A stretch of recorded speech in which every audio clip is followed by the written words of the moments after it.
tubes and all that. And I can go to career, my games. It's our... Oh, yeah. Let's deselect all those. Ah, I see. Okay. Yeah, because these are all giants. So one of the things I should probably mention this. So when a new version of Farm Sim comes out and they remove stuff from the previous version so far as vehicles, a lot of times Farm Sim will add those back in as mods. So if we actually look at these, this will be by giants themselves who the publishers of the game. So I just grabbed the official ones. I'm not going to include them in the save. We haven't done them so far, but you get the idea. Versus that was like DLC or whatever.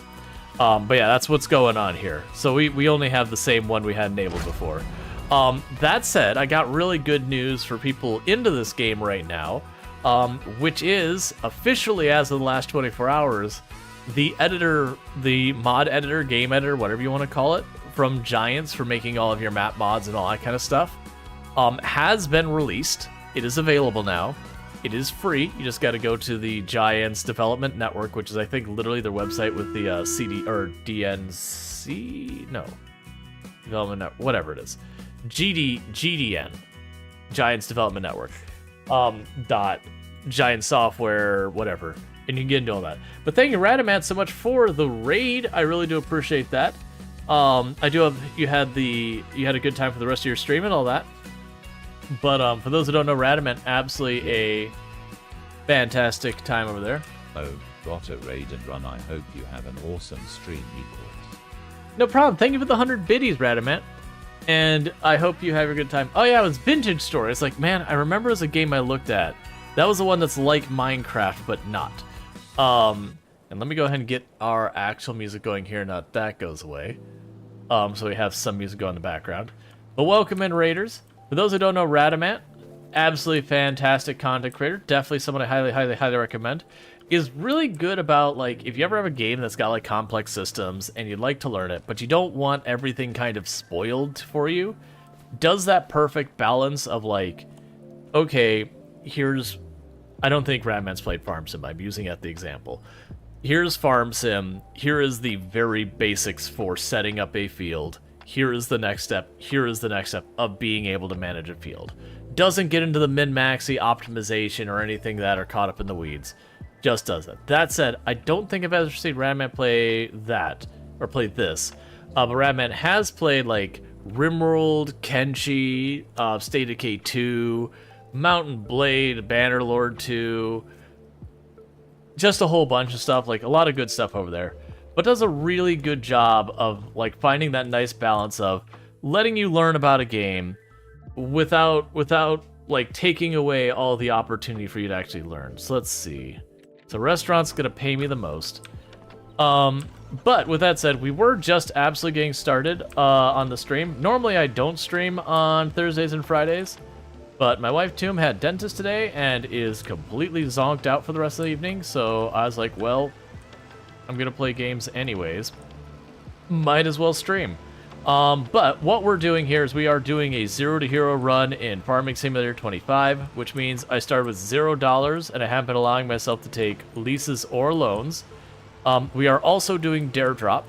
So for those unfamiliar with Dare Drop, is I have objectives to achieve, that if I achieve those objectives, they give me CD keys and I get to give those to all of you. That said, we had 5 objectives when we started playing. We are now down to 2. I already gave out 2 of those keys. The third one I'm still waiting to receive. So our goal right now is to get $1 million and to build. There's a large temple on the map. Oh good, the black flicker is back. We had 2 days without it. I guess that's the way it works. 2 days on, 2 days off. Is that what we're doing now? Bonus roll is better than normal roll because it's extra roll. Well, thank you. And it looks like I'm driving really slow. I am driving really slow because this is an incredibly overstacked truck. I should have nowhere near this amount of goods on here. So I'm just trying to not roll it over. But so with that, we started with $0. We've been slowly building up from there. Now that said, I do play a whole variety of games on the channel. Jeez, words are hard. I got most known for my exploits in Project Zomboid, where I used to hold a world record for the highest kill count run ever streamed, 135,121 zombies killed in one character, one life, without mods to change itemization or vehicles on harder than apocalypse settings. And like really, it's just the record is the kill count. Like all the other stuff isn't technically part of what is required for the record, but that's just me being like, hey, and I also didn't cheese it. But that said, that record's long since been beaten. So, like, that's not a big thing. But I do a lot of different games on the channel. I do plenty of RimWorld. I've done lots of Kenshi in the past. I've done Project Zomboid, Farming Simulator 25 and 22. Well, I mean 22 historically, but 25 new. We just finished up I Am Future recently, which is a quote-unquote cozy survival game that was a lot of fun that I would highly recommend. Did a little last year, Near yesterday. We have done State of K2 in the past as well. I do play a pretty wide range of games. But if hey, that sounds good, don't forget to drop your follows, that way you can find your way back here in the future. But, for the moment, I'm desperately trying to slowly get all of our goods that we got out of our greenhouse and get up to this restaurant so we can get paid. For those who are unfamiliar with Farming Simulator, it's pretty much what it sounds like. It simulates farming. I don't really know what else to add to that. Ooh, almost went out the side there. It simulates farming. So you got, like, you know, your tractors, harvesters, all that. And very genuinely, whether you want to or not, if you play it, you will learn more about farming than you necessarily ever wanted to. But it's fun. It is definitely one of those games that you look at from a distance, you scratch your head and go, but why would anyone play that? What? I don't understand what makes this fun. And then you play it and you go, oh, okay, I get it now. I'm not saying it'll be for everyone, but it's like the kind of things like paper, that's 2 wheels, that's fine. Papers, Please, and all those. All right, there's another 11,000. Like Paper, Please, and all those that, again, you're like, why would be comparing documents be fun? I don't understand. That sounds like the most unentertaining bureaucracy. And then you play the game, and then you realize it's actually a really good time. That's honestly very true of almost all simulation games that, like, simulate work, quote-unquote. You know, Construction Simulator, Farming Simulator, Microsoft Flight Simulator. Let's see, how are you liking Farm Sim 25? You haven't picked it up yet, but you played 22 quite a lot. It's very much 22, but better. They have added a ton of quality of life improvements to the game.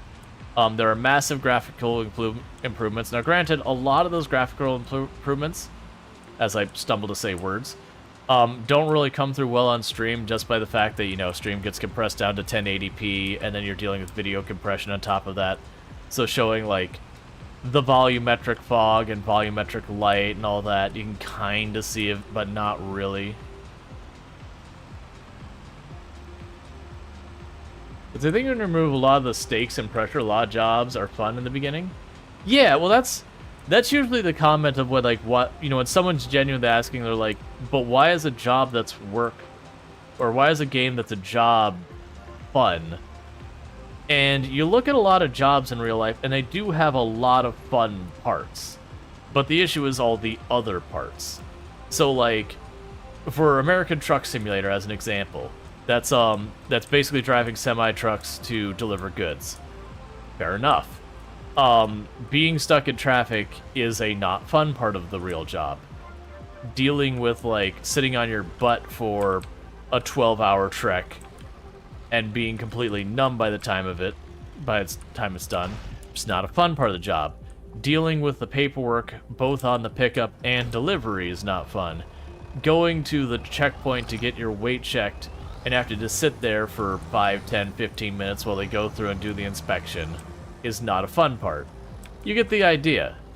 And then you deliver and someone wants to make a big fuss about, were the goods damaged before you pick them up or after you pick them up, and should you or should you not get paid, and you get it.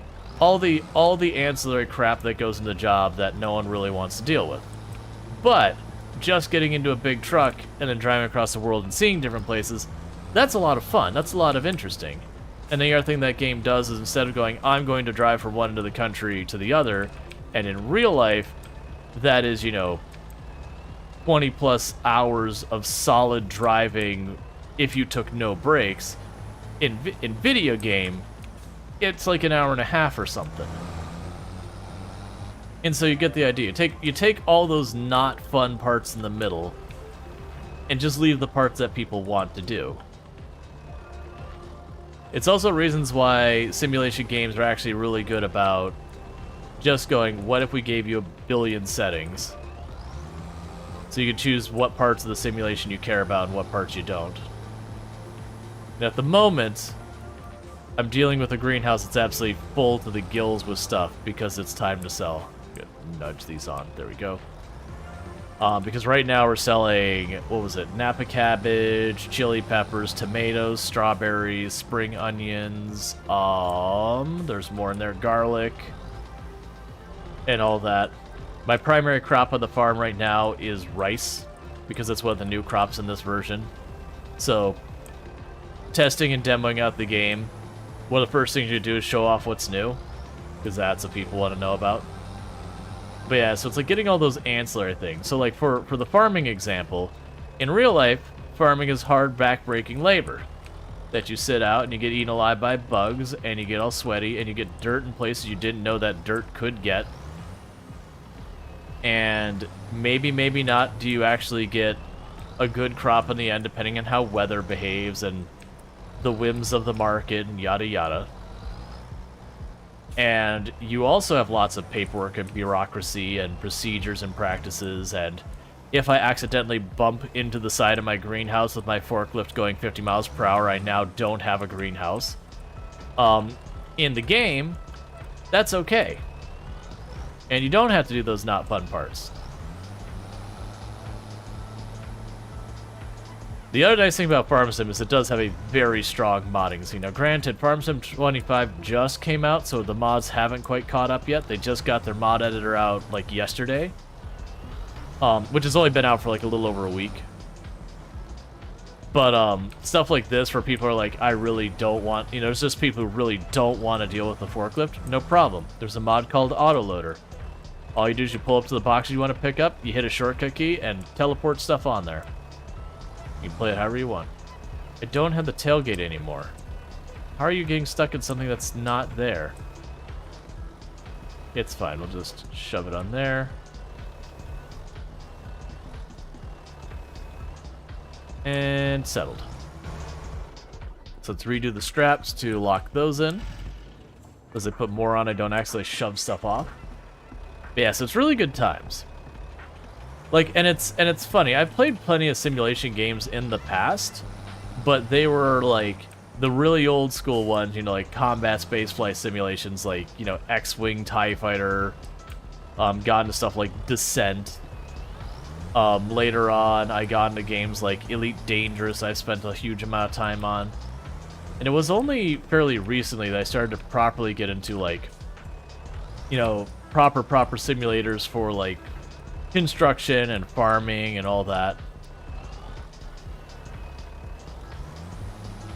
which has been fun. It's been another thing that scratches that itch in a big way. I'll just use that to shove the box on. I've been waiting for more maps and mods. The maps with release don't look like their style maps. No problem. I've seen the very first custom maps show up.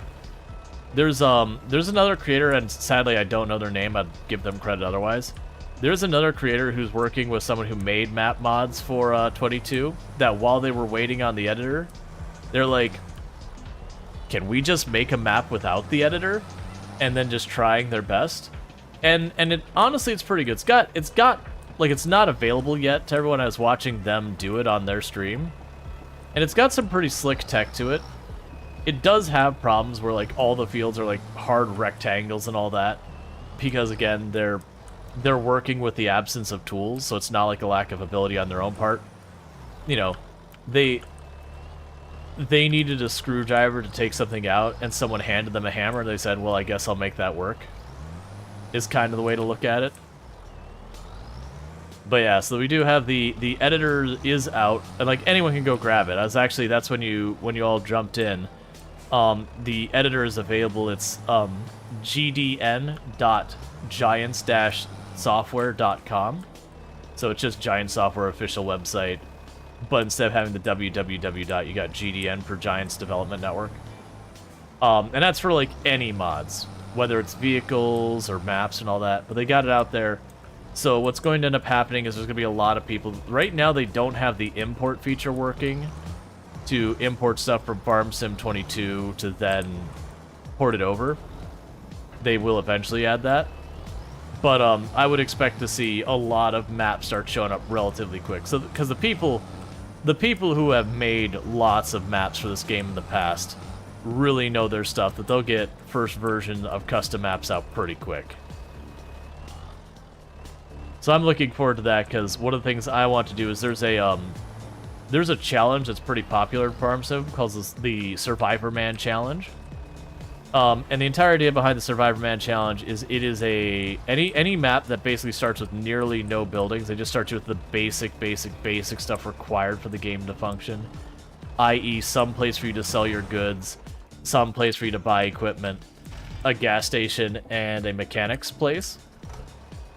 And so they usually start with that. Maybe they'll have like an abandoned cabin in the woods or something like that, but they'll start with that. And the idea is it's just that in wilderness, and you get to slowly build up the entire area from like nothing, which can be a lot of fun to kind of make it your own. That is not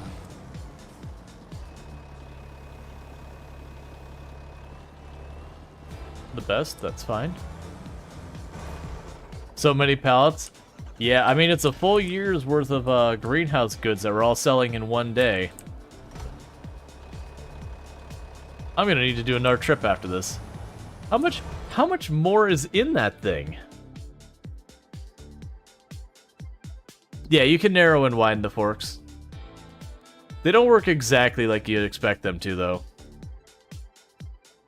I have 3 more pallets of garlic and 4, almost 5 more pallets of spring onions in there. So yeah, we're definitely in the frame of we'll toss like 1 or 2 more pallets up on the other side. We're definitely looking at a 3rd full delivery. But yeah, no, you can use the right mouse button to do that. Unfortunately, with the way the physics work on this, so like if I split the difference here, I didn't quite get the one on the right. So I'm deliberately grabbing this fairly wide. If I grab the right mouse button and I shrink it, you'll notice the boxes aren't moving. Not really. I started to shove the box off. So yeah, you can narrow and widen it. It doesn't work quite right.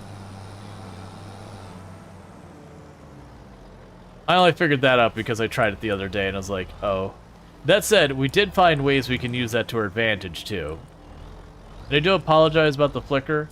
It's been a bug going on in the game right now. And I'm getting it, like, I'll seem to get it, like, 2 days in a row, and then I won't have the issue. And then, like, the next day, or, like, 2 days will go by, and it'll be fine. And it'll be back for 2 days. I have tried everything on my end to troubleshoot, but it has been an issue affecting the game. It's been one of the things I've actually gotten some pretty rough reviews. Oh, come on. I want you to put that down. That's fine, we'll fix it this way. So I was all excited because the last 2 streams we haven't had it. I'm wondering if it has to do something with the snow or something, maybe. Because I haven't been watching very carefully to see if it only happens with like certain weather conditions or whatever. Alright, let's toss 2 more on there to put on the back. We'll drop that off at the restaurant. There'll be time for another load. So yeah, so this is going to be a pretty good payday. I think we're up to 30, 40,000 we made selling these all.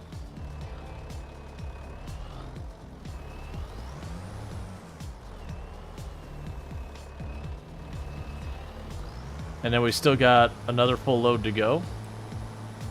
So we're looking at probably a good 50,000 from our greenhouses and the rice. And for being on the hardest economy settings, that's not too shabby.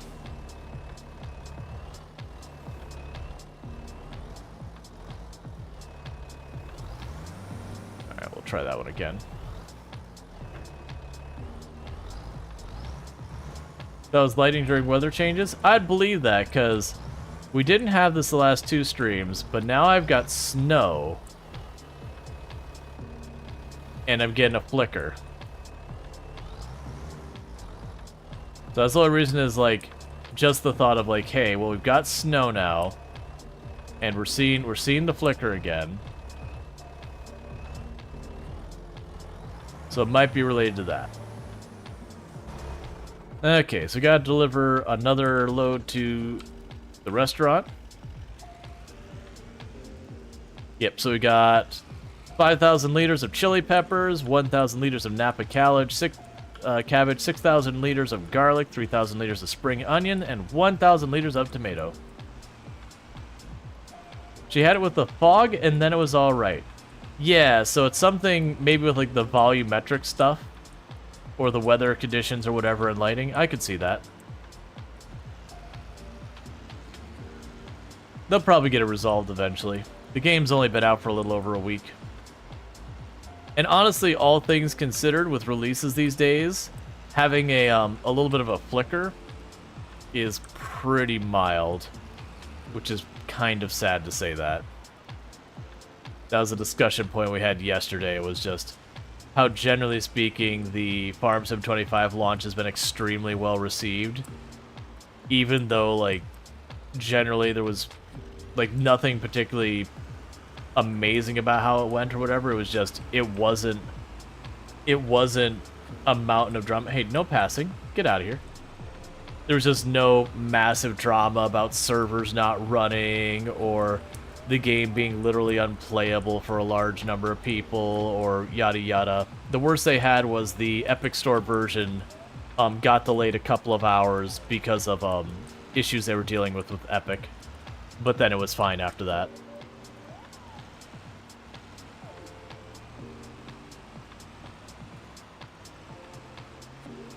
Yeah, like, nowadays, you know, even single-player games releasing, it's like, you know, historically you might take it, that's 2 wheels. Historically you might take a day off to be like, I'm going to take the day off for this game's release, and I'm going to play the game all day, I'm going to have a great time. And it's not worth it anymore. Is this a scheduled, unscheduled stream at this point? I don't want to commit to Thursdays and Fridays being back, because I already know I can't do that long term. But I do know for like the last 2 months that's been a pretty consistent thing. It's been pretty good, except you got a 1 crash a day for PS5. You get about 1 crash. Yeah, we had 1 crash about 2 streams ago, I think it was. But that's, I think, the only crash we've had with this one. I know we had a crash. No, we had like 2 crashes with I Am Future. Because I remember, maybe it was 2 crashes with Farm Sim. But anyway, I remember we only had 1 crash that's like, oh, I lost like 10 minutes worth of work. Because it saves every 15. But the crash we had the other day, I got lucky, and it's like, it finished saving, and then immediately crashed. So, like, it was at the end of stream, so as well as ones that, like, it was like the actual computer crash, which I don't think it was Farm Sim. I got a driver mismatch error that, you know, I went and just reload the driver and just hopefully that resolves it on the video card. And so I think it was a driver issue with NVIDIA, but I can't swear to it because it's just a really weird one.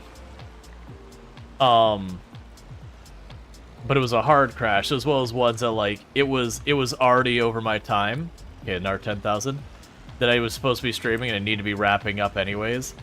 So we have this thing on Twitch called disconnection protection that basically it gives you like a couple of minutes after you get disconnected before it actually kills off the stream entirely. where, you know, all your viewers get dropped or whatever, and you see the, you know, such and such has gone offline thing. So because I knew it was going to take me longer to reboot my computer, get the stream back up, and all that kind of stuff that everyone was going to get dropped, you know, try and keep both the people who are tuned in to be able to, like, keep getting content they're looking for, as well as, you know, do what I can to support others.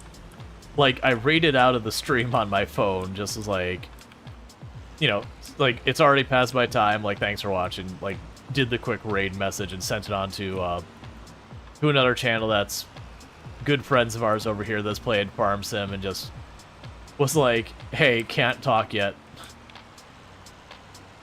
Tossed my people your way because my computer said it was time to call it a night. Alright. And this isn't my field, so I'm just going to drive across it because it's not my problem. Yeah, no, it's been pretty wild. You don't think you've lost more in a few minutes? Yeah, so the default setting is, I believe, it saves every 15 minutes. I think you can turn it all the way down to 5 minutes? I know you can't have it save, like, every minute because that would be obnoxious. But I think you can take it to, like, every 5 minutes. I won't swear to that, though, but I believe the default is every 15 minutes. And so, like, even if you have, like, the worst possible timing that you saved 14 minutes and 59 seconds ago and then it crashes, that's still not that bad. It's not great. You're not going to be happy about it.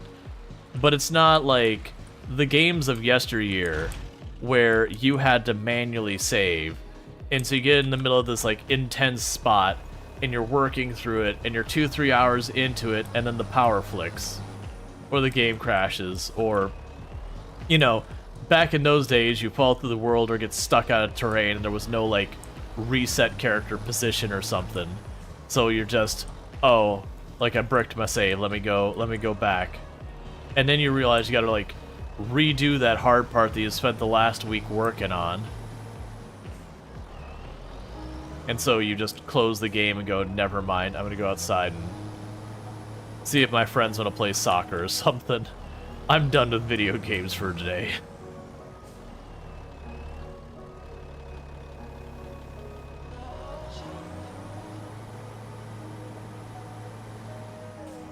All the games with just one save and accidentally, like, overwriting it. I appreciate so much nowadays that games will... Alright, Randall Thor, you take it easy and you sleep well and all that. I appreciate that nowadays there's a lot of games that have been doing this, that you'll have your save file, but they'll have, like, kind of secret backup saves. So you'll have, like, your main save file and it'll automatically save, but there will be, you know, backup saves from, like, the last X number of in-game days, or the last 2-3 saves will just be, like, left hidden. And then you can just, like, expand the save file and go back to, like, revert to one of those if you have to. I've been really appreciating that that's becoming more and more common a feature, just because sometimes things just go wrong. It can also protect you against yourself in case you, like, misclick and destroy a building. The game happened to save right afterwards, and now it's just all that money and material or whatever in your game is just gone. Well, that was... it is traded. There we go.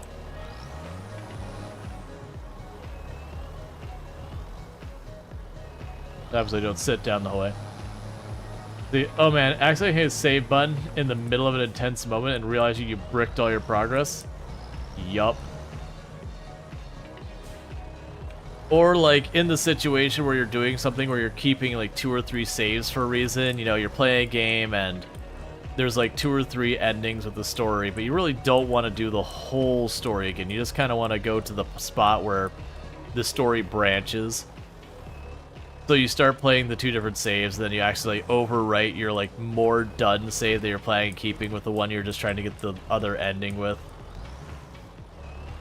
Or if you have siblings, and you can just fill in the blanks there. And stuff happens to saves. Especially, like, how many games back in the day it was like, this game, how many saves do you get? 2-3 saves. How many more than that can I have? None. It's 2-3 saves. Or just the one save. Like the old Pokemon. the one save. That game, that's its save. Your brother wants to play, they either gotta buy their own copy of the game, or they gotta erase your save. And convincing mom and dad to buy the same game twice is a hard pitch as a kid. Luckily, by the time that came a thing, me and my brothers had enough money, like we had our own money and all that, that we could pick up our own copies. Yeah. Well, like, in the worst one, it's not even, like, siblings being bad about it either. Oh, man. That makes me think of dealing with, like, the old PlayStation memory cards. That's another nightmare I don't miss. You get your new game, and you're like, no problem, I'm gonna play my new game, it's gonna be a good time.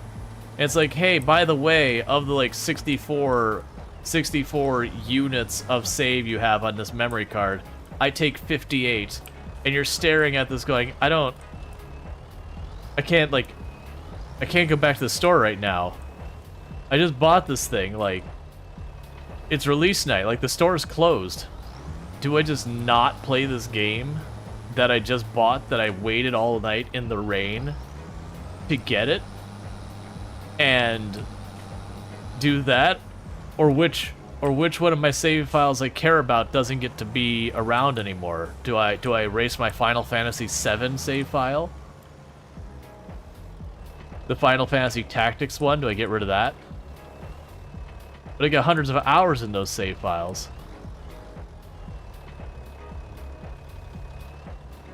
And you just kind of stare at it because you know you're erasing something and it's gone forever because you're not waiting to the next day to play the game. At the same time, every one of those, you're just like, I can't.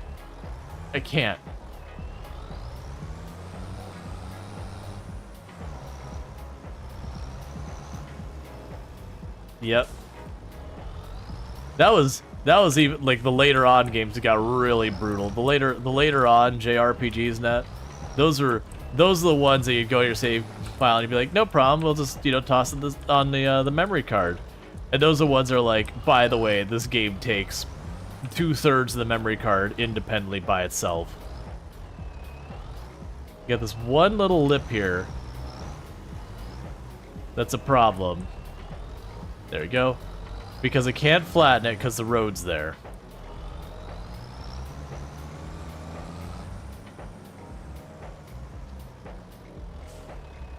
Are we bringing that cold stuff in here? The memory card thing?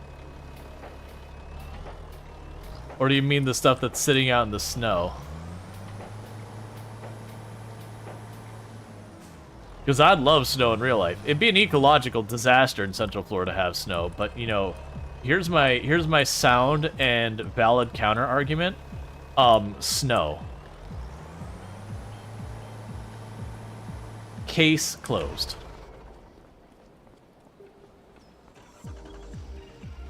He's awakening dead memory cells in your brain. Yeah. The snow on the screen. It is what it is. So this is the last of our greenhouse goods to sell. So this one I shouldn't need to baby nearly as much.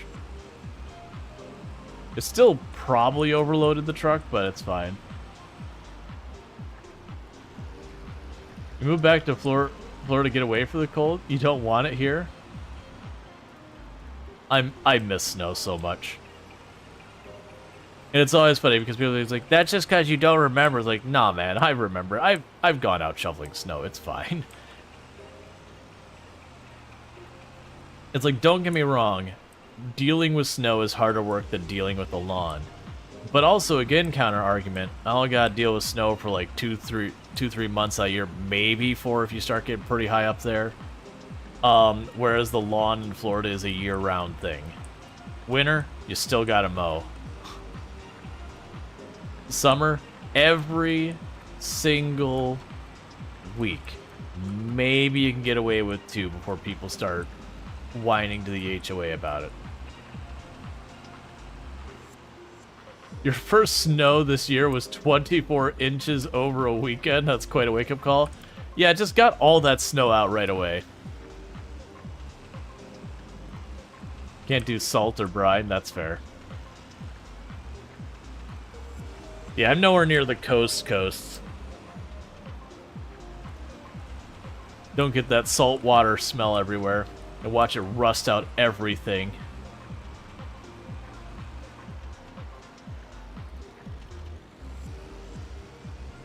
That's your problem? Don't be an HOA? So you're saying don't buy a house that's been made since like 1970 in Florida, or live in the literal swamp, because that's pretty much how it is due to our local laws in the state.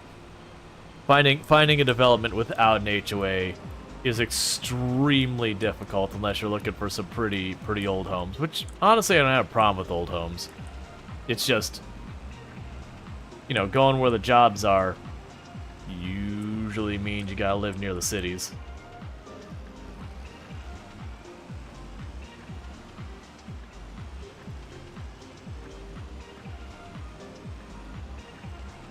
You live in the city?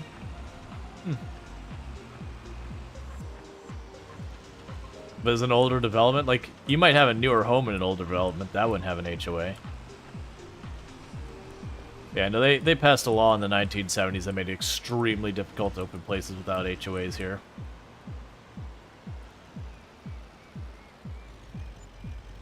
Alright. So, we got ourselves some heckin' money.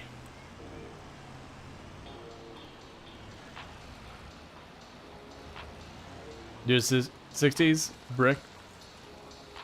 Your dad's too? Love them? Yeah. No, nothing wrong with the old brick houses. They hold up well.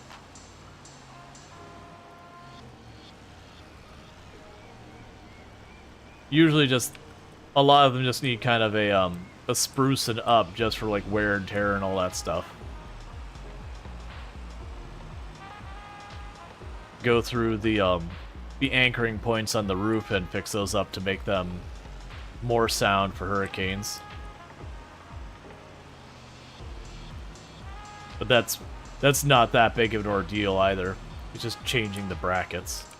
Like it's work, but it's not one of those things that's gonna put you out tens of $20,000s of dollars or something like that.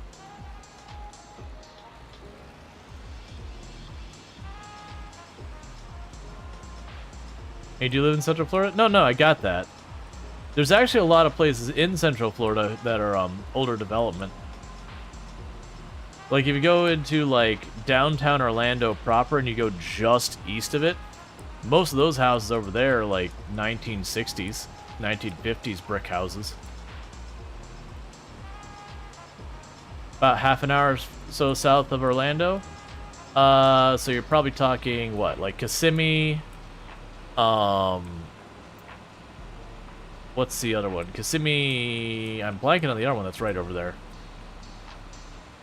Oh, hour and a half. Okay, no, you're well past Kissimmee. Kissimmee's about half hour. Okay. I'm not gonna go, like, guess your city or whatever, but yeah, no, I got the area you're talking about.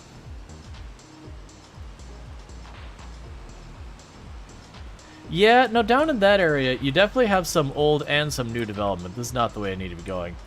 You definitely have both old and new development down there. I think that's far enough out of the way that, yeah, you can probably get away without having HOAs that far out.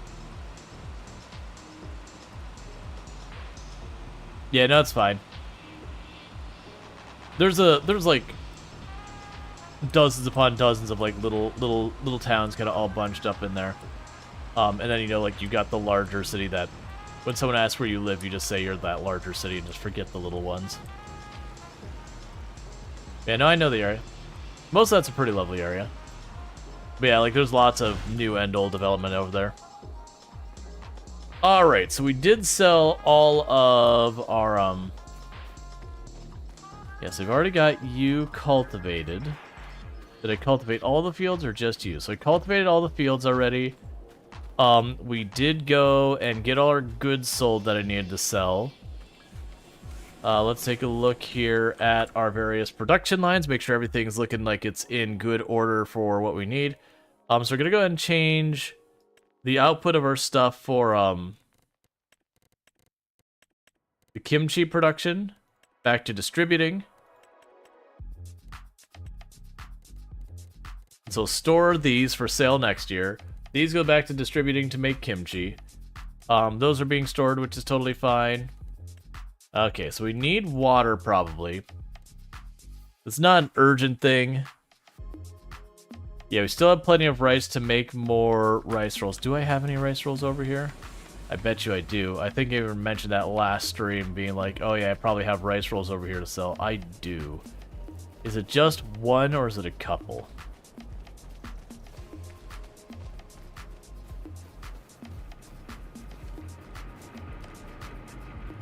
How much does the price change in those rice rolls between now and the next day? Because I don't even think these were the top day. I think it was we sold them today because everything else was, and I didn't want to try and fight to get them all separated.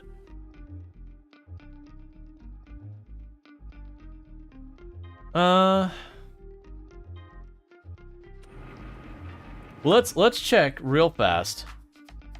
We've been working on the temple because that's one of our dare drops. Because this is this cool thing over here that basically the idea behind it is it starts where it's just kind of a foundation, and you know, you have to build all the stuff around here. And so what happens, you deliver goods and they like build the columns and all that, and then you go over here and they build that. You can see this one's currently under progress. Sorry. So that's what we've been working on. What sales do we have, by the way? Because I actually have good money. Nothing I care about. But we are trying to get that done. It is a massive project. Does he have a heater and it's getting down to 44 tonight? Yep. Alright, so I need the long planks and the wood beams. We're short on those. So let's go ahead and quickly grab our stuff, because I want to go ahead and load up all the goods for getting the next stage of the temple. This has been something that's been kind of a financial pain for us, because normally what you'd probably do is you'd get a sawmill and all that, and you'd very slowly sell your stuff to the temple just naturally, because it ends up paying a better rate than a lot of the other places for lumber. But in our particular case, because we got the dare drops that are trying to rush it, I'm buying the lumber to do it, and that is not very cost effective. Okay, so I'm pretty sure that's the only thing we had in the lumber mill, that the rest of the lumber mill's tapped out. Yep. Okay. We can drop this off real fast. We don't really need it, but I'll get my money for this. Then I have to load up an obnoxious amount of lumber at the warehouse and deliver that down to the temple. But the good news is, of the like 5 or 6 buildings there, this will be probably getting pretty close to completing the 3rd one. So I'm getting kind of hopeful that we're on the home stretch of this thing, that each one of these buildings will only be like 2-3 phases each, but we'll see. The point is, we're already in it this far. If I finish the temple, I get 2 CD keys to give out to the community for the the full game plus the DLC. And being able to, you know, save my viewers like $100. I think that's worth it.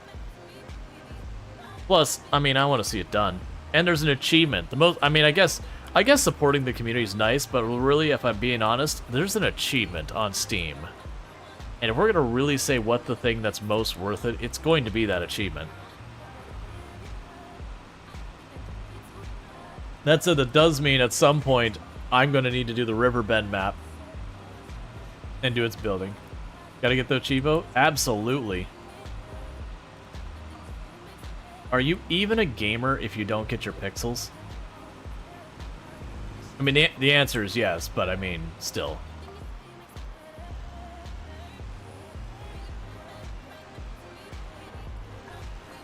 You pulled the trigger on a white Steam Deck today. The FOMO got to you? Yeah, I still haven't gotten a Steam Deck. Like, they look really slick, and if I were to buy a portable system, I would absolutely buy a Steam Deck. I just find I don't prefer gaming away from the computer. Like, I used to, you know, I've got somewhere floating around here, I've got, like, a Nintendo DS shoved in some box in some corner and all that. It's just something I don't do much anymore, is I just don't... I don't know, I usually have so much other stuff that I don't have time when I'm not gaming the computer. I was looking away from the screen, it'll be okay. There you go. Oh, you're fully aware you'd never get your money's worth out of it? Well, I wasn't trying to say that or anything. Like, I wasn't saying it's a bad buy or anything. It's just the awareness of myself that my habits... I wouldn't get my time, and I would probably need to justify it for me. But also, you know, as a content creator, I don't exactly have a lot of money to throw around. So, for me, splurging is getting that game I couldn't get a hold of a key for. That... Did you not pay me? Hold up. Did I just miss the payment? I must have just missed the payment. I'm watching you. I will take that invoice. I will take that invoice to small claims. Don't you worry. I'll do that. I gave you the goods, you give me the money. That's the deal. The temple accepts your donation. Whoa, whoa, whoa. Who's talking about donations here? Look. We bought the land that our grandpa had his farmhouse on and evicted all of our neighbors. We are not the kind of person who's going to be giving donations. And for the record, that is actually a thing we did. It's not some big story thing in the game or anything. It's you can buy land and you can delete structures on the land, and farmhouses don't make you money. So when I bought the land that had our grandpa's farmhouse on it, because that's where we sleep, we definitely deleted everything that was not in support of the farming business it would let us. There was one other farmhouse we weren't allowed to delete because, I guess for like tutorial and all that, the other house is relevant or some nonsense. It's fine. It's the house by the bees anyways.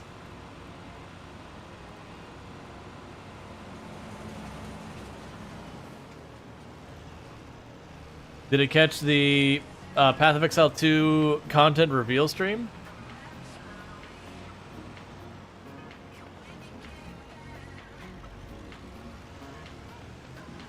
Gotcha, so it did not get paid. Interesting. Alright, so we're no longer... We're going to do two things here then.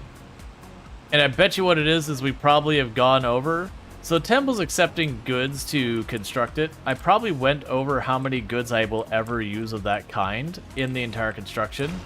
So let's go here real fast. And I'm going to go to this.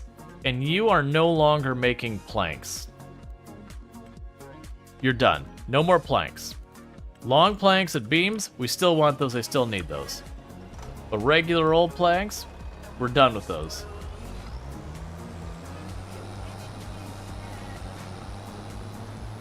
I thought I didn't get paid, because normally when you do something like that and you get paid, it does like a little, like, chulung. And you see, like, the little my thing going.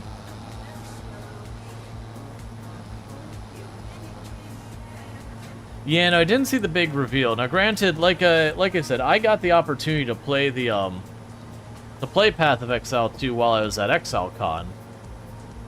That wasn't like their closed beta or open beta or whatever they had recently. I didn't get to participate in that because my name is nothing in the Path of Exile area.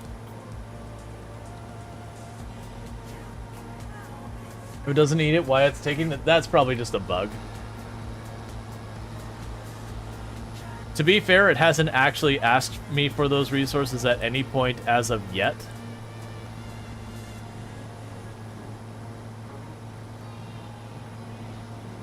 Do I have fast? Yeah. Like, that'll be a good thing to report on their bug forums or whatever.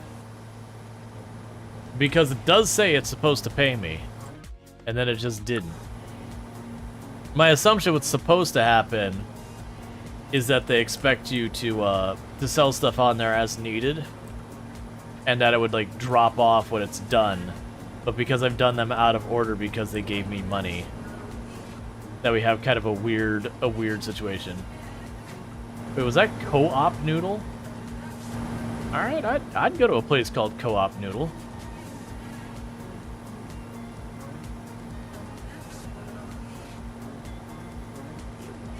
Get some ramen with some proper veggies in there. Oh, man.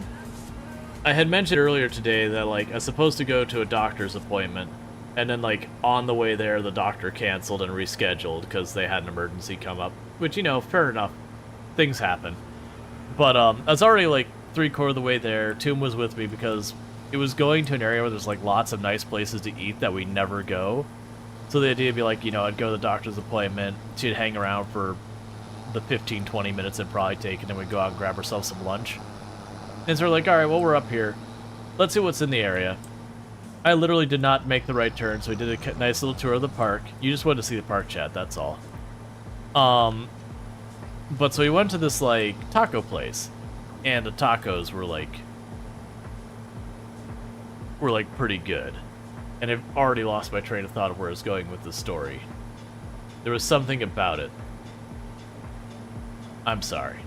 I got distracted for a moment, and then it's gone. Okay, what was it? So we went there, got our food. It was good food, but there's something different about it. I don't remember. It's gone. Oh! They had ramen, but it was made with Brilla. I didn't get it, but it looked so amazing. And it's like, wait, like Mexican ramen? I'm down. I'm down to see where this is going. Get some Brilla and all that. You can count me in. Okay, so let's see what we've got here. So I have 2,700 beams already in here, 1,700 long planks in here, and I need 11,700 of each. And we are slightly below, so I always just count it one higher than they need to be. So that would imply I should get 10 things of beams and 11 things of long planks. Alright, that's us checking. We ate lunch. End of story. Absolutely. No notes. So, 11 I think I said? It doesn't matter if I give an extra one. It's just money. Who really cares? So there's the 11. So it can be unreasonably overloaded.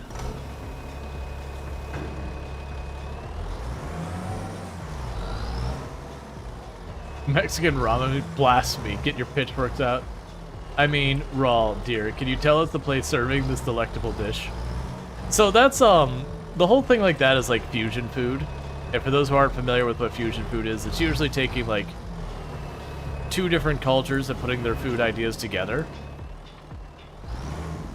There's a lot of really good stuff you get from that. You also get some stuff that maybe would be better not existing. You get a little A, a little B. Local place years ago did Kung Fu tacos. Korean, Mexican, and Japanese. Yeah, we had, not far from where we're at, we have a place that it is Chinese Latin fusion. And that's those ones that some of the dishes are really good and some of the dishes are really... They could use more time. They could use more time in the shop. There's definitely ones where like I detect the 2 distinct flavors. They are distinct and separate and trying to be one flavor. They're not getting there. It really feels like you're just eating 2 foods that have nothing to do with each other. But that's okay. And then you get stuff like, you know, a quesadilla, but it's like Japanese barbecue or whatever, and you're like, this is amazing. Why isn't this just a normal thing? Yeah, Mexican India pizza place, which is really good, but pricey. Yeah, we've got a Brazilian pizza place that's really good, but is also those ones that we can almost never justify because you get a fairly small pizza, and it's like, how much is that? It's like, oh, that's gonna be like 25 bucks. You're like, hang on. This is like a personal pan pizza. You're gonna need to lower that price a little bit. I understand times are tough and all, but that's a bit out of my price range for lunch, man.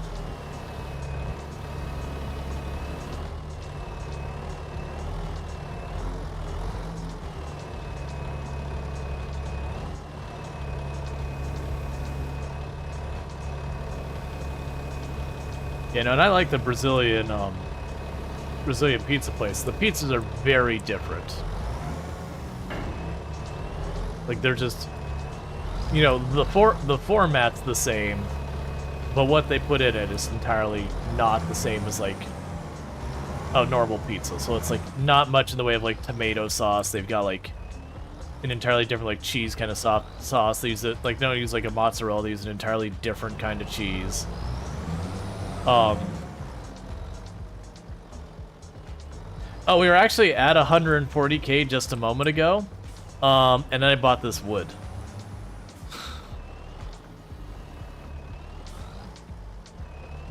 The good news is I'm gonna put it on the temple, and we get a lot of that money back,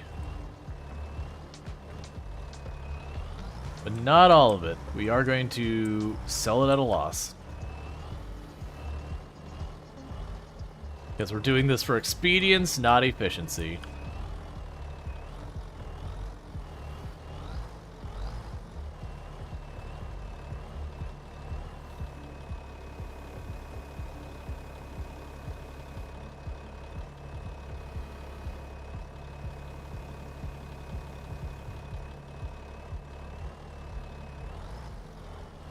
Okay, I need to adjust the lift on that so it's farther towards the end. Expensive wood.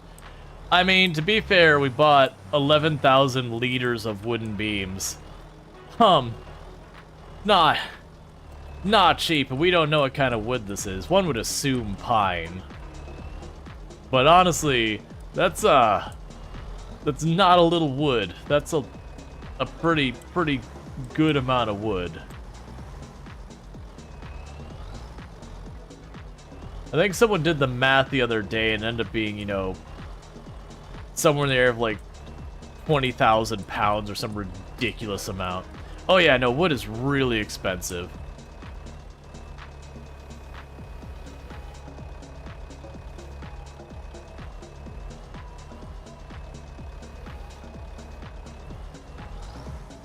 There we go.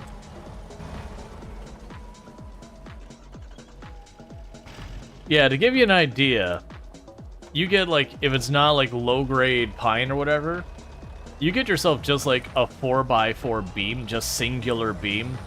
You're gonna be out like a couple $100 for like a full-length beam. Wood is heckin' expensive.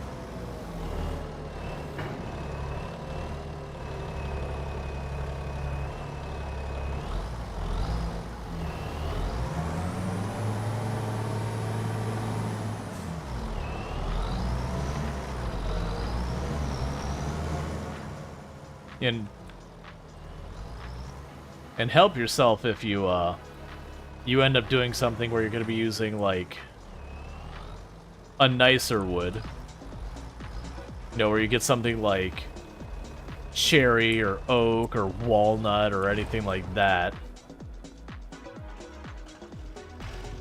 The amount you're going to be spending is just going to absolutely explode. Could you pull the truck next to the ramp outside the platform, make it easier? No, because the stupid cars turn around there. That's the only reason I'm not parking closer, is because there's cars that will U-turn in that spot, and then they'll like block you in, and then you have to do like all sorts of nonsense just to get yourself to not be wedged in between the car and your truck.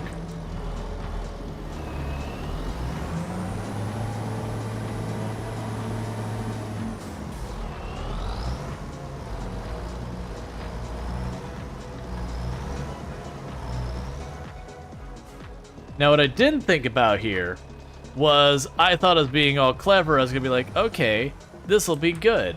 Because what I can do then is I can stack these all up and it's going to be nice and even. Not thinking about the fact that I can't really push those forward on that. And I've got one left. Let me see if I can try to center this. Please tell me, okay, you are tall enough to get over that. Barely. Let's try and center this one. The way I can do that is first I just need to get in place.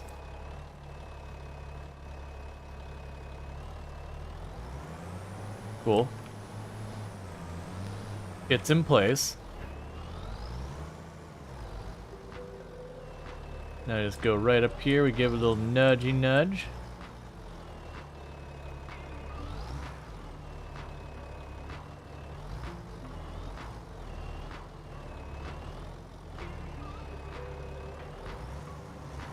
And centered.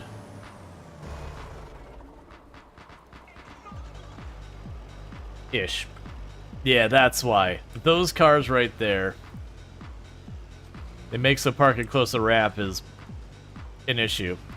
Alright, so...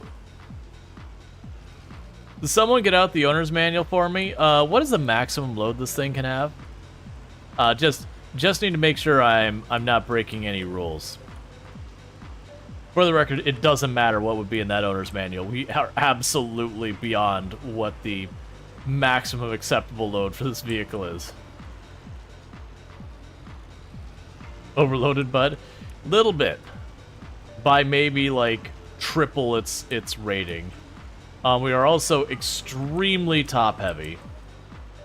So it seems like I'm driving really slowly. It's because I'm driving really slowly.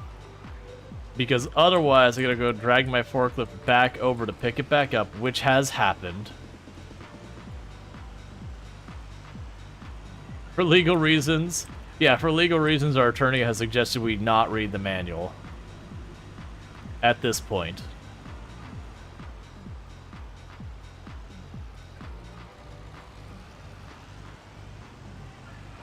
For legal reasons, we claim we did not receive a manual with our car.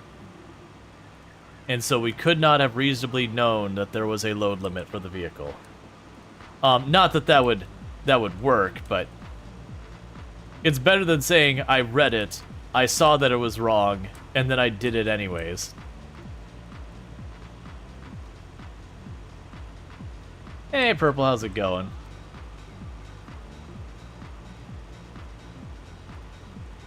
Mend the backside of the building? Oh, the backside of the building? The challenge there is... It isn't...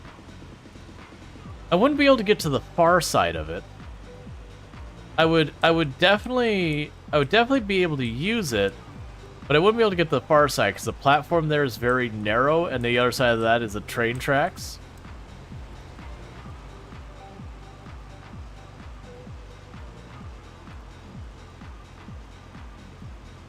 Like, there's a ramp to get up there and everything that's a little tricky. But like, the other edge of that platform is the railroad tracks. But I could park out there. That probably would be easier for the side facing the doors. I'm just not sure how I load the other side of it. The side that's on the far end.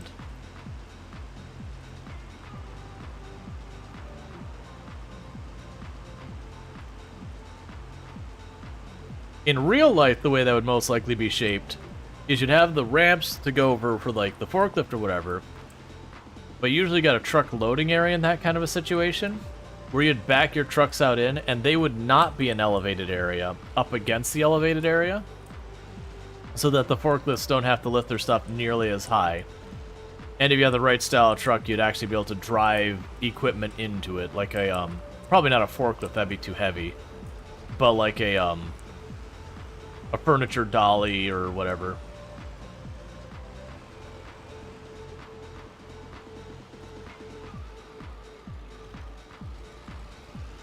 One unrealistic piece you hope they address eventually, that none of these terrible drivers are in a Lexus or BMWs.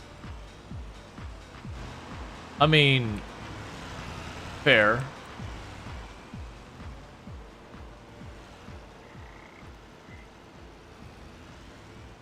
We just 180 and swap it.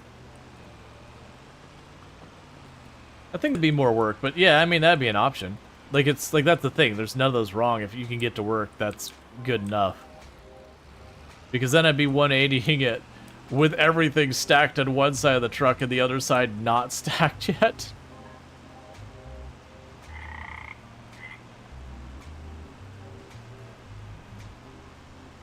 But yeah, no, it'd be neat if they actually had like a proper loading dock where, again, you back up like your semi or whatever, and then usually the loading dock will be roughly the same height as the back of the trailer. You know, give or take a couple inches or whatever, where they'd have the ramp going up or down.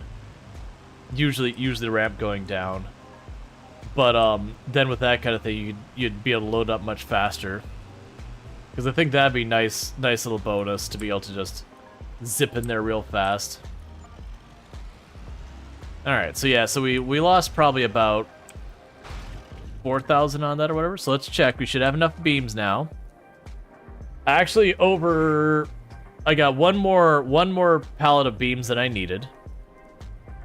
That's fine. For the long planks, I will need 11. No, is that right? Yeah, because I'll need 11 of them because I'm just a couple units short from... Yeah, so we'll need 11 long plank. You've heard an unwritten law that says if you drive BMW, you can't use your indicator. No, that one's not true. But if you drive BMW, your check engine light has to be on. It's just the way it is.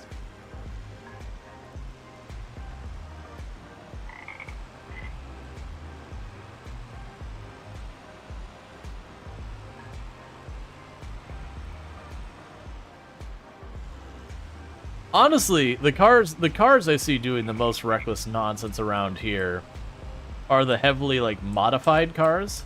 So where people have taken, you know, their Nissan, their Honda, whatever, they put a fin on it, they put a body kit on it. Probably didn't do anything to actually make the car better in any meaningful way. You know, threw out some neons underneath it, put in a subwoofer, and then they just weave in between traffic where they barely have enough room to go. And you're just like, all this person's gonna do is get themselves and someone else killed.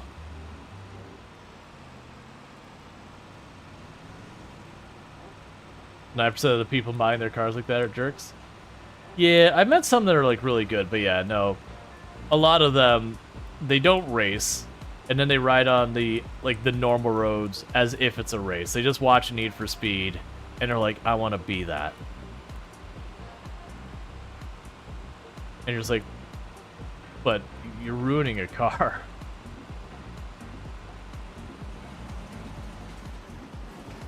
Versus then you have like more of like the sleeper style car where people do stuff like the Monster Miata, where they take a Mazda Miata, they hack 2 spots out of the fenders, and then it replaces like little dinky 4-cylinder engine that's, you know, for the size of the car, actually really very peppy. Like it's actually got a good amount of acceleration because there's so little car to pull around.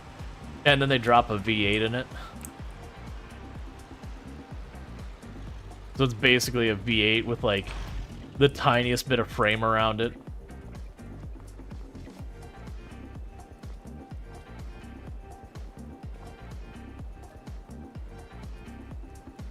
Okay. It's really hard to modify cars here without spending a lot on your car, and even then the police target them and defect their cars? I'm not catching that word.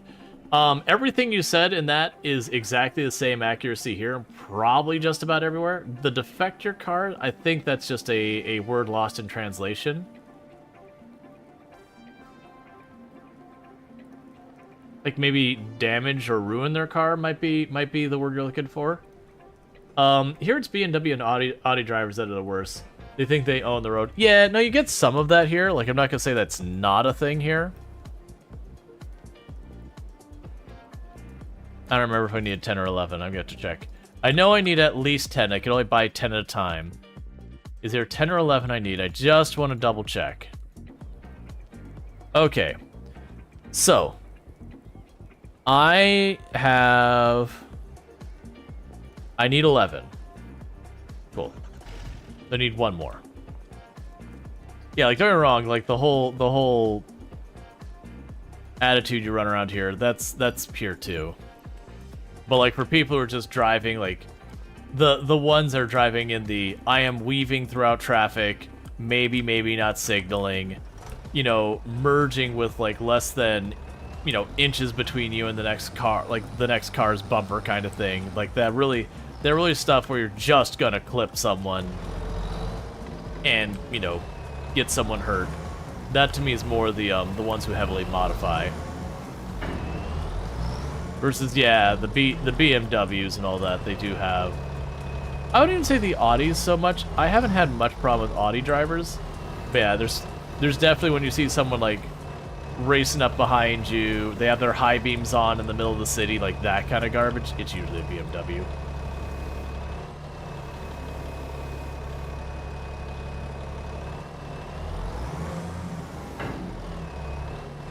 Yeah, modified cars are massive target, please. Plus, it costs on insurance. Have modifications that are high enough without it. I'm willing to bet a lot of the people who modify their car probably don't say anything. Defect means you can only drive home and you cannot drive it on the road unless the vehicle has been fixed. Yeah, okay, yeah, you can have that here too. That if people modify their cars enough here, they can be deemed as not roadworthy. It's just the way we would say it. There might be a legal term for it, but I don't know what it is. But your car would be considered not road legal. Not roadworthy is not exactly the right word. So for example, if you have like certain strobe effects, certain like blue lights are a big no-no here because that's reserved for like, you know, police cars, ambulance, that kind of stuff, so that you can recognize an emergency vehicle. If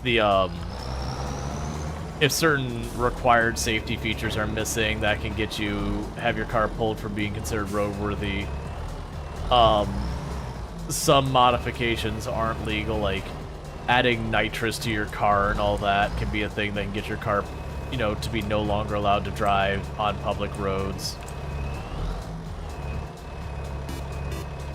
Thank you Danny IS-DOS for subscribing for 14 months. Hey Rual, enjoying seeing you playing Farming Sim. I recently got into that from the sale on FS22. Hey, Danny's DOS, good to see you. Got that tier 1 sub, that's 14 Munchman, sub to the channel. And yeah, no, that's, been really enjoying the Farm Sim 25. I also played a ridiculous amount of Farm Sim 22 as well. Very much been enjoying it. Spicy Plagues? Yeah, so I'm not sure if you've noticed. This is what's getting me, is that stupid little electrical box and that little wire stick out. Those are solid objects. And so whether it's my tire rubbing up against it or the planks bumping into it or whatever combination thereof makes it really hard sometimes to get those from back there.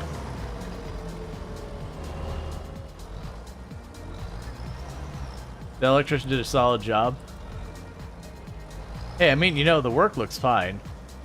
Like, sure, it's got, like, the cable sticking out of the wall and all that, but that's clearly an after the building was built installation. And there's only so much you can do with that. Especially with a brick one where it's got no interior space for you to work with. That means conduit. I've certainly done worse work.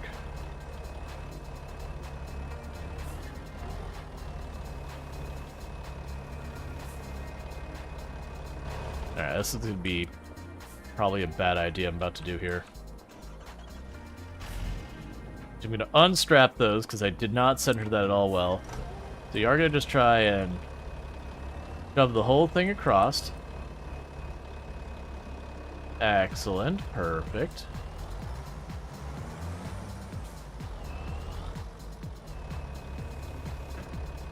Not built with tractors in mind, but it held up? Exactly.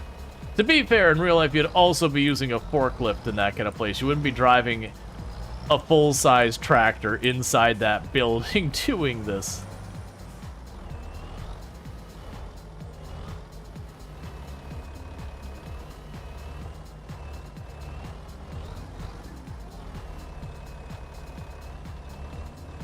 I wonder.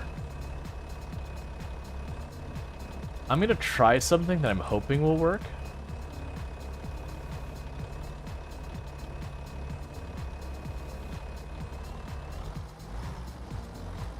So it catches, and we let it go, and we do it.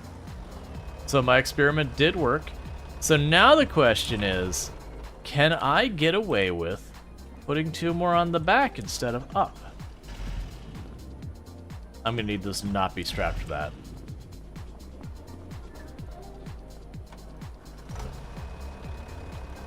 If there's one thing you've learned, taken away from working with farmers, shouldn't doesn't mean won't. I mean, that's true of so many. Like, that used to be one of the joking things you'd say of an engineer. An engineer wasn't necessarily about doing things correctly, it was about doing it with what you had available. The whole MacGyvering it.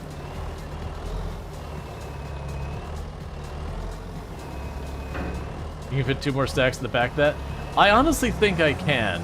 I think it's going to be really snug, but I think if I leave everything not strapped in place, and I put that in front and just shove it forward until it can't go forward any farther, and then I sit this on the tailgate, the invisible tailgate, it'll fall forward, and that'll be good enough. I think I can make that work.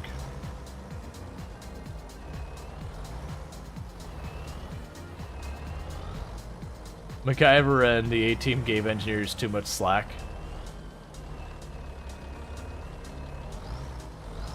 Whenever we removed just a tractor, yes, it was pretty rough. Okay, so we're stuck at the invisible tailgate. So shove it all forward. Alright, now sit that down on the ground. Get right on the end of these things.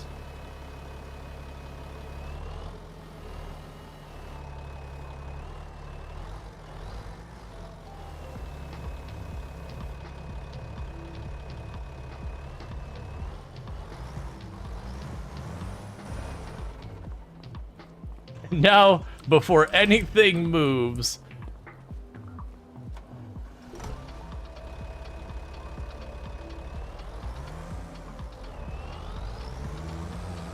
that almost looks well done. Other than the fact that you'd have those hanging off the back so far. And now to ruin what looks actually pretty okay by what we're about to do with this.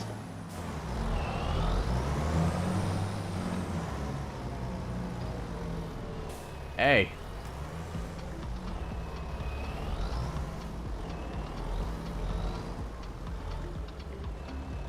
Invisible tailgate, spoken like a true drunk baseball fan. I mean, to be fair, what else are you gonna do at a baseball game?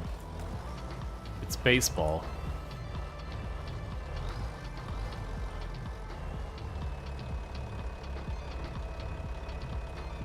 There we go.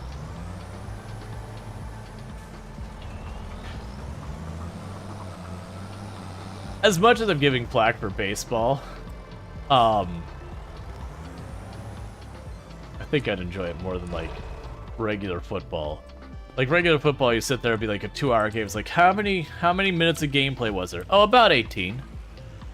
You're like, what? There's about 18 minutes of actually playing football in the last 2 hours? Why am I here? I probably can stack more in there, but this is all I need right now. And then this will last us for like 2-3 in-game days or months or whatever it is. They're one and the same. Before I have the next step, next phase to work on.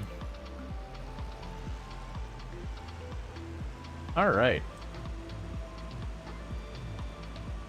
Sounds like Tomb actually did wake back up. I thought she was going to be down for the rest of the evening. That's fine.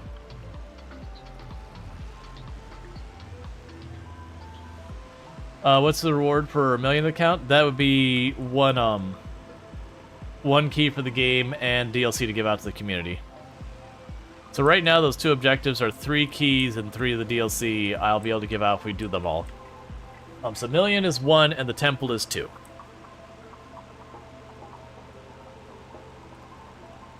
This actually feels moderately stable. I don't know how to feel about this. It's been a long time since I've loaded up one of these and it felt anything but terrible. And I say moderately stable, it's still swing-swonging a whole lot. It'll still certainly roll. But nowhere near as cursed as we've been dealing with.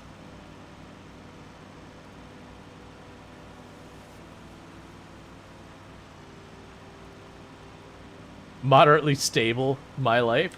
You're doing better than a lot of us, friend. You're doing better than a lot of us.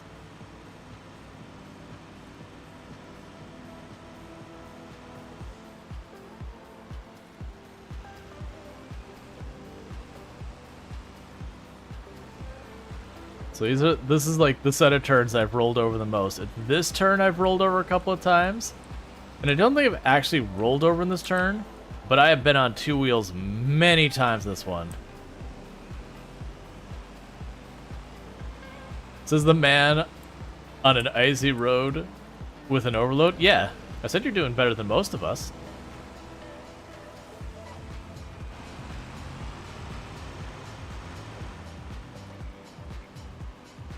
Or you mean the moderately stable? Honestly, for the way this game works, I would much rather the truck slide than roll. Slide I can do something about. Roll, once it's over a, once it gets over that 45 degree where the center of gravity is no longer over the wheels, there is a whole lot of bagel you can do to recover it at that stage.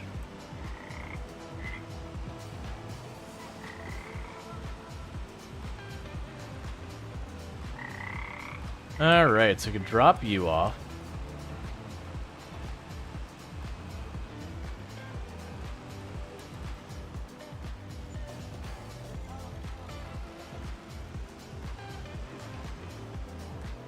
Make sure all our numbers are right.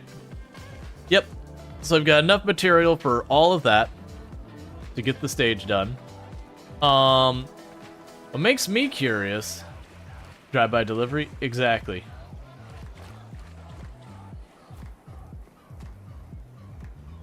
Yeah, so I'm assuming they're going to be building the roof on there. It's just interesting that it's that much more material. I mean, I guess they're going to do like the fancy border around it. And then the next step will be putting the roof on that one. So based on that, we're looking at 1, 2, 3, potentially 4 more buildings. That said, that one has a wood floor. That one does not. That one does. So needless to say, this one's certainly getting built. The other one over there is probably getting built. And then these two in the middle are probably something else. I just don't know what yet. Meanwhile, unfortunately, I do have to bring this back home because there's going to be lumber. And this time I'm going to stop off to get gas and repair this thing.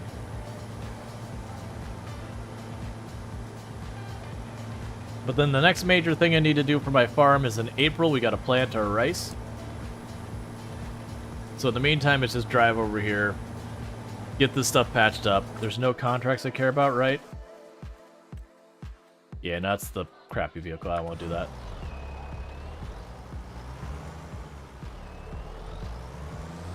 Being stopped by tiny rocks. Feels bad, man. Can you haul the tractor with the flatbed? I probably could if I get the tractor up there. Hey, you found any collectibles? I did grab one, but for the fact that we're doing like the 0 to hero thing, like I grabbed it just out of instinct. I was like, oh wait, I shouldn't grab these because it's like instant money. So like it kind of goes against the spirit of challenge in my mind. Use the loading dock ramp to get up there. I wonder if it is high enough. Gas station's this way, right?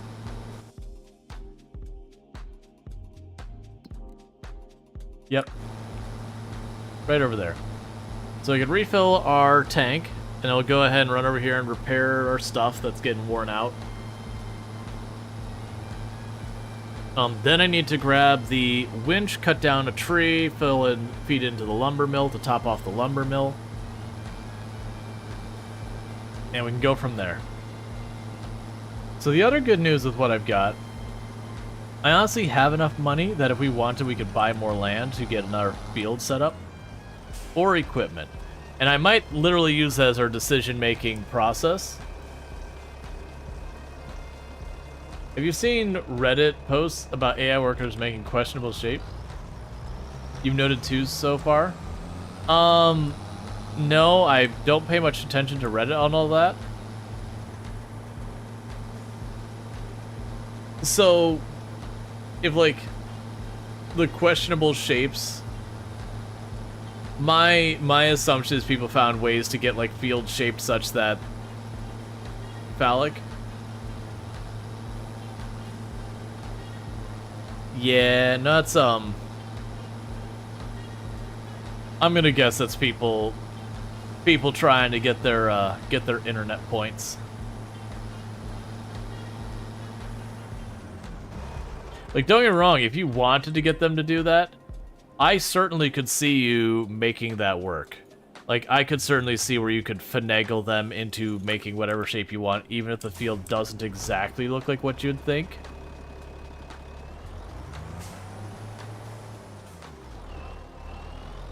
There'd be pretty easy ways to make them make just about any shape you want to make them make.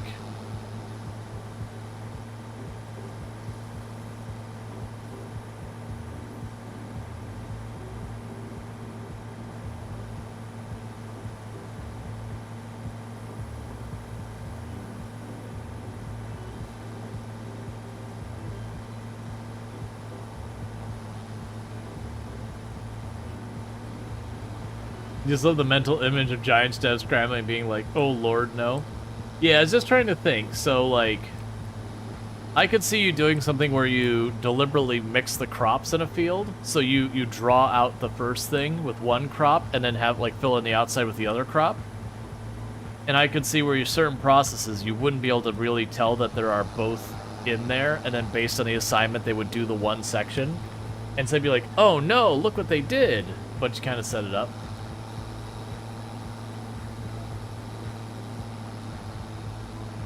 It sounds like an expected part of a game. It's possible to draw.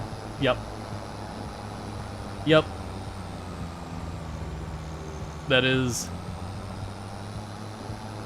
just what happens. You've given the player base the ability in any way, shape, or form to draw. You will have lewd drawings added to your game.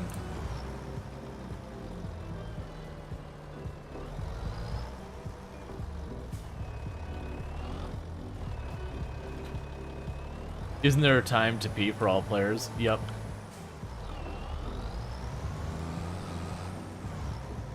And that's just one people trying to one up and be like, "But I got, like, the AI did it."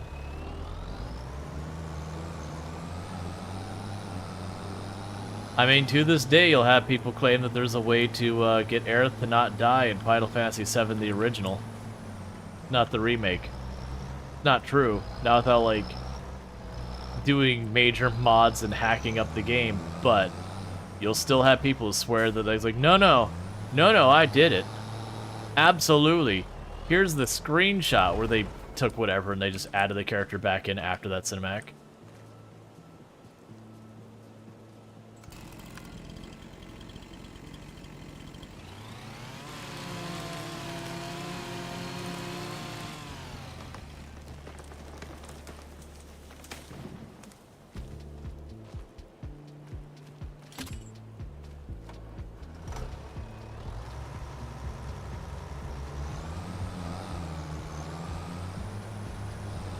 Someday, I definitely... Oh yeah, I still have the honey building up down there. I usually don't worry about the honey because of how long it takes to build up. I wait till I get like 2-3 pallets, and then I'll try and sell it.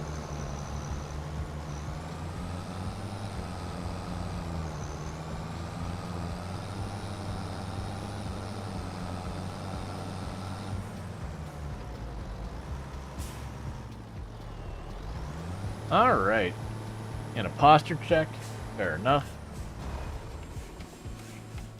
Yeah, so you still need a lot more wood. Take a sip. What's the worst that could happen?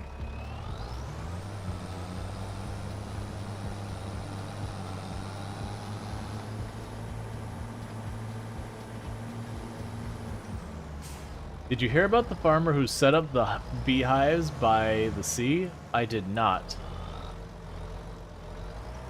I'm worried this is a pun.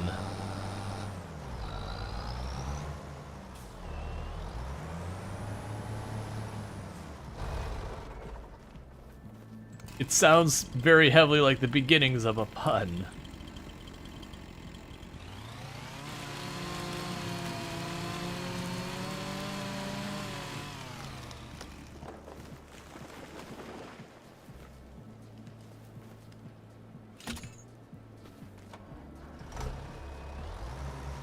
He made tea from the honey. He really enjoyed that TCB.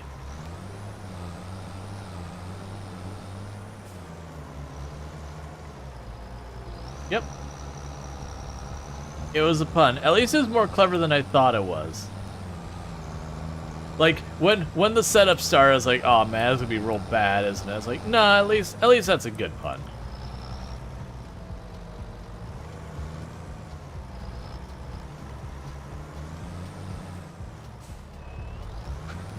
Just boo this man. Can you replant, or do they come back in time? You can replant trees. So the thing that's interesting is you cannot replant all varieties of trees. So when I'm cutting down these like giant Japanese trees, those are just gone. Those aren't coming back. But I can plant poplar. So like once I clear the native forest, I can only have my own handful of varieties.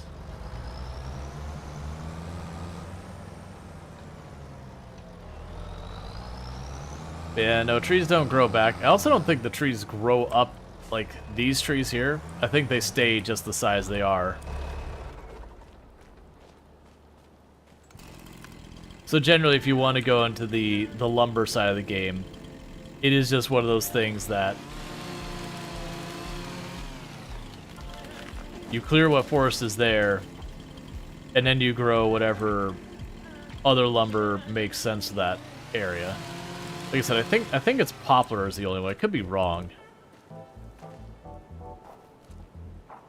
That is honestly one of the parts of the game I have not done as much as I probably should. Is the replanting and all that. Because usually there's enough trees, there's just not a need.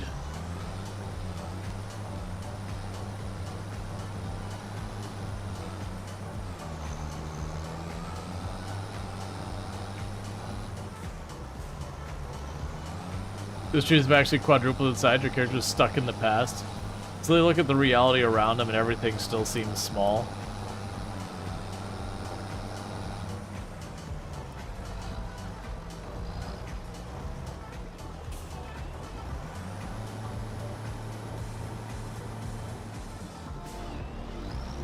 Alright. But yeah, that hill over there is slowly losing all its trees. Assuming you're gonna need to buy a new hill, or I'll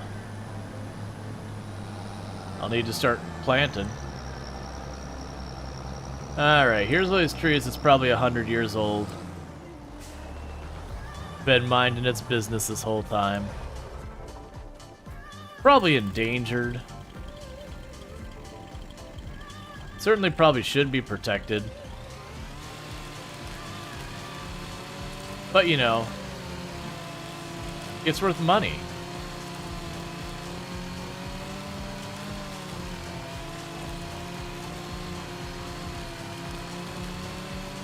Yeah, whatever Japanese Zelkova is. The trees have lasted longer than they thought they would. If I was going strictly to try and make money as fast as I could or whatever, then yeah, it would be in my best interest to just go through them.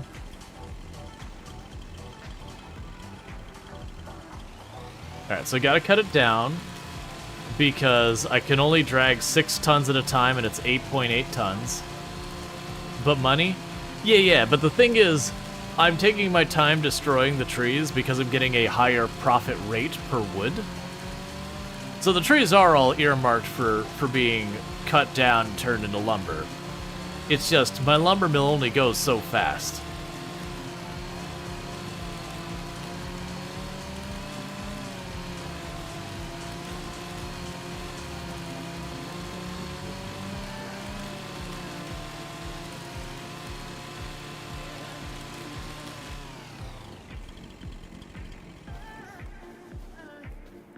Alright, so a big piece might still be too heavy. But for right now, that chunk. That's over here.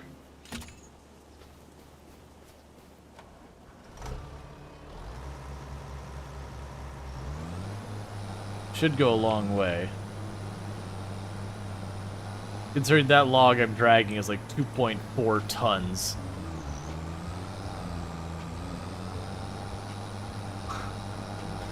That's 13, it's like ban them.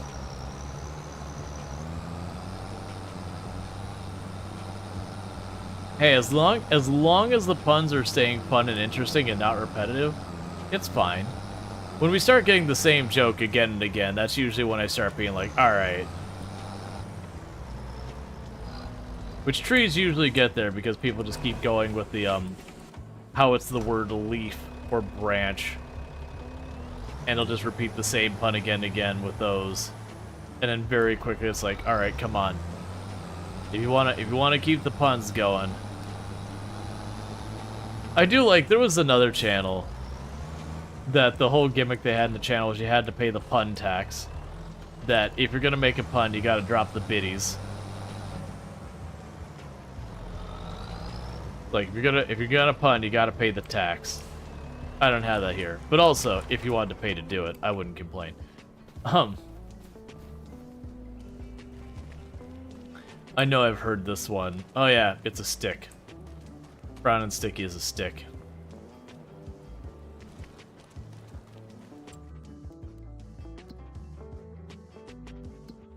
Yep, okay. The water.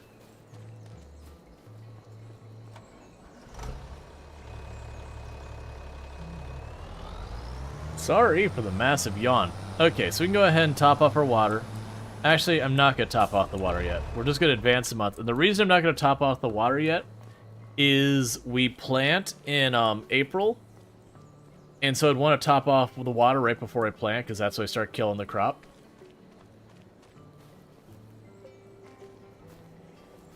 Painful challenge? Honestly, that wouldn't be as terrible as you'd think, because consider some of those contracts pay you like $10,000. It's still like, you'd be between 50 and 100 contracts, all depending on what you accept.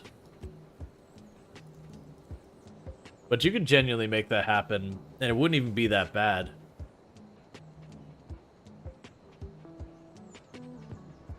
Like, we probably made close to $1 million in contracts ourselves, just we've been spending it on stuff. Like the temple.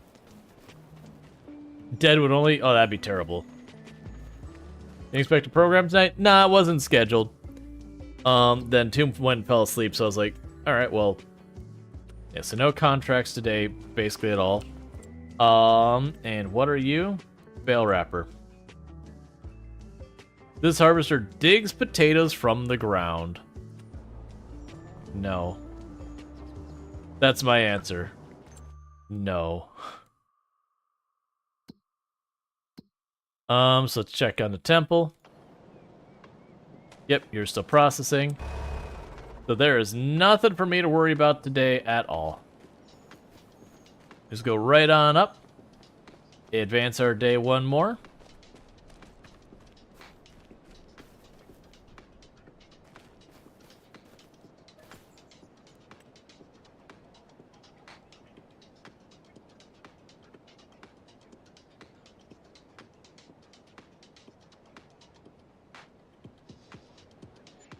And that puts us in March.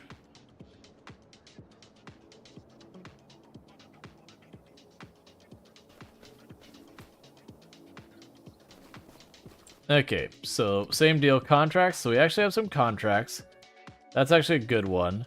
That's a good one. Those are fine. So we might do a contract or two this month. We'll see.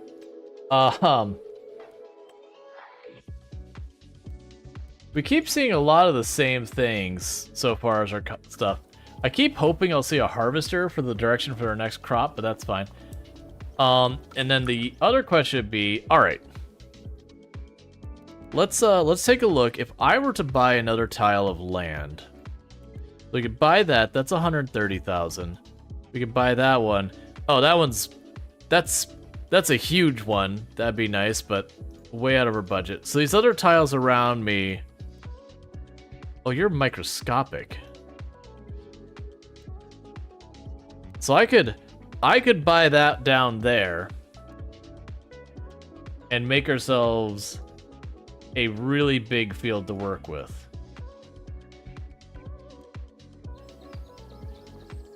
Hey, Strider, how's it coming? How's it going? Words are hard.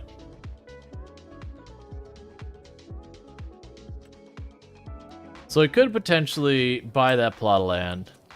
Yes, you're just about to finish.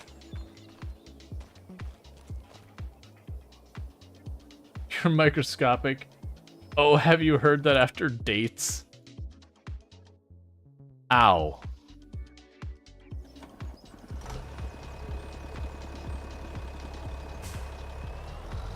Alright. So what I'm going to do is I'm going to take those contracts. So I'm going to grab that weeding contract. I'm going to borrow the equipment for that. And I just remembered the AI can't do weeding. So I'll do it myself here for a moment.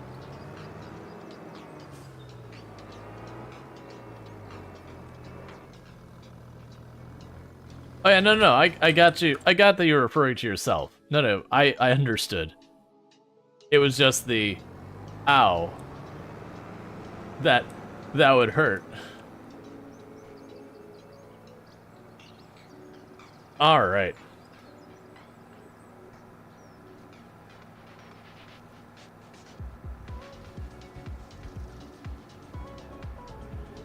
I thought I saw that there was an update for this game yesterday.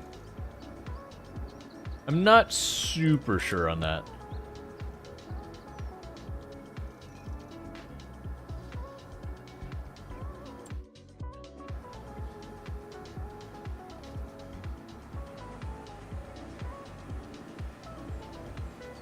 Okay.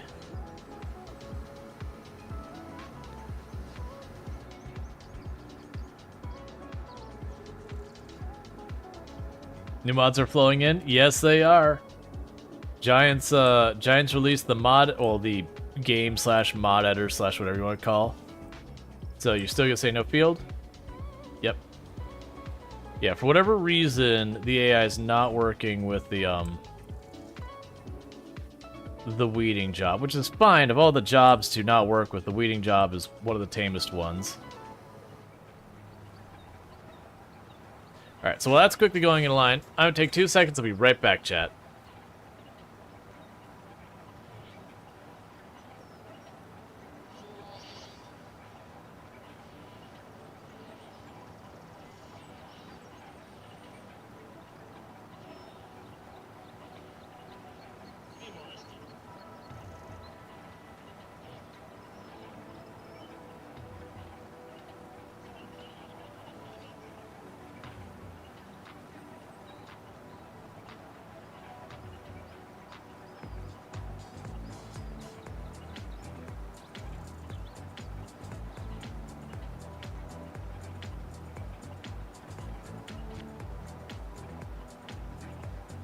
Okay, I was just checking on too.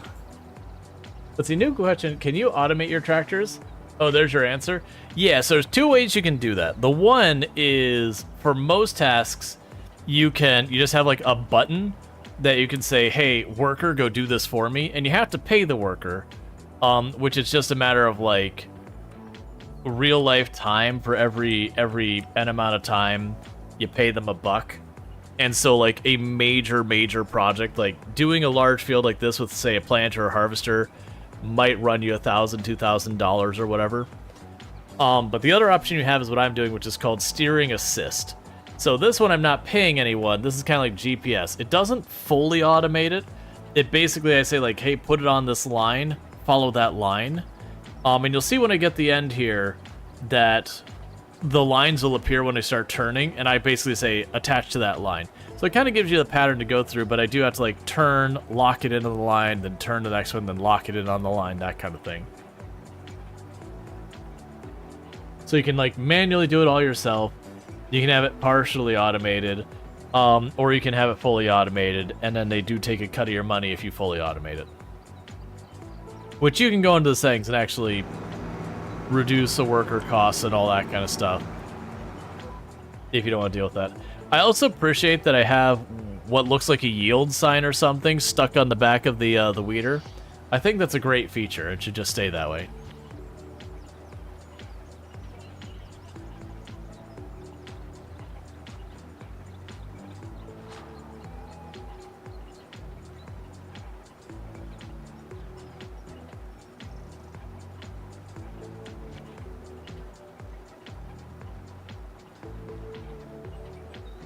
Alright. We'll go get this weeding done. I'll probably do that log pickup job. And the reason I want to do those two jobs is I am thinking about buying that extra field to expand the farm again. And then for right now, I'll probably make it yet another rice paddy, which is probably going to be the limit on the rice. That might mean it's time for me to get rid of... Yeah, you can ask non-farm so questions by all means. Like any game we play on the channel at all, or anything related to stuff we got going on here, accessibility, any of that kind of stuff, all of that's totally fine. You're not like restricted on your topics. But yeah, so my thought is we get the bigger field. Maybe those 3 smaller fields start going away and becoming production lines. And whatnot. There's also a possibility I can make it a rice field for now. And then as I get a hold of better equipment, then we would switch it over to just something that's not rice. Because that would be a way to instantly get ourselves more money. Oh, did I check the sales today? Yeah, we did. Because they haven't gotten lucky on the sales stuff, so we're just kind of building up our equipment. Let's see, in your playthrough of Satisfactory, did you use nuclear power in both or just one? Just so you know which YouTube video to look at for help. I did do it in both of them. The second one, I had a more reasonable setup for it. The second series. I never did set it up where it would turn it back into plutonium to feed your nuclear reactors. I just didn't have a need for it. But that is if you wanted to like keep building like a mega giga, whatever you want to call it, factory. Eventually you would want to do that.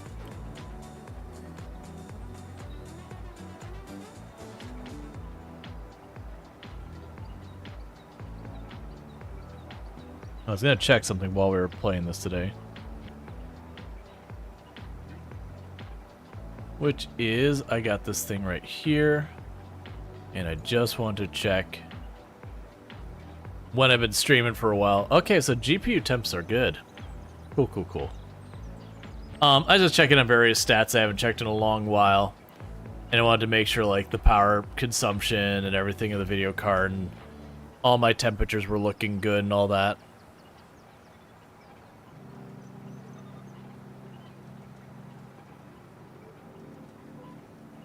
We've heard of Asked and Assume. Thanks. Try to play along with the other videos. Really confusing things. Yeah. No, there's definitely like 3 or 4 points in Satisfactory that it's like, okay, this is your big uptick in complexity. And the first big uptick I would say would be setting up oil in Satisfactory. When you first set up oil, that's where everything goes from very straightforward of like slam belt into next machine, cool, it works, to suddenly you're going, hang on, wait a second. There's like fluid and there's like pressure and there's throughput and there's all these other things now. Wait. And so that ends up being like a real big snag for learning. Another big one is when you get to setting up aluminum. Aluminum is another one of those production lines that you set up that there's a balance to it, and it takes a lot of finagling to get that balance right. And if you don't get it right, that ends up getting into a loop where eventually it backs itself up and shuts down. Then would be nuclear, would be the next big one, and then after that would be like just all like the last final projects where you're making like dark matter and all that garbage. Because those run the same problem that you run into with the aluminum, where you can run into a situation where you're producing too much of one of the byproducts and not getting rid of it somehow, that suddenly everything will run fine for a number of hours, and then the whole thing just shuts down because that one product got to be too much, and now none of the machines can run. Because, like, there's just nowhere to get rid of, like, the water or whatever. Yeah, so it's fun. Like, that's kind of thing I like about Satisfactory, is it does go in there, and it literally, you start by bang on plate till you get your thing, you know, or bang on rock till you get ingot, bang on ingot till you get plate, bang on plate till you get gear or whatever. That's not actually the order it goes in, but you get the idea. They just do the one thing after another. Okay, set up the assemblers to do, like, each step of that, and it's very straightforward at that point. Eventually, then you just add, okay, but what if it had two things go into it, and that's pretty straightforward as well. And then when you start getting to, like, the oil and the nuclear and the aluminum, it's like, okay, you've got all the simple components you've been taught. Put them together.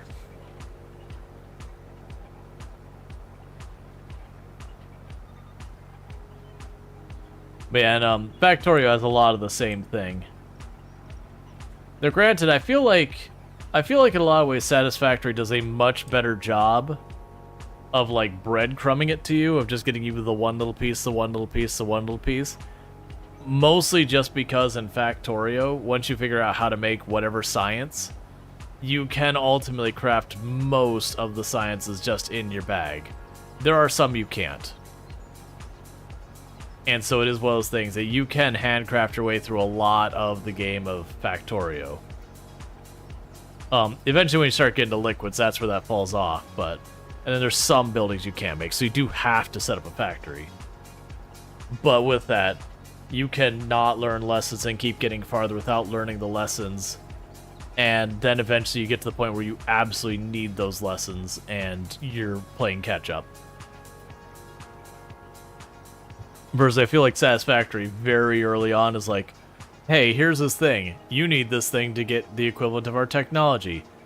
Well, you can only make it a machine, so figure it out. So I do that plenty early on. Trying to think of the very first time in Factorio that they, like, you absolutely have to use an assembler. I feel like it's around the time you get to oil. I want to say it's one of the oil production lines you have to use the assembler for. And same, you have to use a chemistry plant. Because I know the assembler themselves you can handcraft. And you can handcraft the red and green sciences. And I want to say blue science happens after oil. Then we want to have to sit there and figure out where's the first place where you must use the assemblers. I still haven't even begun trying to plan to figure out. There's an achievement for effectively speedrunning Factorio, and it used to be 8 hours was like the achievement, but with the DLC it's now 40 engines. I think you're right. Engines definitely would require that. They also require lubricant as a liquid. Oh, that's the electric engines require lubricant. Yeah, no, I think engines are assembler only.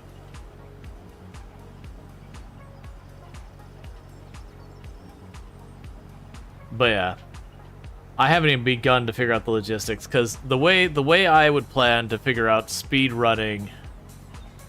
Yeah, that's what I was gonna say. So I was pretty sure you couldn't handcraft those. So yeah, I think that is the first one.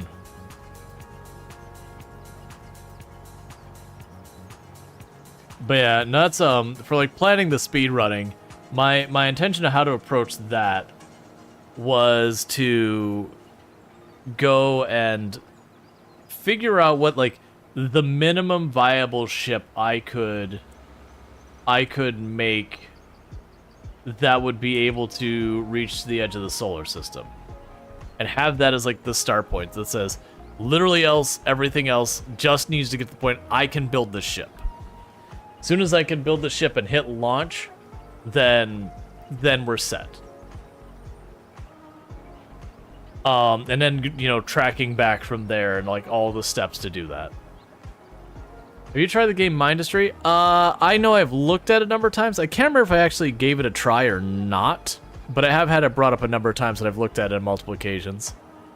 If I were to look at another automation factory game, I'm blanking on the name right off the moment. It just went, I think it was release.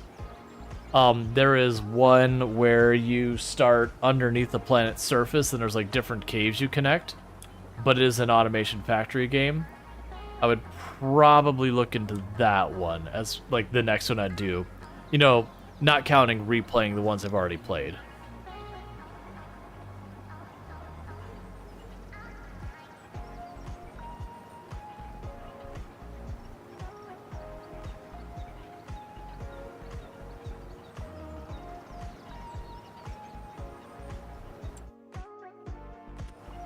So I think what I'm going to do is I'm going to wait to buy the field until tomorrow in game.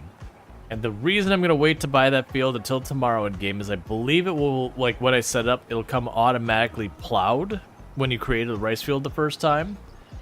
And then the other reason I'm thinking I'm going to wait to buy it is just in the off chance we get a really good sale on a piece of equipment towards another crop. I think I'd rather save the money, like I'd rather buy that if I can catch it on sale. I just don't want to sit on the money and wait for like 2 years for something to come up on sale. I mean, realistically, I'd buy something at normal price by then. But I also don't need to commit to, am I growing rice in that field until the next in-game day, because April's planting. So then we would plant that field and all that.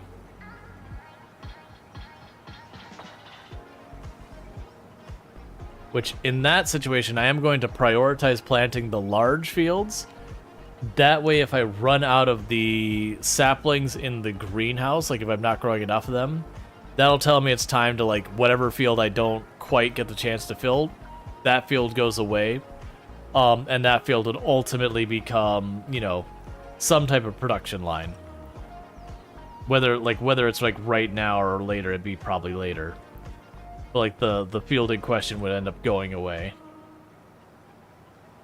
But yeah, I know people mentioned that they've been watching the mods roll in since they dropped the editor, and I've been watching that as well. We've only got like 2 map mods that showed up, which are basically map mods just to teach people to make maps. There's like the sample map and the empty map. So nothing worth doing anything quite yet. But I already have seen there's a couple of people I know who are creators who are mod authors who have shown off individual areas they've made of their maps. Because it looks like people aren't making like fast and dirty, like No Man's Land clone kind of things where they just rush it out to be the first one out, which I actually appreciate.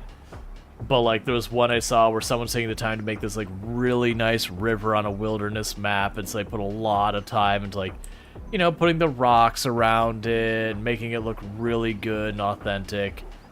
So it's like, okay, they're working on that, and that's going to take a while. Because that is definitely one thing that I've noticed in games like this. If you have the map that is just like, you know, they put a sell point, they put that there, and they put like a little road, and then there's just like a T there, and it's all like geometrical, but there's no anything to make it look natural. The map ends up being really not fun to play, because anytime you don't look into the area you've worked at, you just see like in the distance it's just effectively a flat plane. So it just looks bad. Which that was one of the tricks that if you don't know why No Man's Land, no matter where you're at, like, and it looks relatively okay, if you actually look at the edges of the map, they have the trees, but the map absolutely is like in a bowl. So it has like these big mountain like ledges that go on the other areas of the map, all the way up to like basically the edge of the map, so that you never see like the funky unnatural horizon line that's just like perfectly flat, that they have like the trees hide it all.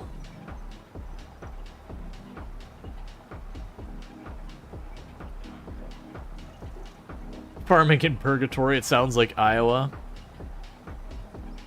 Yeah. There is a lot of flat land in the world, especially like central US. There is a lot of very, very flat land. And there's all sorts of different phenomena you run into that. Like, for example, there's a phenomena called road hypnosis. That might have the term wrong. But the idea is where you're driving and there's, like, nothing to reasonably look at. And so, like, you just kind of go into, like, almost a trance. And just watching the stripes go by because there's just nothing else to look at. And usually it happens to people when you're driving, like, at night in really bad fog. So all you can see, like, is that little area around you and you're just watching the reflectors and the stripes go by. And so you kind of get yourself into a trance-like state because it's just effectively a repeating pattern to your brain. But one of the few places it can happen just kind of out without, like, those kind of limitations is when you're out in the middle of nowhere farmland where it's just miles and miles and miles and miles of just corn or soy or whatever, where it's the same crop the whole way. And so you just drive around long, and it might as well be just a repeating texture, just like of just the same plant for as far as you can go, the same sky for as far as you can go, the same road for as far as you can go, that you can get yourself into a state of road hypnosis. And, like, the danger is when you're in a trance-like state, as you're hurtling down the highway going 50, 60, 70 miles per hour. That's bad. That's real bad. Where's your logs versus where I have to take them? Oh, I might pass in that one, just because I really don't want to do that drive. It's good money. I'll probably regret passing on it, but that is literally opposite ends of the map. Like, that is the border of the map there, and there's just a little bit more over here. I really don't feel like driving the whole length of the map for that. Let's check again. I don't remember where the temple was at. Okay, so temple real fast. Let's speed up time and let that roll over.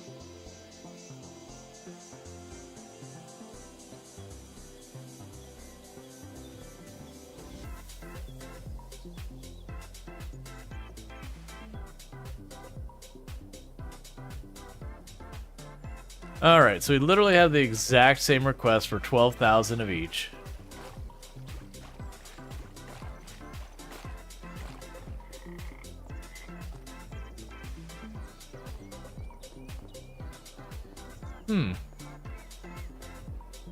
What did you build?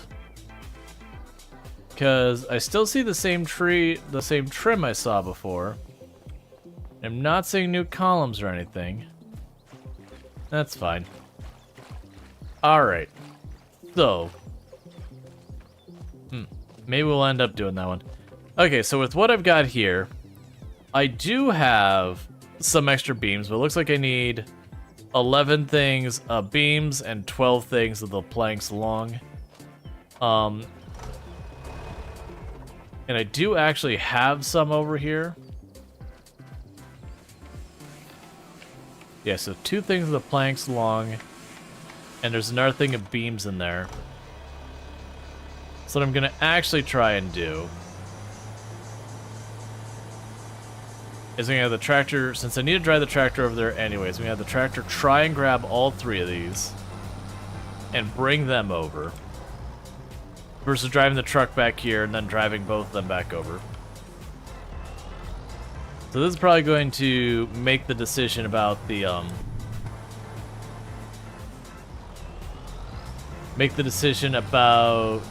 buying that field or not. This might clinch it, because by the time I buy all that material, it's going to cost me a couple thousand again. We'll see.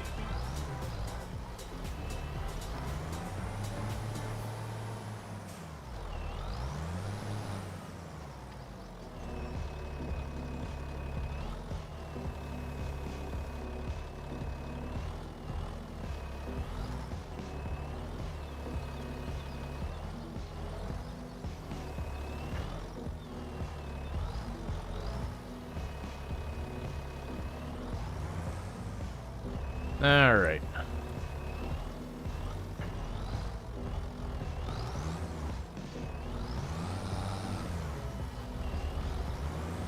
It's definitely not staying there. Okay. So quick check. Not enough for another one in there. That's fine. Because that'll let me drag a little bit less from the Sorry, that'll let me drive a little bit less from the warehouse, which will save me some money. Plus, this will make me a little bit of money. So honestly, when I consider the loss of what we'll take from doing the order with all of this, and then plus what it'll gain from this sale, we might actually not be that bad. If we do that one lumber transport mission, I would be able to get the field. More than likely that lumber mission will be here in next in-game day too. Because a lot of those last like 2-3 days before they go away.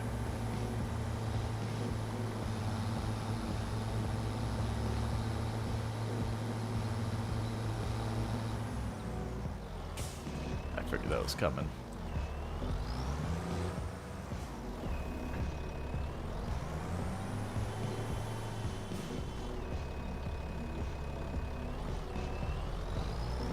You're gonna make this difficult for me because now you're gonna pull forward and you gotta get up those and you're gonna honk at them.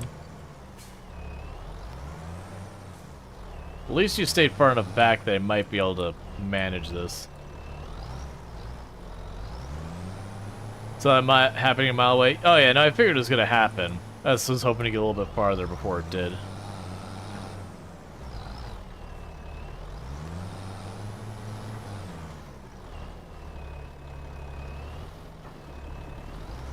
That is not what I want. Okay. I'll probably do something interesting with this. Would you go around, man?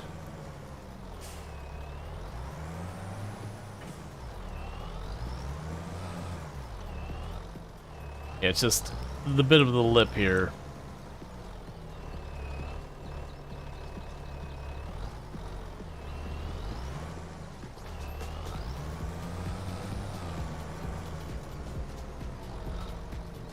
Let's see if that's up enough that I'll be able to snag you.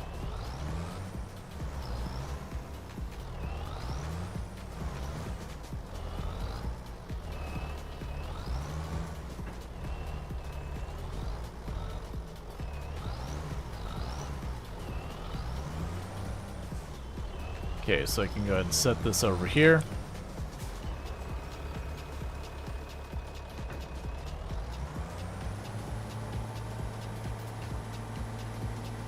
Let's grab you.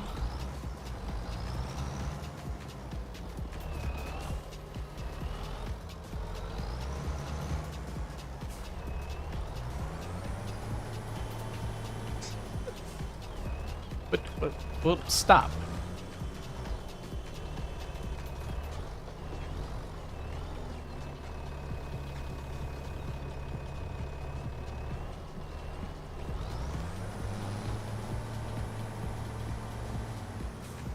Okay, so now I can go ahead and grab these by the end. I think they'll be a little bit better for us than the last way I had that stacked.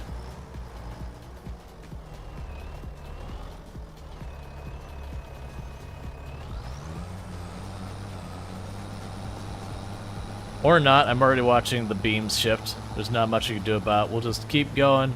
It'll fall off. It's fine. So in hindsight, maybe it would have been better if I just took the truck anyways. Just because it has the straps that I can strap those into place and keep them there.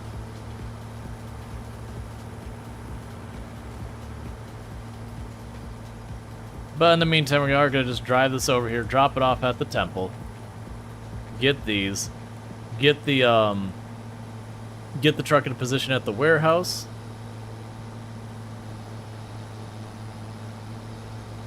Yep, cannot tilt back.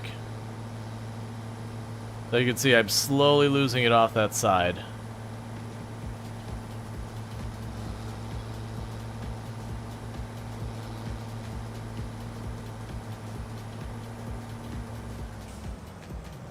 I wonder if I can correct it here.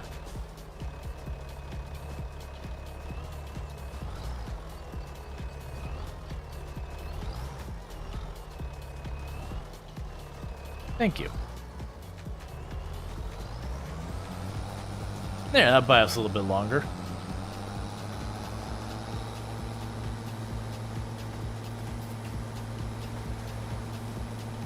But yeah, no, if you could tilt it back or whatever, that'd help a lot. But that's just not a feature this has versus the actual forklifts will have it. But yeah, so we can quickly drop this off. Well, that didn't work.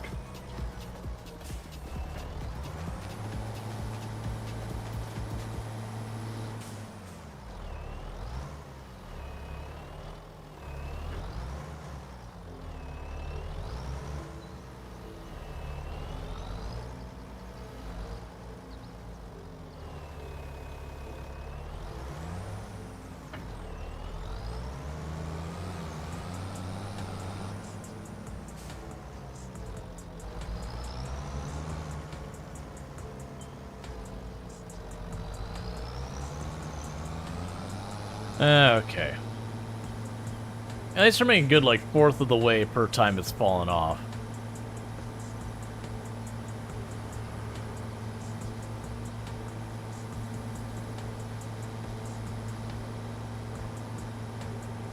But yeah, then we can go to the warehouse, we can buy, like, the last 20 pallets or whatever it is of all this stuff we need for right now. And keep that going. And all that. You don't like that you can't push cars with your tractor? Yeah, no, I understand why they made it that way. They didn't want us to just smash all the cars around and just like demolition derby. Like not that I've heard them formally say that. I could also imagine that might be with stipulations that having these brand deals like John Deere and everyone else, that they're probably a bit sensitive about the idea of like their tractors being shown trashing people's cars and all that.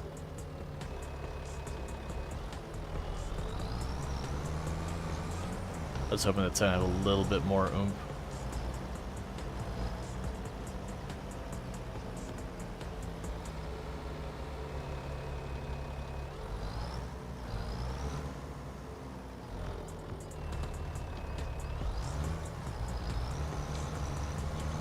Alright.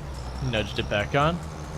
But yeah, and I could definitely see that it could be a thing about brand licensings are not allowed to do it, or they're doing that. It's also I think the game is like keep going, but it happens in real life, them damaging tractors, right? And there's lots of stuff in real life that brands do not want that shown with their stuff.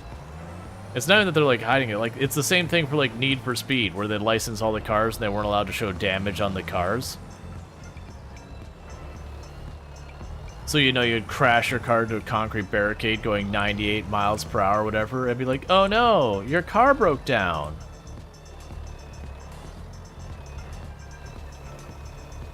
But like they wouldn't even like deform the panels or whatever. Like it wasn't a tech limitation. It was a licensing thing, but they said, hey, if you want to have Ferrari or Lamborghini or whoever in here, you can't show our cars getting damaged.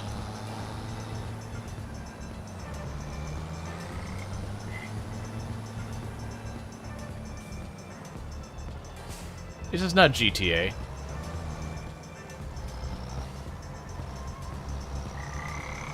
Plus, it's also a game that's rated E for everyone. If they start showing you like flipping cars and causing like actual violence, then they could potentially have to up their rating, which means they'd have to change who they're allowed to even sell the game to and deal with all sorts of different bureaucracy based on what the restrictions are for each rating and yada yada yada. It's the same reason why we grow grapes and we get grape juice.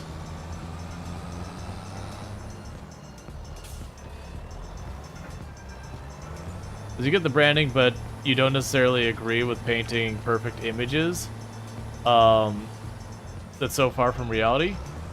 Yeah, but I mean, the alternative is, would you rather that you could drive your forklift and you'd harpoon through the window of a car and kill the person because that happens in reality?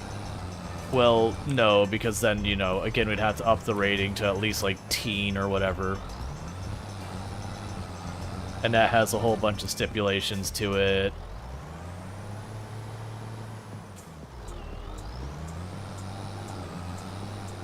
And there's like lots of other realism stuff that doesn't get included in the game that I think is good that it's excluded. Like, don't get me wrong, I think the fact that a car bumps you and you go sailing out of the way and the car is just completely unscathed is silly as well. But I understand why they made those decisions. But that's where mods can come in, where you add the physics to the cars.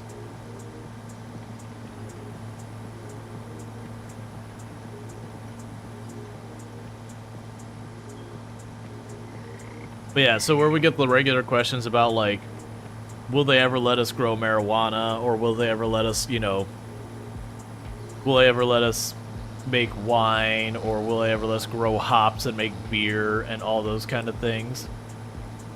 It's like E for everyone. The moment they include that, up goes the SRB rating and the equivalents in basically everywhere. And so for them as a business, it just makes more sense to not do that. Plus, a lot of those things, there's actually very strict laws in different countries that say, hey, if your game includes this content, like, it's no longer allowed to be able to be sold in certain markets and all that kind of stuff, or you have to censor it out, or whatever. And regardless of what your stance is on that, like, the countries having those laws, the fact is they do. So as a game, they could be like, no, we're going to include it anyways, and it hurts them as a business. Is your point is a mindless car could stop behind your tractor and you're powerless to move the car? Yeah, no, that's the thing. I agree. I think they were just genuinely trying to avoid where, you know, people sit there and take a forklift and pick up a car and dump it in the river and all that. You know, people would immediately start doing stuff to torment the cars, and that would very likely become the default gameplay people would do. And then once they got their kicks out of smashing all the cars, the whole thing. But yeah, no, I agree that should be a thing. Like, they made it a little bit better with this one, where the cars, when they get behind you, they'll go around you sometimes. It would be good if they added logic to the car, where the car will back up and then go around you kind of thing, if you're really blocking the road. So, like, if they pinch you in, they'll back up and then they'll go around you kind of thing. I would like to see that. I mean, ultimately, you can also just turn off the cars. Oh, that was not my turn. I need to be on the other side of the canal. But like, I get the ideas. They didn't want people the default way they play it to be GTA, where you just start smashing cars. It's the same reason I think we have no interaction with the pedestrians. Is that they would be worried people just drive their tractors and run over people, and then, you know, you'd have all the things like the meme people being edgy about it, where they would get their giant harvester and start going down the sidewalk with it running, hitting pedestrians or whatever. So they just made it so they don't interact, or you just ricochet off of them kind of thing.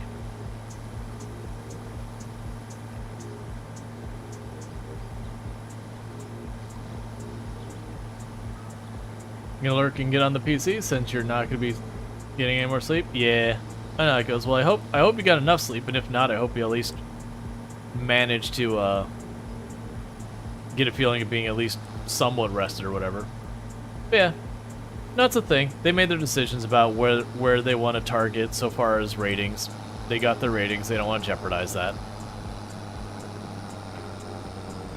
They want the game to be about farming, and like I said, it very well could be.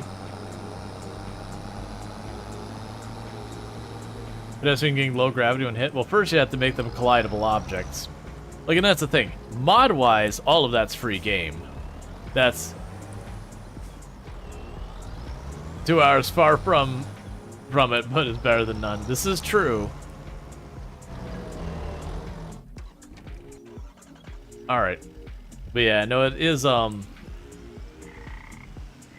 those things you can go wild with the mods, but it wouldn't surprise me if it also as well as things that, like, when they were first making the game, they're like, hey, we'd like to include, you know, this brand, or that brand, you know, reached out to them, and probably the brands are skeptical at first at all, but once they manage to convince people to get on board, because you've probably noticed, I've had in the different chats, people are like, oh, when do you think they're going to add the John Deere, I have no idea model numbers, but like whatever their latest John Deere, when are they going to add this? And I don't know stuff about these things, and honestly, you could call the tractor brand Pumpkin and have it as official, you know, an unofficial brand of the game, and it wouldn't make any difference to me. But I do know for a lot of people, seeing the tractor they like, or, you know, the latest tech in that, is very important to them. That's actually a selling point of the game for a lot of people, is getting to use the various tractors and all that are out there in the real world, and, you know, seeing quote-unquote real farm equipment and yada yada and all that. And so just kind of those things, that those brand deals, you could imagine John Deere being like, yeah, we don't want people to be allowed to, like, we don't want people to be allowed to drive our tractors and, like, you know, knock over, kill people, whatever, in the game with our tractor. Yeah, we don't want our tractors to be able to, like, flip cars and all that stuff. Like, you know, very strict rules. I could see them having those kind of conditions. And between each and every one of those brands having probably their own lines in the sand of what isn't and isn't okay, they just had to kind of go for the least common denominator and just make a lot of that super tame. I also don't feel like it's an important add to the game. Like, don't get me wrong, the cars getting stuck behind you is annoying, but the workaround, you just turn off the cars. Let's see, you forgot which racing game it was, but there are pedestrians, and they would react to almost anything hitting them running away. But there's no collision box with the pedestrians. Gotcha, so they wouldn't, like, ragdoll or anything, but if something hit where they were standing, they would panic and run away. Yeah. Usually the issue with that is eventually the way people play the games, they just hit people. Alright, so I think I need 10 of the beams. Yeah, I need 10 of the beams and 10 of the long plank, is what I think we need.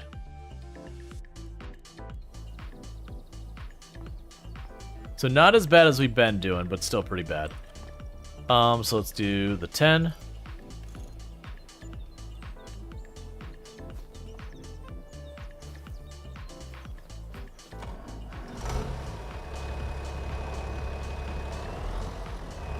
But that's like, for example, there was a racing game called Paradise City.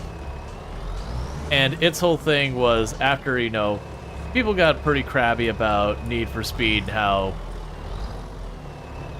like, you could slam into someone going literally hundreds of miles per hour, and you just kind of bounce off, and, you know, a little damage gauge goes up, and maybe some smoke starts coming from underneath the hood of your car, but otherwise no damage is shown. That Paradise City is like, no, we're going to have, like, every single part of your car is going to be physics enabled, and you will be able to, like, you know, the car can be, like, completely destroyed. And then they just made, like, fictional versions of cars. And all people did in that game was, there were races and everything, but almost very, very few played it. Almost everyone played it just to smash the cars a whole lot. And then once they had done some, like, pretty elaborate stunts that they crashed their cars and had, like, effectively shrapnel go thrown across the map, then they closed the game and didn't play it anymore. Like, don't get me wrong, the music in the game was excellent, the physics were really well done, and it was very satisfying to watch the cars go rolling end over end like 40 times because you got going 180 miles per hour and deliberately threw it off the side of something into a roll, and then just did that again and again. But that became, like, the mechanic it was known for. You could have some really cool car crashes. It also changed the entire way people played the racing part of it, where everyone played at the racing part of it, with the emphasis of trying to kill the other players.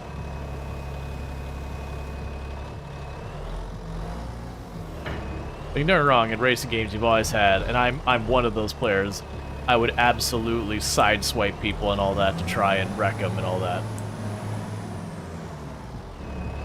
But it was just, like, literally demolition derby every single race, even the ones that weren't supposed to be. Because once that became a core feature, everyone was going to do it. Hey, Bogan, how's it going?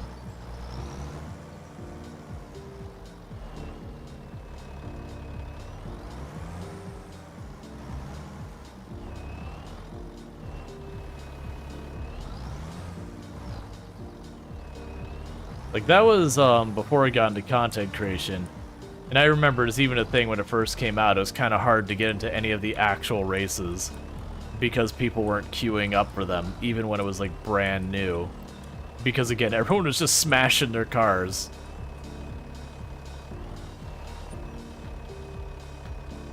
Which sucked because it was one of those games, as I recall, when it first came out.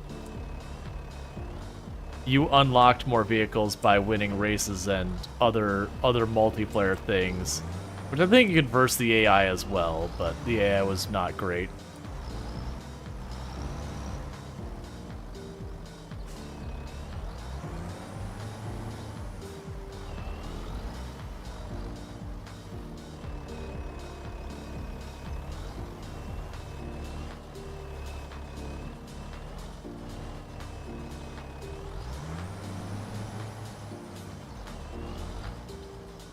Okay. Get the last ones. You just remembered it was it wasn't a racing game, it was a game called Crazy Taxi. Yeah, no, I'm familiar with Crazy Taxi. That said, the whole gist of Crazy Taxi was also about like just silly shenanigans and driving a taxi unreasonably fast and recklessly. And they just kind of generically made all of the taxis just like yellow cabs. They didn't have any real life brands or anything like that. At least not that I remember.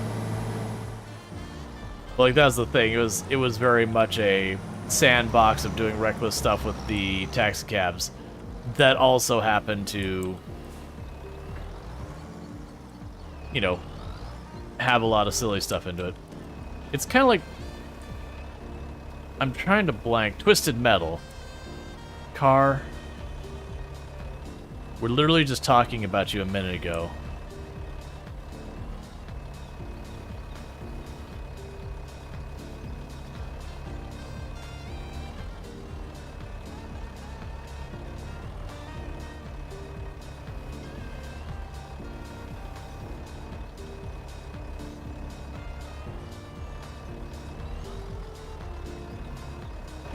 Alright, before I try and do this, latch down I can. I still have one more on the forks here.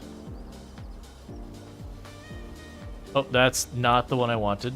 But that'll work. It was set on there enough that I was able to do that. That's fine. Keep accidentally having it get in the wrong vehicle.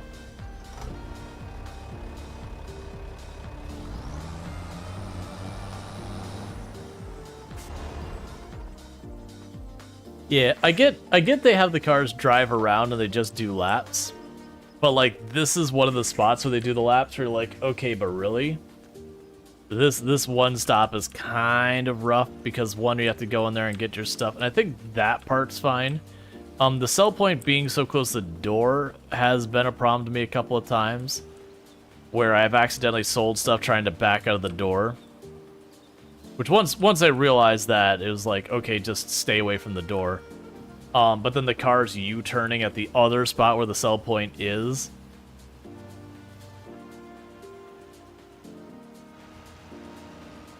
It's just kind of one of those things like, man, you're being really inconvenient. Alright, so there's our planks. And just like with the other one, we drop these 2 deliveries off at the temple. The beams and the planks, and then we're good for another 3 in-game months or so. That it'll just keep advancing to the next thing. I've long since lost track of what stage we're on. I was told there's about 20 stages by someone, but it was, you know, one of those things that, like, I don't really know how good the source was or whatever. But we're probably on stage, like, 13, 14 maybe. I'm knocking out good, like, 3-4 stages per stream.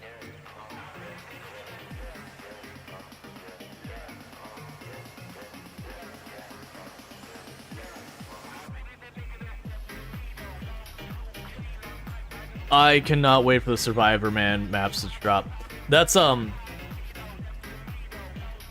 I think the plan is gonna be we keep pushing the temple. I'm honestly wondering if I were to push for the 1,000,000. So don't buy equipment. knock out, just grab the very lucrative contracts, get those done, do our harvests, and just try and save.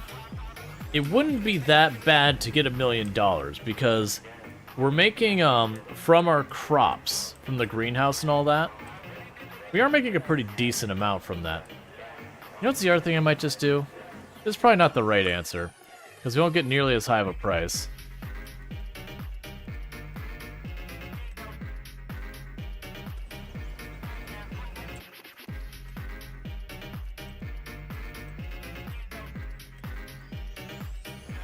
That's not what I wanted.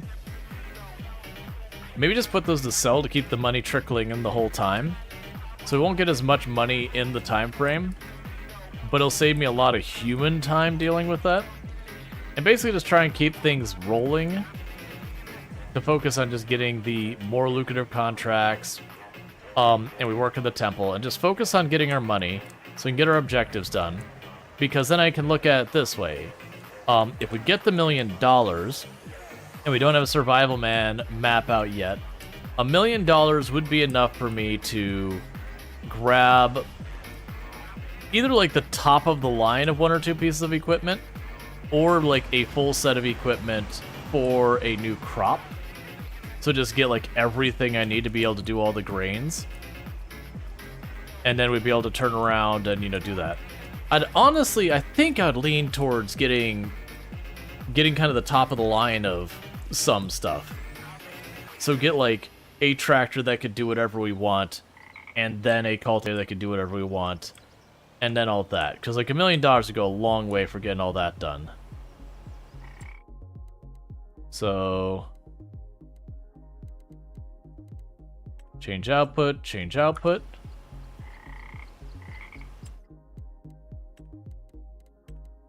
Change output. Change output. Okay. Yeah, good harvester. Right. That's exactly what I was thinking. So instead of doing what we've been doing, which is like just trickling up more and more fields, because each one of those sets us back like 100,000. We're still gonna work at the temple because ultimately the temple is still the bottleneck for that objective.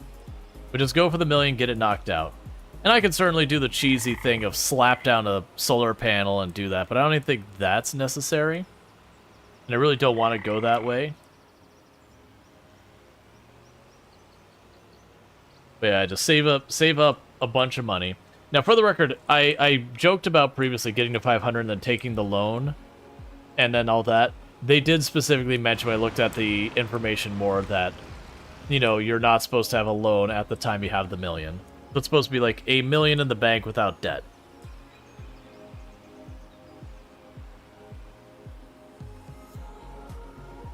But that wouldn't be too bad.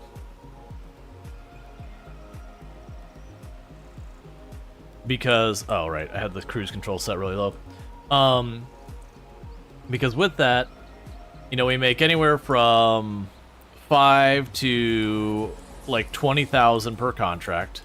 Most of them would be hovering around 8, 9, 10. We get, every time we sell off the lumber that I'm selling it and not buying it, I make myself pretty close to 10,000 per run, dropping stuff off. The greenhouse goods should amount to several thousand every in-game month, now that I'm selling them this way. So we should have a pretty steady income. And then for the rice, that's then going to end up being like 15,000, 16,000 a year or so, would be my guess. Because I'll still put in the production line, just let the production line sell as it's able. But because I'm taking all that human time of running around doing the work, that should help.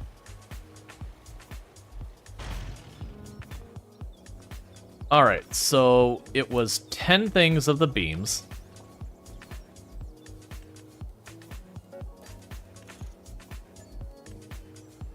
So that sets me back 41, and it'll probably sell it for around 36, 37, 38.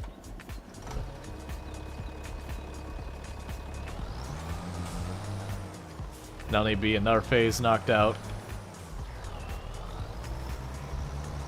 I imagine there's people here who just look up how much total materials you need for this, and they just spend one super long in-game day buying all of it and just doing it all in one go. Which, fair enough. I could see doing that myself for, like, the river bend. And now when I gotta go to the achievement grind.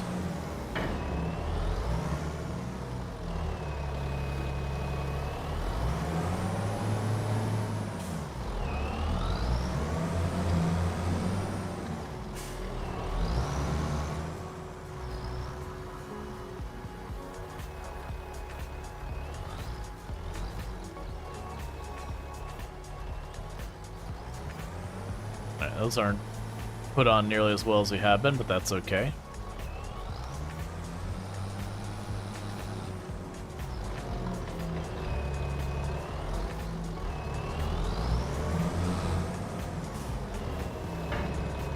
Now I think about it.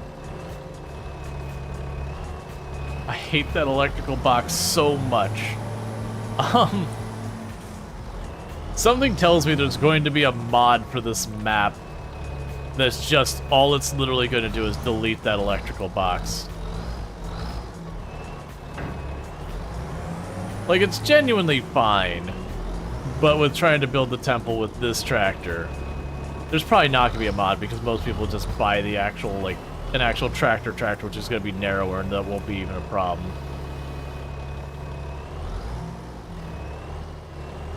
I saw that coming too late. It's fine. I'll just deal with that set next.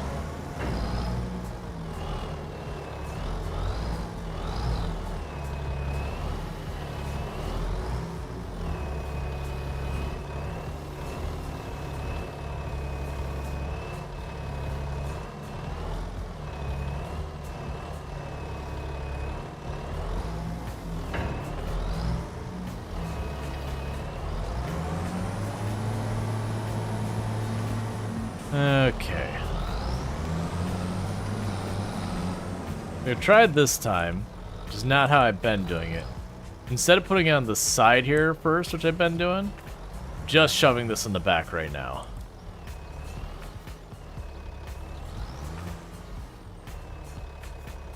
Excuse you, physics.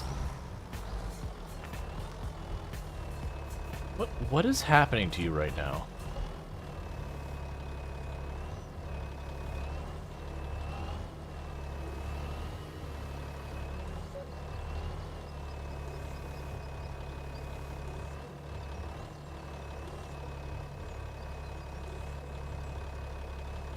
Don't you do it.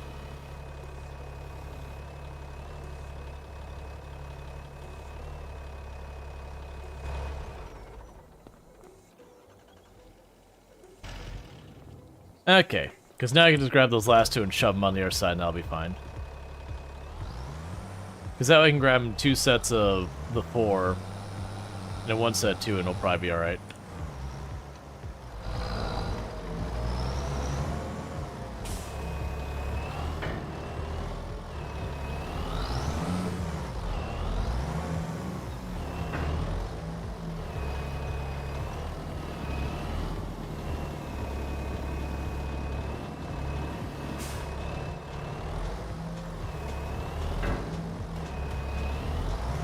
Okay.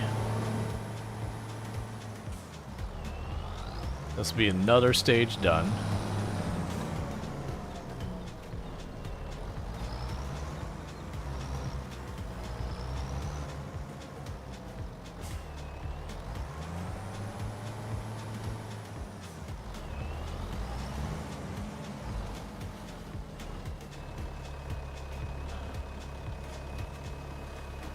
I was not expecting that to be a snug effect. So I see the problem with doing it this way in the future.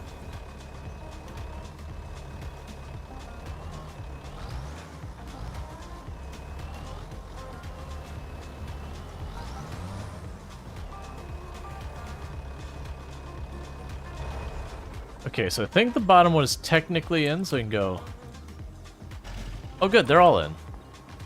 I was not expecting that to count.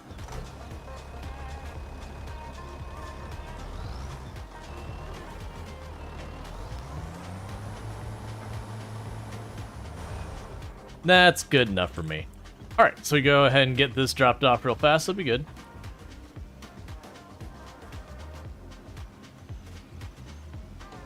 And then that'll take care of this phase for the temple. And then, like I said, we'll probably do the one wood transport mission, I'm gonna guess, real fast.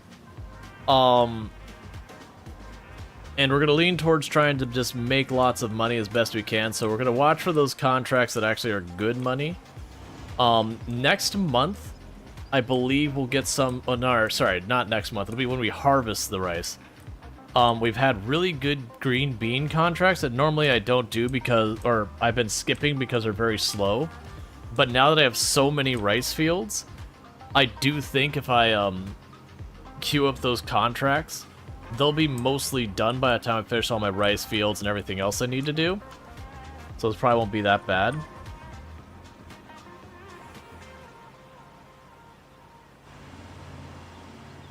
So that would be a way to get ourselves like an extra 20,000 or so on those days.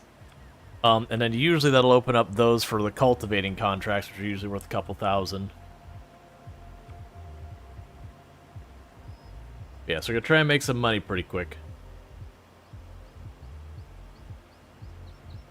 And see what we can do with that. Doesn't feel that bad. Let's speed it up a little.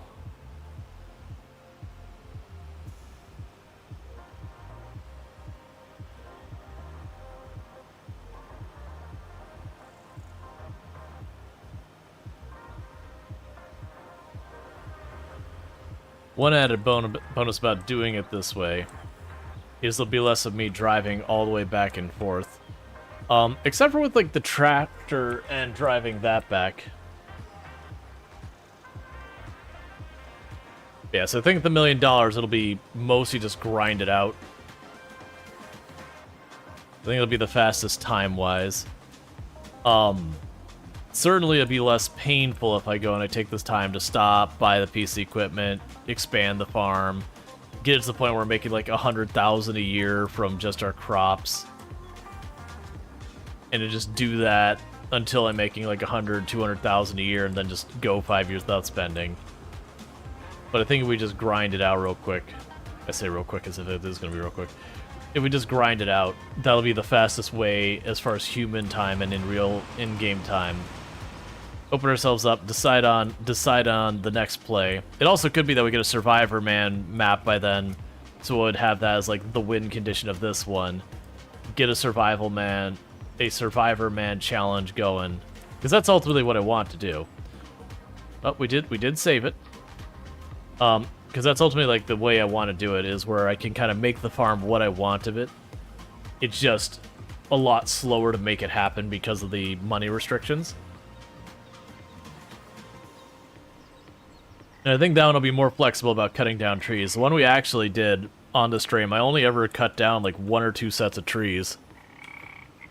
Just because we had done so much Silver Run, I didn't want to spend all the time cutting down trees. Alright. Yeah, so I burned probably about not quite $10,000 with all that. But that's everything I need for that. Alright. So let's start this. Check the contracts. See what contracts that we dub worthwhile. So the hoeing ones aren't bad, but like the leasing of equipment doesn't do me a whole good. The plowing ones are pretty terrible. The rock removal, if they're close to the shop, aren't bad, but like way down here, it just takes so long. So I'm just gonna do this one here. Which the pro and the con is it's relatively fast. The con is, unfortunately, I have a long drive each side of it, so this one's relatively close over here.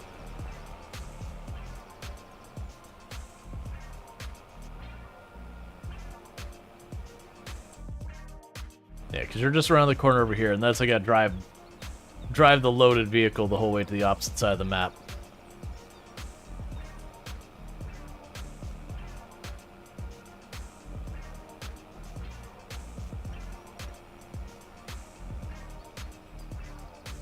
Yeah, I'm deploying my stilts while driving. Don't worry about it.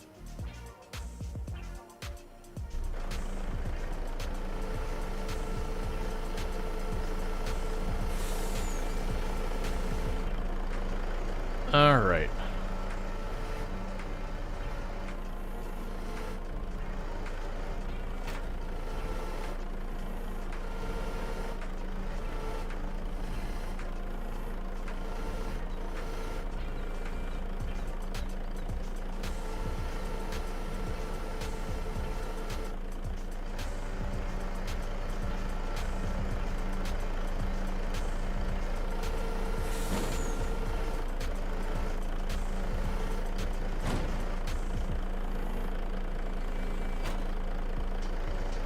Okay, we got the first one nice and clean.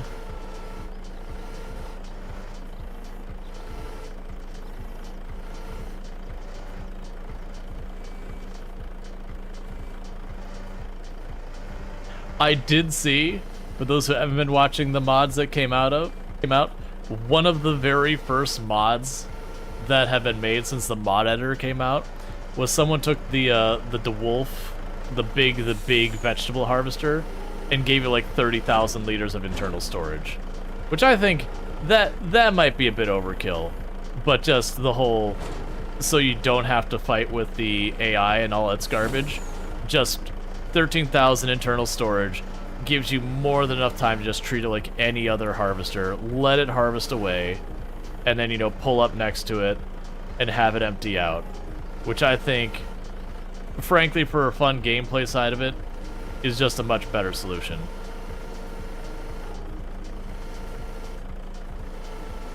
Probably gonna lose that one that's on the bottom. We'll see.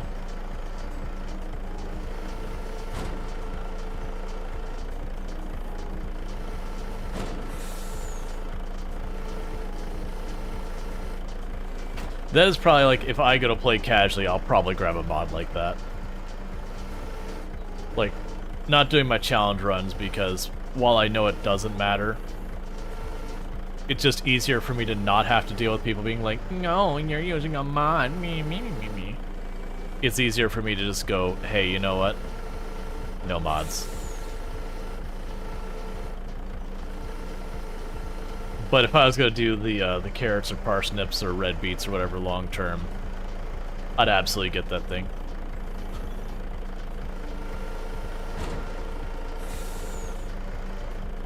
I think more reasonable would be give it like 500 to 1,000 liters. So not much. Like, not enough that you could realistically just cut the AI loose and say, go do the field, and then drop by once in a long while and pick up. Like, mostly you'd still have to hover around it. But when it goes to do, like, weird things or turns around... How do you do something? So the physics in 25 versus 22 with the logs, it's almost like they got, like, sticky tack all over the logs. That they do kind of be a little bit grippy compared to each other. So with that, if you get a good solid grab on the top three, that's nice and clean, it'll grab the two below it, even though in real life that makes no sense at all.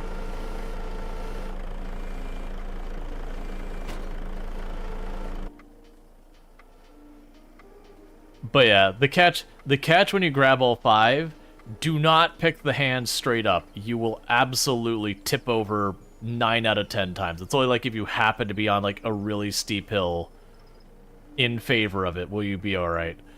When you grab like the full 5, bring it close to you as early as you can, and then worry about the next thing.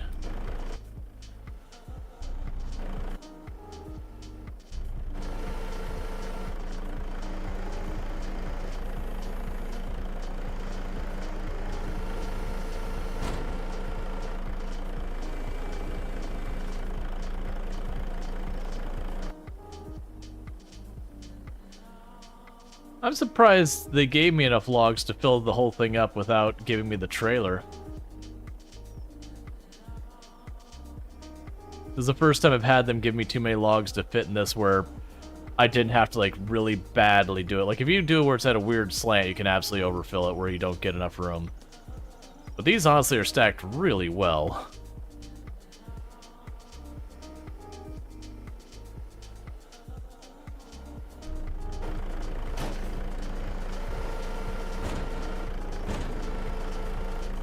And I am not too tripping this.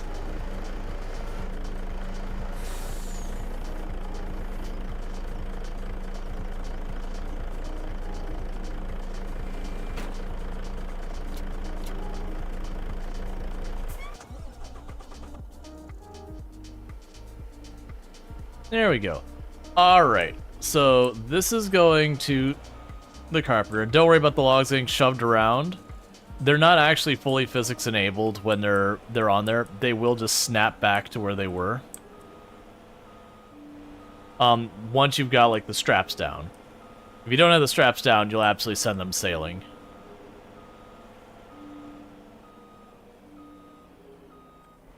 So you gotta be careful, I'm stacked pretty high.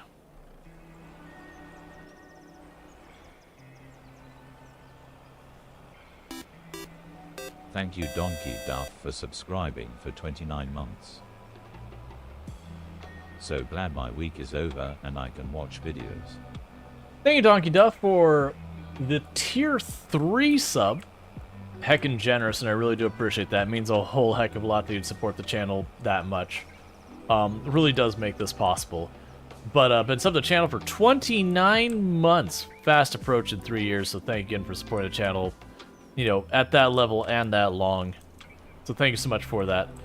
I do hope you've been enjoying your nice advertisement-free viewing, as well as access to the emote, and congratulations on the week being over, and at the point you can actually enjoy your weekend. That's always a good one. Alright, so we just got to get all the way over here to the carpenter place. That'll give me a little bit over 10,000, which will be good. I will then need to check to see what our wood is at the lumber yard, whatever that thing is. Sawmill, that's the one. And make sure that's topped off. And then next in-game, like, when we get the next in-game month, that's a big month for us. I'm going to have to top off the water in all our greenhouses. And I'm going to want to, and I'm going to need to plant all of our rice. So that'll be a lot of things to run around and do. There'll also likely be some good contracts there as well. So if we get any good contracts that are like a little bit more laborious, I can just grab the contract at the beginning of the day, toss an AI worker on it, and sure, I won't get the full value. But if I get an extra couple $1,000s I don't have to work for, that's still progress.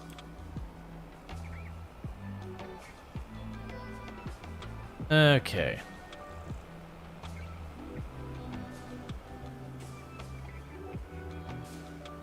What? Oh! I hit the light. I was like, what did I hit? Why did I bounce? It's because the wood stack is high enough the back of the wood caught the light itself. Alright. So we're just gonna drop this off at the carpenter. That looks like, unless we get like another amazing contract snuck in here, which I doubt, that'd be it for this in-game month.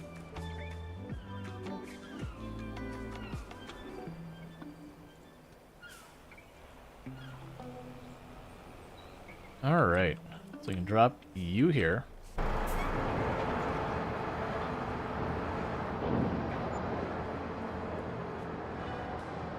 Oh.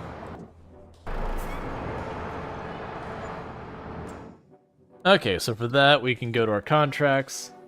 Completed. Give me my 10,000. It's not a bad weeding contract, but I am going to skip it, I think. Yep, so we're going to skip those last contracts. Yeah, that's all fine. No sales I can't live without. Because that'd be the only way I might not go the route of the going straight for the million, is if we sit there and we look at it and we get a piece of equipment that's like 60% off, that's $1 million piece of equipment.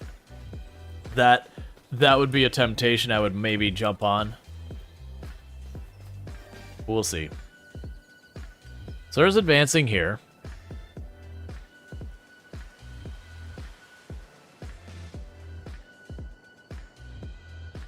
And so for this, what I'm going to want to do is start the fields filling up right away.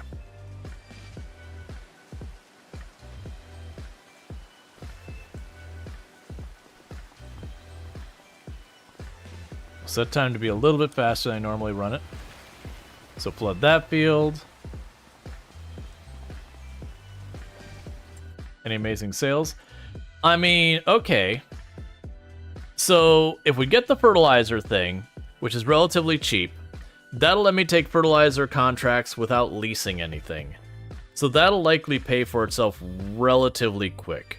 So I do think we grab that.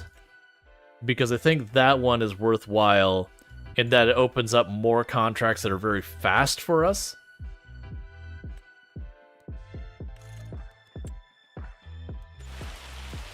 Because that can be... Oh, it's not rain, it's hail. Is it think that's hail? No, it's rain. Oh yeah, I was gonna check the... Oh. You like that fertilizer? Yeah, for me, for actually fertilizing the fields, that's my favorite one. Like, even over the liquid one, I do like that one because you can just zip around so fast with it.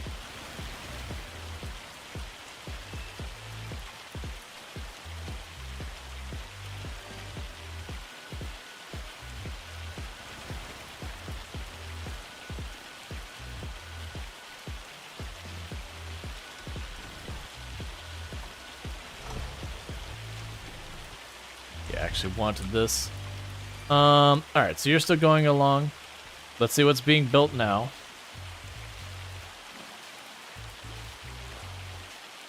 Just keeping tabs on all of it.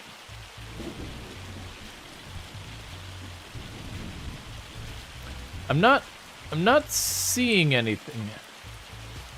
Oh, is it filling in these walls, maybe? That might be what's doing, is it's filling on the lower section of the walls. Okay, so we've got those going. So the first thing I just realized, I need you back home. Because I need you to fill up the greenhouses. But first, let's check the contracts. Is there any amazing contracts? We have a wood transport contract we're definitely going to want to take, because that's 16,000. It's a short drive, relatively speaking. Is it a short drive? Where are you taking that to? Oh yeah, it is the carpenter. Yeah, so it's a relatively short drive. It's basically from the temple down to there. So that'll be a huge amount of money. Not gonna worry about the stone picking, not gonna worry about the plowing. So the art contracts we don't care about. Not this moment.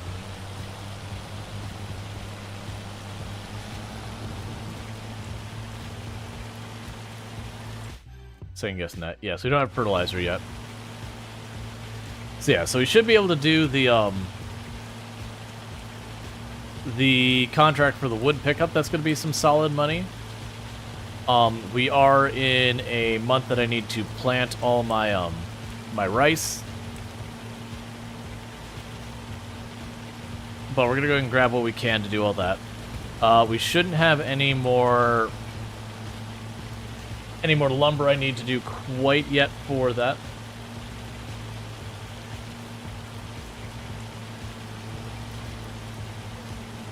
You don't care about any you don't care about contracts at any moment? Good game balance? I mean, some of the contracts are good. Like, I did mention that wood transport contract is like 16,000. And you can knock it out in like maybe 10, 15 minutes. Which is pretty solid money.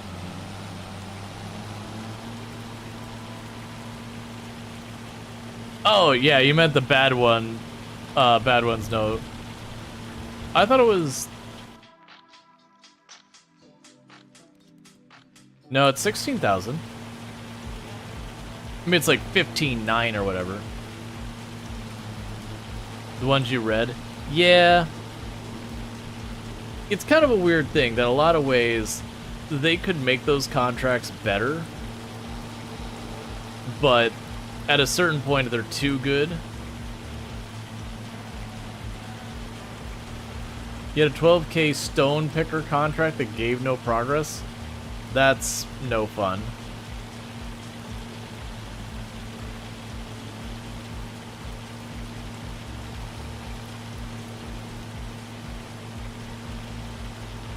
You avoid like 90% of them and you're poor? Yeah, I mean, a lot of people avoid a lot of them. There's like a handful of contracts that people go for. These contracts are pretty good because that thing flies across them. It's just you need like 2 or 3 of them to make it worth your while. If it's just one, the cost of leasing it eats up any benefit.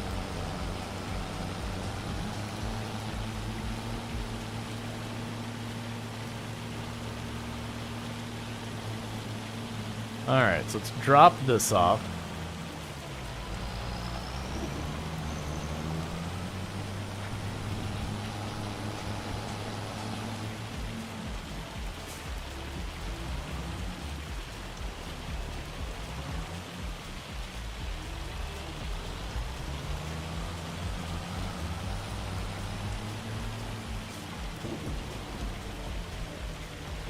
And grab you.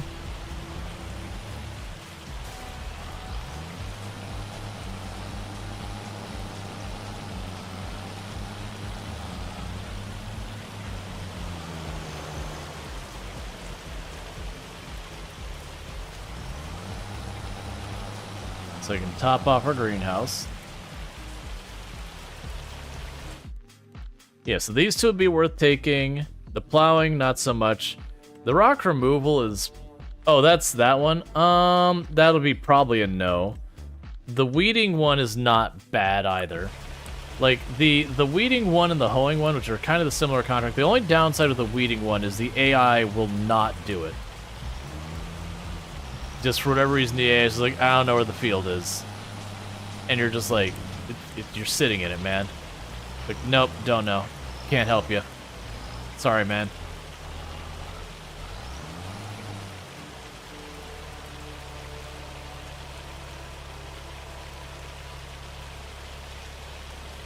Because honestly, you can afford plenty of equipment needed for contracts. You do buy other stuff first. You're not wrong. And we have gotten some of that. Like we got our cultivator that's about as good as this tractor can handle. And honestly, it's pushing what this tractor can handle. Like it very well could sit here and go, hey, if we look at, so we had the weeding and the hoeing one, I would be able to get away with. Where are you at? Like I could buy that thing and be able to do all the weeding and the hoeing contracts relatively quick. And it might not be a bad idea, because every time I'm doing those where I'm leasing it, I'm spending about $900 on the lease. It honestly might not be a bad idea to just get that thing and be done with it. Because I've been doing those because they're fast. Do you need to cultivate to reseed grass field, or will it grow back on its own? I'm trying to remember what the rules with the field are. I don't feel like you need to recultivate and reseed it. I think it will just grow back on its own. I know if it's not a field, it automatically grows back. So correct me if I'm wrong, but it does grow back, right, chat? The grass when you mow it in a field, not just like out in the open. But when you make a dedicated, this is a grass field. I mean, the way to look at it, does it still, if you put your mouse over, does it still label it as grass that's, you know, growing or whatever, or does it get like a cultivated status or what, or not cultivated, a different status?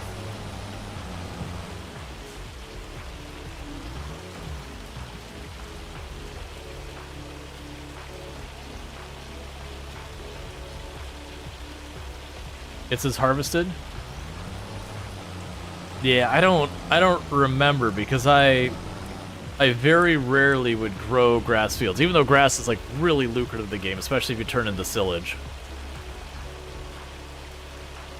Like usually what I would do is I'd have all the other things I'm working on. I just have the one tractor that's got the mower and like the foraging wagon or whatever, and I might go through and do a pickup. That way I can, you know, drop it off for my animals and all that, which we don't have any animals yet.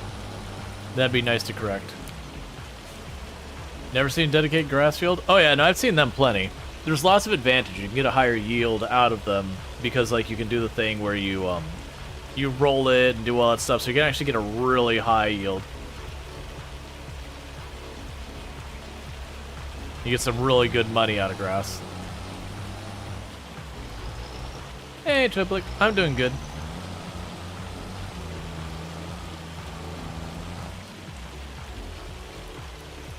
This should probably fill this up.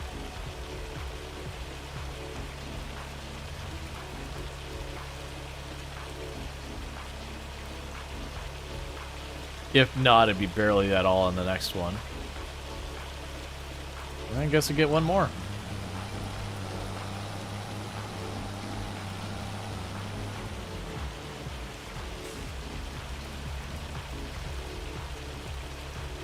right. I do think I'm gonna buy that weeder.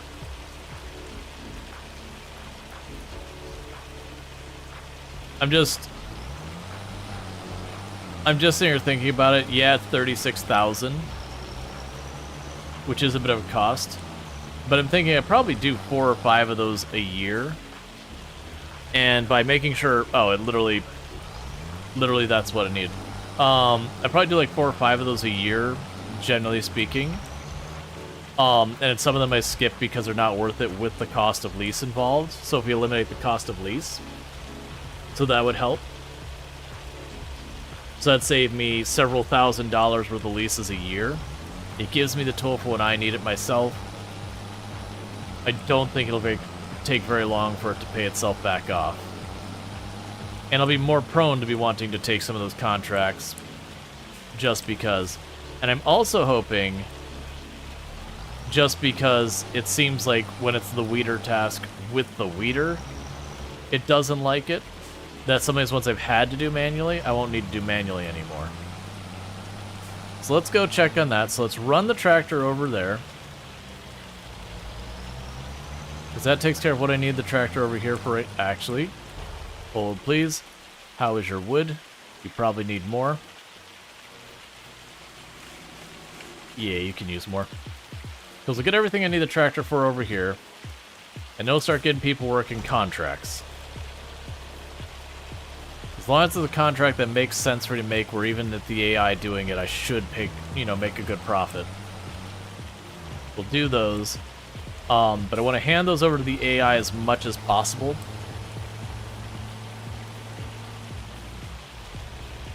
So that I can worry about planting the rice.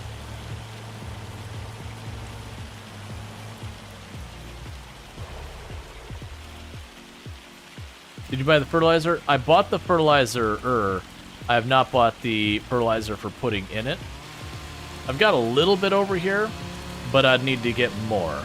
So it'd be one of those things that the first contract or two I take for fertilizing would be effectively paying for the fertilizer for future contracts. But that's fine.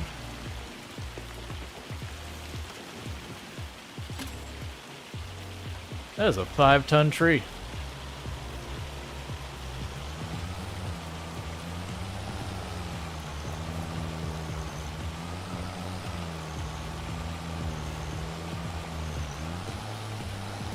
Come on. I just need to get around that,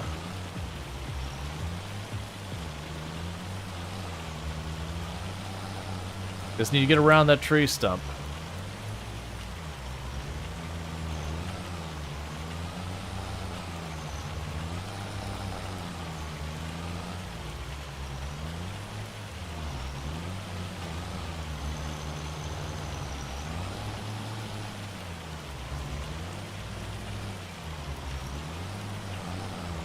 There we go. Probably knocking that over.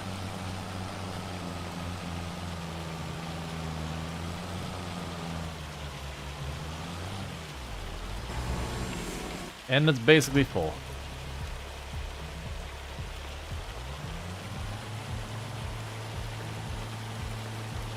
Okay, so we've got that set up. That should take care of everything over here. I'm going to go ahead and run this over here real fast. I'm going to buy that weeder around the way. We're going to find the first field that needs weeding, deal with that. And we're going to be kind of snapping back and forth between dropping the AI off to do a project, doing the next field, all that stuff. Okay, so weeders. And I want the one that's labeled as a hoe thing. So I can go ahead and get that. Alright, so we should get a weight. So I'm going to buy the weight.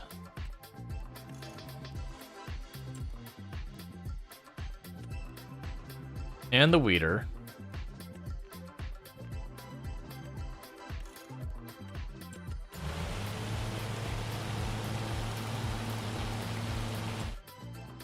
And you're over there.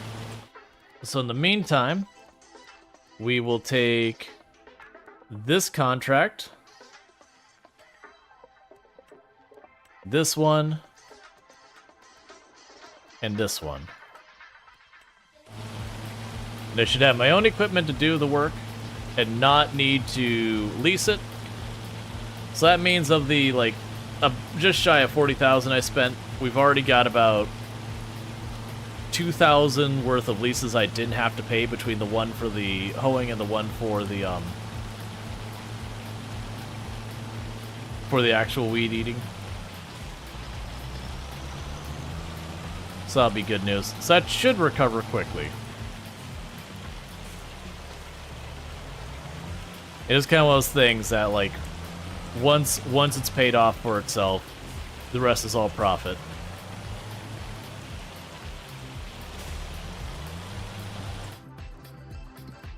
Okay, so we got field 3, 15, and 19. Hey, Truck, how you doing?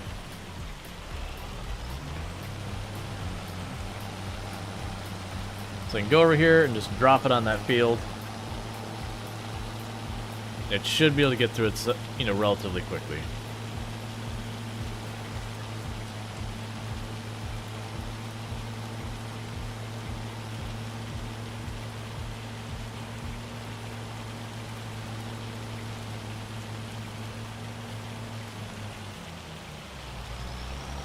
Alright, so for right now. Cool. So you got that. 15? Yeah, no, I got fields 15, 3, and 19. I got all three of those.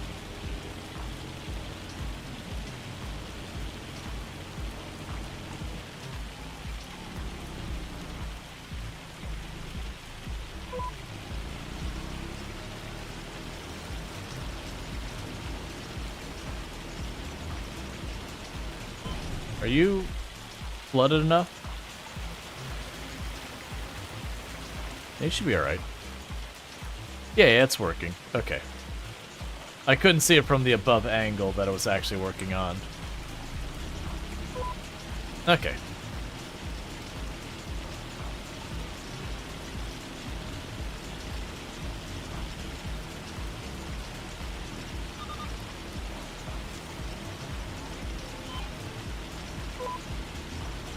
But then the idea is that should be able to whip through those fields relatively quickly. So we should make ourselves pretty good money. So let's just remember that we started at, we'll just say it's 94,000. That's actually more than it was, so I'm actually making it a pessimistic measurement. But we'll say it was 94,000 when we started those. And we'll compare like the first before and after notes of having the AI deal with those fields. Like how we do.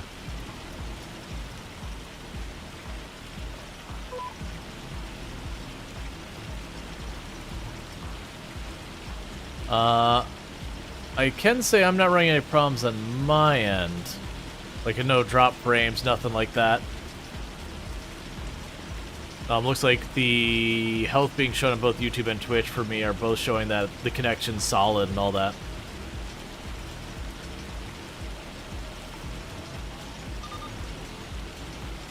Cool, cool. And thank you for verifying it.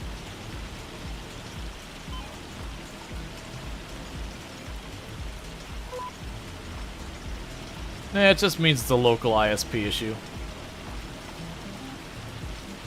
We just joined a few minutes ago? Gotcha. I mean, it wouldn't surprise me, local ISP issues. The ISPs we have here in Florida are very hit and miss. And who's the bad one each month changes.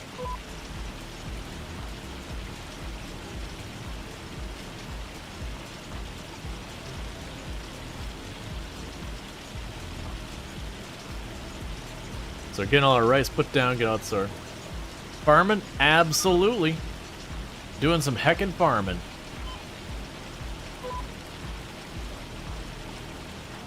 And I'm doing pretty good. We're just starting to try and push for all our things. Oh, I should also be checking on the temple here in a minute too. That's fine.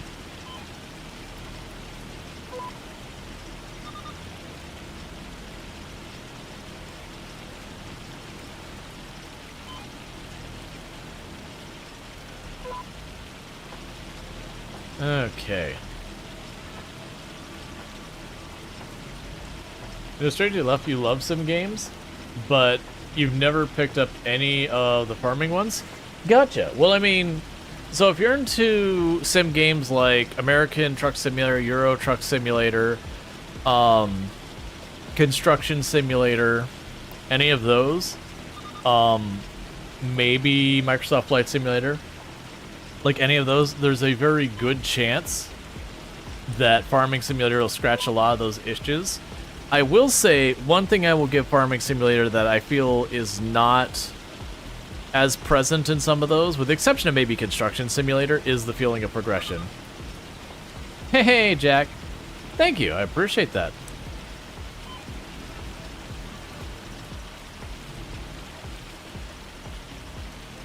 I want you to select the outline. There you go. But yeah, so it is in line with those. Because, like, American Truck Simulator and Euro Truck Simulator, I really enjoy them, and there is progression to them. Like, you unlock your certifications, whatever you want to call them. And that does have a certain appeal to it. I would definitely say the feeling of progression in this, to me, is better. Now, granted, I wouldn't mind if they added that type of a progression system as well. That, like, maybe not like a certification, like, oh, you've done 10 rice fields or like 10,000 kilometers of rice field planting. You're now slightly better at planting rice. Like, maybe not something like that. I wouldn't have a problem with that either. But I could see there almost being a prestige behind your farm, that your farm gets known for something. And so if you do consistently have good harvest of something, you get a little nudge.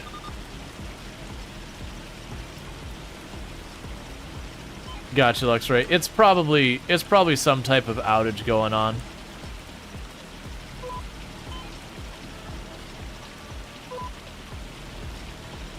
Or if you're in a situation that you are on, like, I don't know what internet you have, whether it's fiber or DSL or cable or what.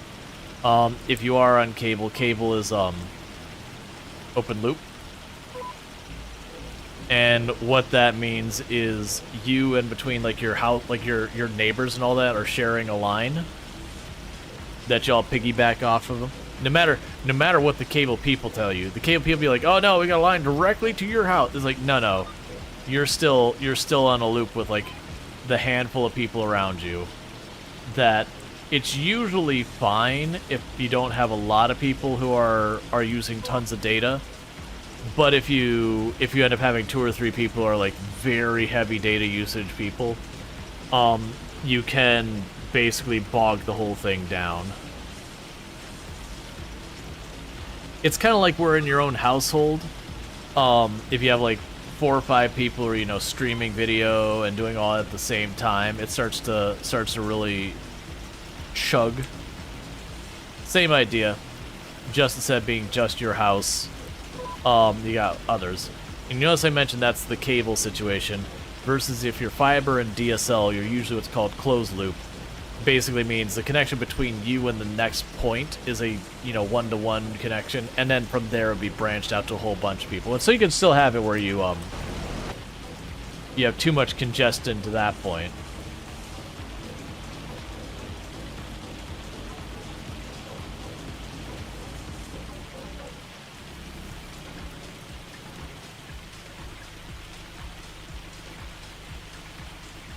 I will never know how sides where it's pulling those.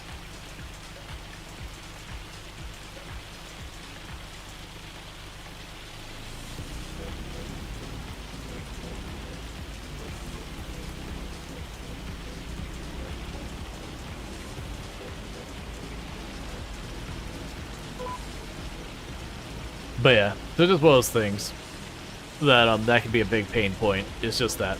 But yeah, you can still get that. And that gets the difference between loop topography and extended star, which if we're being honest, even cable was ultimately extended star with loops on the end. And that's just the way the network logistics are set up. like, you know, in a loop, you'd have your loop going around between all the houses. It would go to, like, a switcher router, which would then connect back to wherever. That would then, you know, have all of its many, many connections to connect it to many, many other switches and routers.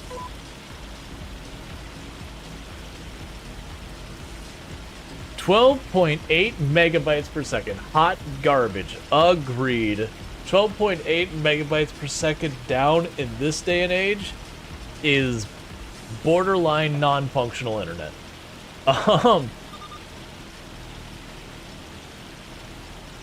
Alright, so that's the first contract done.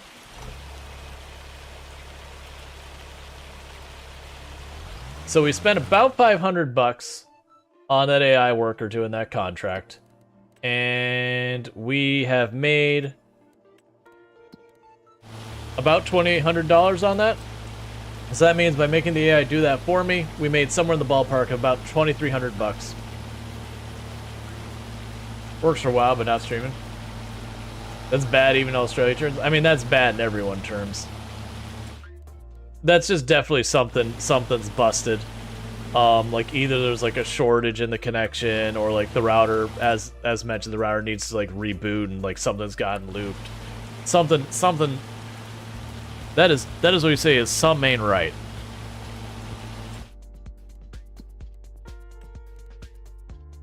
We do have a super cheap fertilizer contract. We can go ahead and just race through these. Like I said, I'm just gonna keep the AI running around doing these like little contracts for 1,000 here, 2,000 there, 3,000 there.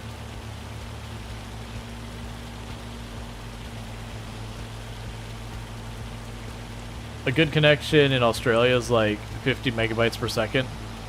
I'm very sorry.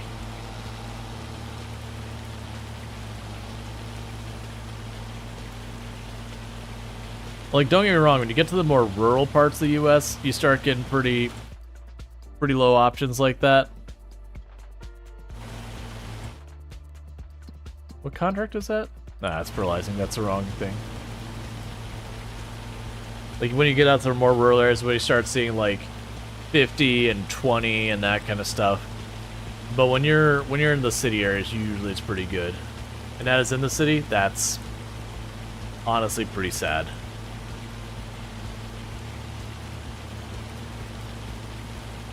Here, it's one of those ones that, like, your typical connection for cable might be in the upper 50s on the low end. And then once you start getting to high end, you start getting, like, 100, 200, whatever. Then you get to, like, fiber. It's a gig each way, but that's not super available.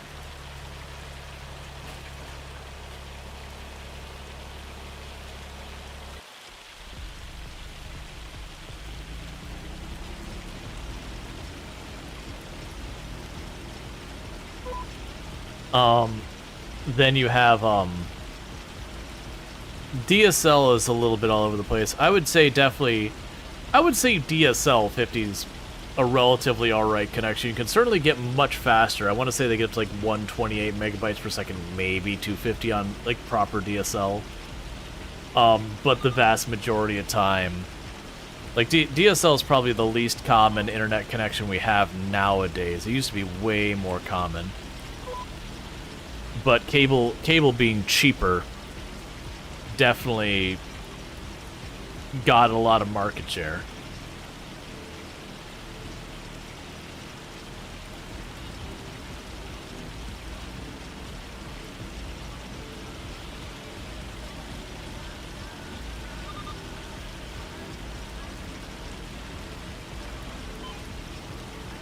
Because certainly, while quality is certainly a primary factor in these types of decisions, price is certainly also one. For a whole lot of people, the price will be the determining factor on what you get. You only have dial-up? I am so sorry. It's honestly a lot of places it'd be hard to even find someone willing to hook up a dial-up connection anymore. Because like most of your telecommunications companies got out of dial-up a long time ago. So most of the time when you find a dial-up connection, you got to go to kind of like a really small local phone provider. And some of those are run well, but the vast majority of them are really not. that they're mostly servicing, I'm gonna say utility purposes, but like dealing with, you know, the alarm system for a business where you use like a dial-up connection as a backbone in case, you know, the power goes out because your phone line would still work, you know, and that kind of stuff. Was better, 97 megabytes per second? Gotcha. Because in Australia you can pay for more, but once the network is overloaded at peak times, it slows down. Yeah. Yeah, I mean, that can happen with congestion in general. The other thing we have that's becoming more and more common is data caps and data throttling. And data caps are utterly useless. Like, they really are just a kind of an excuse to charge you more. And the reason why that boils down to that, and this is coming from me having a background in being a network administrator and all that stuff, and also having a degree that includes network signaling and dealing with like setting up that kind of infrastructure. So this is, you know, an area of expertise for me. When you're dealing with data caps, the problem is people are still going to be primarily tuning in at the times they primarily want to tune in. So if you're sitting there going, I only have so much data to work with, maybe you're not watching stuff as late in the evening, but when you get home from work, you're hopping on right away. You know, that's still the prime time that you're going to want to be on doing your internet thing. Which means you're still getting that giant spike of network congestion all at the same time. And it's not that it would do literally nothing, but it's wholly ineffective. Because the only thing you worry about with running a network is, can you handle peak time? When you're not at peak time, all of it's not a problem. It's just when your network's getting hit with as many users as possible using the highest data consumption stuff, what is that time? How bad is it? Do you have enough infrastructure to support it? You know, and you'll have like different places where it breaks down, not like the whole network collapses, but you know, different nodes that are the places that are the ones getting slammed and not able to handle it. But that's what you care about.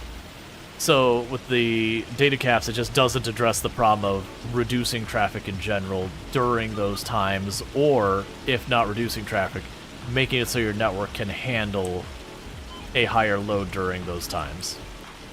Now, throttling does address that problem. You know, it can still be sketchy as all get out, but at least with throttling, you're going, here we are at peak hours, this person over here is an outlier for high data usage, we are going to throttle them. And I still do take objection to it where, if I am paying to get a certain connection speed, like, obviously if the network physically doesn't have it, you can't make it happen.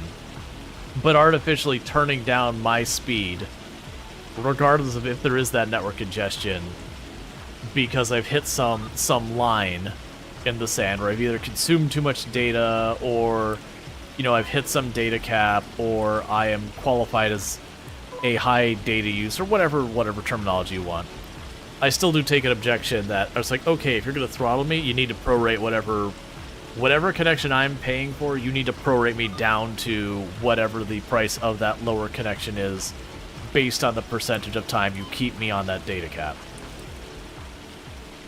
Like, if you physically cannot provide me or will not provide me what I'm paying for, then you should, you know, comp me the difference.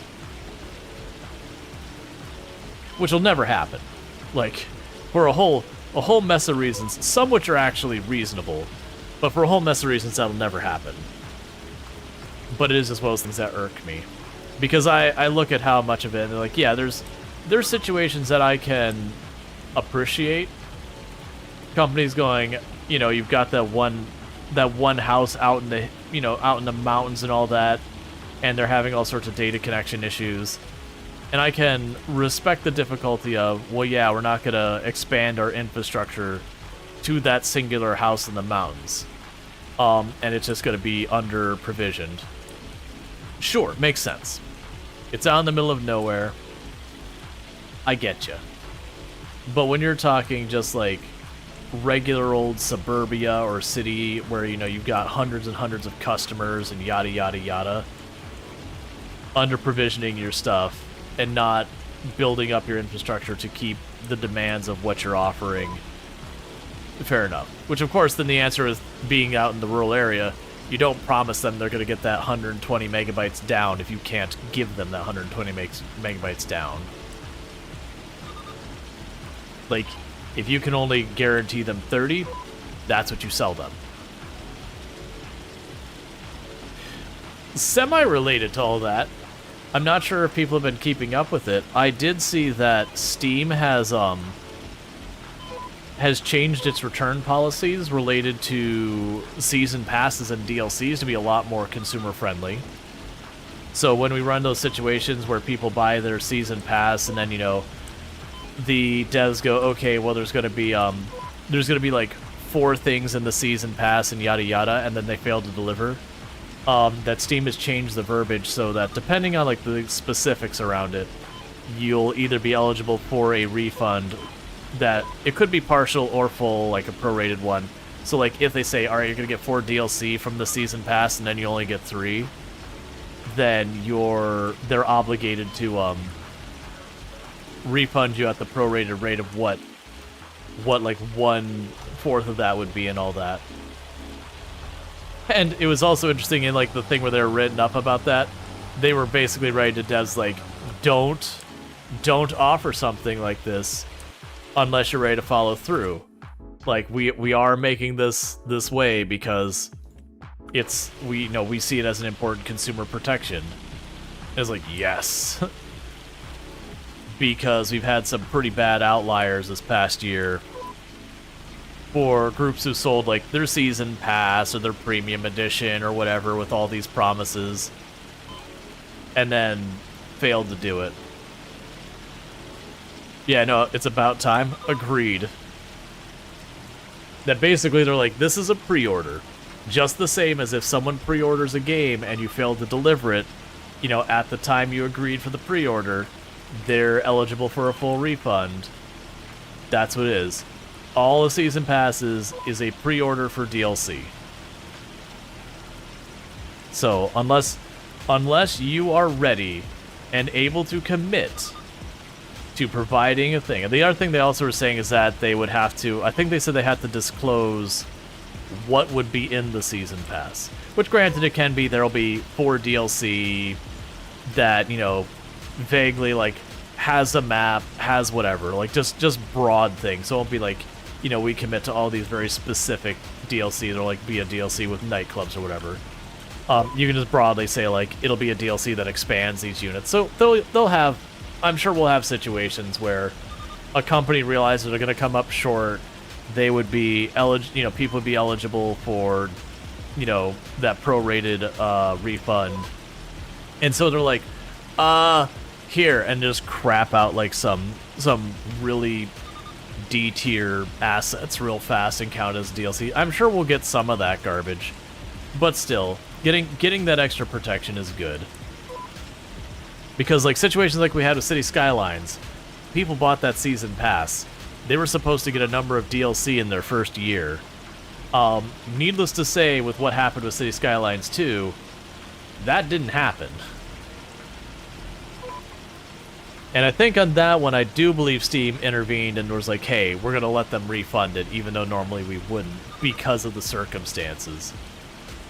But I think that and a couple of other companies who had similar situations is what led them to be like, okay, we're going to make a written policy to have a standard to this.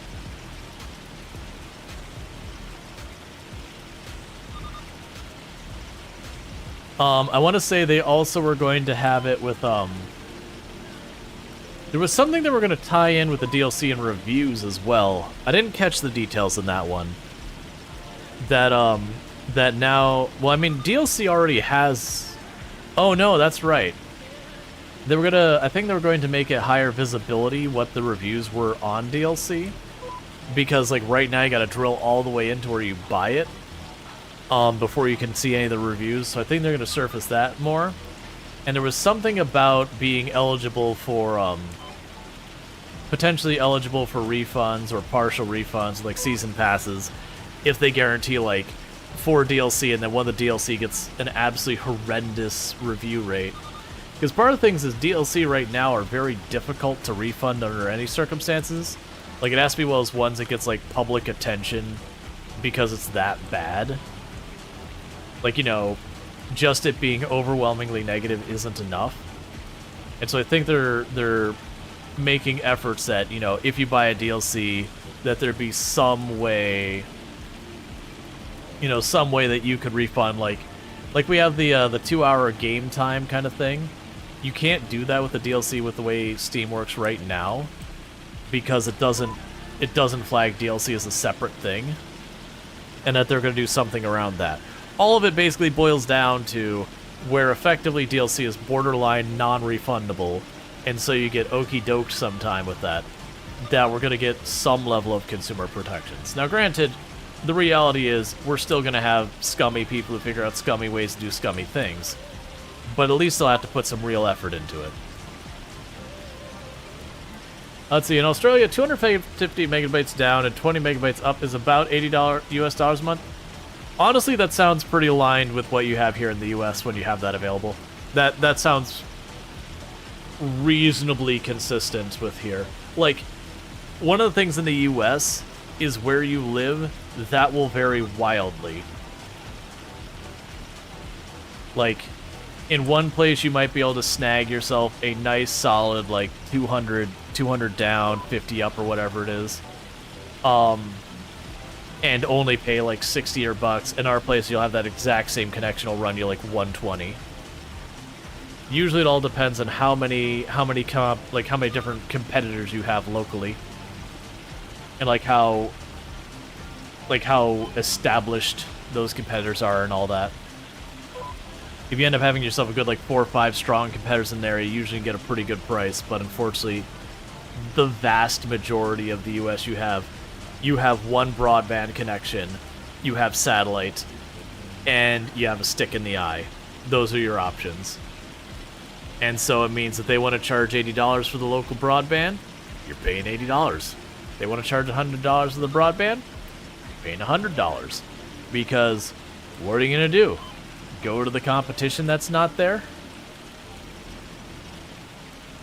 It's also become a thing that, especially since more and more people are remote working, has become more and more of an issue, again, in rural communities primarily, because they're the ones who get the short end of the stick when it comes to internet providing, that the areas that have more money being brought into them by, you know, people who are getting good pay and all that, moving into, you know, moving out of the cities and all that, that internet connection is becoming one of the primary things that they deal with. That genuinely, for these cities who are trying to attract new people because they're an aging population, you know, whatever had been their local industry that is, you know, not really doing well lately, i.e. you're like an old coal town or whatever, that they want to attract all these remote jobs because it's a way to kind of, you know, prop up and help their economy and all that. And if they have bad internet in the area, it's just, that becomes the deal breaker. Because for remote people, you just need a decent internet connection. That said, there have been some places that have been forward-thinking and realizing that remote work, while it's, you know, it's got its ebbs and flows going on right now as companies are pushing back, and a lot of, like, the biggest talent is being like, but no, really, I'm not going back to the office, and that whole fight is playing out. There have been some towns have gone out of their way to go, no, we're investing on this infrastructure locally, and we're going to spend some, you know, basically burn half the city budget on getting this set up. Because with our lower costs and having a decent internet connection, this could be a way to save our, you know, save our town. Because a lot of those, like, especially like in Ohio, the old coal towns, that, you know, the coal mine shut down, either it's tapped or there's just not the demand, little a, little b, that half of those towns have just really fallen into hard times. Like not Cole, but there's a town here in Florida, not far from the space center, that it used to be kind of the for like the people who worked at NASA, for the ones who weren't like wanting to live right there in suburbia or whatever, but wanted to be kind of like farther out, a little bit more rural. When the space shuttle program shut down, that town kind of just completely imploded. And just things got real bad real fast there, because it was a town that had one economy. Its whole economy was this one program, and when it shut down, you know, anyone who had money left, and those who didn't have money were what was left. Wait, NASA shut down? No, the shuttle program. NASA's still around, but the shuttle program. So, you know, Atlantis, Endeavour, Discovery, those all got shut down, and so now NASA is making rockets and then just kind of turning to contractors to facilitate all of the individual, like, payload launches. So SpaceX and whatnot.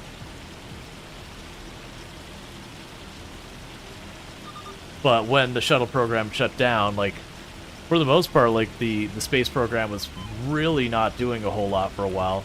Like, there was still work happening, but as far as, like, the amount of work happening was way, way cut back. And while SpaceX and those other ones being new industries in that area has helped a little bit, they don't hire nearly as many people.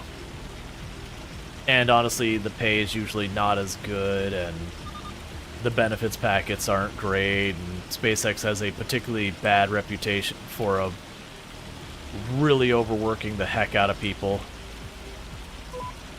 It's one of those companies a lot of people get hired on, they stay there for a couple of years, and then they go, I would never go back. That's true of a lot of big tech companies too. Anyway, have you eaten? So we had a big lunch before stream, so I don't have like a separate meal planned or whatever. What'll probably happen is after stream I'll probably snack.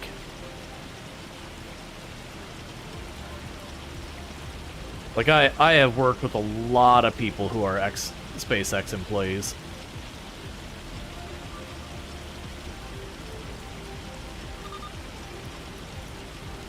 And I can't say hardly any of them had something positive to say.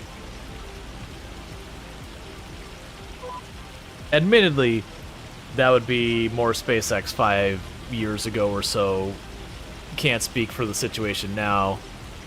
I don't run into quite as many people who are out doing space stuff. Just changes in circles because of the work I do. I also don't get out that way nearly as much as I used to.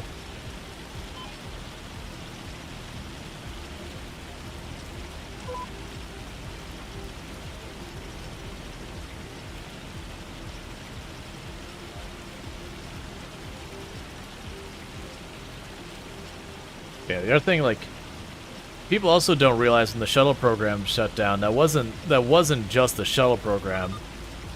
We've got a city called Melbourne that's just a little bit south of the Space Center, which is a very heavy manufacturing hub.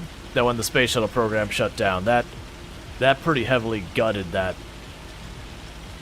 area's manufacturing industry for a while. It eventually picked back up, thankfully, because they were able to shift into more of being like Boeing and Northrop and a whole bunch of the other manufacturers.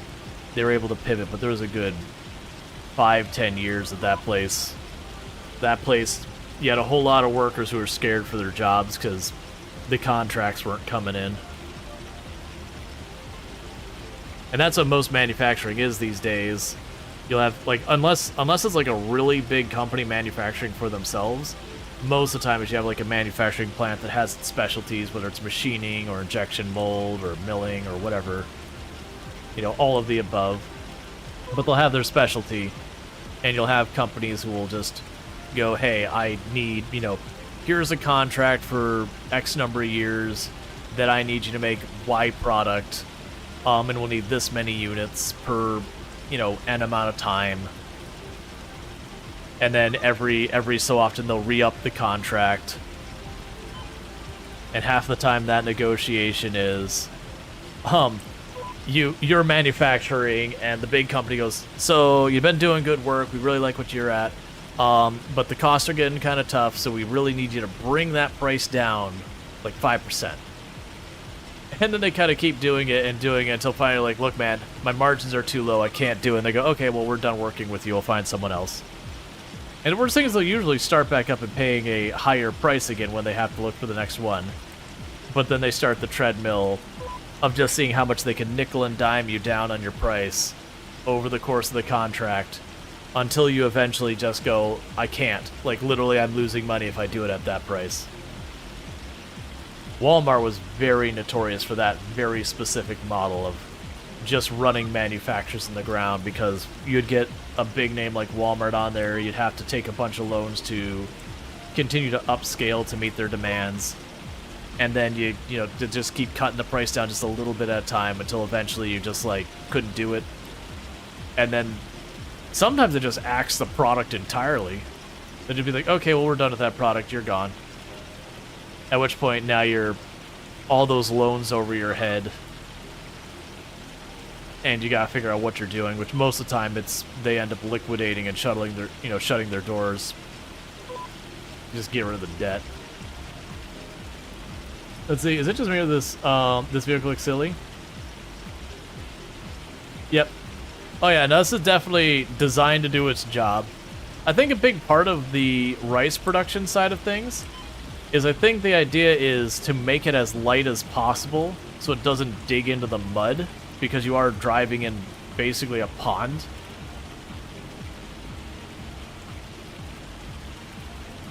I think it's the white plasticky look. Yeah, where it looks like it's trying to be a knockoff Apple product. Just the coloration.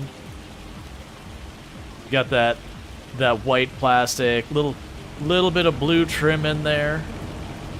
You got a couple little bits of metal parts that you just couldn't really get away with the plastic.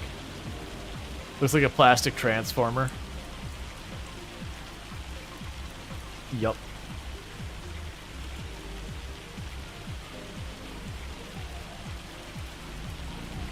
All right. No, before I forget, let's check our contracts. What's the worst thing you've heard of a big corporation doing? I mean, other than literally, like, killing off populations? Because that's a thing that's actually happened. You know, and you had companies who aligned with pretty awful regimes that did terrible things, that they were providing the means to do those awful things. Like, we don't need to dig into that. There's been some pretty awful things. Yeah, Nestle's got some skeletons in its closet. Nestle is a... Wait, what? Literally...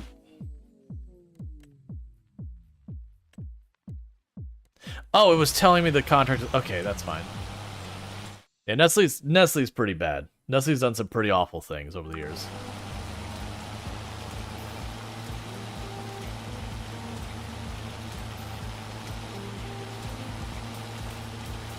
Yeah, we get the name Banana Republic from somewhere. Yup. Yeah, and that's, there's been a long history of companies doing things. I mean, heck, look at the, for one that people are becoming more aware of just because of Red Dead Redemption 2, look at the Pinkertons' history. They're basically mercenaries for hire. That they purport to align with the law and all that. And then you look at their actual actions, and they do some pretty horrific things historically. And they still exist and operate nowadays, they just have a different name now.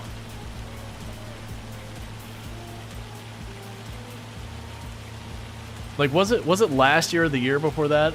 I can't remember the company. It sounded like KB Toys or whatever. No, it wasn't KB Toys. That's the retailer.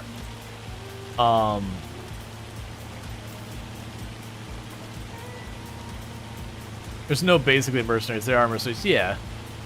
Magic Gathering. Like, they accidentally, like, sent some, like, not yet sold products to the wrong person or something. And it's not even that they reached out and said, oh yeah, please give those back. They sent the Pinkertons.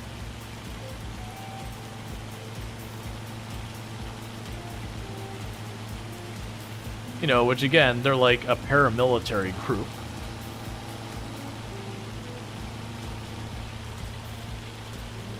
Now granted, the person claimed if they had just asked, they would have gotten it. Does this game support online? Yes, there is online multiplayer. So you're way down there. There is online multiplayer in this game. I do not know what the limit is on it, but you can get, I know it's at least 16 or 18 people onto a server. Probably way more than that. I don't think they have a hard limit, but I've never tried because I think by that point it would start to get a bit difficult to manage with that many people. Alright, so we're going all the way down to 34. Let's see, the Pinkertons were hired by Wizard of the Coast to reclaim the packaging because they didn't want the customer to know the packaging was going to start having fewer cards. It wasn't even about the cards themselves. Interesting. You think the server cap is 16? I think that would be completely fair server cap for this game. Like, certainly you can have multiplayer with more people, but this would be one of those games, I imagine around 16 players, it would get pretty unwieldy. Like, both in the managing that many players side of things, as well as more than likely to start having performance implications. But yeah, so you get the idea. Like, there's no shortage of awful things that companies have done. But so your server crashed a few times already. Recently, right after 100 bales wrapped. Yeah, so that's one thing I have seen. I haven't run much in the way of servers, but one thing I have seen that does tend to be the kind of stuff that gets your servers in trouble is just large number of physics-enabled objects tossed on the ground.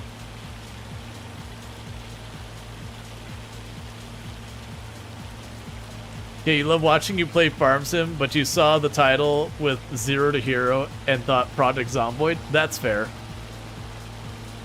Yep. Can I get a shout out for Ultrasaurus, by the way?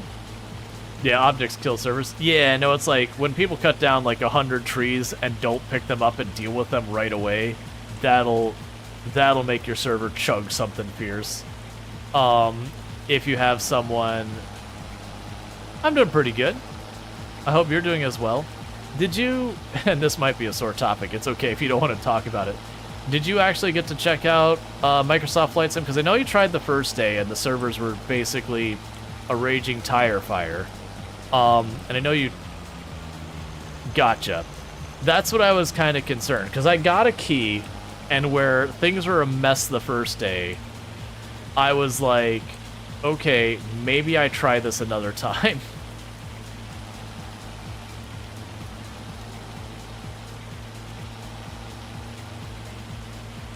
And that other time has not occurred yet.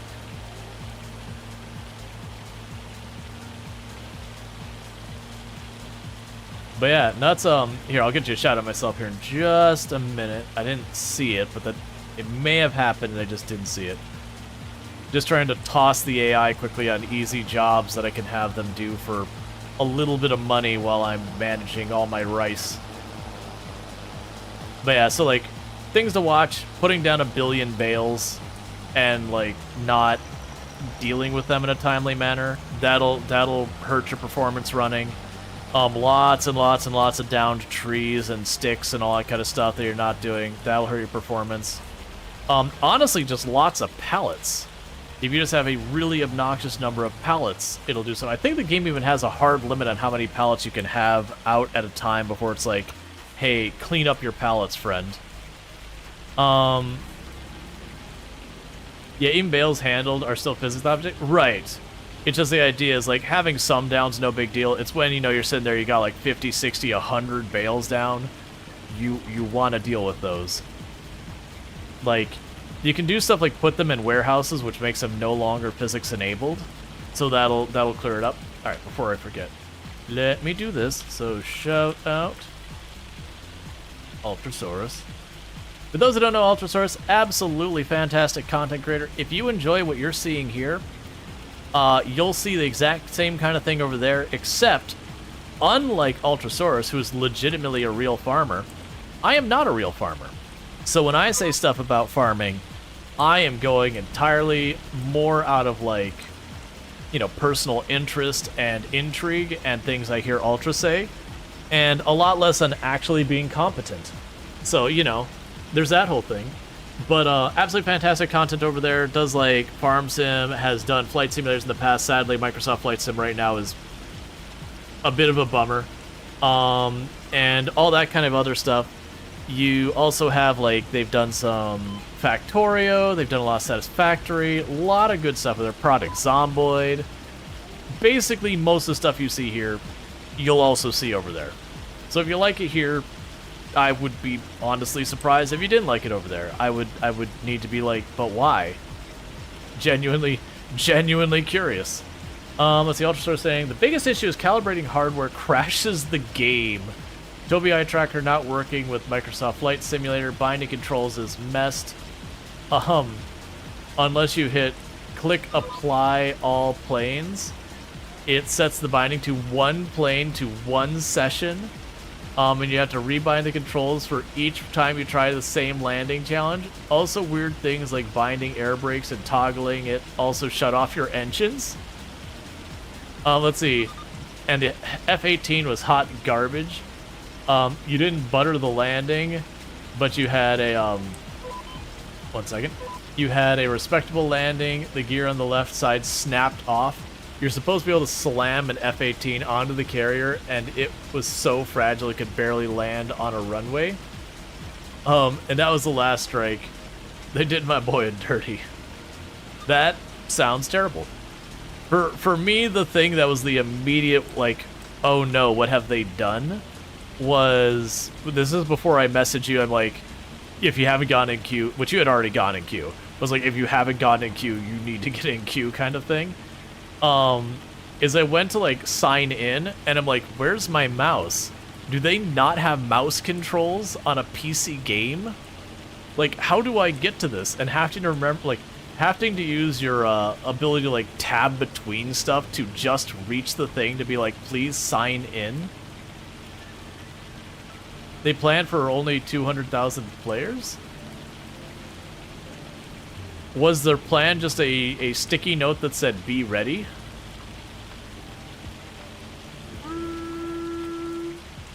Hey, Red Hawk Black Sheep. How's it going? Thanks so much for the raid. We do appreciate it. Now you're gonna fly a plane into the sign-in button? Yeah, no, it was just one of those things that, like, I saw that, I'm like, oh no. This is a really bad miss, and it's step one. Where's gone? And it just kind of was downhill from there. I did finally get it installed, and I haven't tried to actually play it properly because I got into the controller binding and like I haven't taken the time to like get out my pedals and HOTAS and everything. And just with all the problems that everyone I've been seeing trying to play it, I'm like, no, that's gonna just stay where it is.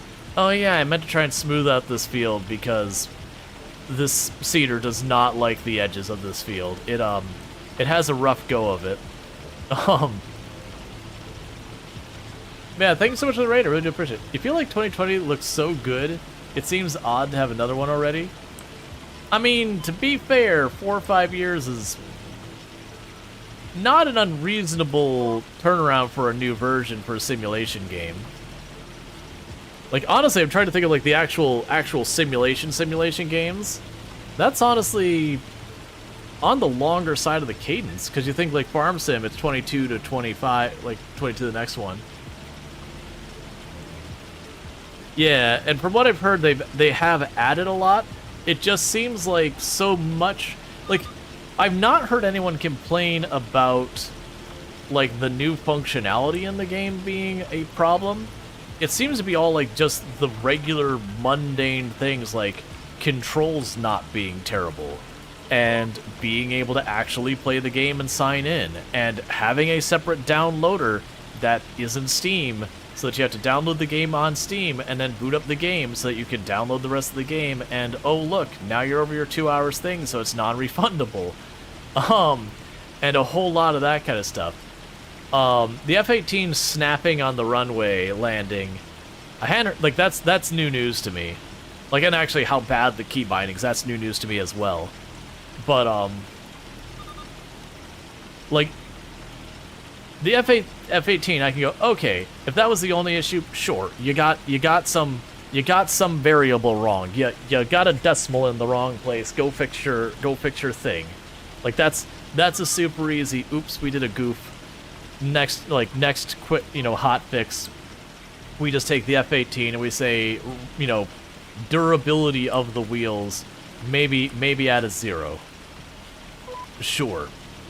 But it's been just UI issues after UI issues and not provisioning servers, which that to me is the one that blows my mind the most, because part of the reason with some of the other products that Microsoft has come out in their game studio is that you would have people compliment how well run the servers were, because Microsoft was terrified of Azure looking bad, because that is one of their big money makers, is their cloud service.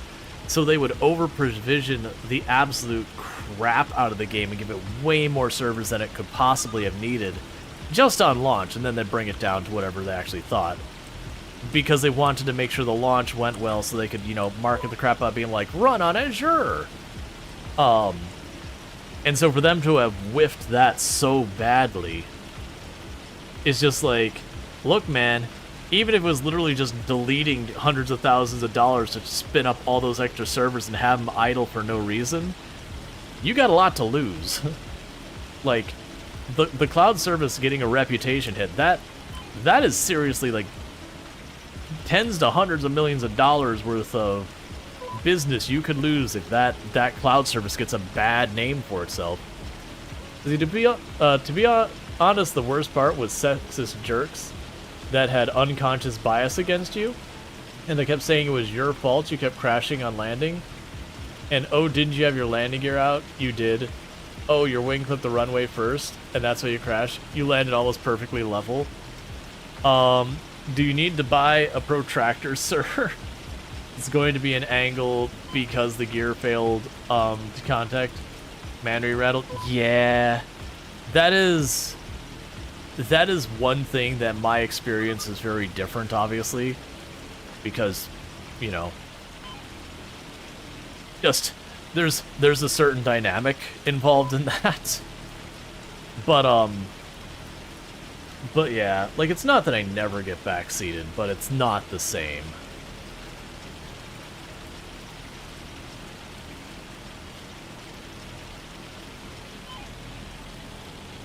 And I'm sorry, like, I know it's those things you end up dealing with, every N number simulation games, you end up dealing with a lot of yahoos popping in there,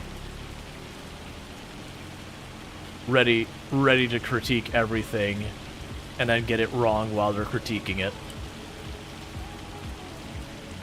Let's see, Microsoft is like the second largest MSP in the world.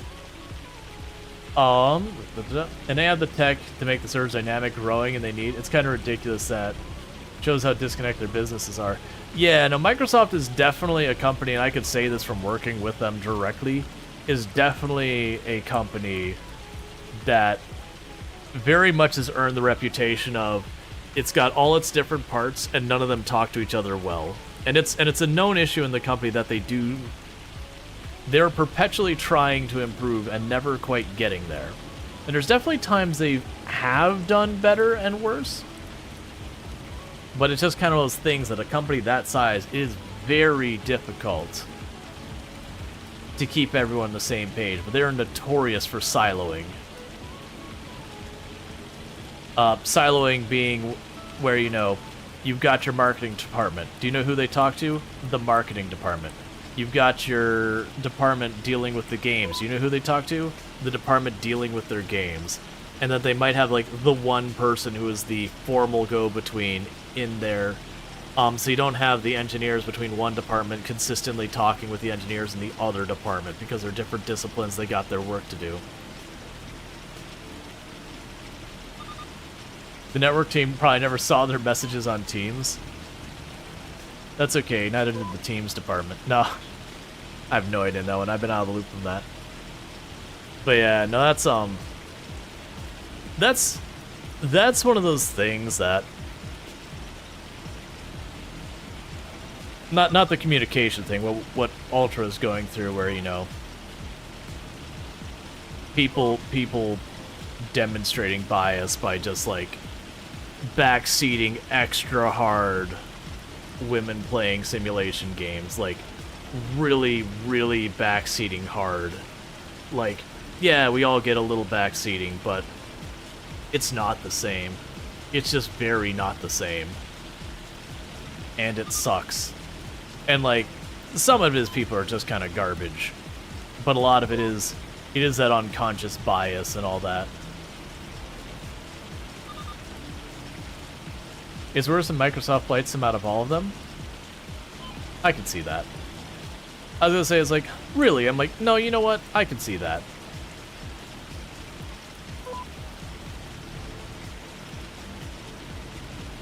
But yeah, you get a lot of that, and it's pretty rough. And most of it comes out of a place of ignorance, which isn't an excuse. But that's kind of one of the reasons why I like what some of the different communities have started to try and do on Twitch. Like, it was a thing that the experiences I saw and had in Factorio this last time I, like, you know, was playing it since the DLC drop versus the way it was the last time was not the same. Like, that game was horrific for the backseating the last time I played it. And I had it fairly mild compared to a lot of people. And this last time, I think the entire playthrough I had only like one time I had to like really be like, hey, person, I need you to stop backseating me. You know, I had once or twice to be like, hey, just as a reminder, you know, chill with the backseat. But there's only one time I actually had to sit down and be like, hey, you know, you're pushing your like you're pushing the buttons here. Like, the final warning, if I have to say something, you're not here anymore, kind of thing. And so that was way better. And my understanding was creators in that area, like in that category, as like their main category, had noticed that basically their category was dying because the backseating was so hard they couldn't get new people into the category, you know, as content creators and not so much as viewers. So they made like a very genuine conscious effort to, you know, basically teach their viewers about backseating and being like, hey, you need to ask before you start giving unsolicited advice and all this stuff. Like, very genuinely, you're hurting this category. If you want to continue watching people like myself, this is me, we're talking from their part, people like myself continue to play, you have to stop this. Because like you are killing this category slowly, and eventually it won't be able to sustain me as a full-time full-time content creator, and I will have to stop, and you'll no longer have this content on the platform. And that they made like a big effort on that part, and it shows. So my hope would be that, you know, we can get that in more communities, like get people in the various simulation categories to be like, hey, very really, backseating is not okay. Unless a person has, like, there's literally a tag you can click on that says backseating. It's like thumbs up backseating. Then backseat away. And if they get upset about it, I mean, they've got the tag there.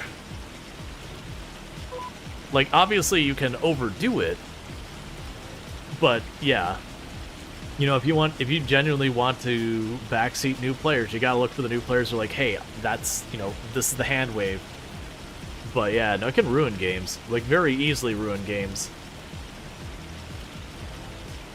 Still to this day, the worst one I ever had was Subnautica. That was the only time I almost bailed on a game because of the backseating. And that wasn't even like the typical backseating of where, you know, hey, did you do this? Hey, did you do that? Oh, you need to do this. Like, the unsolicited advice kind of backseating. That was people were very excited about the game and kept spoiling things to me on accident. And I was like, come on, man. That was the only time I've had to, like, stop a stream and be like, hey, like, this is the last warning. If this doesn't, because it wasn't one person. It's one person, you time them out or ban them, and you move on with life. but it was just a lot of regulars, and they were just very excited. And it was very much like, hey, you're actually kind of ruining this for me. Anyone spoil the number of stages in the temple? Not the exact number, but I also don't, like, that's one that wouldn't upset me. Like, knowing that number. Because we're on stage something like 14 or something now, and there's still entire buildings not started there. So I had someone who in another channel said that they believed it was about 20. And we had the other day, someone said, do you want to know how long it takes? And someone said it was about 8 in-game years start to finish. And I'm like, you know what? Honestly, with the pace, that checks out. But we've been making relatively good time of being consistent. So that should be okay. So let's check that. 50 plus with 34 of them being 12 beams and all that. Ow. I'd believe it. I've also have zero confidence in my count and all that. So yeah, we can go ahead and accept that contract. That's basically what I'm doing right now. Is I'm just having this one zip around between those fields and get me an extra like $1,000 here, $2,000 there. Is it really 50 plus? Because that feels wrong to me, because it seems like the smaller buildings have been taking about 5 stages, and that first building took like 10, and the other medium one took something like 5, 6 stages. And that said, them being like 12x planks and beams, yep, no, that's 100%. I mean, if it's 50, it's 50. I've already gotten to that point where I've committed so much time, barring some massive change or like viewership just imploding or something. That's the thing. Because, well, that's also a curiosity, because we had, on the Discord, we had someone who listed out all the material costs. Maybe it is. It might be. Either way. The point is, I dropped the stuff on there. It takes like 3 months for it to process. Well, no, because even that wouldn't work out for the 50 stages. Because if you drop off that amount, and it takes about 3 months for it to process all those materials, because it processes a bit over 3,000 liters of each stack per month. Now, if we were to take that by the 50 and we multiply that by 3, that would be 150 months worth of in-game time, and that's way the heck more than 8 years. Because we do have verification. It takes about 8 years to finish it start to finish. That is something we've got verified. But I feel like 50 is too much. I don't think I'm convinced with that number. Quote your source. Building stages requires. Yeah, so that amount sounds right, but I mean, maybe some of those stages are really small.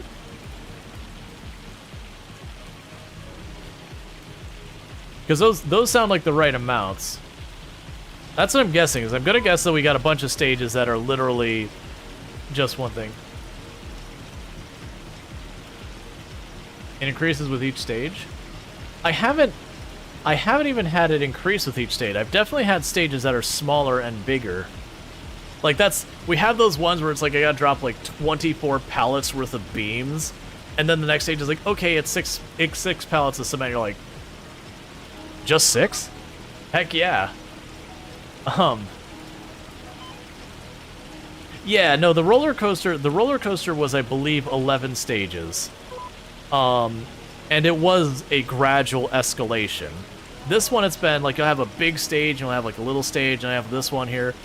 It's definitely similar to the roller coaster, but a lot of difference in the decisions, like balance-wise, because we're really far into the temple, and I've got 2 full buildings done, a third building that's like 80-ish% done. Like it's after this step, I should be putting the roof on it, and then it'll be done, and then I believe I have 3 more buildings after that. Which is entirely possible I've just lost count of the stages in a big way. That's entirely possible.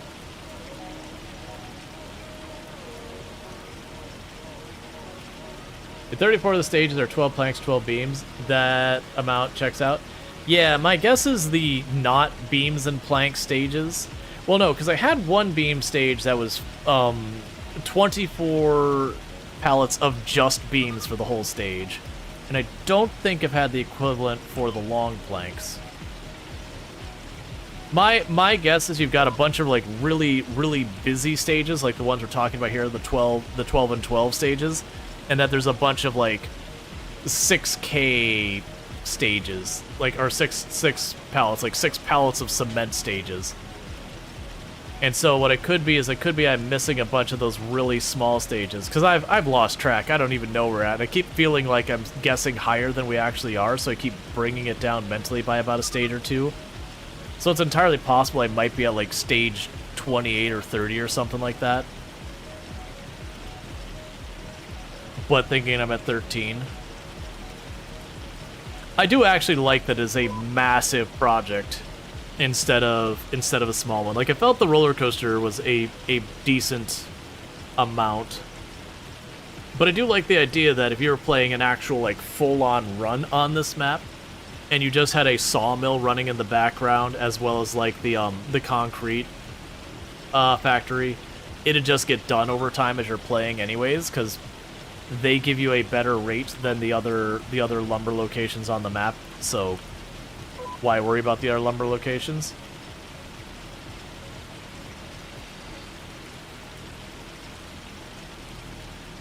Yeah, no, if it's 50 plus, it's 50 plus. Like I said, I've lost track of where I'm at a little while ago. Yeah, no, I said it was no problem.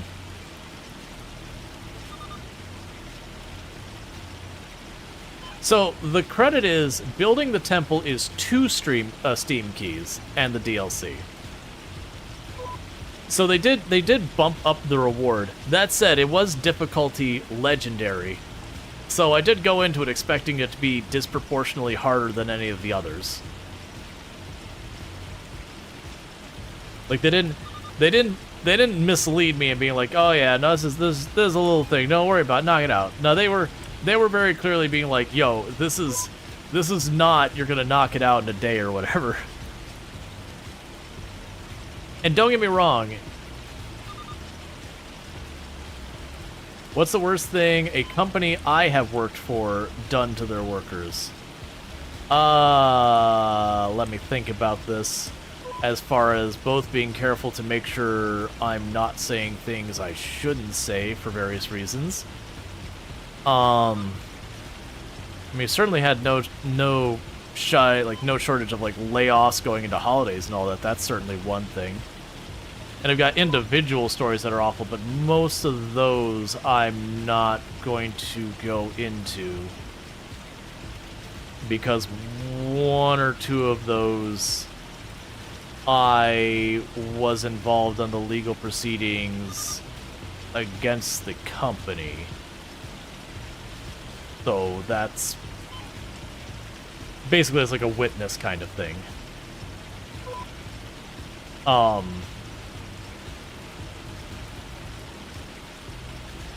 It's not the worst, but it's one I'm comfortable saying.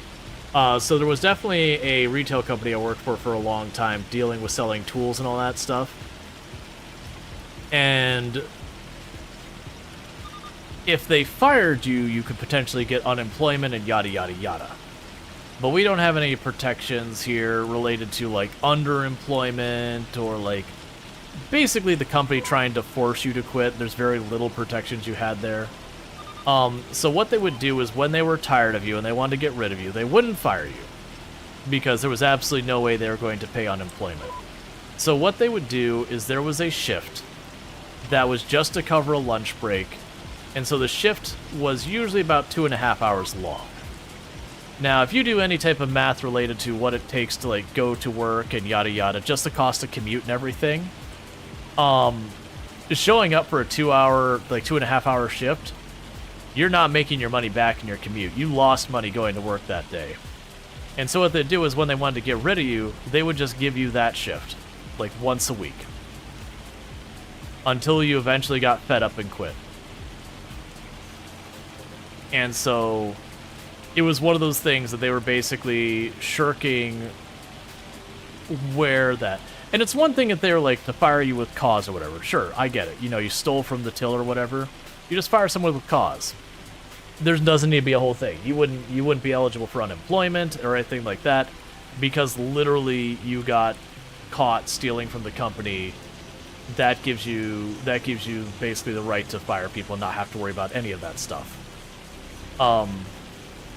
Versus if you just fire someone because, you know, you have too many people or you just don't like a person or whatever, then there's all that. Okay, you're waiting on me to get goods? No, you already have your goods. You're just waiting to process. So that was definitely not the worst I've seen by even the remotest amount. There was a manufacturing company who got a lot of people hurt on numerous occasions.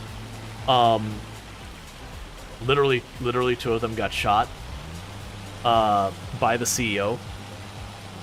It was an accident, but it was an accident due to not following even the most basic safety rules.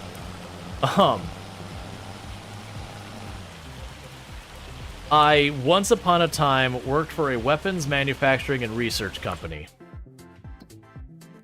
And there was more than one occasion that, because they didn't have proper safety in place, ricochets occurred, and people got shot.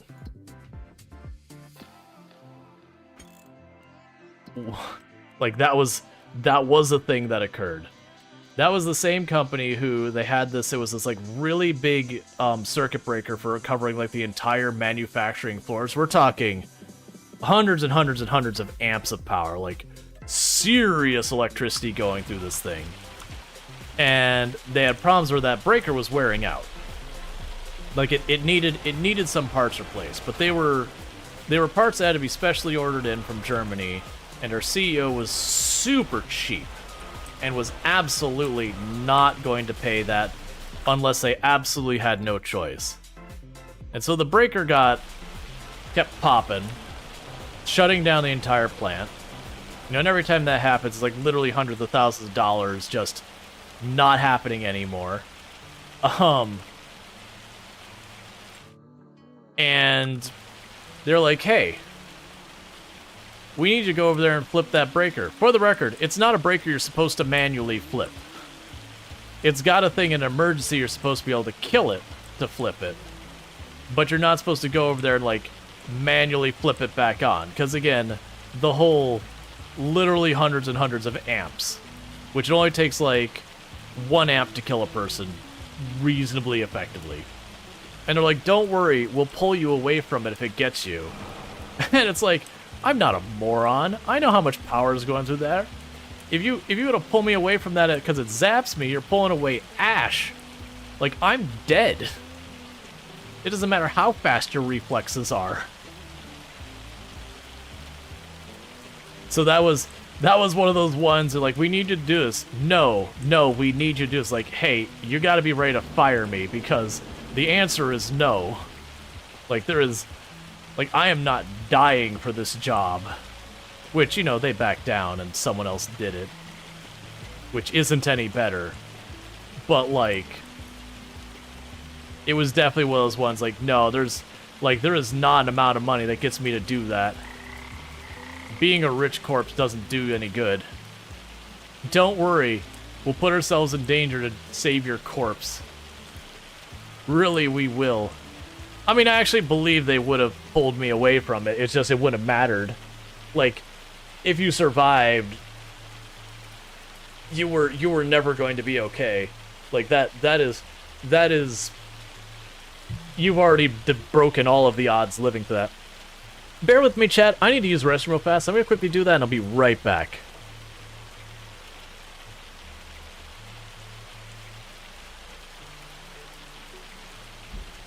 And since there's 2 sides of that airlock, this shouldn't be really that bad.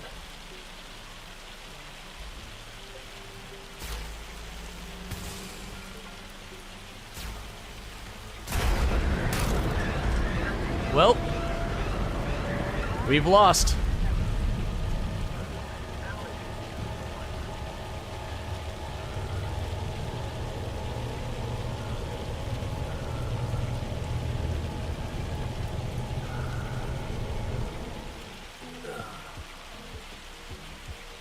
I thought we had depressurized it. So that's the thing that confused me, is we depressurized it, and was exposed to the entire opening.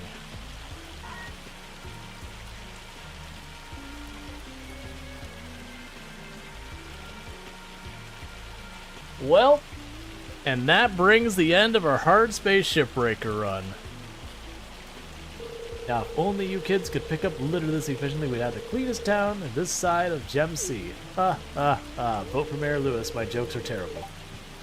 And now the winner of this year's egg hunt is... Alright, and we are back. Okay. So let's get this thing down here. Get our, what was this, like 16,000 or whatever this thing's gonna make.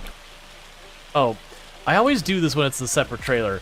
I take the little wheel covers off the ones in the back, and not where I actually mean to. Alright. But yeah. No, that's, that whole company changed my view on so many things working at that company.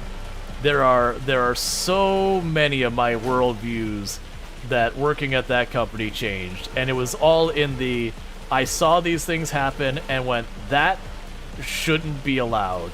And most of it wasn't. But definitely shook things. Okay. That's a bad grab. So let's cinch it up. I'm not feeling confident on this grab here. I see those wibbly wobbling in there.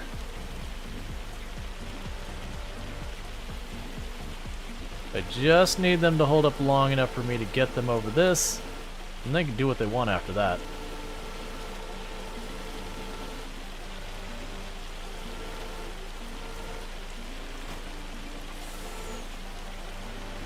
I do like when we grab 5. I like to grab 5s all day.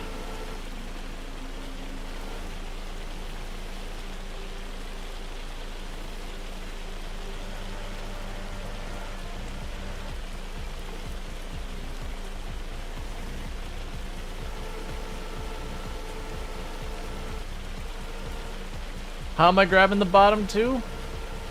Don't worry about it. That's just the way it rolls. You just gotta be careful to not swing that arm up real fast when you do it, or you will tip the whole thing over super fast.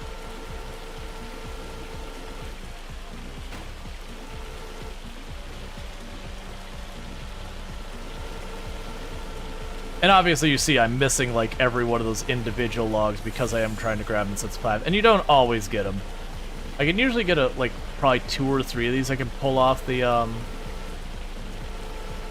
where I grab 5, and then usually I have like 1 or 2 that I get 3 instead. I can't tell that's the 5 or the 3. So let's move that closer to us so we're not as at risk of rolling over. Ironwood magnets. And yes, the camera's shifting heavily because we keep leaning all the way on the stilt.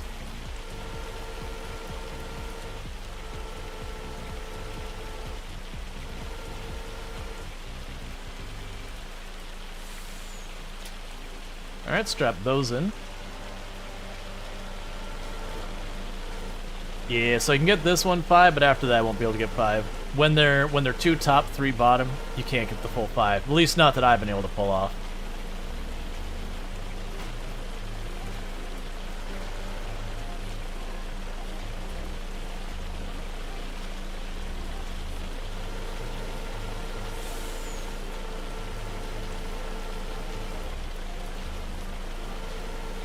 I'm pretty good about this set that literally every single one I could grab into a group of 5, I have grabbed in a group of 5 successfully.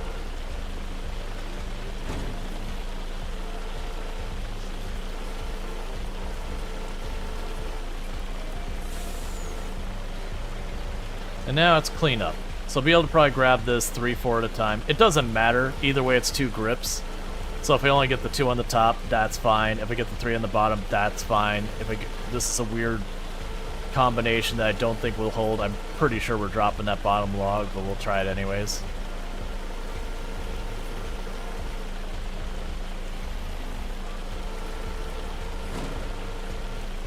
At least we dropped it in there. Granted, that angle's gonna make all the other logs sit wrong. I don't know how you're picking that back up. I was trying to correct that because the arm...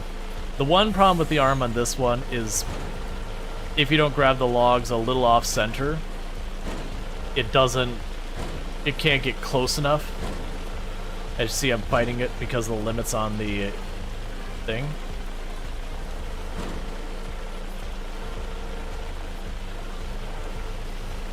Honestly, that'll be fine. Luckily, I don't have that many more logs anyways.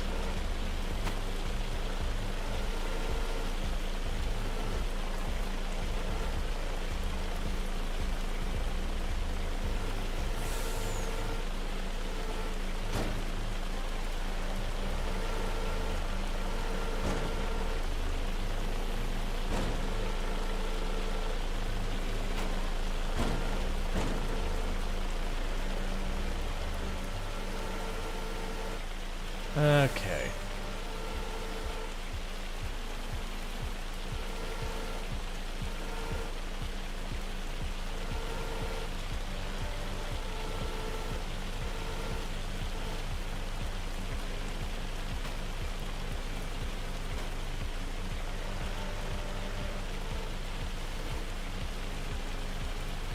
There we go.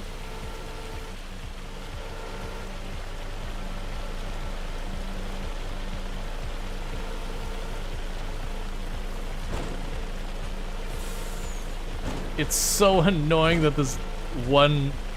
I like this of the wood carriers the most, but it is annoying that for like... that it's designed and it can't quite reach its own bed once you get to the higher levels, just the arm doesn't have the angle it needs. Alright, so it's gonna need to happen here. I'm gonna scoot you on over, put you down, pick you up. Deliberately grab you a bit on the far end.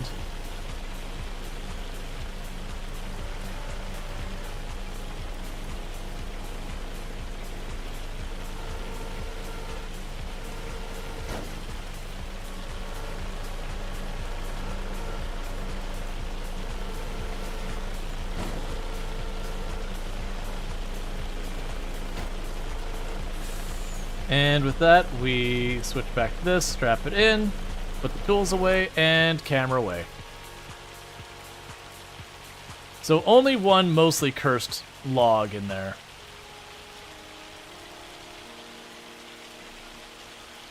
This is not going to work this way. Yeah, with that spot right there, I can turn around right up here and I'll be fine. So now I need to check, where am I taking these logs? Am I taking to the sawmill or am I taking to the carpenter? Carpenter. Okay.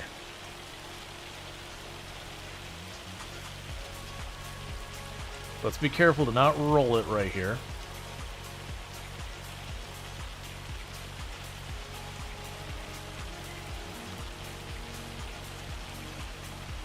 So all things considered, this will be a pretty quick and easy, like 16,000. Yeah, it takes you about 10 minutes to load it up or whatever, 10, 15. But compared to most of the other contracts, you can get that kind of money, which would be, you know, harvesting green beans for like 3 straight hours. It's pretty solid money, and as long as you turn up the mouse sensitivity pretty high on the machine arms, it's not bad. If you leave it really low, then it's pretty not great.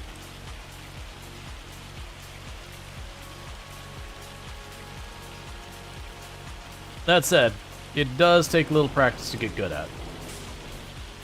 Let's check my waypoints. Yeah, I can go down this way.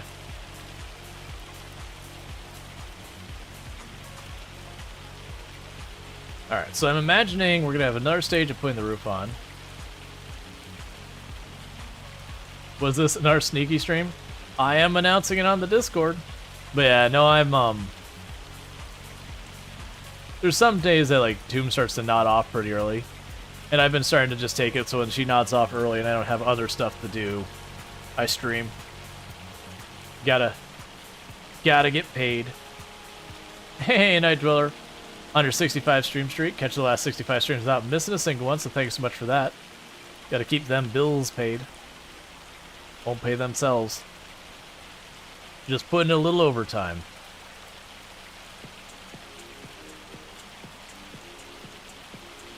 Plus, I really want to play the video games, and you know, it's to the point nowadays, if I'm gonna play the video games, I might as well stream the video games.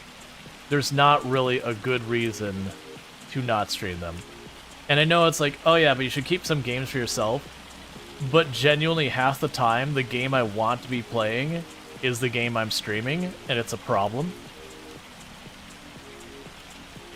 Exactly, you know how it is. Imagine how the video game would feel if we didn't play it. Did anyone ever think of that? We are doing a public service by playing video games. No one wants to see a sad video game. I mean, actually, there's definitely a market for that, but still. Have I heard of Tavern Talk? That sounds familiar, but I can't picture it.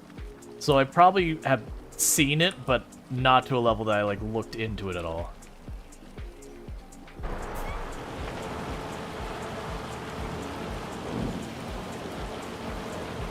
Alright, and that is that contract done. So, boom, just like that. Cool, like, 15, 16,000. It would have been 16,000, but I had to lease the equipment. I'm not doing Stone Picker. Spray can go fly a kite. That one's not a bad one if where you need to break the rock is relatively near the marketplace, but that thing is so slow, even though it takes you like 5 minutes when you get there. It's just the whole thing. Okay, like, I'm down for this style of contract, but my guy, $300? Really? And honestly, I think that'll be that for the contracts. How are we doing on all this? Everything's great. That's where we're doing. Okay, so with that in mind, I think it is time for another day. So I am going to go ahead and get this back. Let's see, random question when playing I Am Future, did you experience any crashes? I think we had like 2 crashes, the 6 or whatever streams it was we played, we had 2 crashes. Neither of them were particularly bad. I think one we kind of brought onto ourselves. I don't remember what we were doing, but we're definitely abusing something with the game mechanics. And then the other was just a random... Oh, and then trying to close the game. Closing the game was reliably crashes it.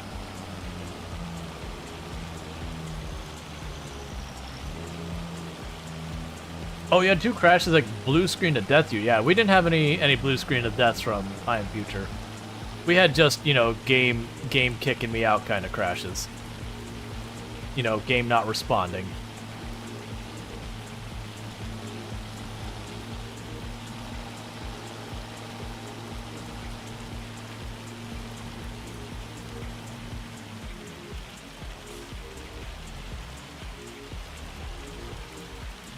Alright, so drop you off. Actually, I'll leave that on here. But yeah, so we have seeded all of our fields. We've topped off our water and all of our stuff. We've got our lumber topped off. We did a bunch of contracts to get ourselves a little bit of extra money. We have the temple all going. So that seems like a good April sorted. So let's go ahead and get into the next one. You're a bit scared to play again in case of another one. You never experienced blue screens? Yeah, no, clearly something's wrong. Nowadays, you usually don't get much in the way of blue screens from games in general. Usually it's something like you got a graphics problem, like a driver problem, or Windows has an update it needs, or yada yada yada. And it just so happens the game ends up being the catalyst that triggers it. Is it a Steam game? It is. I Am Future is a Steam game. Alright, so you got planks along and those in there. So let's start this by first, before I forget, reflood our fields.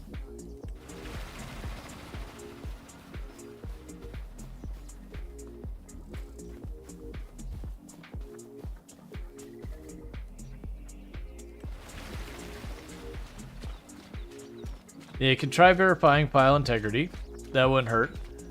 But yeah, there's there's ways you can look up what the error message was that led to your blue screen and all that to get the information to figure out what happened. That's a hardware fault due to RAM. Yeah, no, that would definitely not be the game. Usually what I do if I have a hardware fault due to RAM of any kind, that's when you shut down your whole computer, you unplug it, you hold the power button for a second to discharge the power, and then you just unseat and reseat your RAM, and try that. But yeah, no, if you're getting that, that means you have a RAM problem. It's just the game happens to be getting enough RAM usage that, you know, it's doing things. So it could be failing RAM. It could be that it's got unseated. That actually happens more than you'd think. Okay, so we'll accept a bunch of these contracts. Rub the context of the pencil eraser? I've not heard that one before. I would double check that. There is stuff that people will do. I'll do the stupid tiny little field. I'm gonna be out there anyway. Let's see. So we got another one. So those all can be done with the weeder we have. And again, we got that rock removal. That's terrible. I'm not plowing. I'm not gonna worry about the deadwood, even though that's actually not a bad deadwood. I might even do that one. Wood transport's fine. Do we have any amazing sales I cannot live without? Get grapes. Get literally the worst crop in the game. Yeah. Pretty underwhelmed with all of those. So you can have your diagnostics come back clean and still have a problem. Just for the record.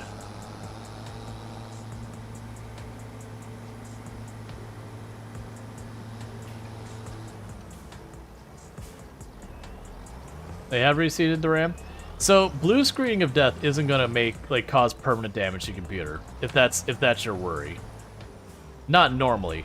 Like, there can be problems that cause blue screens, that the problem that is occurring can be an issue. But the blue screen is just basically it's saying, hey, I had an issue. Here's what my issue was.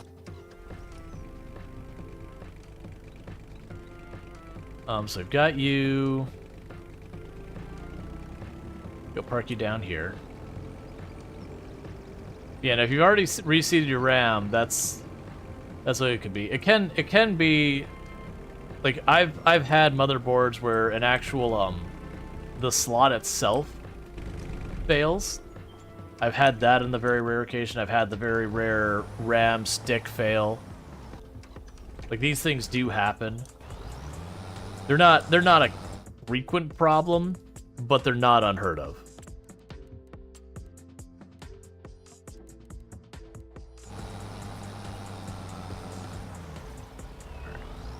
I'm just gonna go ahead and do this myself.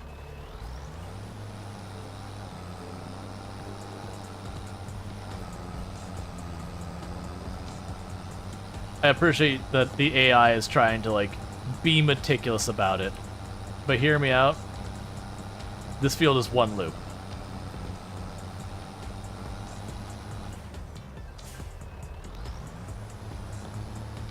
So yeah, no, if you run out of RAM, you won't usually get that kind of an error message.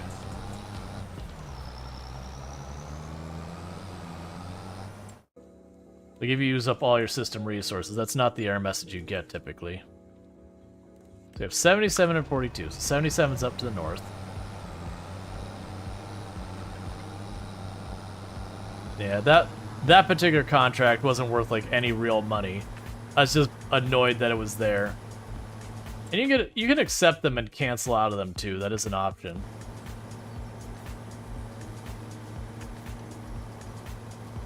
You were a game like that somehow choose through 32 gigabytes RAM? No, I doubt you're maxing out your RAM kind of thing. My guess is you're either dealing with an issue that either A, you know, they got unseated and you've dealt with that, but you haven't seen the outcome of that. B, you've got a RAM stick that's failing. C, you've got a RAM slot that's failing. So, like, damage to your motherboard and that, which, like I said, you can usually get away by just, you know, if you have them in 1 and 3, you put them in 2 and 4. that kind of thing. Depending on the motherboard, some require you to have one in one, so then it's like 1 and 2 versus 1 and 3.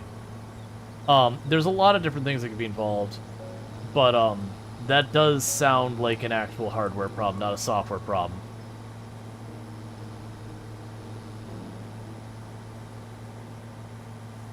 That said, it can be worth updating the software on your motherboard. Sometimes you get false positives that there's an issue with your motherboard's like BIOS and whatnot.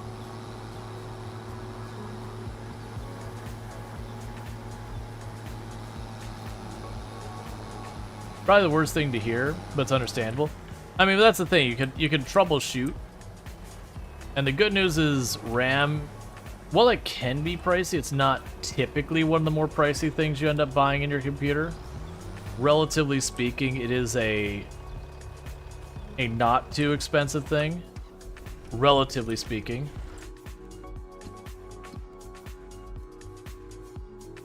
Bent processor pins can cause RAM issues, wherever possible. I would be surprised if the computer's been around for a while and it hasn't had issues. I would not expect it to be a CPU issue. So far as like the RAM thing.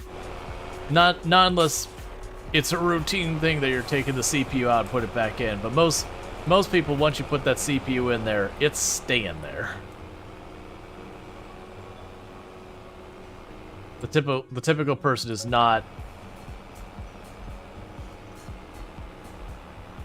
Faulty hardware, corrupted page. Yeah, I'd have to look that up, but that does sound like a RAM potential issue. That could also be, if it's talking about a page file, that could also be a hard drive.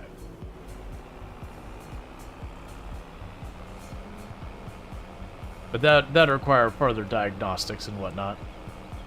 But it could be RAM, and it could, like I said, it could just be it got unseated. That actually happens more than you'd think, that a RAM stick does not seat well. Because you have like all your fans and stuff going on your computer forever. It's all being subjected to vibrations, and then eventually something gets loose. And usually that can be like one of the big ones being RAM. These days with the graphics cards and a lot of your PCI boards that have like little latch-in things now, so they don't tend to come loose as much as they used to. Because that used to be another one to check, but not for that particular error.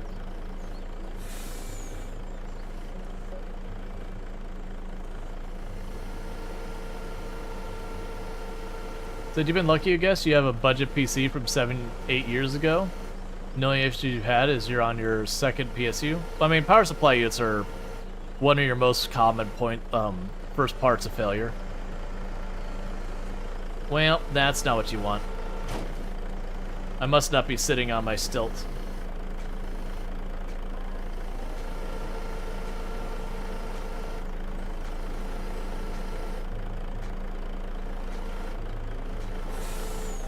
That's fine. Yeah, like I'm moving the arm at all and I'm tilting, so I'm not on my stilt right. We'll make it work anyways.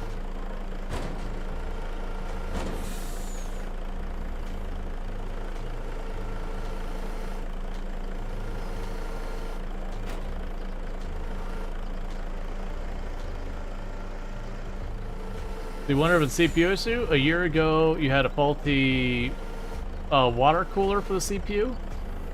Did you wear headphones? You didn't notice the fans screaming to compensate. I mean, page file could be CPU. It could also be the motherboard that the CPU was overheating so bad that, or not the motherboard, sorry, but basically that things were overheating so bad that it damaged the motherboard's like chips and everything. But yeah, no, it does unfortunately sound like most likely it's a hardware issue. I mean, it's saying it's a hardware issue too. Well, I certainly don't want to give bad news, but I think you're in that area. Yeah, I don't know what's going on what we're sitting on, but this thing is not settled down on its stilts. And I know it's not that I forgot to deploy them or anything, because the arm deploys with the stilt, so you can't have one without the other.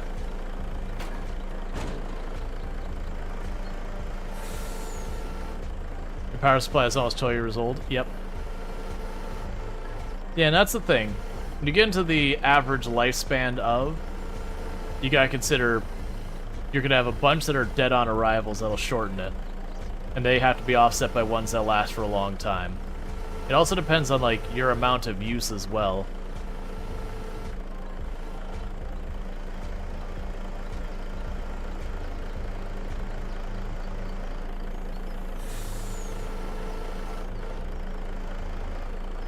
The reason you replace because the fans start making noise? Ah, I gotcha. Because you can usually be pretty easy ones to resolve.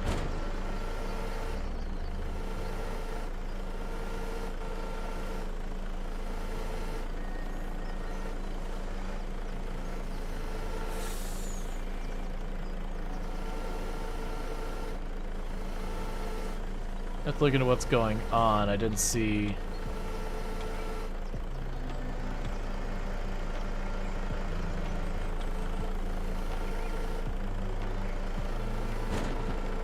I don't recall what I had the AI doing, but I noticed I have two fields that aren't progressed at all. Yeah, it's so annoying when you run to this where it just... You want to bring it closer to you, and it's just like, nope, closer is down.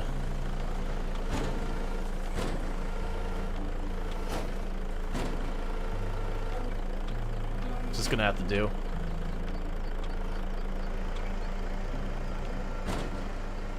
It's not gonna do.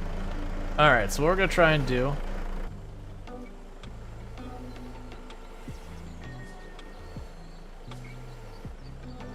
Just nudge these on in. Let's strap those in while I'm doing this.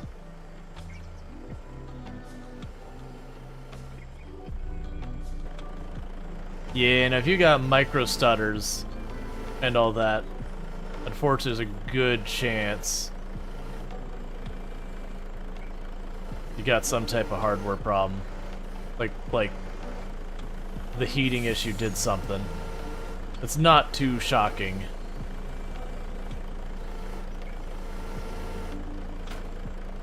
It's not a fun thing to hear, but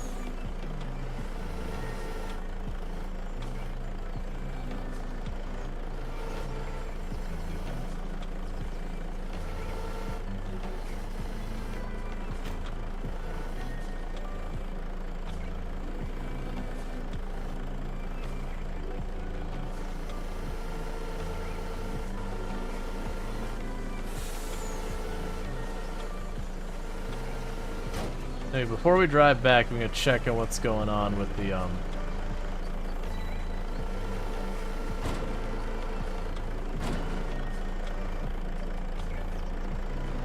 Why are you giving me only one vehicle for these?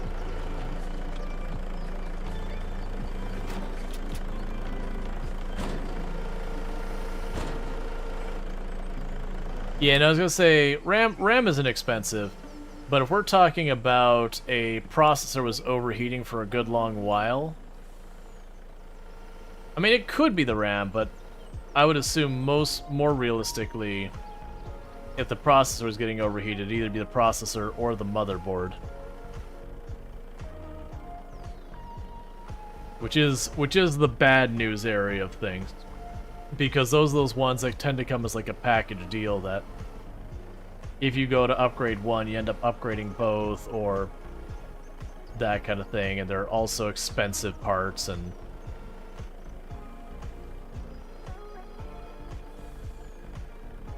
Alright, before we do that...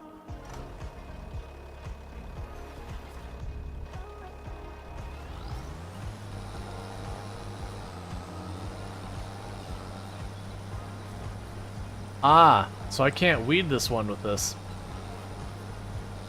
Interesting. Well, in that case, this contract is out of my life.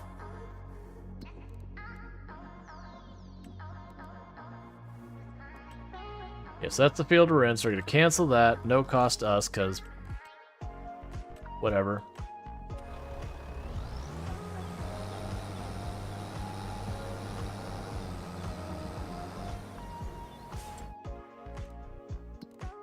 Let's see.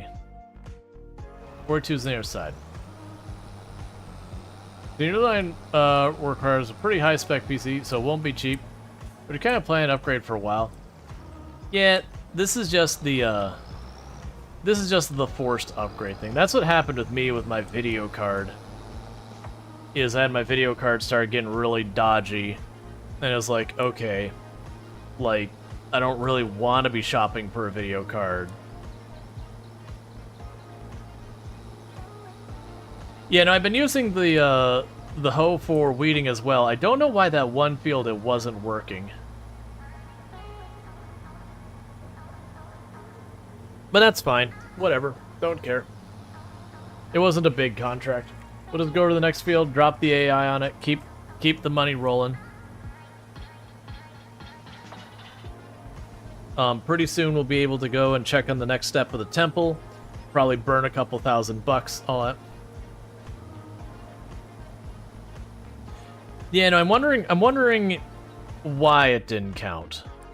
Because, like I said, I've been doing a lot of the weeding missions with the hoe here, and it's been totally fine. Because this does both the small and the medium ones, whereas the weeder, I believe, only does the small ones.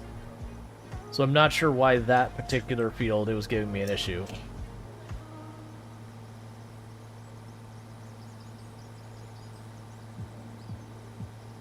Replacing a high-end GPU right now is a bad time. Yeah.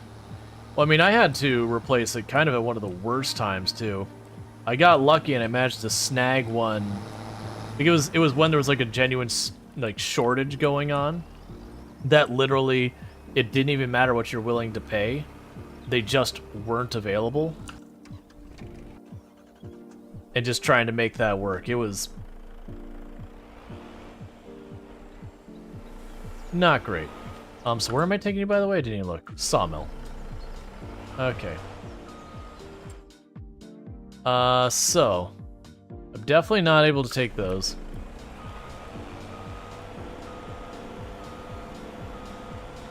Yeah, I think we're positive your GPU is in perfect working order. Which is a massive release, but since it's basically half price of the entire PC. Yeah, no, in my case, I probably wouldn't have gotten the 3090 if it wasn't for, like, literally I was desperate for any GPU I could get. I think I was aiming for, like, the 3080 is what I wanted, and that I was willing to settle for a 3090. But, like, as it went month after month after month of, like, the moment they went in stock to immediately check to see if I could snag one, and they were already all gone. I managed to snag a 3090 real fast into the cart, and everything was guaranteed to be mine as long as I didn't wait on it too long. So I just like, yep, this is what I'm doing. It's like, I need this for my income. And that wasn't even streaming. That was like doing a lot of my software dev stuff. I was streaming a little bit at the time, I believe, but it wasn't, I hadn't gotten to the point where I was like, oh yeah, this is something I can do something with that. And it was just kind of one of those things like, yep, that's what we're doing right now. I need my computer to be reliable, and I don't have built-in video because I never use it, so I stopped buying motherboards that had it. So it was just one of those things like, I just gotta make it work. Which that was also at the time, like, all the 3090s were getting, like, not recalled, but they were failing prematurely. Due to, like, the minimum spec for the 3090 having too small of a capacitor for part of it, so that capacitor would end up blowing. And I was just like, man, I hope mine's not one of those ones that have that. Because, like, don't get me wrong, I know how to solder a new capacitor and everything. But the reality is, a lot of these circuit boards nowadays, they're not made in a way you can reasonably get in there with a soldering iron and go swap stuff out.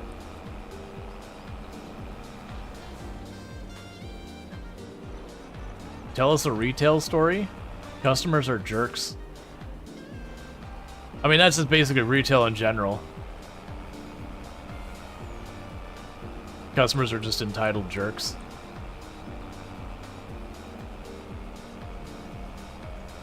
Is the only issue you've had with the 580s and AMD is no longer update drivers for them? Yeah.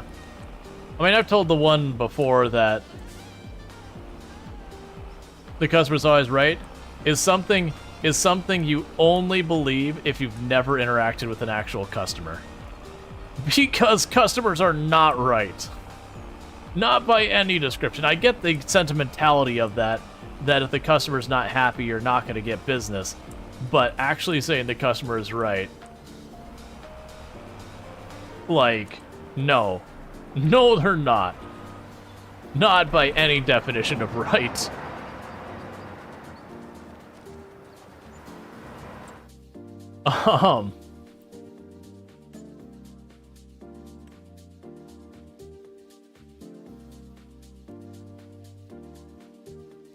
Yeah, no, I get some matters of taste, but you never hear the other part quote. You just hear the customer's always right. It's like, wrong. Try again.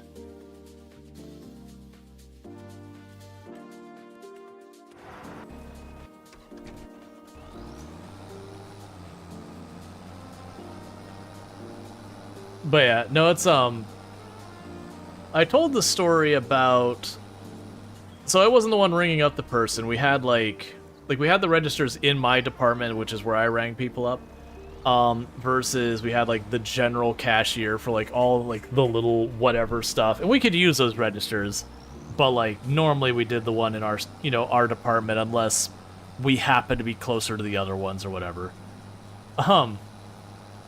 25 years retail experience here. There's a very stark difference between knowing what you want and knowing what you need. This is true. Alright, so we're going to Field 49, which is just the other side of town. But, so what ended up happening is there was the cashier working at, like, the middle register or whatever, and I happened to just be there. I was probably doing a tool exchange. I don't remember why I was there, but I was probably doing, like, a tool exchange or whatever, which was just something we did. So someone coming with, like, a broken ratchet or whatever, I'd go back there, swap it out with one that we had refurbished and all that. But a guy kind of walks up, and... One moment. Thank you, Mephisto18, for the raid. I really do appreciate that. I do hope you had yourself a good stream. And what were we playing today? But thank you so much for that. Yeah, we got the shout already. Let's see what Twitch says is going on over there.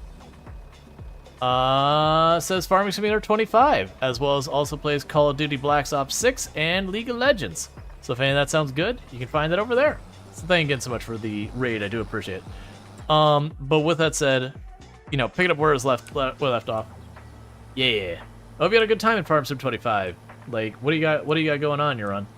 But so what ended up happening is the guy puts his concealed weapons permit on the desk. It said, I get a discount. Which, you know, correctly the cashier was like, no you don't. Like no, there's not a discount. And so the guy started getting like all huffy and all that.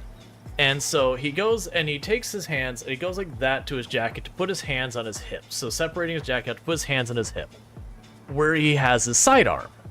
And so he sets his hand on top of the sidearm, not grabbing the grip or anything, but like, you know, he has revealed his concealed weapon, and he has placed his hand on the top of it. And he was like, no, I'm supposed to get a discount, which at that point, I was immediately like at escalation 11. It's like, you need to get the hell out of this store. It's like, what you are doing right now is a strong arm robbery, and I will be calling the cops. Because the implied threat of violence. For the record, at the time, it's no longer the case here in Florida. At the time, you were only allowed to concealed carry.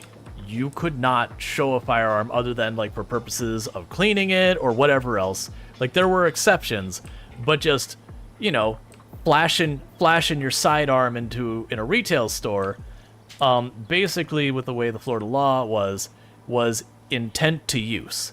Basically, it would be no different than if he pulled the gun and pointed at my head and said, I get a discount.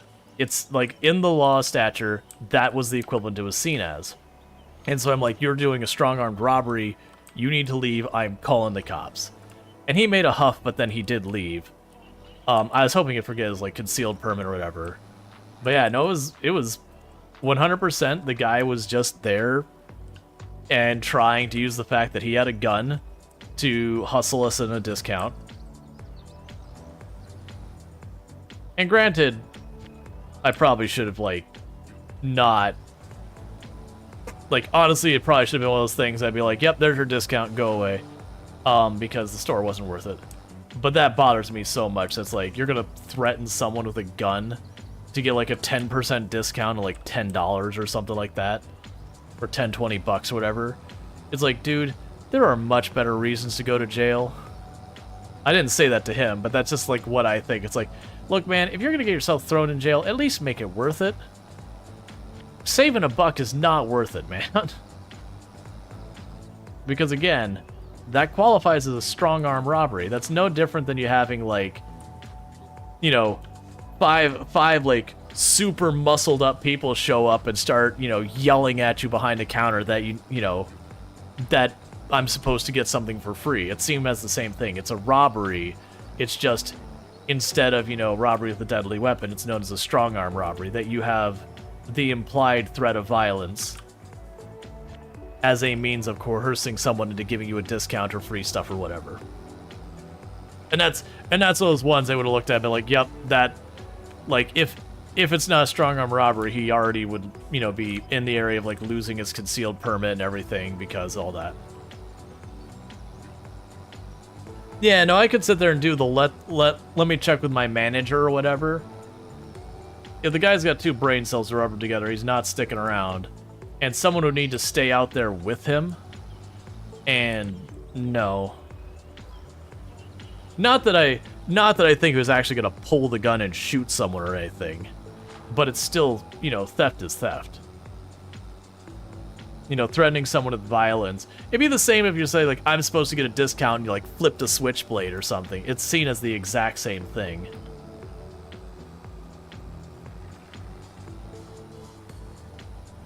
Because you're an automotive technician, so you don't have to deal with the customer. But what you've noticed is that the customer says they're unsatisfied with their service, they typically get a discount. Yep, I am very familiar.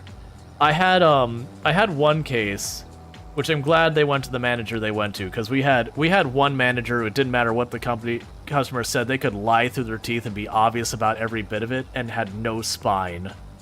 Like, would 100% throw anyone and everyone directly under the bus to make themselves look good to the customer. But luckily that was not the manager they got. Instead they got the manager who was, like, really, really upstanding guy. The kind of person you work through that was, you know, tough, that they would expect a lot out of you, but was also very fair about it. So as long as you did your stuff, they were right there with you, kind of thing. And I had a customer who, they were trying to get a discount or me fired or something. I don't even know what the motivation was because it didn't get that far. But they had gone to my manager, and they basically said that I had, like, cussed them out or something. Like, I don't remember the exact verbiage, but, like, basically that you know, I had yelled at them and all that. And for those who've been around, I'm not a person who has much of a temper. Like, to me, it's just not worth it. There's no point. So it's just not the way. Oh my god, why are you offering me so much money? I know that's something I shouldn't complain about, but you keep making me get the wood for, like, $20,000.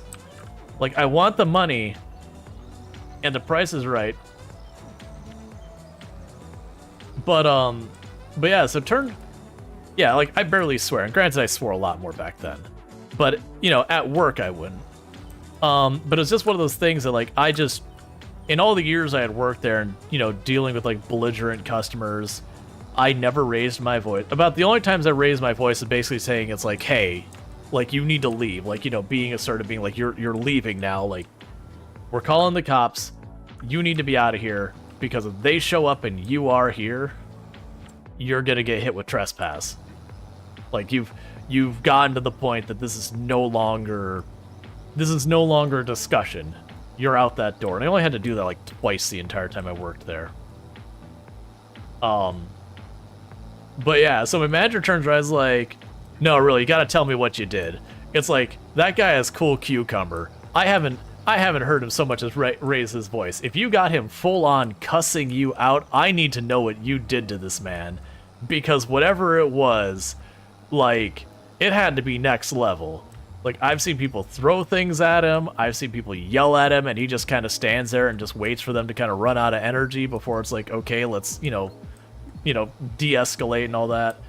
Like, I gotta know what he did. And obviously, I didn't yell at her or whatever, and I have no idea what the motivation was. Like I said, probably aiming for a discount, or for whatever reason I reminded her or someone or something. But needless to say, she started backpedaling that, like, she must have confused something or whatever. But it was just like, yeah, it's like, nah, man, that is not a thing. And again, that returns to, you know how they say the customer's always right? They're liars. Like, that's the thing. I get the whole perspective thing. Ooh, that's actually not that long of a route. Okay, so this is another big one. I don't want to keep taking these wood ones. This will be the last wood one we take. I need the money because we need to start working towards that million and get a quick 20 thou on the hardest economy settings is really good.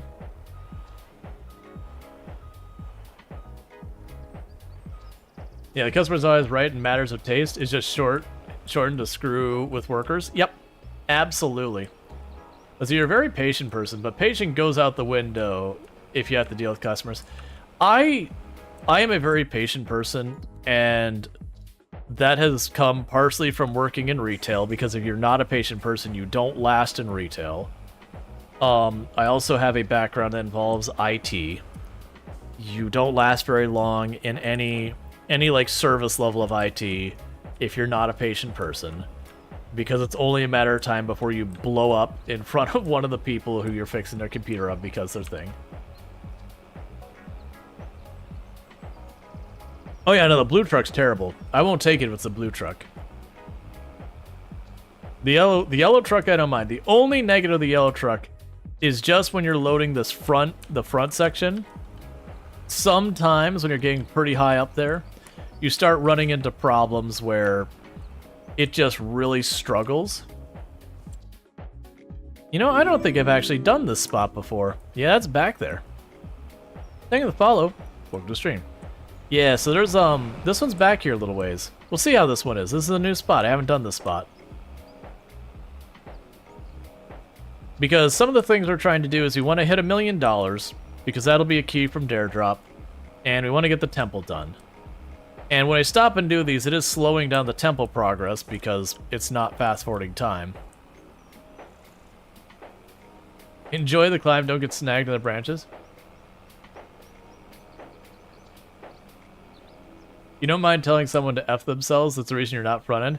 That was honestly one of my favorite parts of when I switched from being the salesman, where I depended on people for the money, like for the sales. That is a weird...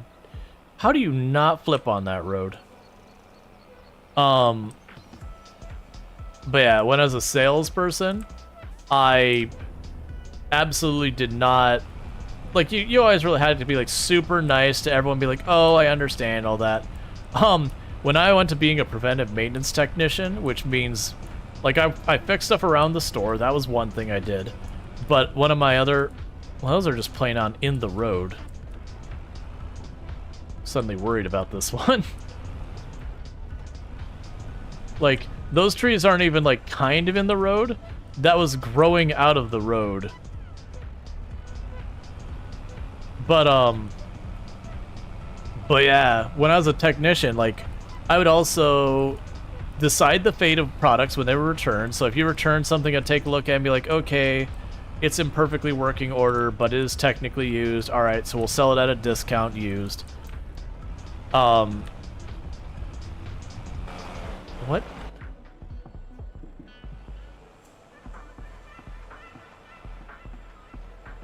Can't see at all what is happening right now. Obviously, I've got it stuck between the forks.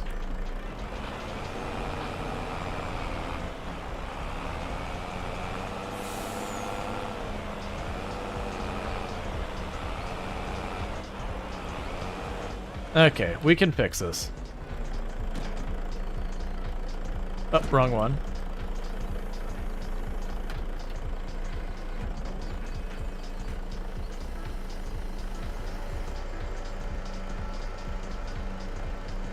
But yeah, but when I was a technician, I didn't have to worry about saving my own sails. So it was like saving other people's sails. So what I would typically do, and there we go. And it's all better.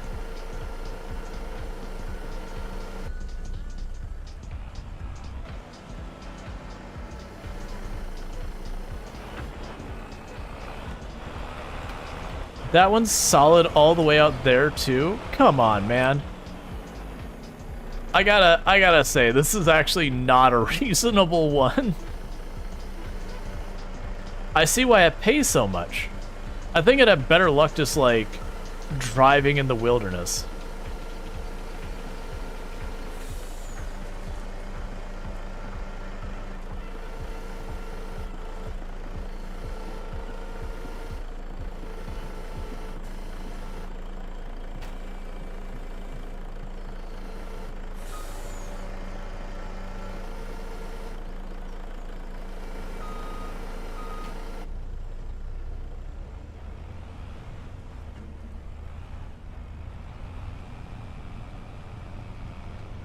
Okay, so we're back on track. Yeah, no, this, like, I get you could argue that realistically you would have these roads that are just, like, that bad of maintenance. But for gameplay, if they're going to put missions back here, it very much makes you want to, like, buy this land, cut down the trees all along the road, and then deal with the missions later. But, thought? I can't. I don't own the land. You can't cut down stuff that you don't own.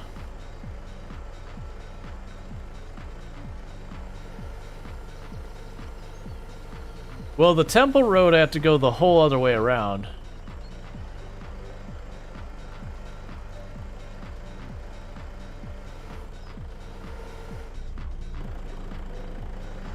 Ooh, you're stacked 3 high. That's a first. I'm a little nervous about that.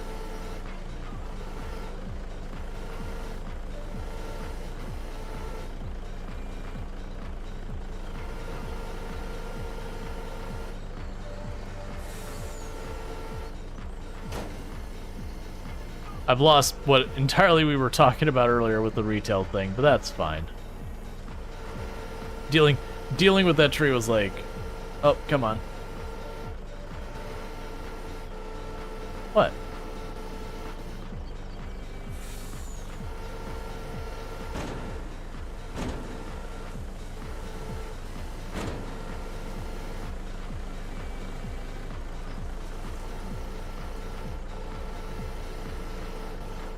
You know what? That's fine. I'm not gonna fight it.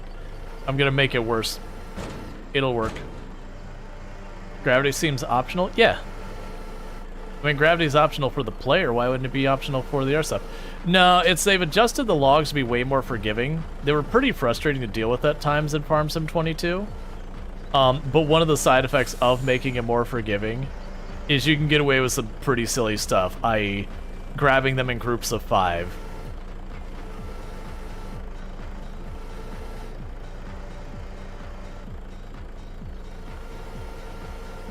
Oh, right. Yeah, so going from being on the front doing sales to being a technician in the back, you know, sometimes people come in, they try and return stuff, and, you know, you go to save a sale or whatever, and normally what's supposed to happen is when you come in with something, you're like, hey, my weed whacker doesn't work. No problem, we send it out to service, get it serviced, and, you know, you have to pay for it, it comes back. And then, like, maybe if it's brand new, you might not have to pay for it. But, you know, I was a technician on site and knew a lot about all these things. Because not only did I sell them, but I worked with all of them for a number of times. And as a technician, I was constantly taking the stuff that got brought back, inspecting it, figuring out what's wrong with it. You know, if it was worth fixing, we'd fix it. Some things we wouldn't fix it, we'd have to send it back to the vendor. And then some things, like, if the cost to fix it was just so cost prohibitive, we would just junk it. We would destroy it so that people didn't try and grab it from the dumpster and return it, because that happened. But you'd have the person who bought something and then bring it back around. And most of the time was they just didn't read the directions and, you know, didn't mix their oil, didn't put oil in it at all or whatever. But you'd have those people who'd come in that are blamed. They'd be like, well, I've been doing it this way for 10 years, so these things are just crap now, or whatever. It's like, congratulations, sir. You've been doing it wrong for 10 whole years, and this is the first time it finally came to bite you in the butt. Because one of the downsides of making all this stuff way more efficient than it's ever been, and more powerful, is it's a lot more sensitive about when you get it wrong than before. And they'd be, you know, going out that way. And like as a salesman, you're like, no, it's not, like, it's fine. You know, you don't want to make a big stink with the customer. Can I get that one without moving? I don't think I can, but I'm gonna try anyways. It's gonna be close. No, you're right there. Yeah, so I can't. So I'm gonna have to shift that to get that one. Ooh, those aren't strapped down. Please strap those down. Ah, it's because I'm looking at the wrong one. Strap that down, please, before I go knocking those out. But, as a technician, you can turn around and be like, well, you're wrong. Sorry. You've been doing it this way for 10 years. You've been wrong for 10 years. Like, here's the deal. I'm giving you back a working weed whacker, and you can go back to doing it the way you did it the last one that was wrong, and bring it on back, and I'm going to charge you because I'm going to have it sent out to service instead of doing this as, you know, just a favor. So that's on you if you want to take my advice and ignore your owner's manual. I have a husband. You do have a husband. He doesn't have an owner's manual. Nope. I have to figure it out on the fly. Yep. It's so difficult. And it's very counterintuitive. It is definitely not a good UI. Yeah. I'm figuring it. Mm-hmm. You'll get there someday. Yeah. Alright. I think that's all I'm getting in that back one.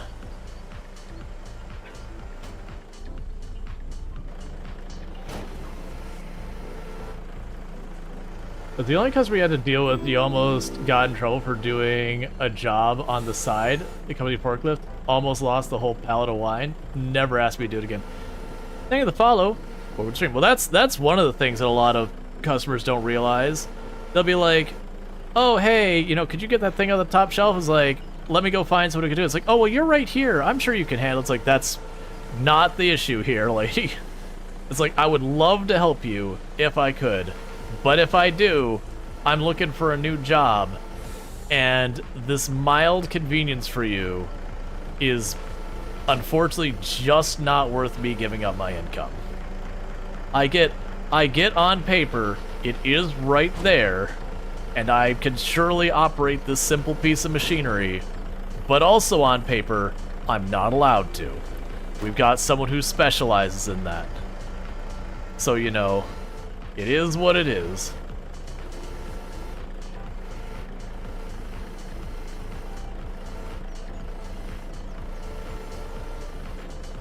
So instead we got the warehouse worker who always had a suspicious coffee every morning, of the Irish variety that, you know, may have had more substances that you need to control and drink in moderation that aren't caffeine.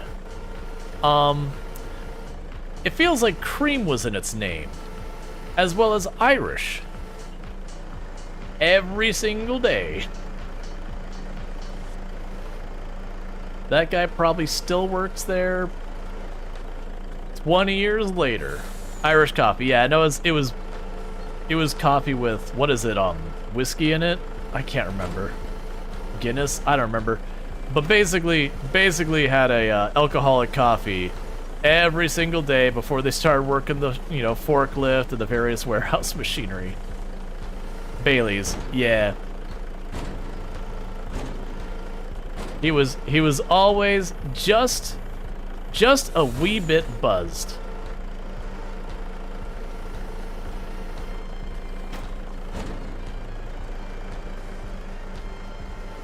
And I think the only reason lasted is he's like one of the only ones that put up with half the crap they had to deal with. Because that company was notorious for like you'd get the big semi-truck of stock coming in, and you'd have your air compressors, your plasma screen TVs, and the logistics behind the company were supposedly some of the best in the industry, and they were in the sense of getting products to places quickly, but they were really bad on any form of, like, efficiency otherwise and all that. So you'd have situations where you'd have, like, a plasma screen TV laying on its back in the bottom of the pile in the semi with, like, 100-gallon air compressor sitting square in the middle on it. Boxes very obviously crushed below it. So that's an absolutely destroyed TV. You know, $2,000-$3,000 TV at that time frame. You'd have, like, this giant cardboard box, like, you know, 3 feet by 2 feet by 2 feet or something like that, and you'd open it up and there'd be, like, one drill bit in the very bottom of the box. And it was every time like that.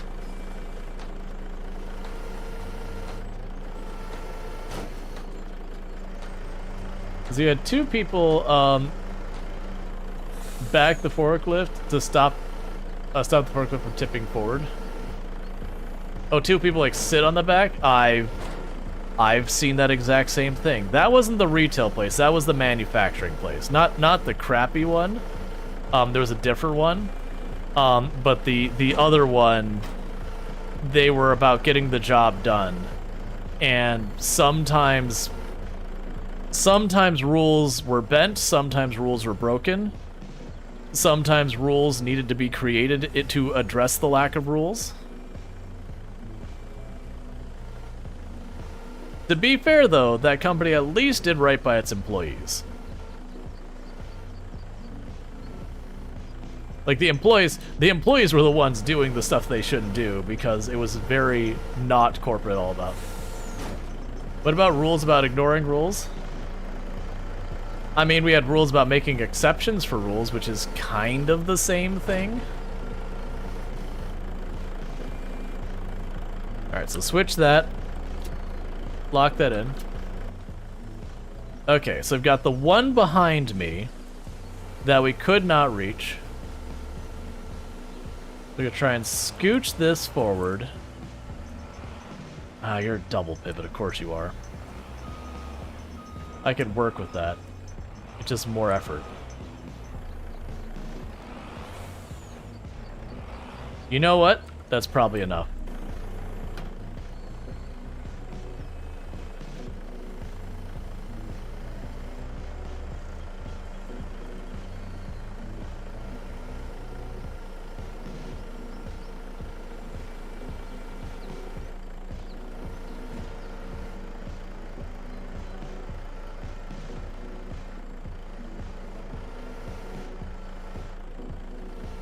This doesn't need to be elegant. I just need to scooch it over.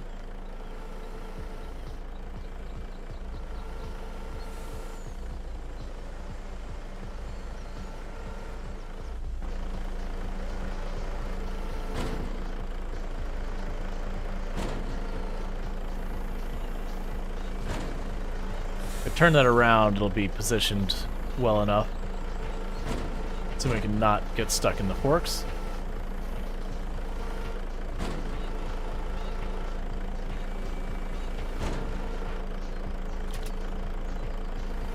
Okay, so thank you for the bit. Alright, so I'm gonna make the mistake of trying to go the other way this time. Those are all strapped in, right? Yeah. Trying to go the other way this time and just see if it goes better. Even OSHA rules start out with these rules can be superseded by safer rules type thing. Yeah, that's a normal thing. That's when you look at a lot of rules and a lot of things. People be like, no, well, this place has this rule. It's like, well, no. The stricter rule applies. Like, in most cases, the stricter rule almost always supersedes.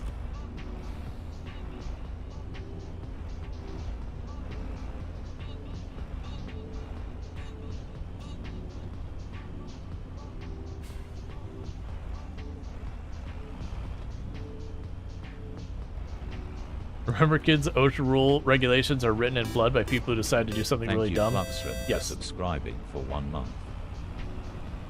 Thank you, Fluxren, for the Prime Gaming sub. I really do appreciate that. You only get one of those a month, and you used it here. So I really do appreciate that you chose to use it here. It means a heck of a lot. The jacks are down? They shouldn't be. I was still bringing them in. Yeah, they're not down. I was still bringing them in as I started driving. Okay, so far this part of the road seems to be a much wider path around the trees, but, you know, longer and more terrain. So probably more apt to accidentally tipping over.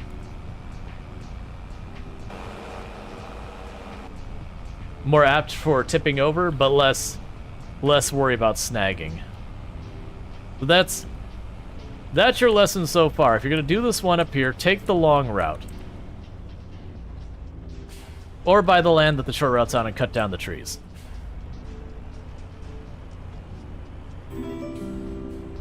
Thank you for the follow. Welcome to the stream.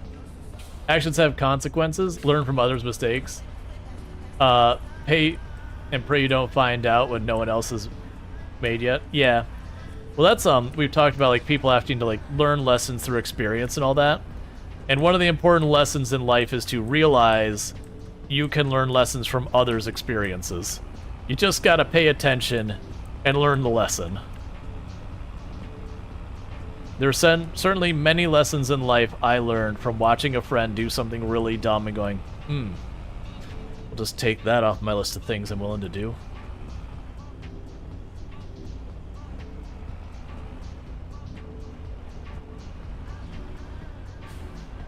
And don't make the same mistake twice as best you can. Sometimes those things do happen, but try your best to learn.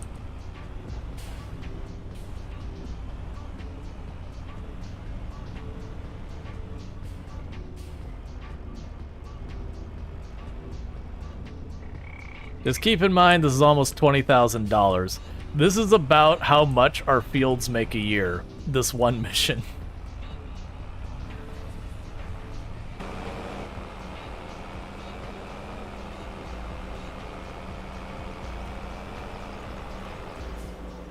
Probably your rule number one you've ever learned is never rush. Yep.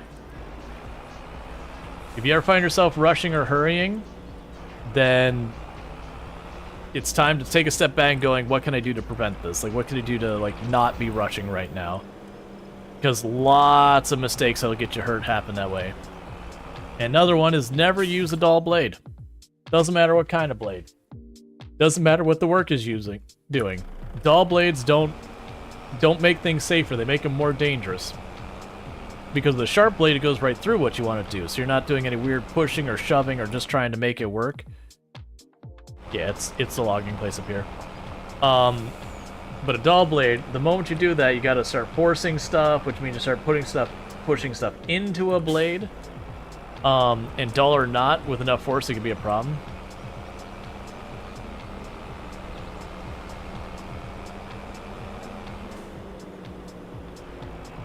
You know the last three of your fingers rushing with a dull blade and a drop saw? Yup. Yup.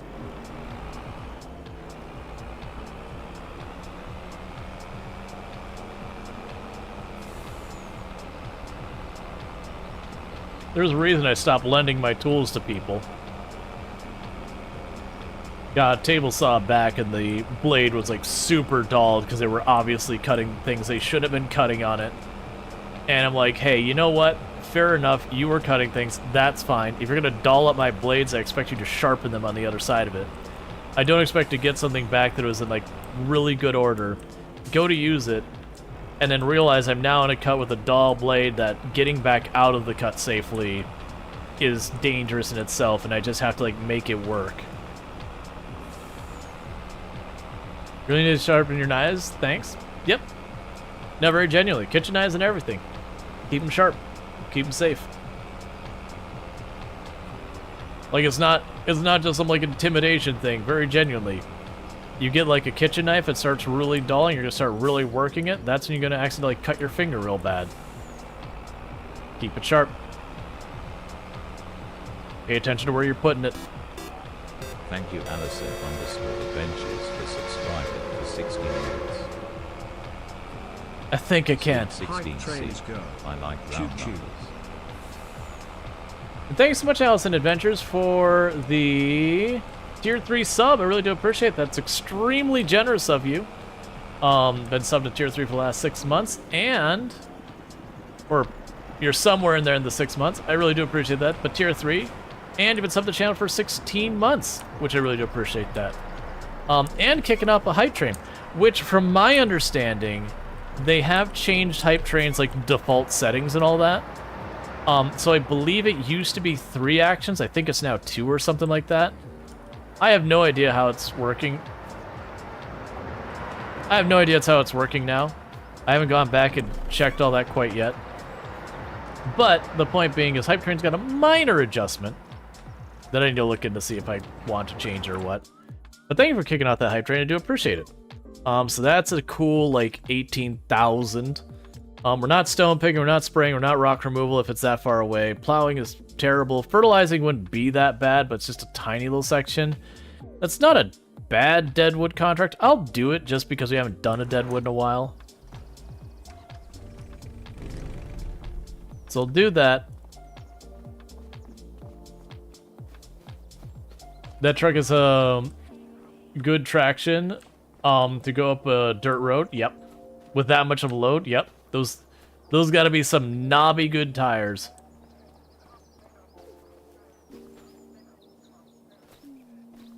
Just checking. I already did this, right? Yeah. Okay, so let's go get some deadwood real quick. And I'm not dragging the deadwood back. I know people, I've had a lot of people like, oh yeah, you can get so much money, just drag the deadwood back. It's like, man, it's like 200 liters of wood. It's not worth it. One of these little stick trees is more wood than it is. And like ones like this one would be fine because it's right by the edge. I can just toss a winch on it, rush it right out. But half the time they're like way up here in the middle. And it's just not worth it. I could just do something else. Like if we're doing a challenge run that's like hit $1 million in the least number of in-game days or whatever, sure, I'm setting my time down to 0.5 and I'm doing every deadwood that pops up because they respawn. And we're gonna just try and do it that way. Basically drag out time as long as we can. And then just deadwood it up anytime I don't have like a segment of land purchased to just cut down every tree in sight. If you'd sell fire, would it be beneficial? Well, it's already beneficial. It's just the matter of if I'm taking deadwood where most of it's like rotted and everything, you know, you're not getting much bang for your buck. And yeah, don't get me wrong, like deadwood would make pretty good like kindling style burn fast wood. Set between 2 and 25? Yeah, it used to be 3. I don't particularly have a problem with it being 2, because genuinely I don't get that many hype trains on the channel. Because, as I mentioned earlier in the stream, I'm actually pretty bad about monetizing my channel. Like, I need to come up with more things to offer for people when they sub. You know, yeah, advertisement-free viewing, emotes, cool and all that. But, you know, some other things. You are your hype in your own way. True, but I don't get paid for that hype. So I do have monetary motivations for seeking other hype. So you can't make lumber, firewood, deadwood sells for quite a bit. Yeah, but it's the point is like the biggest problem with deadwood is like this log might be okay to get out with the winch. When we start getting to some of the logs that are like buried in here, it's okay, you're gonna try and fight to get that tree out of the middle of all this garbage. And you're gonna do it for not a lot of tree. So you're just better off buying a plot of land and just starting to hack down every tree there and just, you know, sell it, whatever. And I get in real life, yeah, firewood's, you know, worth a lot and yada yada. Usually they're not looking for like rotten out wood though. You're usually looking, it's like, oh, I want oak, or I want, you know, whatever wood. You somehow always can't find the last tree. It could be work. And thank you for the hype train, level 2 at 78% with a total of 2 subs. I really do appreciate that. Means a heck of a lot, considering those, I believe, were tier 3 subs, both of them. No, it was a prime and a tier 3 sub? Either way. Thank you so much for that support. It means a whole heck of a lot. I really do appreciate it. We got one more tree. Yeah, kind of what 2 things I've learned. Well, actually, I can give you 3 things I've learned about helping you find deadwood. First of all, winter's the easiest time to find them because no one has any branches or anything, so you can just see through all this garbage. And then the bushes are smaller and yada yada. The second thing I've learned is when looking for the deadwood, when possible, look above the tree line as much as possible, because they are some of the tallest trees there are. And then the third thing is, when you're trying to like find deadwood in the area and you're not finding it, just take different paths through there. I'm not doing it again. Like, this is what I'm talking about. Like, they're straight up giving me money, and I appreciate that, but I don't want to just do the same contract again and again. It's appreciated. I do want that money, and getting 20,000 to go is good. All right, so we've got planks and beams again. No shocker there. Monetization is hard. Going over the top wouldn't suit you outside special occasions. Right, but I'm not talking like over the top kind of thing about like all like that kind of bells and whistles or whatever. And not like jeopardizing the chill vibe and all that.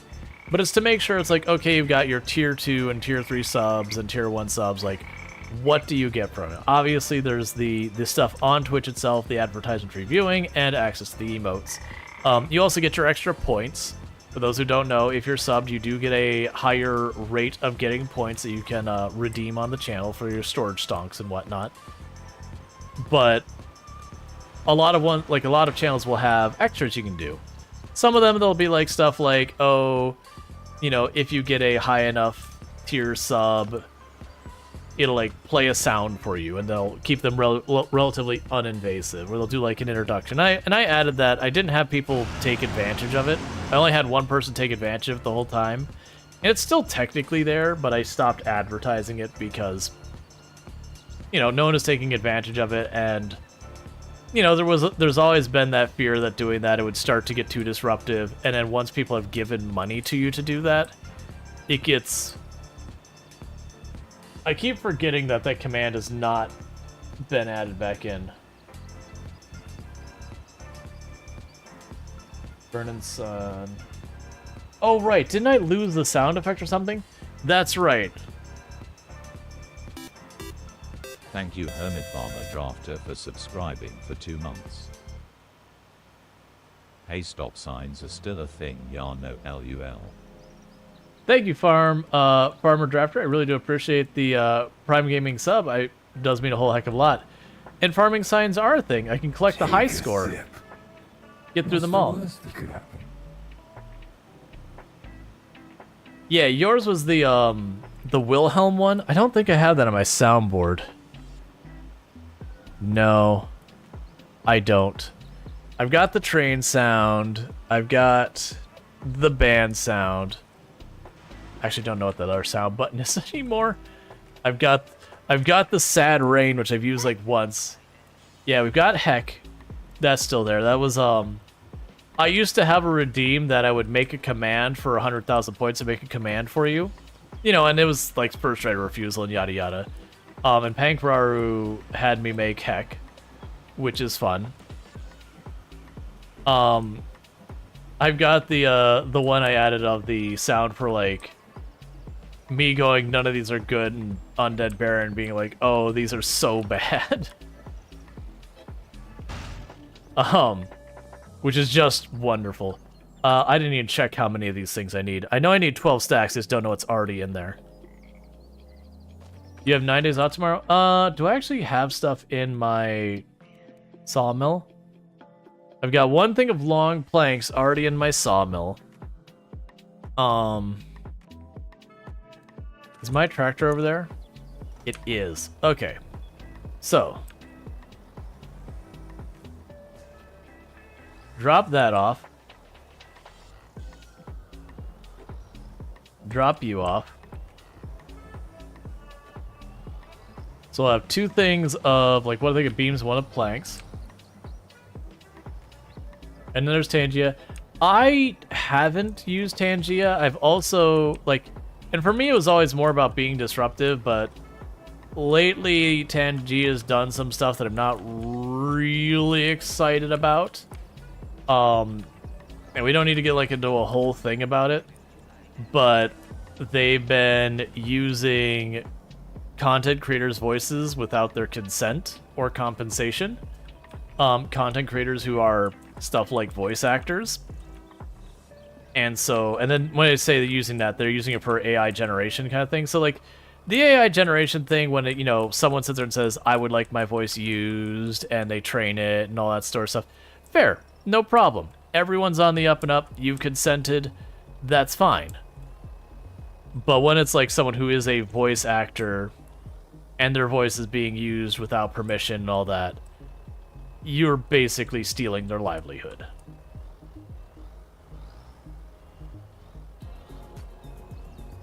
So for me, that's kind of a deal breaker with Tangia. And maybe they'll change their policies and they'll change, like, and not do that anymore. That'd be fine. But it is one of those things. But to be fair, even before that stuff, I wasn't using it mostly because I was worried, because, like, the whole thing is I try and have this channel be like a really chill vibe so people can relax the content, and I got a lot of people who tune in as they try and get to sleep for the night kind of thing. I'm just gonna need to move this up to flat ground. Yeah, no, I know you can do some really fun, like, Tangia as a thing is a really cool thing. It's just, they've made the decision to do that, and people know I have a very, very strong, absolutely not on generative AI on the channel. Like, there's things that I think are okay with generative AI, like, you know, where you train something yourself to create like, effectively AI, you know, made storylines. That I don't mind. That's just kind of a replacement for algorithms that were already taking, like, chunks of stories and wedging them together. As long as you're using your own stuff as the source, that's okay with me.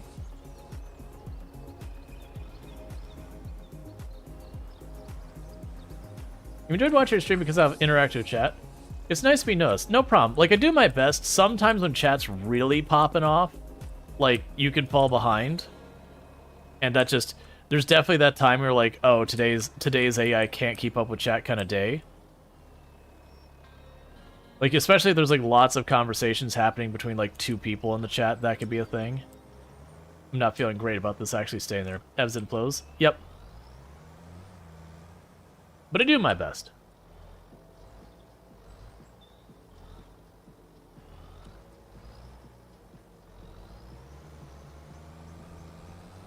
Alright, so we're definitely going to be dropping one of these pallets off on the way there. But we're going to try and get them there. We're going to drop these 2 off at the temple. That'll spare me 2 more pallets. Self-care redeems? Yeah, no, I got those. I'm going to wait till I get a straightaway. Or as close as we can get to a straightaway. I did the hydrate, but I haven't done the stretch. And I can fix my posture. I haven't done the stretch, though. I owe you a stretch.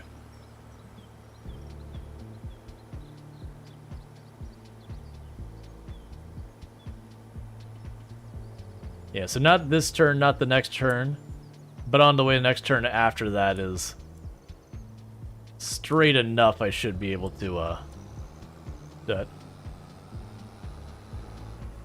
Rehydrate, that one is always on cooldown. Because I had those without the cooldown for like 1 stream. And I learned my lesson immediately. Because you had people who just spam redeemed it super fast. It's just one of those things, like, genuinely one of the content creator things you'll want to pick up for anyone who's into streaming or whatever, or has friends you want to give advice if they're new to it. Don't give this advice if they're not new to it, because they'll already know it. Every channel redeem you have should have some kind of cooldown, and that cooldown needs to be based on how disruptive it is. the more disruptive it is, the longer the cooldown should be. Now, if it's something that's like super duper mild disruptive, you can make that cooldown like per person of like 1 second or something. You just want it so they can't just like mash the button really fast, because even if the cooldown doesn't do much other than fill up the activity feed, that still is disruptive where you start missing important stuff because your entire activity feed is hydrate, hydrate, hydrate, hydrate, hydrate. So everything needs a cooldown. Some stuff, if it gets disruptive enough, you actually usually start putting limits, whether it's each person may only redeem it once per stream or whatever, or in an entire stream it can only be redeemed once, that kind of thing. But like the more disruptive it is, the longer, like the more limitations you have, the stricter the cooldowns, yada yada. You get the idea. It's not rocket science. Because you'll have, especially when people are new and they add like their first sound redeem and they forget to give it a cooldown or a limit and just absolutely get spammed. And that isn't to say you can't have meme-y things that people can redeem to like make curse sounds or whatever, especially if you're like going for the jingly keys kind of vibe where it's just like this fun chaos kind of thing. Which, nothing wrong with that. Those are perfectly 100% reasonable and much easier to monetize style of streaming. Begin to do that. One of the other things I've seen people do successfully is they'll have like a command you can only use once per stream, or for a very high number of points, you can use the second time. Just that's a little bit disruptive. And I've also seen people take the really disruptive stuff and they lock it behind bits. Which I know some people are like, no, that's messed up, needing to pay for it. And it's like, you know, honestly, all things considered, if it's that disruptive, it's just how you limit it.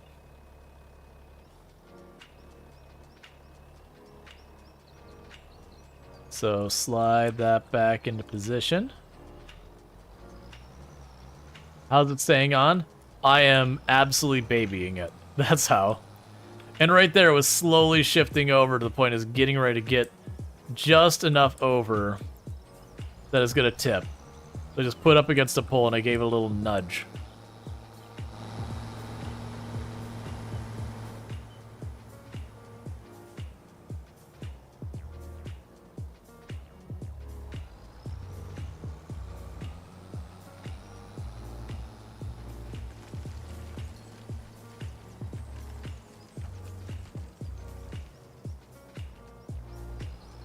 Reminds you of those ones that they had those new chat features, but you couldn't disable them, so people put them at their max amount so people didn't spam them. Yeah, so there were actual cooldowns you could set to them pretty early, like almost the next day. There was a lot of them you could set a cooldown to them. They didn't have one by default, but it definitely was one of those ones. Yeah, no, that was the thing. Like with the really huge ones, they just had to increase the cost. It was the only way to manage it. I actually find them pretty reasonable now. Like, I've got them set up. I don't advertise them very often. About the only one I see people use on any regularity is the Gigantify. Which, honestly, of them, the Gigantify, to me, is probably the best and most cursed.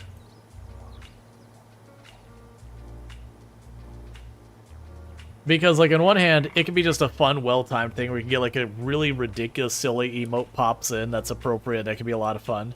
And then every once in a while, you see, like, an emote get dropped in, and you're like, ugh. I haven't seen anything that, like, oh, this person needs to be banned kind of things.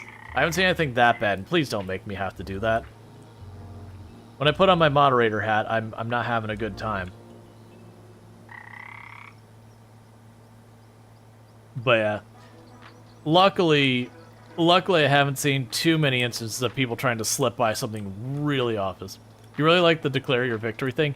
Yeah, that's, the original idea I got for the, yeah, then you get the Drongo Mayo. That's what I'm talking about. Like, the cursed ones are like, okay, this isn't actually something, like, problematic. It's not like some hate symbol that, you know, managed to sneak past moderation and all that, or, you know, something truly, like, really bad. I'm sure that does happen.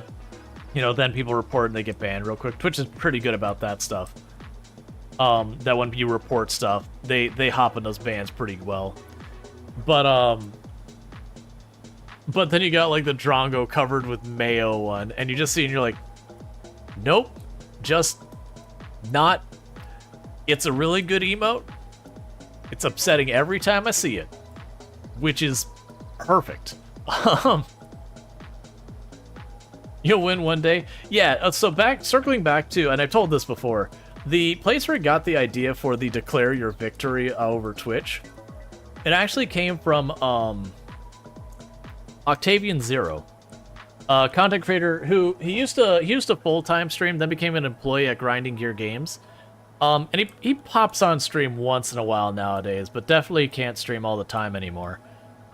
But he had a redeem that was absurdly expensive, which was the continue the proletariat uprising. Not successfully proletariat uprising, just to continue it, to proceed with that. But like, it was the whole gimmick of having a redeem that was just obnoxiously expensive. And so I got the idea from that. It's like, what could I have that would be like the thing that would be like a ridiculously expensive redeem that people would want to redeem? I was like, oh yeah, you could just declare that you won Twitch. Fair enough. And I'm not the only one who has that redeem. It's not like, you know, they stole it from me or anything. It probably has existed long before I had it. You know, and it may even be in the subconscious back there somewhere, was in there the whole time from, you know, someone else's stream. But that, you know, you declare your victory over Twitch. Does it do anything? Not really. I do intend, and I keep saying this, like I've got my list right over here of people who have won it, and I know there's a name missing off there, maybe two. Oh, there is a name missing off there. Where are you at? Because you won. Because I remember that. I need to get these notes together. Yeah, you do miss Yeah, Octavian Zero was the channel I tuned into probably the most over like real life years of time, not watch time, as my like regular. Desk picture went, man, I don't want to show my desk. It's not like a slob issue where, you know, I've got like empty wrappers or anything going on it, but it's definitely organized chaos leaning on the chaos side of things. Okay, so let's go back to Temple and see what I actually need, because I know it was initially 12 and 12, but I dropped the stuff off and I didn't pay that close attention and all that. So typical ADHD desk? Pretty much. Okay. So I'm going to need 11 of each. Fair enough. That's been pretty consistent every time.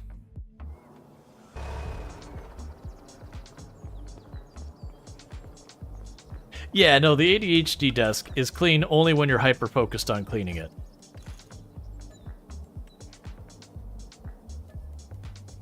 So there is 11.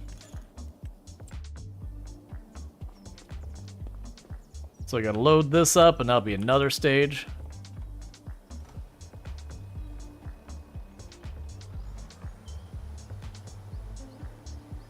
Oh yeah, no, you definitely have that one as well.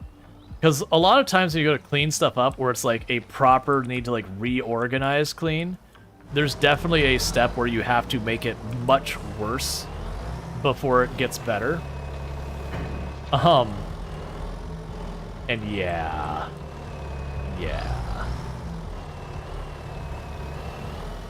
It really sucks when your motivation dies and you're halfway through the it's much worse part.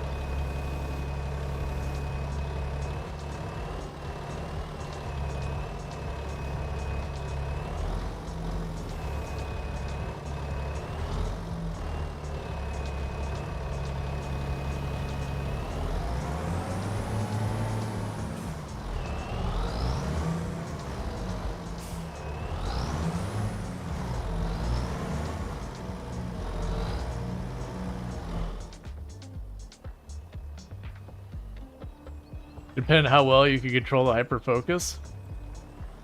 Yeah. Well, that used to be one of my tactics. It doesn't work as much as it used to. If I had something I really didn't want to do, I would just kind of force something on my plate I wanted to do even less, and that's the best way I could find to get the thing I wanted, I didn't want to do done. All right, so I think what I'm going to do is try a little bit different strategy on this one.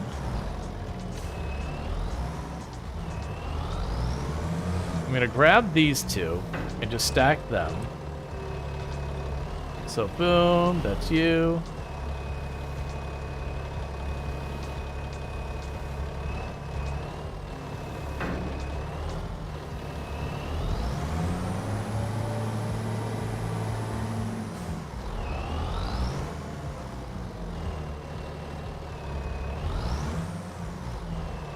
You said deck of cards and draw what you do? I can see that working. Those are the kind of ones that work for a little while, and like while it's new and novel and different, and then the moment it becomes normal, your brain's like, no, you can't make me. I don't wanna. It's like, as someone with ADHD, I go from being fairly well organized to being horrifically organized and just back and forth, that when I find a new way that I'm enjoying getting organized, I'll be really organized for a little while, but once the newness wears off, continue like being consistent with that organization just absolutely bottoms out. The only one I've been able to make stick for any length of time was when I was bullet journaling. I managed to make that stick for a good while, but even then, eventually, I just couldn't stay consistent with it. At least that one took a while, versus a lot of the other ones, I would last a matter of a couple of days. You feel like you're consistently inconsistent? Yep. Just ADHD things.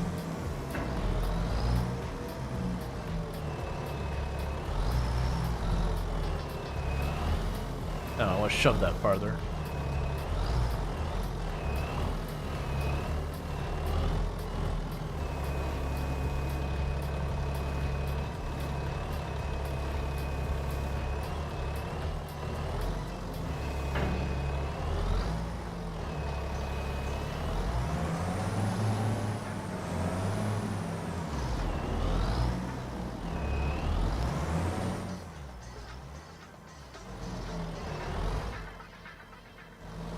About you to agree, but you won't let it you're in charge until I'm not, but you try. Well, that's the thing. It's the whole thing of neurodivergent is, think different. That's literally what that means, is think different. And the whole idea, I mean, it's a paraphrase more than an actual literal, but yeah. It's just that your brain works a little bit differently. It doesn't mean it's bad. It doesn't mean it's anything else. It's just, it has different switches and levers than the average brain. And so it is learning to work with those different switches and levers and how you can make all that work. Okay, so you are on there. I was like really tenuous. Yeah, it's on there. We can pretend. Don't worry, chat. That is currently sitting on there. It's fine.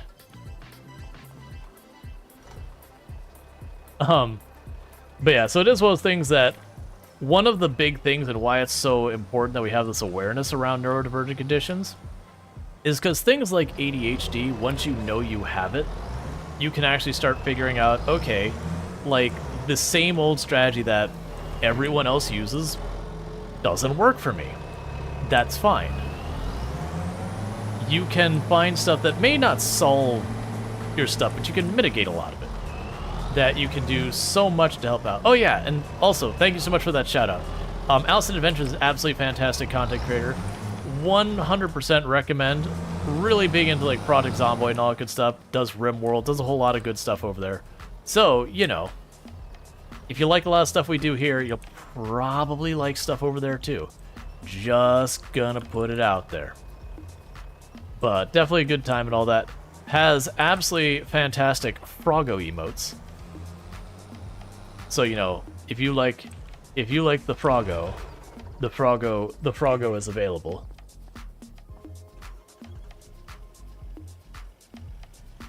Let's see. You don't pay attention behind the man behind the curtain. You've seen it said that part of ADHD is telling you to do something is basically the part of your brain telling you not to shove your arm into a wood chipper. You don't know if it's all accurate. You've heard it said that part of ADHD is telling you not to do something is basically like part of your brain telling you to not shove your arm into a wood chipper. I haven't heard anything like that.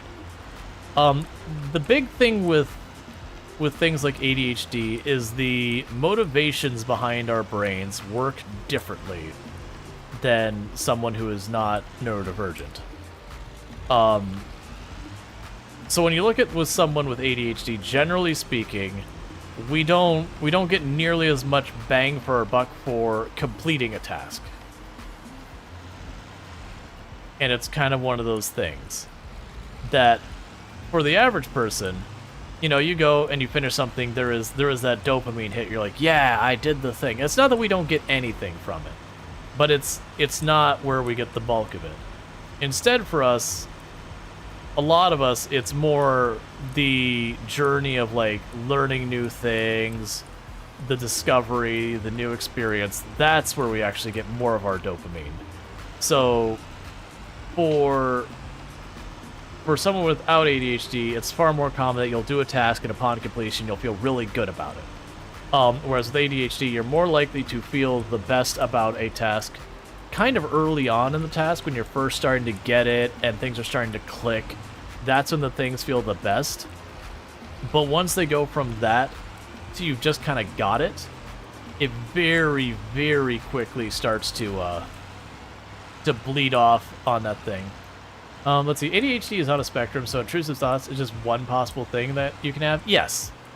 Generally speaking, when you diagnose someone with a neurodivergent condition, there'll be some number of symptoms associated with that condition.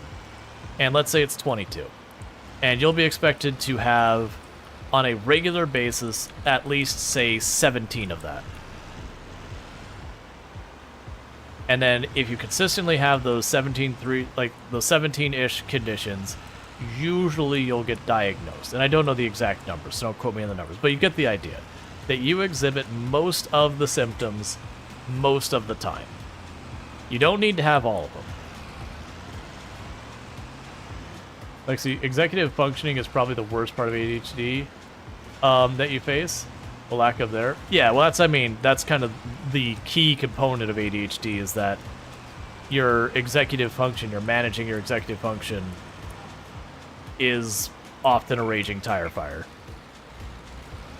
That's one of the reasons they're trying to rename ADHD to VAST is ADHD is attention deficit hyperactive disorder. The fact of the matter is we've learned that the hyperactive part is a symptom that isn't even experienced by most, let alone all people with ADHD. And it used to be we had ADD and ADHD until we kind of figured out they were the same condition but different symptoms. And so we got rid of ADD for the most part and just now it's ADHD. But that doesn't really accurately portray the condition. So it's like the name we're running with because we've had it, but like it is a bit of a misnomer. And so VAST, which was variable, oh man, it was like variable attention something or whatever. I can't remember the exact thing. Yeah, no, and that's the thing. It used to be that you'd have ADD or ADHD. Nowadays, they're seen as one and the same. That the hyperactive is a possible symptom of it, and they just went with the more commonly used name, which was ADHD. But like they're kind of seen as the same thing under the same umbrella.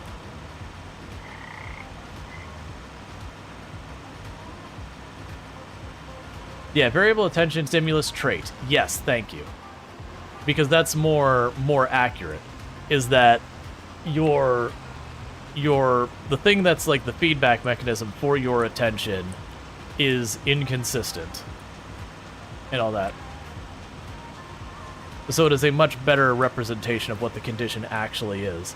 Because like people, the character of ADHD you see in the past is you'll see like 6 or 8 year old boys who can't sit still and fidget and you know, ooh, butterfly, ooh, piece of candy. Like, that's the stereotype. But that is a very, very small subset of that.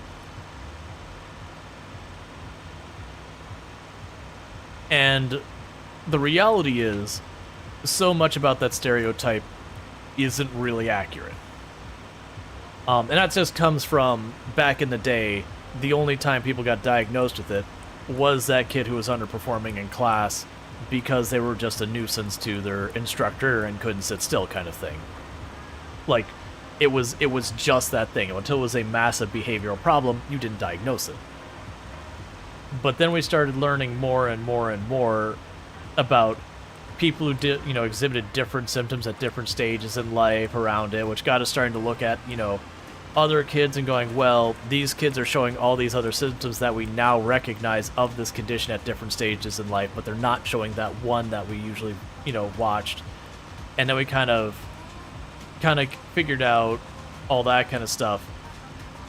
And as they've gotten there, it's like, oh yeah, no, we've started to actually be able to go and see differences in the brain and its chemistry that these conditions align with these different individuals and yada yada. And like actually very, very genuinely like really pin it down. I did the beams, I'm pretty sure. Let's just double check so I'm not buying a bunch of garbage I don't need. So the beams were good, and I need 11 things of planks. Like, every condition is a gradient. You're glad that now they don't just label it as dumb. Well, yeah, that's like I've had people go back and say, you know, you dealt with this as a kid and you didn't realize it, and all of the struggles and pains and all that go with it. Like, you know, looking back at that, how does that make you feel? And genuinely, there's no hard feelings for a lot of it. It's like we just didn't know. Like, I don't blame my parents and the teachers and the adults around me for all that stuff. Like, you know, saying I don't apply myself, or if I just worked a little harder and all that. Like, they didn't know. They didn't know what they didn't know. It is what it is. It sucks. It shouldn't have been that way, but at the same time, like, we were still learning these things. Yeah, daydreamer, unfocused. You know, the usual one. The only exception I make for that is the ones who called me lazy.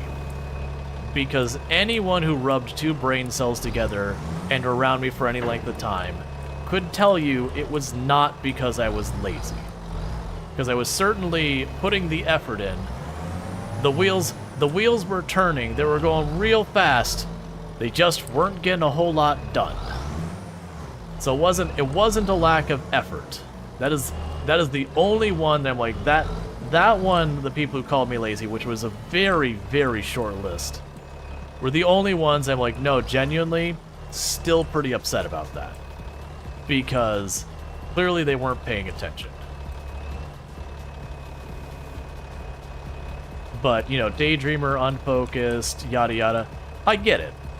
Like, nowadays you realize the problem was just the way the curriculum set up is just not suited for that and all that. Yeah, back in the 90s, they gave you Ritalin? Yep. Yep, and that's all they did is they said, you know, you've got too much energy, you can't sit still in your chair, here's a pill. And the medications back there were pretty bad. These days they've got way, way better stuff. Not better as in like stronger, better as in the side effects are nowhere near as bad. It's more effective in general in actually dealing with the issue. Now we have a better understanding of the issue.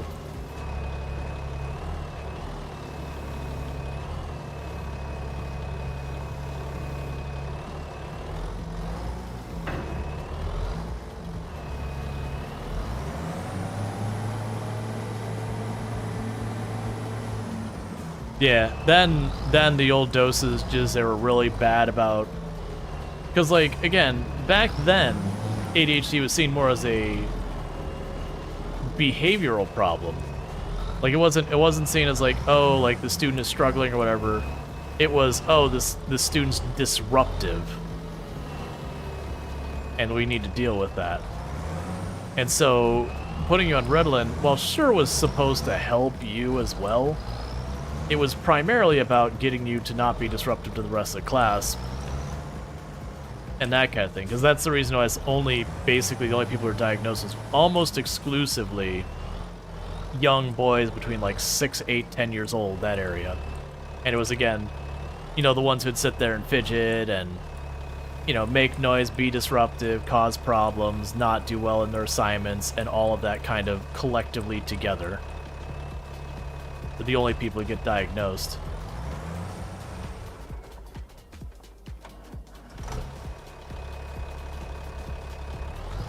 You don't remember who mentioned connecting depression and anxiety, but you had to stop your meds years ago? Yeah. Randomly, the clack of the forks against the floor is a really good sound effect. Yes, it is. Agreed. Which, for those who don't know, I am diagnosed as having ADHD, and that was something that only happened as an adult. As well as things that I did deal with a lot of stuff as a kid. I just never ended up with a diagnosis or anything, or even pursuing a diagnosis. Because there's also a thing back then, you know, it was seen as like, as a parent, you messed up if your kids, like you failed to raise them right, whatever you want to have for your verbiage, that somehow you did the wrong, and that's why your kid has it. It's like the view of it back in the 80s and 90s. That this was your fault and you were the one who caused this, and that like somehow like you failed or whatever as a parent. Like it was just BS nonsense, because just a toxic worldview on people, all that kind of stuff.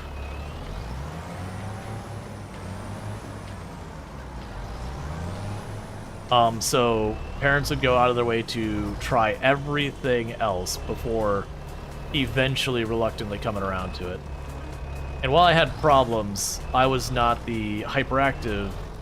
I had some of that a little bit in lower grades, but generally that wasn't my primary symptoms.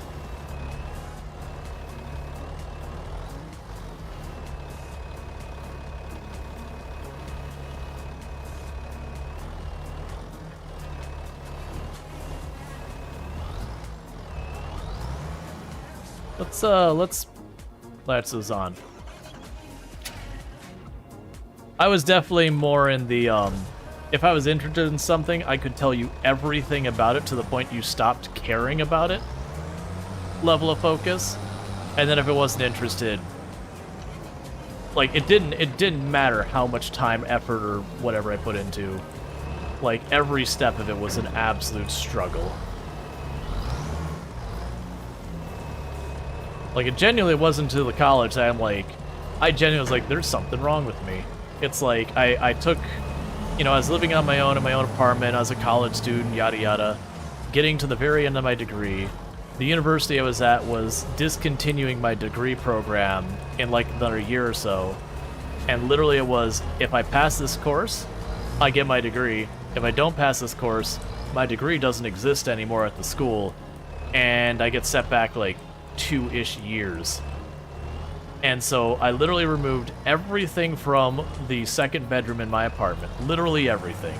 So all I had was my textbook and like 1 or 2 sheets of paper and just, I don't remember, it was like a pencil or a pen, but a writing utensil. That's all that really matters. And I was like, I just need to work on this assignment. I just need to get through it, kind of thing. And I sat there for hours and could not get that. And it wasn't like a lack of knowledge. I knew what I was doing, just could not get myself to do it. Like, I wasn't doodling or anything. Like, anytime my mind started to wander, I immediately like buckled back down on it. But just the gears were going full tilt, smoke was coming out, and absolutely nothing was going down on paper. Could not do it. Eventually I did manage to finally get across, but I mean, it was like literally to the point of going to tears, being like, something is wrong with, you know, like, just something is wrong with me. Like, my brain is not functioning. Like, I know this. Like, I've demonstrated this plenty times before. Like, this is not new material to me. Like, I knew it before I went into this class. Why can I not get this to go? It's not, I'm not distracted. There's physically nothing to distract me here. And, like, it was practically an all-nighter for something that should have taken me, like, half an hour to an hour. Like, once I finally got to the point I was able to get going on it, it was fine. But it took me the better part of the day to get that point.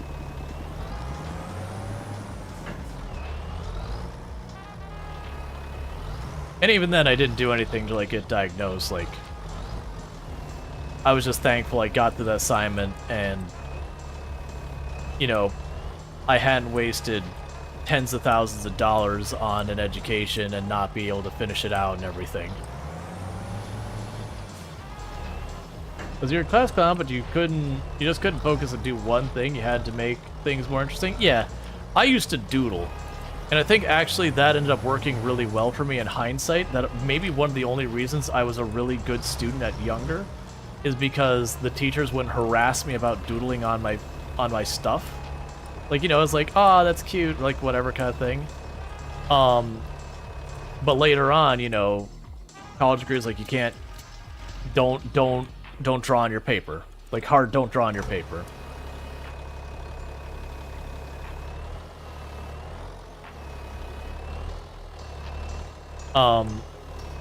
And so what I didn't realize is almost like effectively giving myself my own mini Pomodoro method without realizing what I was doing. For those who are unfamiliar with the Pomodoro method, basically for people with ADHD, or tend to have similar situations, the idea behind the Pomodoro method is getting your brain that dopamine hit from doing what it wants, and then immediately switching to the task you're supposed to work on. So you do like 15 minutes of working on your task, 5 minutes of something that you'd want to do. And then you go 15 minutes on the task, 5 on that. You keep a timer. You keep a timer. And the reason it has the name Pomodoro method is Pomodoro, I believe, is it Italian for tomato? I don't know what language it is, but it's for tomato. And it was one of those things that you'd have the little timer that looks like a tomato that you probably saw back in the day. Your parents probably had it, and you'd turn on the timer or whatever, which is where it got its name. But the idea is, can you pick up cars with a forklift? Nope. The cars are immovable objects.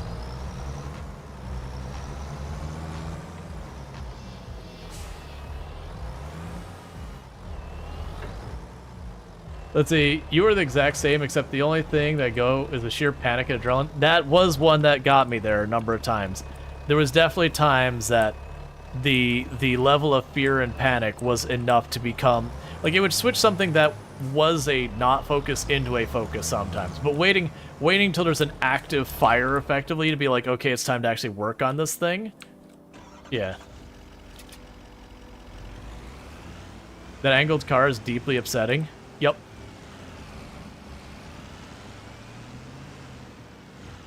But yeah, no, that's the thing. It's becoming a thing as we're learning more and more about neurodivergent conditions, that I don't know that I agree with this, that we're coming to find that as we get a better understanding of how our brains work, that the idea of a neurotypical brain is perhaps not reasonable, that everyone thinks so differently, that there's just many different forms of, like, different thought patterns, because they're finding stuff like ADHD, autism, all these different ways that brains work might even be in the majority of people. I don't know that I'm convinced that that's true, but it is one of those things that we're finding that they're very, very common things. It's just we were really bad at diagnosing them before, and we're getting better and better. And, like, also even just the whole thing about, we didn't used to screen for autism back in the day. Like, even when we knew what it was, we just didn't screen for it. You had to demonstrate some type of behavioral problem that aligned with symptoms of autism. And then only when it kind of got out of hand would someone finally be like, okay, let's go get you diagnosed. You know, and you may or may not have it. There's a lot of times where you'll think it's one thing, but it's actually a different neurodivergent condition. That happens a lot between ADHD and autism, or both. But nowadays, it is just a thing that a certain age group, they said we can get pretty decent results. I'm telling if someone does or doesn't have it at this age range, that now a lot of places are just like, all right, it's this age group, let's sit down. And it's not even that you get a diagnosis in the school. They'll sit down, they'll kind of run you through a couple of things and go, okay, this aligns with symptoms commonly found in that. All right, now we're going to send you to someone who can actually go through the process properly and diagnose you if you show having those signs. And if you don't, then nothing happens. And that's part of why it's like you'll hear people like, oh man, so many people are getting it nowadays. Like, nah, we've had it, man. We've had it. We've always had it. We just didn't know it. It's like any other thing that we medically screen for. It's suddenly when we start looking for stuff, we suddenly realize it's there the whole time.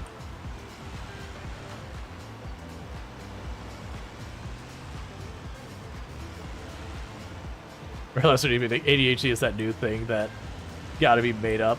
Okay, Uncle Bob. Several hundreds of $1,000s and millions of trains and War Memorial. Yeah. Oh yeah, and it's I don't know about autism, but ADHD has a very common hereditary thing. Not like, it doesn't mean you can't get it if your parents don't have it. Like, it could skip generations and that kind of thing.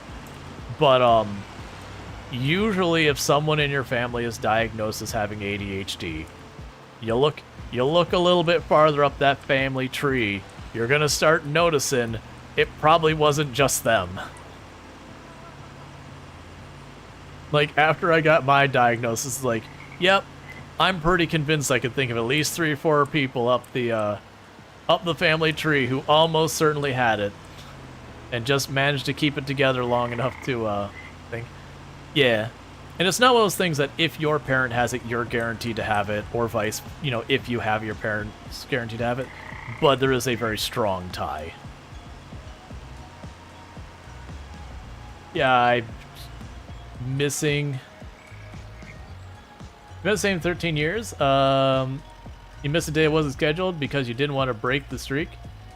You could cross between ADHD and OCD. Well, I mean, that's also just the stream streak kind of thing. Even outside of neurodivergence, that does play into addictive behavior, which is a whole thing. You specialize in neurodivergent clients? Nice. It's like how some people think that there's more cancer nowadays for X reason, and that there was no cancer 100 years ago. Yeah, no, you died from natural causes, or heart failure, or lung failure. It was misattributed.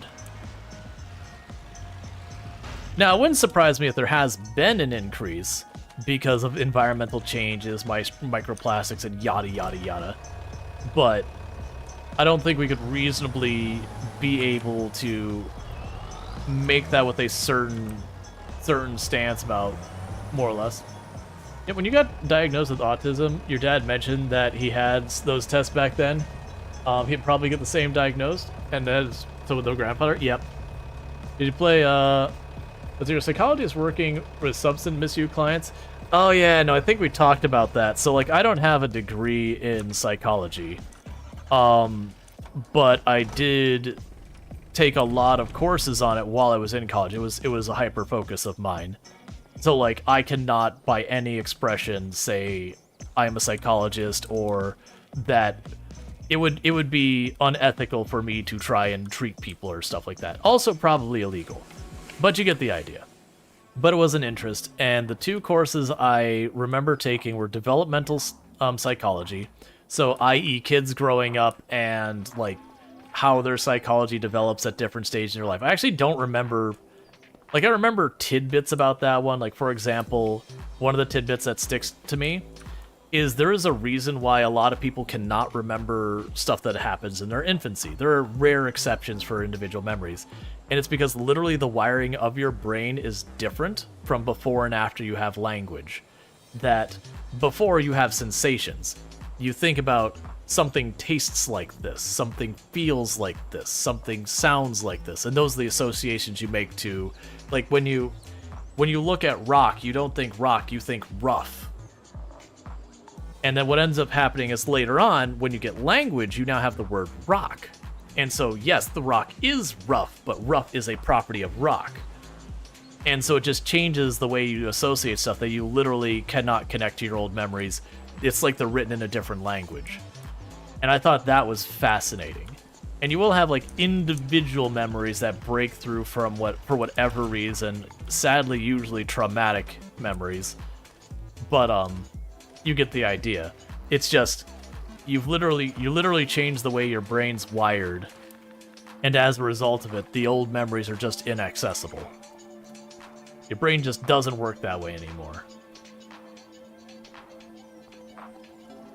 I really don't know what we're building with our plywood and all that, but that's fine.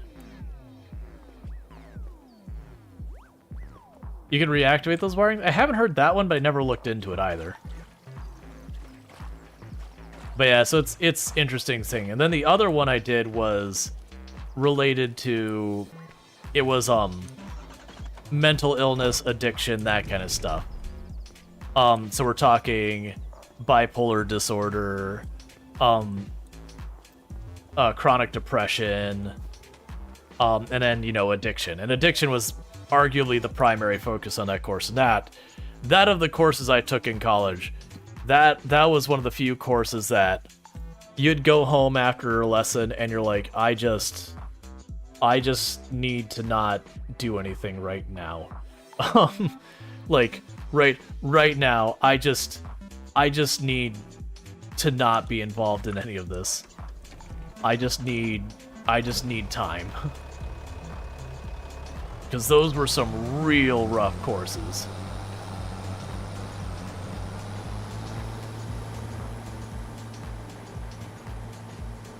Does your OCD hate your ADHD? You see a thing your OCD hates, but your ADHD says F it? Yeah. I can imagine. You remember some stuff before you could speak, but misty without specific time frame on the part that's not traumatic? Well, keep in mind, just because you can't say a word doesn't mean you couldn't recognize a word either. So, like, you may not be able to say, like, bottle, but if someone around you is saying bottle a whole lot, that you start recognizing bottle means that thing, then you're starting to gain language. You can't use it yet, but you are starting to get an understanding.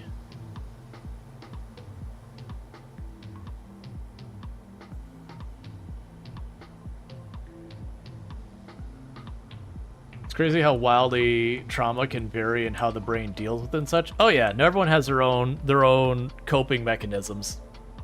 That you can have a dozen people experience the exact same thing and have entirely different results and reactions.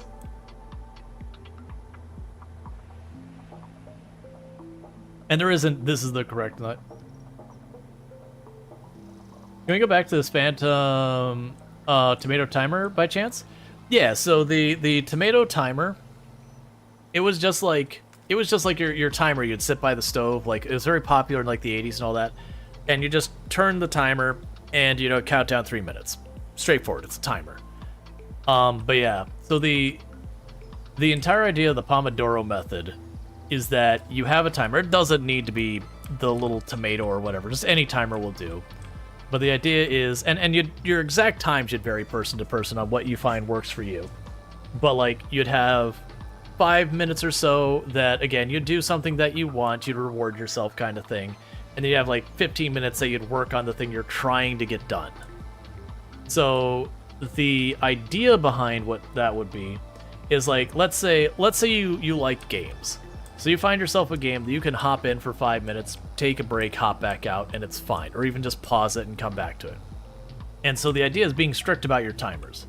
Now granted, if you're like in an absolute flow on your work side, you just keep going with it, keep rolling with it, don't bail on it. But you do like your 5 minutes of playing your game, and you would immediately switch over. You'd immediately switch over to doing the activity you're supposed to be doing. Because what happens is your brain gets that little dopamine hit, and that makes your brain all happy. That's your happy juice in your brain that says, yay, I am rewarding you, brain, for doing the thing I want you to do. And so you immediately get that hit, and while your brain still has that chemistry going on in it, you switch over to that thing you're supposed to be doing. And so you give it a little bit of time, and then that dopamine hit starts to run out. And that's when you kind of go back and you go for that next hit of dopamine to get yourself back into the flow. And you don't need to be a person who has like ADHD or whatever.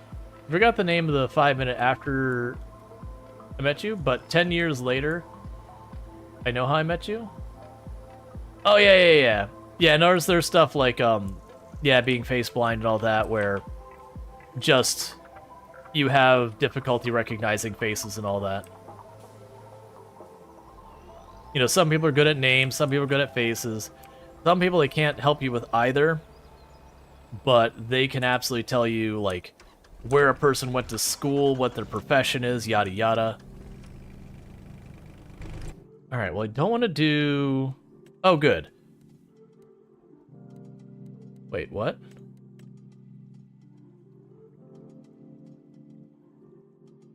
Excuse me, game. So I click on this, and you say you're for Katie for $18,000, but the one I'm selected on is for $2,000. Was it David? It looks like it's duplicating that one. There we go. Okay, that was just weird. It was just duplicating the stone picking one's information down to the wood one. So meanwhile, we also have the fertilizer one. I might grab that one. I'm not gonna bother with that. The baling... I've been burned by the baling before. I'm gonna try it again. But I've been burned by the baling before.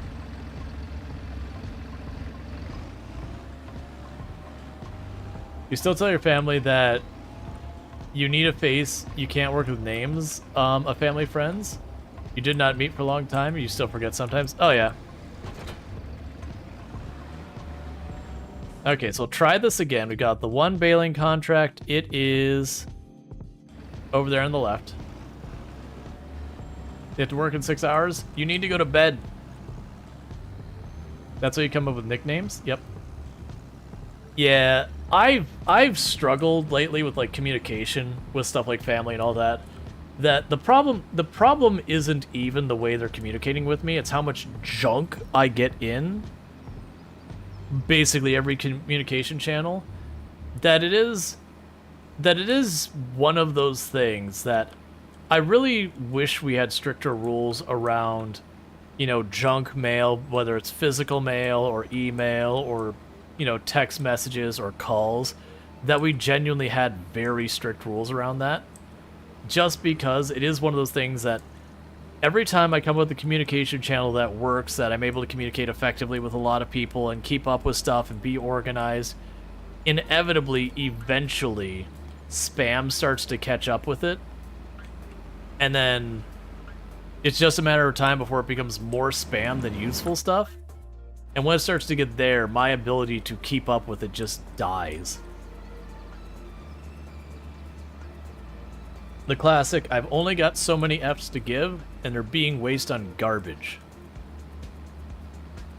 And I'll go through stints where I'll take the time to put in like all sorts of rules to try and filter out as much as I can to you know, waste whatever cognitive energy I've got and can, you know, apply it where it's needed, not on all this other crap. Like, don't get me wrong, I see the thing and I see the subject and it's like, no subject line, in the trash. If you don't give me a subject line, in the trash, doesn't matter. Because so much spam has no subject line. If you don't give me a subject line, you can't be bothered, I can't be bothered. In the garbage right away, straight in the trash.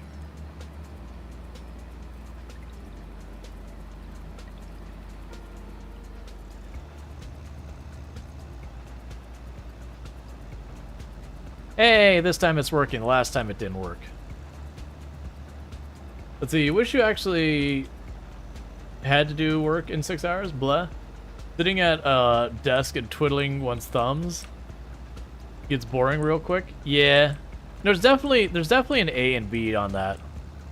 About, you know, not having any work to do, and getting bored, and just like the classic, you go to work and there's the super busy day and the super like boring day. I'll take a busy day over a boring day 9 out of 10 times. Like, don't get me wrong, there's definitely those times where you've had like busy day after busy day after busy day and you're like, no, I just really could go for a boring day. Just one to not be in that busy chaos kind of thing. But yeah, no, generally speaking, I'll almost always take a busy day over a boring day any day of the week. Just sitting there and being like, oh my god, please just get done with the shift is awful. But see, your issue with keeping up with family is if they don't try to keep in touch with me, you won't try to keep in touch with you. Fish cycle. Yeah, no, I got the same problem with friends too. I have genuinely good friends that I know in a moment's notice, like either way, would drop anything to help each other out kind of thing. But also, I couldn't tell you the last time we so much as like emailed or texted or anything like that. Just really bad about keeping in touch.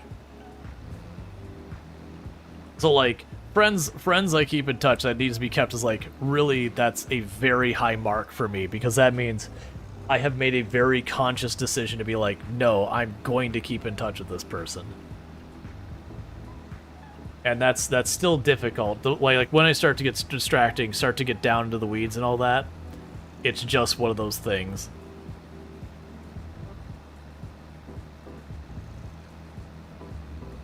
Feel like a stimulating day, but those days are rare.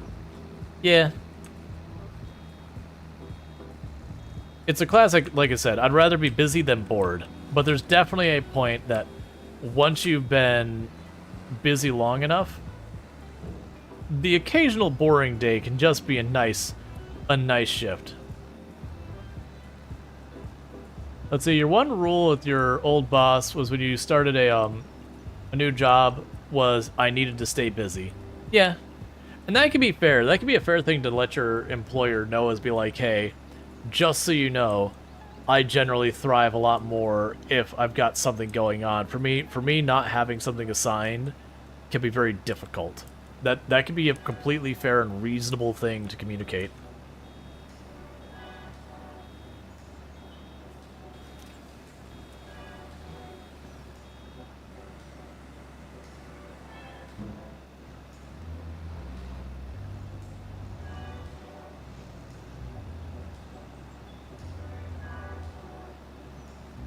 Gotcha. Yeah, so I'm getting your message cut off, but yeah, so like I've definitely had that one as well, Kravik, where it's one of those things, you have someone's like, well, you never reached out to, like, why don't you ever call? It's like, when is the last time you called me? Oh, well, I mean, you never called. It's like, yeah, look, man, this is a two-way street. I don't have an obligation to reach out to you any more than me. So, like, if you're sad that something's not happening, you need to be the change that, you know, you want to see in the world. You can't expect everyone else to know. Plus, people have different amounts of communication they want. Some people will consider someone like absolutely their closest friend, and they might only need to talk to them twice a year. That's totally fine. At the same time, there are people who, if you're like not talking to each other on the weekly, they think you don't like them anymore. And it's one of those things. Like, I try and be transparent with, like, you know, friends and all that. That's like, hey, I'm really bad about keeping in touch. It's like, if I'm not reaching out to you, it doesn't mean I think any less of you. It's just one thing that is just one place that I have tried my entire life and never been able to consistently keep it. Like, it's one of those things, like, if I don't have a reason to talk to someone or call someone or reach out, I generally don't. Like, if I reach out for pleasantries, that's again a very conscious effort on my part.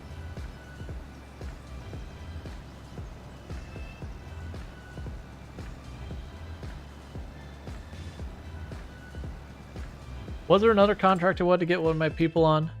Plowing rocks, wood well, I can't do that one. I can get you to do this one. It's not good money for what it's going to be, but that's fine. So go over here real fast, because I can just spin around and do the R1.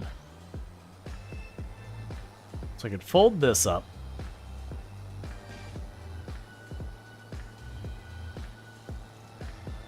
And drop it off.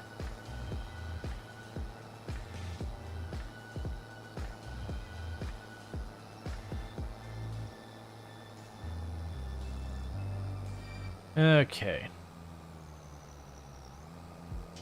We were saying, same for me, you don't want to disturb people and never contact someone unless they have a reason. You also tell people to contact me if they want to talk, because I'm really bad at keeping touch. Yeah, and I get there's a lot of people who just assume that's you trying to be nice kind of thing. They're like, oh, that's just what they say. Like, I understand they're trying to spare my feelings, or I was like, no, I mean, genuinely, I'm not going to reach out. I'm suck at it. Like, it's not one of those things of not wanting to talk and just being too nice to say otherwise. Very genuinely, I suck at it. This is me basically pleading, saying, hey, if you feel you need to reach out to, like, poke that friendship to keep it alive, poke it away.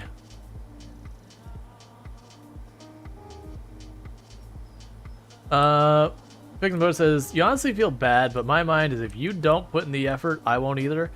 Yeah, and that's kind of one of those things that can kind of become a cycle, though.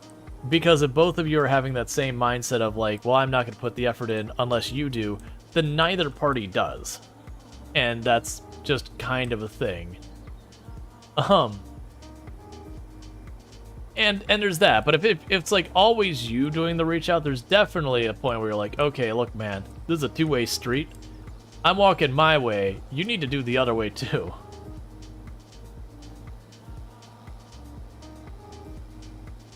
And it's fair to bring that up with people too. I would rather someone, instead of being like, hey, you know, I'm just not gonna reach out anymore, and then like we stop communicating, be like, hey, you know, it'd be cool if, like, you know, next time you want to do something, like, reach out, like, you know, do that thing to be like, hey, just like, I'm putting the ball in your court, like, I want you to reach out too. And that's 100% fair and valid. And it's a good communication to sit there and be like, hey, just so you know, like, I don't always want to be the one doing the effort here. Like, I'm expecting you to do your part too, which is fair. I'm more likely to try and make things better if I know the other person is genuinely feeling like I'm not doing my part. Or I can also make the decision that, you know, it's like, hey, this is just an acquaintance. Like, I know some bad at. I'm not going to put myself out on this. That's also fair. I can make that choice if I want. But it sucks when, like, I think everything's fine, the other person's feeling like I'm not doing what I need to do to keep the, you know, the friendship in good health. Alright, so I need to grab a little fertilizer.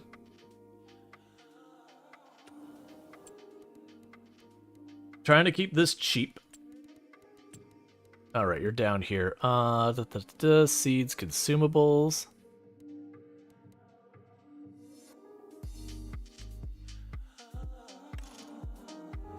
Wait.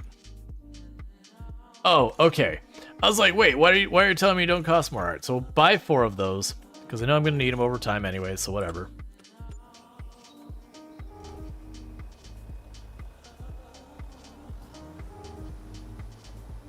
But it shouldn't... Yeah, exactly. It's a fair thing.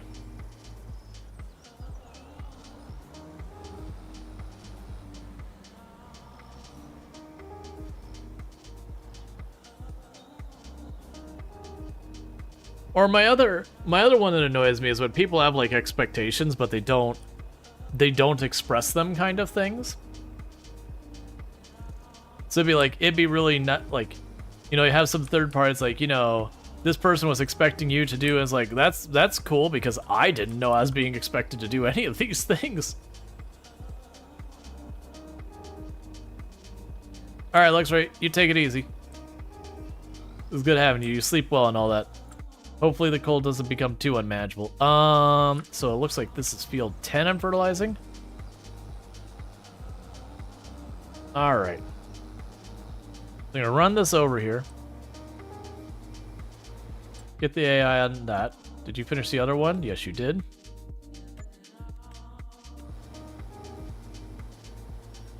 Okay, so we're just trying to make some quick cash here as well. Just knocking out contracts that can be relatively quick. I'm going to hand this over to the AI. Or hang out and then crickets. Yep. Yeah, it's tricky. Communication is not a simple thing.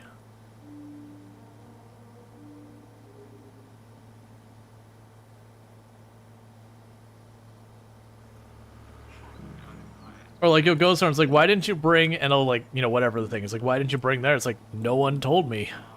It's like, I wasn't trying to slight. No one told me. Or here's a classic one, where people are like, oh yeah, like, okay, like, it's a Christmas party, but don't worry about gifts, or, oh, it's a birthday party, but don't worry about gifts, like, we're just hanging out, and you take them on their word for it, and it's like, they're disappointed that you didn't bring them gifts. Like, you told me not to. You set the expectation. You put this line in the sand. You said, no gift. That's fine. I will respect that. 100%. You said no, and I went with that.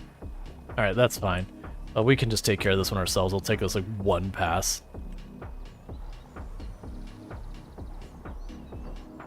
Yeah, okay, Mom. You gonna give me my lines? I really like my lines. Huh. Alright, well I guess it's just not gonna show the field. Let's go ahead and get over here, we'll just do our best. You very much dislike that, just tell me what you want? Yeah. Well, that's the thing, like, it's understandable when you get to the point that, like, everyone in the family is getting to a point that they basically, if they want something, they'll just go buy it. If they don't buy it, it's because they can't justify it kind of things. And so you don't want to be like, well, I can't justify buying that for myself. So, you know, let me make you justify buying it for me. Like, I don't do that. But, so it's like, usually there's just stuff. And so it ends up being, it's like, gives them like, well, I like beef jerky. There's a Tex-Mex place I like nearby. You know, I like hot sauce, but no, really, please don't get me more hot sauce. I like hot sauce, but I don't go through like 20 bottles of habanero sauce a year. I really need you to calm it down. No one's stomach lining can handle that volume of hot sauce.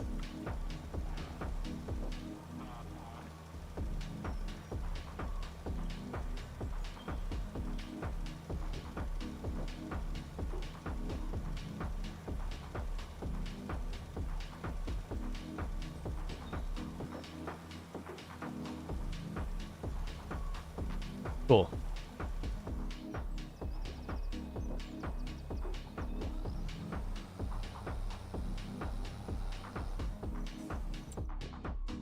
So we got ourselves a little bit more money. Yeah, that's a good wood transport. I keep putting stuff off. Ooh, that's another good contract.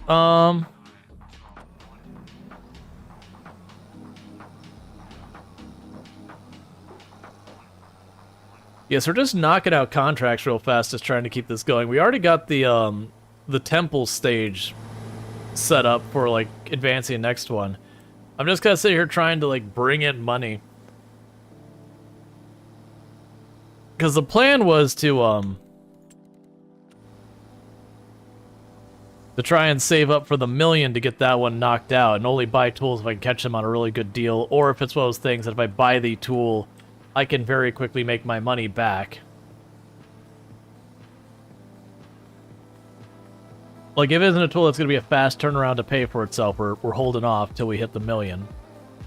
But that's the reason we got, like, the weeder. I've already done something like 8 or 9, like, weed/hoeing missions with it now. And every one of those is saving me around 1,000 bucks worth of lease. I was going to pay for some things. Let's see, your immediate family makes each other a gift list for special occasions.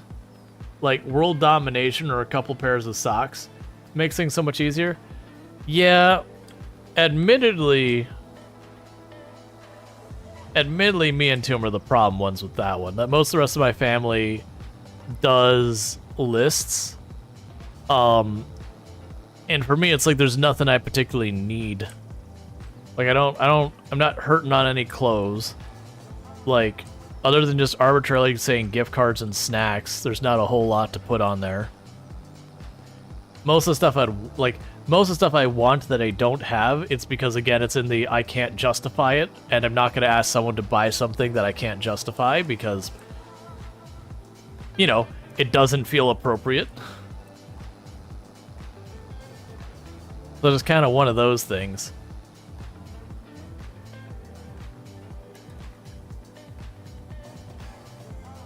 Tomb is also, it's like, yeah, but it should be, you know, something that people get you because they know you or whatever. I'm like, don't do that. Like, it's like, I care about you. I don't know what the heck you want.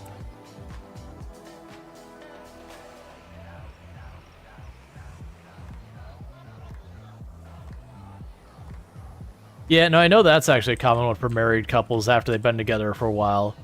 Is just, you know, either it'll do the thing, it's like, you buy yourself a gift just in general, or kind of the, get what you want. Did I actually not accept it? Okay. So accept that. That's back on the other side of the map.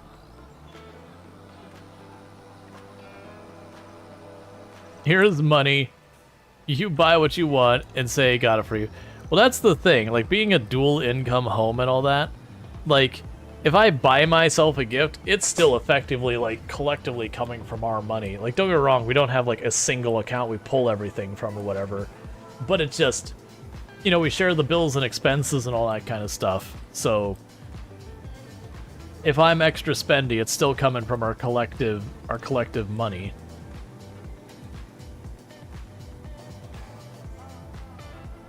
Gift list is the way to go. You can't stand someone spending something that's a waste of money. Yeah. Well, and like, it's really the bummer kind of thing when, you know, people get stuff and you're like, yeah. Yeah. You know, it's just, well, it's like, well, it's things like, you bought me this game, I'm never gonna play it. It's just not something there. Oh yeah, no, absolutely. Fix that motor saying, you know, you still ask for acceptance. Yeah, generally one of the things I highly recommend for couples is when it comes to major purchases, make sure you communicate that with your other half. Don't spring major expenses and be like, oh, I'm just gonna drop $2,000, $3,000, $4,000, $5,000 on this. Like, at least give them the heads up. That's just being respectful. You know, you got all your life intertwined. And hopefully your partner's reasonable enough that, like, unless you're being unreasonable in your spending, then that's a separate issue. But, like, as long as you're not being unreasonable in your spending or whatever. And it's just like one of those things like, oh yeah, like, I need to build out a computer. The one I have is, like, wearing out, like, I'm having this failure. Okay, cool. Like, just to be aware. But the unrelated question, what is your opinion on work AI in this game compared to the older version? It's way better. I've only managed to get the AI stuck once. Now, I have had issues where, like, some of the weeding contracts, the AI will just say no. But I've only managed to get, like, the AI properly stuck where it was still sitting there running up money and not doing anything, like, once. Have you been together for 10 years? You have one bank account? Yeah, so for me and Tomb, we keep separate accounts. Like, we both have access to each other's accounts and all that kind of stuff if, you know, anything were to happen or whatever. And, like, you know, occasionally, like, if we have to pop in and do something for the other person, we can.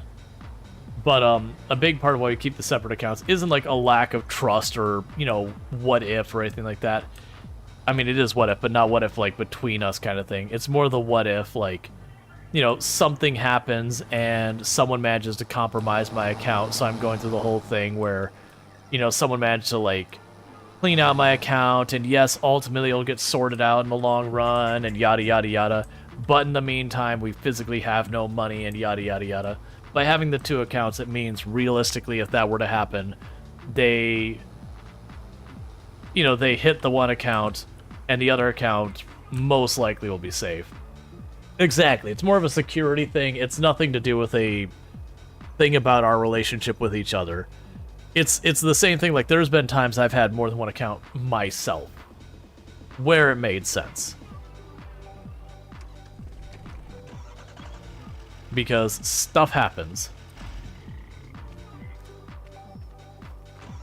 And I've had the situation where a lot of things got really weird, and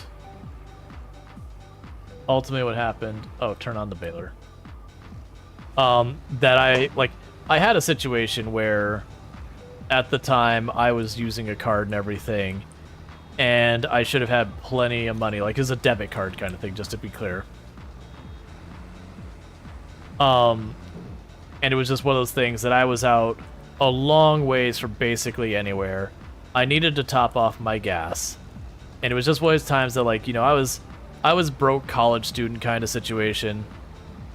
And so what ended up happening was just there had been a mischarge on my account for a decent amount of money. Like, it wasn't just like a huge transaction, but there wasn't a whole lot of money in there to begin with, because broke college student got a broke college student. But it was like an incorrect charge, and it caused my account to overdraft, because basically it hit zero. I hadn't planned for that expense because it wasn't mine. But then what ended up happening was, after that expense, all of my smaller expenses hit, and every one of those counted as a separate overdraft. It eventually got resolved, and without any problems. Like, they actually forgave all the overdrafts, but it was a good couple days of fighting. And here I'm sitting at a gas pump going, I can't fill my car. Like, I have no money. My money's inaccessible. What do I do? I can't walk home. Like, I'm nowhere near home. I'm doing a job out here. And so it was definitely like, it was a thing that I managed to get them to, like, kind of give me the okay to charge that while they sorted everything else out. And in the meantime, they're like bouncing back everything. I was like, don't let this ever overdraft like this again. Like, I would rather not have the money than suddenly find I'm out like $200-300 because you're letting this thing charge me for money I don't have again and again and again. Just tell them no. Let me deal with that, and then make the decision to, like, say, hey, go ahead and let this one transaction through, because it is a situation. You have several accounts with several banks, just in case? Yeah, no, it's not a bad idea. Like, obviously you got to keep it manageable. That's why you use credit, but you have to be careful when they have over 5-digit credit limit. That was one of the things that terrified me. They actually got rid of a credit card because of the credit limit. I had a card and they kept, like, without me saying, hey, yeah, I approve of the credit limit updating, they kept upping the credit limit. And it got to the point that I could buy a legitimately nice car on the credit card. So, like, if I ever had, like, some horrible lapse of judgment, or my card got compromised and for some reason I wasn't able to get it, like, knocked off, that, I could just, like, go to the BMW dealership and just, like, run the card and then have, 20-something% interest on it. And I was like, no, I'm closing this card. This card is terrifying. I do not need this line of credit. Not at 20-something% interest. Like, if you want to give me this line of credit at, like, 3% interest, sure, I'll be more comfortable. But, like, 21, 22, or whatever the percentage was on that thing, I was like, I don't need to accidentally get drunk someday and do something really stupid and spend the next, 10, 15 years of my life trying to pay it up because the interest is just murdering me. It wouldn't have been that bad, but, like, you get the idea. So I was like, this is not a reasonable amount of credit for me to be keeping over my head. Thankfully, you can lower your credit limit after they bumped it up from, like, 1,000 that. Yeah, no, I don't mind having, like, some level of credit, but there's certainly a point where you're like, all right, this is, like, a dangerous amount of credit limit, that this card on my person can really, really kind of get nasty. You're so glad this is illegal in Australia? Hell, the bank can't even ask you if you want to increase your credit limit unless you give them permission to ask that question.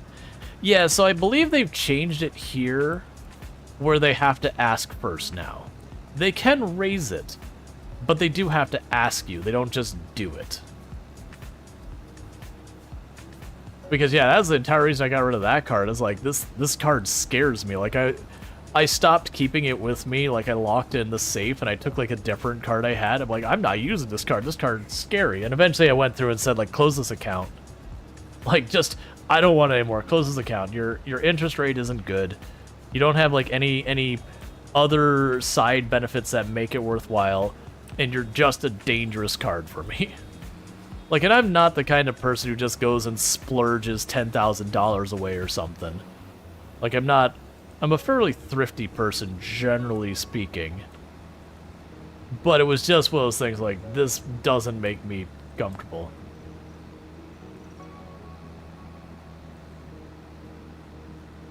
Checks and checks were discontinued a few years ago. Oh yeah, no, these days you hand someone a check, they will look at you and be like, what the hell do you expect me to do with this? Give me real money.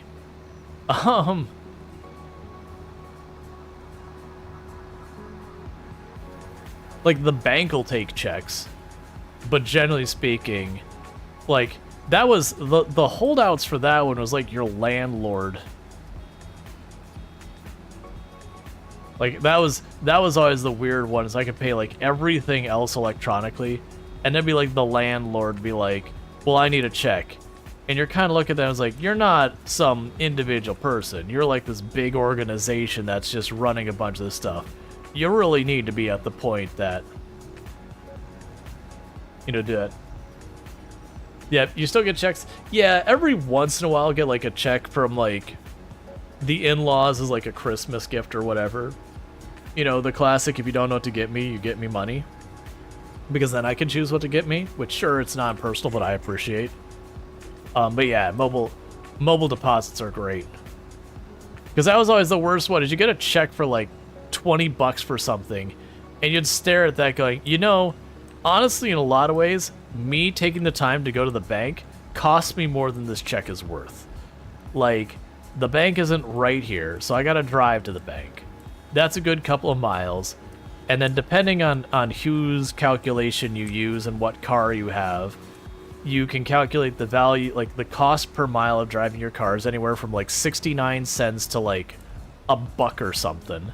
So if I gotta drive like 5 miles each way to and from the bank, that means I've already eaten up pretty close to 10 of those $20. And then go in and wait and do all that crap. Like, very genuinely, there's a point where it stops making sense.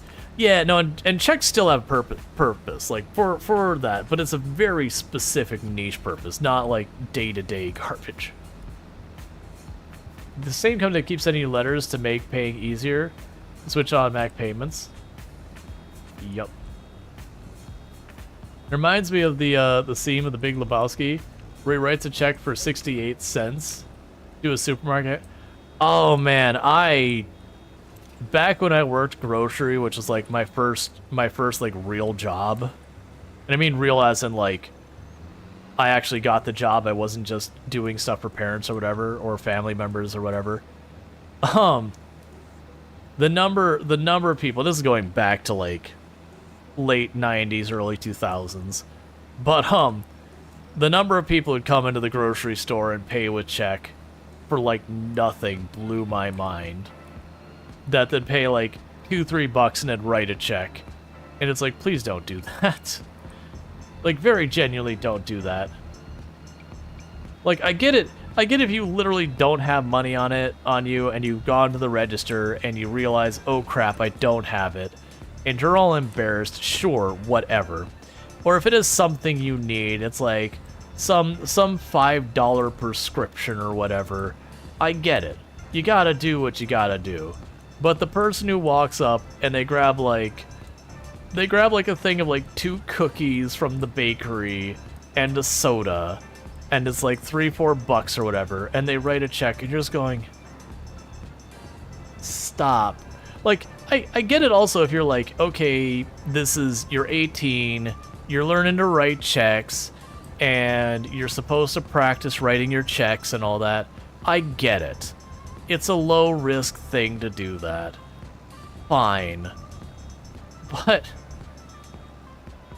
But otherwise, like that, it's just like, you're using your check as a debit card, just like, please, just get a debit card. It still amazes people pay checks to store there. Yeah, I mostly see that from like much older people. Like, cause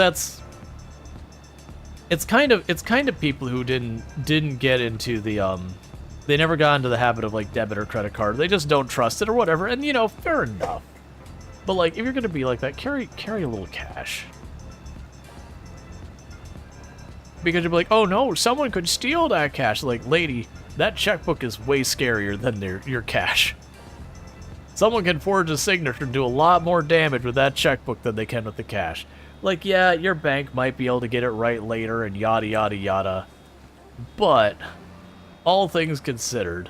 And nowadays, like, when someone uses a check, they require you to, like, show your ID and go through a whole process and all that kind of stuff. It's like, man, you're just better off carrying, like, don't carry hundreds and hundreds of dollars on you, certainly. That's risky. But if you're, like, got a 20 in there or whatever, that's perfect for all those, like, little $1, $2 purchases you got.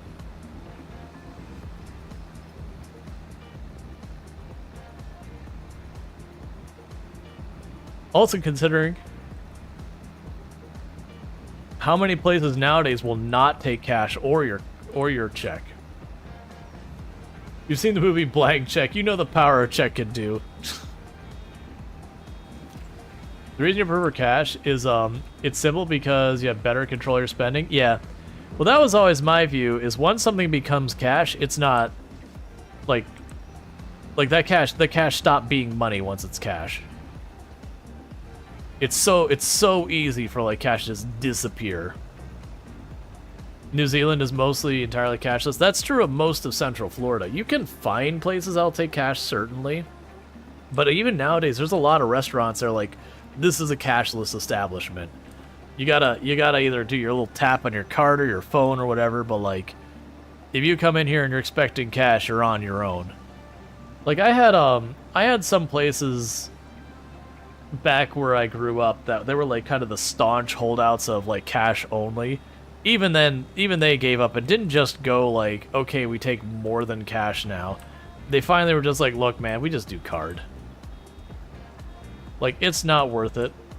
Because with them being the cash only, like, how many times they lost, like, they had already given the food, and then the people were like, what do you mean you don't take card? Well, I can't pay you. What do you want me to do about this? Like, I'm not trying to screw you. I just, you've told me I can't pay you, and I don't know what to do now.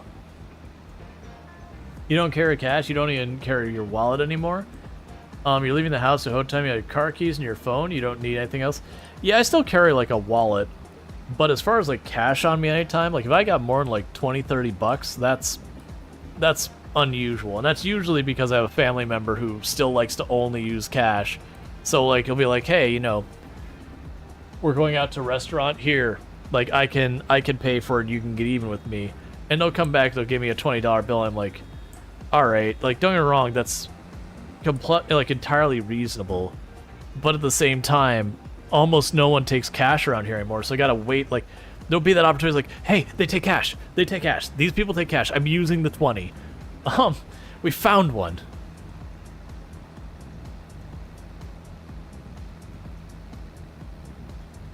Or the worst thing is it'll be cash, but you always end up with, like, all the change. And I use, like, the, I don't have, like, the fold-up wallet anymore. I have, like, the clip-style wallet. Because just, it's way more compact. And so the moment they start handing you, like, pennies and dimes and quarters, you're like, ah, crap.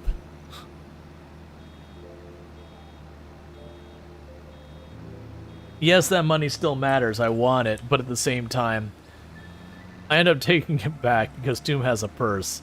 It's just those things like, here's a bunch of change to put in your purse.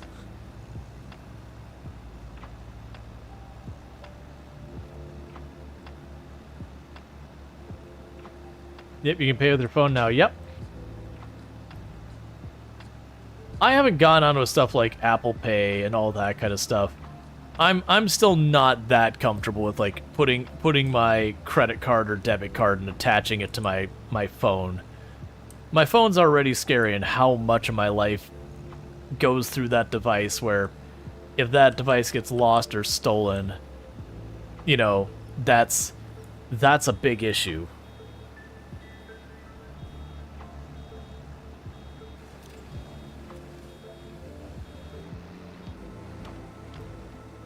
Can't say you don't know you don't know anyone who doesn't accept cash.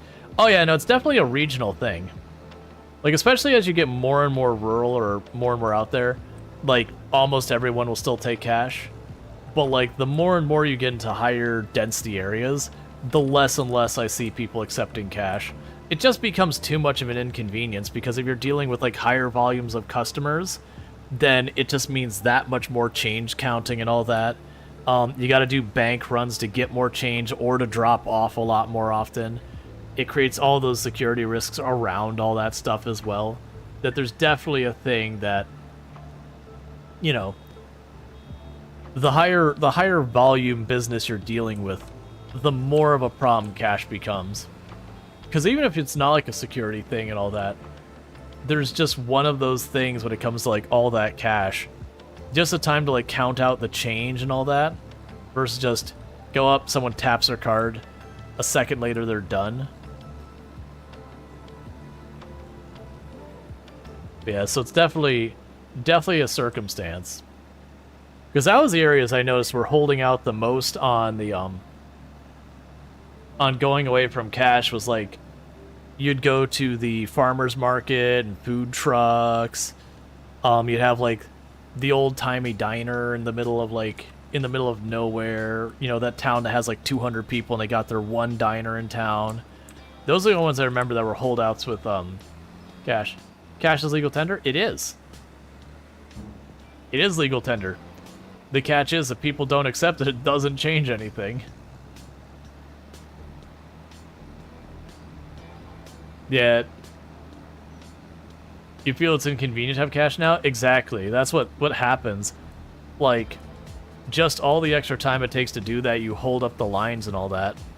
Especially if it ends up being complicated, where you got a bunch of small bills and all that, which like when you're doing cashier stuff, getting small bills is great. Because that's always the thing. The card can easily be hacked, cash not. Counter argument, I can hack your card or your cash really easy. I pull a gun on you and say, give me your money. Congratulations, I've hacked your wallet. Obviously, I'm not going to do that. But, like, a card a lot of times will ask for a zip code, or they'll ask for the PIN on the back, which granted they have the actual card doesn't help. And don't get me wrong, they can charge it. But the point is, both of those are easy to get there. Like, both are easy to get there.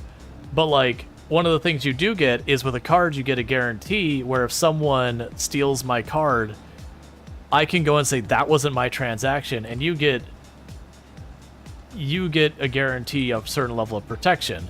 If someone goes and nabs my wallet and gets my cash, it's freaking gone. That's not coming back.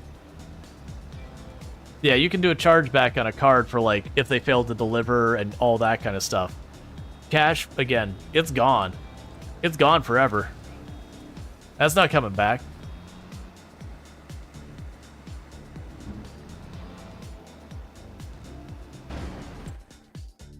Okay, so finish that contract. And that isn't to say, like, you're wrong for using cash or anything like that.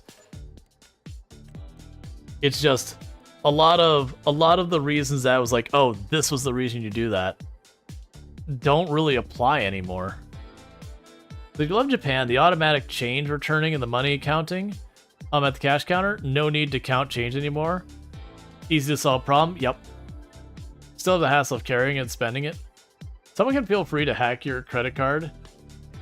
You'll have to be a billionaire banks after you, not me. Yep. Yeah, that's the thing. If someone unauthorized accesses your card, you're not on the hook for those charges. You just say, I don't accept these charges. And they're like, oh, well, do you authorize us to return this? Like, no. That's a you problem. These charges aren't mine. I don't authorize anything about these. You want to wipe those out? That's fine. You're not going to re-give me the money. You're going to wipe that charge out. That's, you lose that money. I am not authorizing any of this. You've been the wrong end of arm hold up here. Your supportive place is going cashless because you immediately remove the main thing that people are trying to steal. Yep. There's a reason why a lot of that. But yeah, no, you definitely have places though that have reasons they are still using cash or cashless.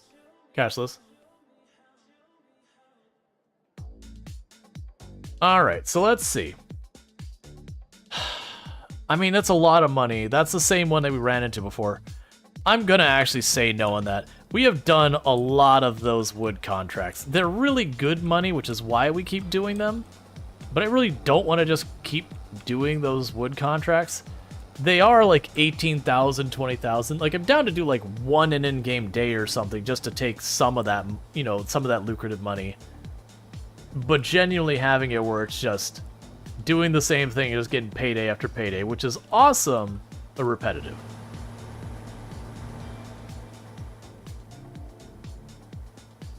Yeah, and like I said, if you prefer cash, that's fine. If it's something you can do in your area. If you prefer not using cash, that's fine. If it's something you can do in your area.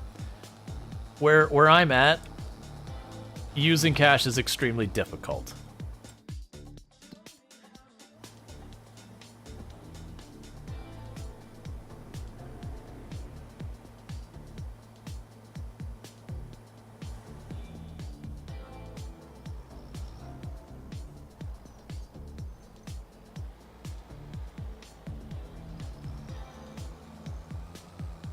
Depends on the volume as well. Working with a large amount of people accepting cash from everyone would get cumbersome. Yep. No, even back in the early 2000s when I was working retail, I hated dealing with cash. Like, your card, you swipe it, do the thing, you're done.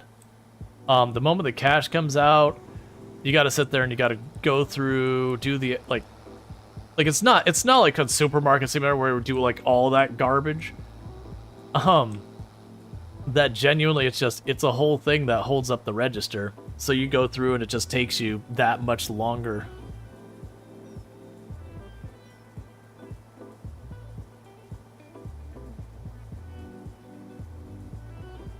But it's just different. Like, different places will have different things. None are wrong. None are incorrect. Like I said, the more rural you go, generally speaking, the more you're going to want to be dealing with cash. There's different places in the world that's not even a rural thing, it's just different cultures. Some cultures have way less trust in banks, some cultures prefer to have like cash on hand for various reasons and yada yada. And it is good to have some cash just in case, but generally speaking, we have more and more areas you almost can't use cash. Like, people would still take it if you hand it to them. They'll be like, cool, but like, you go to the store and they're like, hey, we can't take that.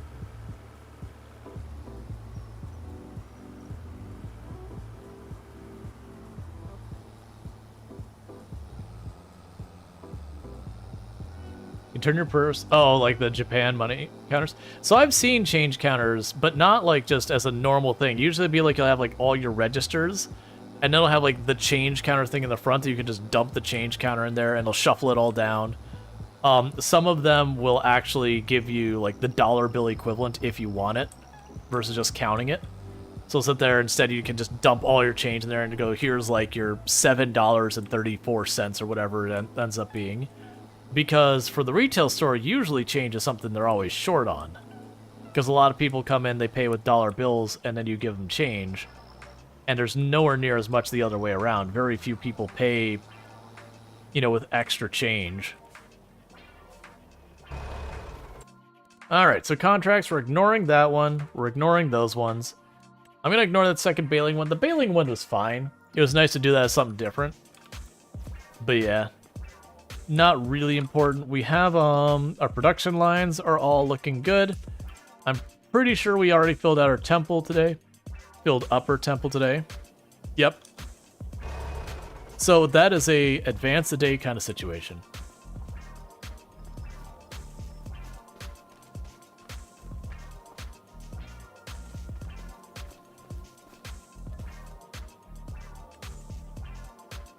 Man, I see everyone's going back and forth with like cash card. It's like, I think it's just one of those things, depending on where you're at in the world, you just have a wildly different experience than what does. Your culture is going to be different on how much things are and aren't accepted. Like, it's just a difference. So you collect loose straw, you're not something I need. Yeah, both are good for their purpose. Right, and it's also like, what's available in your area. That's a key differentiator as well.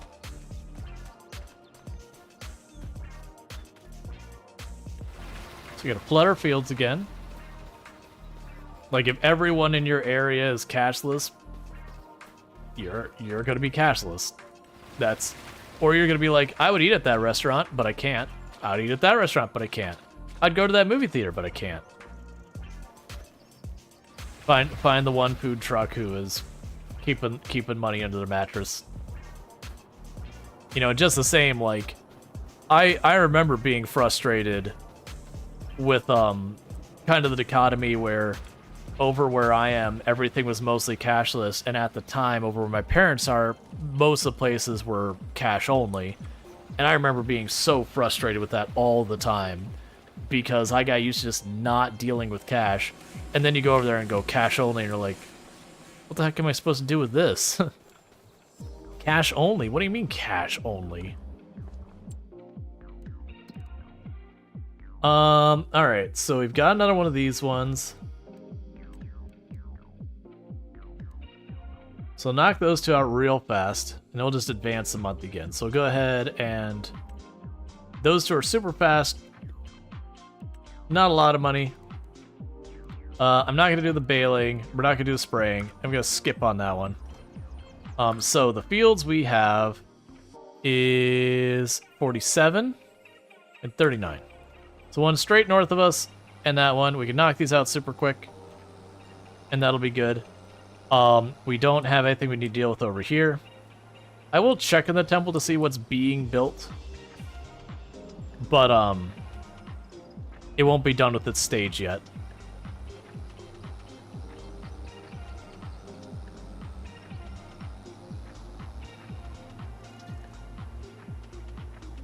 And we have plenty of money where if I want to buy a field, we would be able to do that.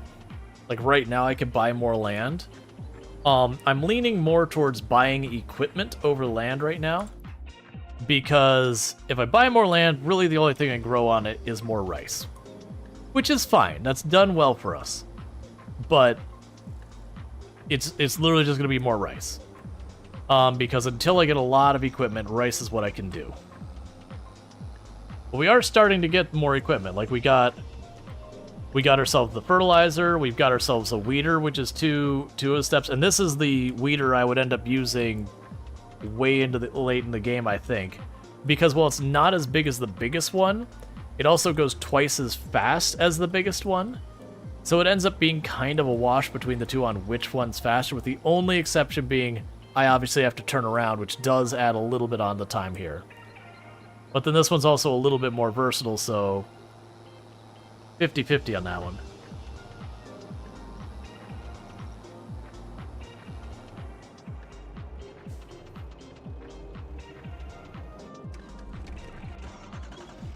Alright, and how are you doing? Yeah, so you're about halfway. We got plenty of materials in there to make it happy.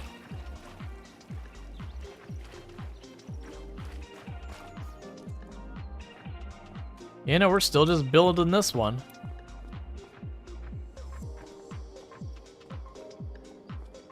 Yeah, this one's got a totally different design than the other ones we built. I'm assuming we'll still have the shingles, and that'll probably be the next step. I'm willing to bet this will be the cross beams for the support for the roof. Alright, it's that one. Alright, so we're running into this situation where, for whatever reason, whatever this crop is, doesn't seem to get counted. So we are going to go here and just say, hey, you know what? That field 39, it's disgusting. I don't want to talk to you about it anymore. You've upset me.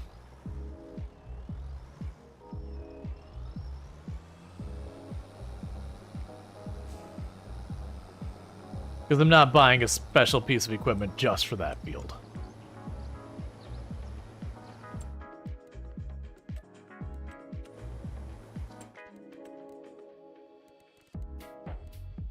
Yep. Alright, so we're gonna run over here real fast, do this field. It'll get us like an extra 2,000 bucks. And that's kind of all I'm doing, is just trying to knock out some of these fields. Yes, you're over just north of town.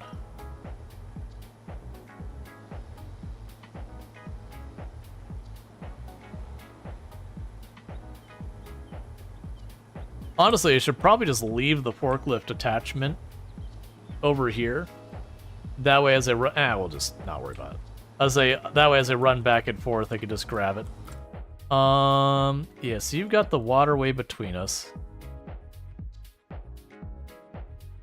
Oh no, I'm looking at this wrong. You're 47. Oh, right. I keep looking at the one of where we're going. But yeah, that's fine.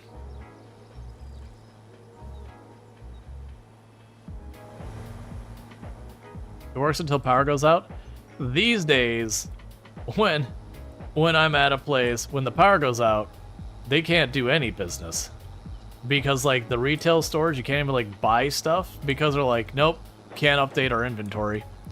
So, like, literally the store shuts down when the power goes out. I'm not saying that's a good thing. But it is... Like, the power going out mean we can't do transactions kind of thing. And a lot of the registers nowadays, they have their own, like, built-in power source. So when the power goes out, they can run for a while before things are a problem. It's come a long ways.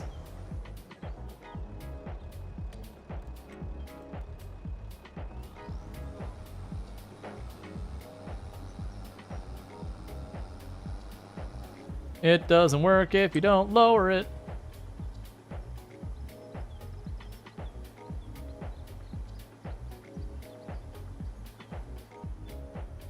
Ledger books added later was how they were doing it? Yeah. No, I remember it used to be a thing when people wrote checks that if the check didn't scan or whatever in the register, like we had to go through a whole process. I also remember that we used to do the carbon copy thing if you brought in your card and it wouldn't scan or whatever. That like our scanner was down kind of thing. That we'd take your card, we'd like do the thing where you put it down, you put the card in paper, you'd roll the thing over it, turn it over, roll the thing over it to get the impression of the card to show that it was actually there in the store. They did away with that.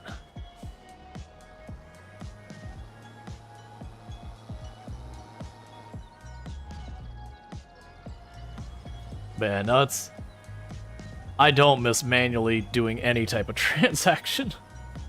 It doesn't matter what the transaction, like manually doing it. Heck, even way back in, like, again, the 90s, if the power went down, we're not running your cash transaction up. We're not doing any of it. Our entire inventory would be wrong. That's just... I mean, plus, half the time, those stores, if the power goes out, they can't operate. They no longer, like, depending on your store, to be clear, like, if you've got, like, a more outdoorsy open-air store, you're probably fine. But, like, when you're talking the type of stores nowadays, they've got, like, the supermarkets and all that, where they're, like, the big warehouse-style store, a lot of those, the power goes out, they can't operate. They're allowed to, like, keep it open for just a little while, but after a little bit, they have to do that thing where they, drag all the crap to the front of the store, and you go there. That's because here in Florida, when it's hot outside, like, literally it can be dangerous to be inside an area without air conditioning. You know, it's just too hot. Because those aren't built in such a way to breathe. When you go to restaurants, you pay with a card and usually tip with cash? Yeah, I just don't have enough cash on me to do that, since no one takes it around here.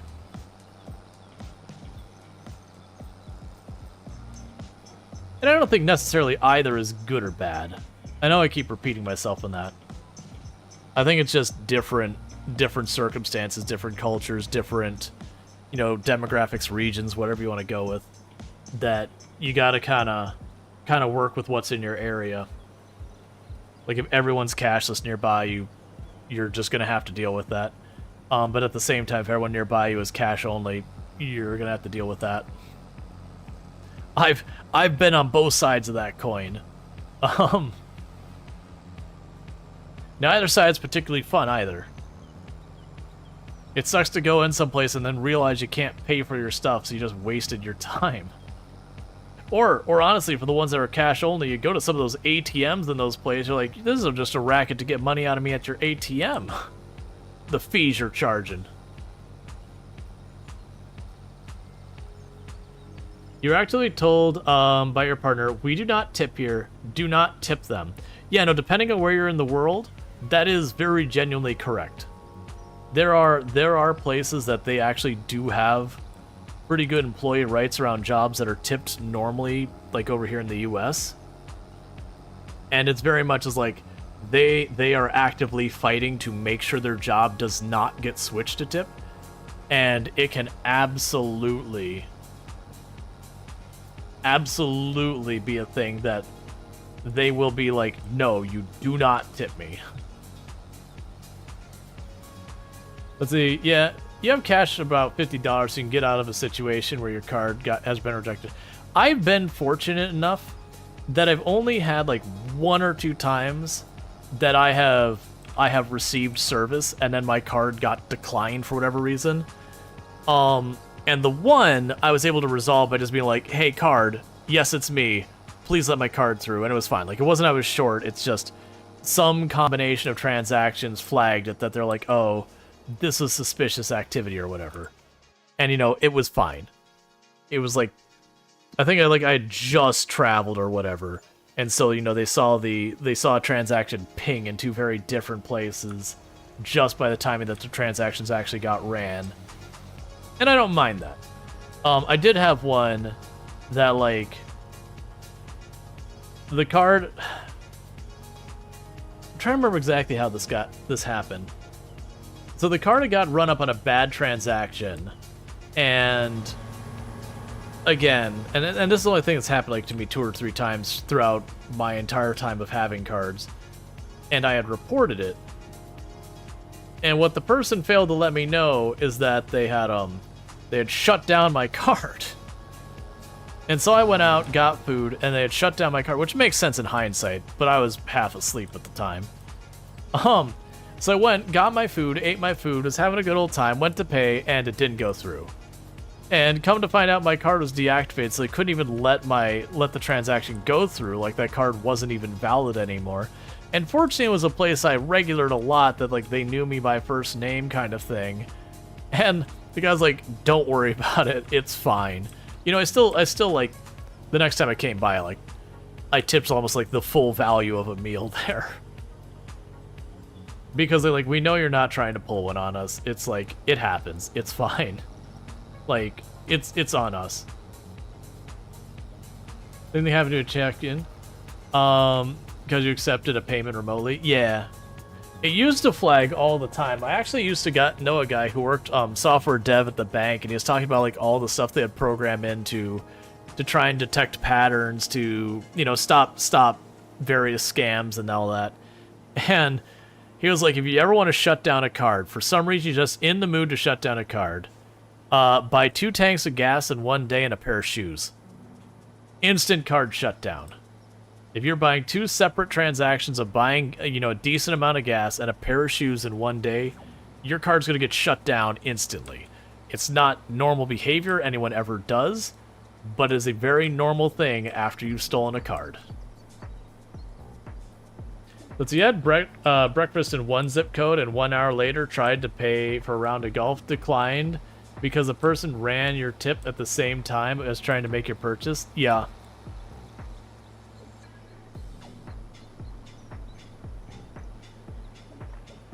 He used to talk about like all sorts of just weird random stuff that would get your card declined. Like I don't remember most of them. That was the only one that stuck in my brain.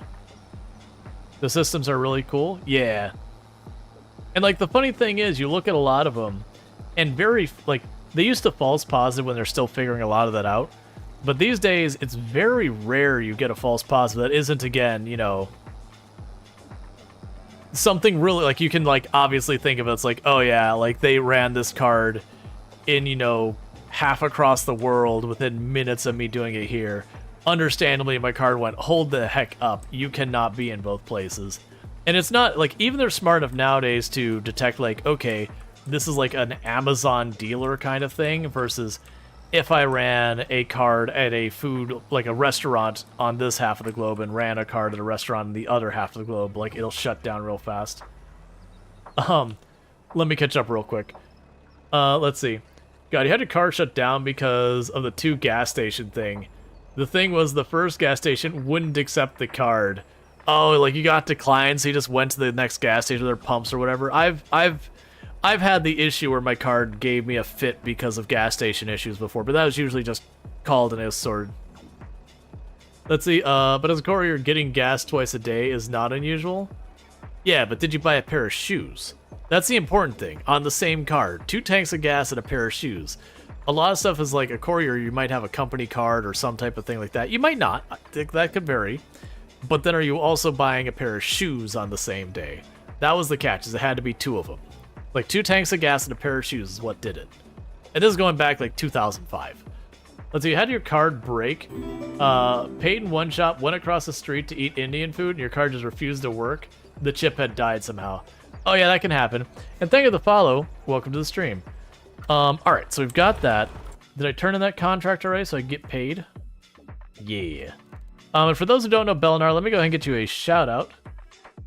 And actually click in the correct window, shout out. For those who don't know Belnar, another fantastic content creator of the Halcyon Frequency stream team, plays a whole lot of indie and like crafting survival games and playing some Enshrouded. So if any of that sounds good, you know, you can figure out how to do the thing. You know how to follow a channel. I assume most of you have been around here for more than 30 seconds. That might not be a safe assumption on my part, but I assume you can figure it out.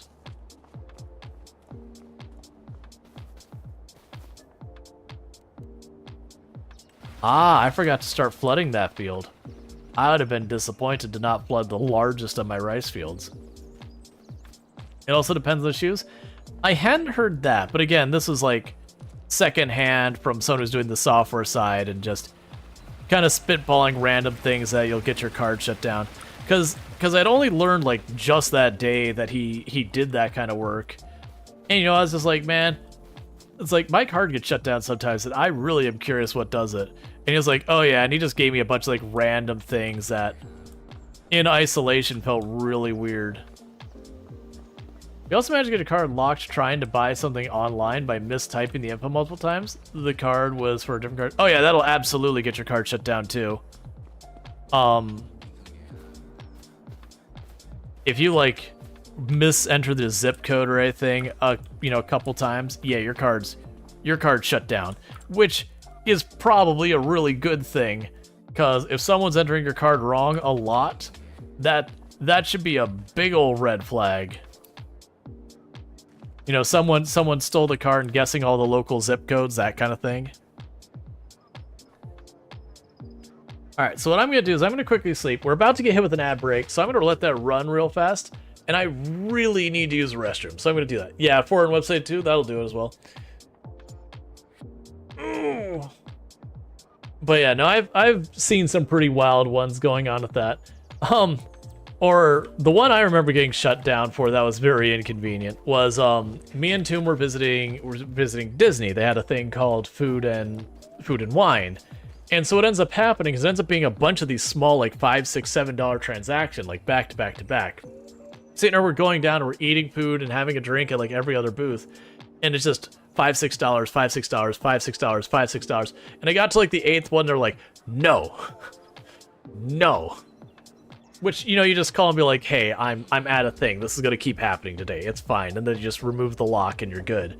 But it's like, yeah, I can see why that flagged. It's really weird for someone to be buying food, like, in the course of an hour or two, or probably like 3, like, food, like, 9 times for, like, $7. There's definitely a very suspicious thing for a transaction. All right, I'll be right back. So thank you again for tuning in. I'll be back here in just a moment.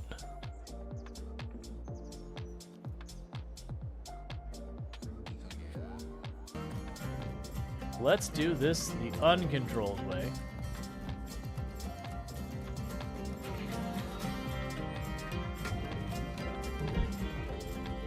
All right.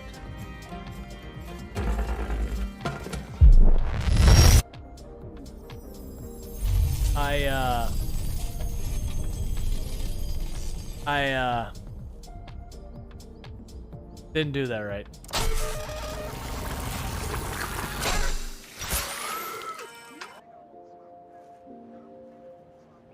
Alright, so it is 5 below now. And then continuing to go down. It should be flipping at some point, because it's 210.8 was the flip point. Oh, there we go. Steam is down to 5 kilograms.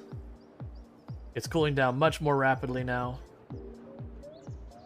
It's actually fluctuating wildly.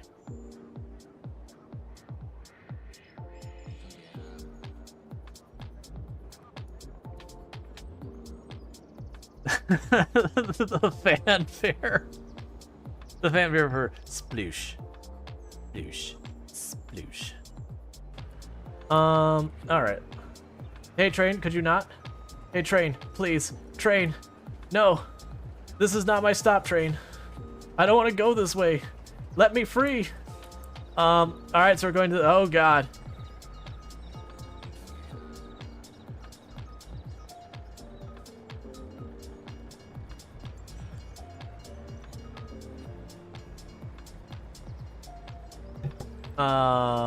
All right. Prove the trees are the enemy? Absolutely. That isn't even up for debate. There's no question about that. Trees are absolutely the enemy. We've had the conversation about how they will crush your dreams and they'll wait for your moment of weakness and all that. Hi, graphical glitch there for a second. That was wild. Like the whole world like flickered, like all the textures disappeared. Okay, so what were we looking at? Harvesting. We're starting to get our first harvesting contracts. That one's not great. Low key. Fun fact, if you do the math, canola's the 3rd worst paying crop in the game. I'm sorry, it's really sad. Because canola is actually a relatively fun crop and all that. And it deserved better. That doesn't take into consideration production lines and all that, by the way. Yeah, so I'm not gonna worry about that. We still have this contract that I probably should be taking. Like, the game is just sitting here hitting me with it, be like, you still want that money, right? You know you want that money. Mixer forge wagon, I don't need that. Oh, let's go check on the temple.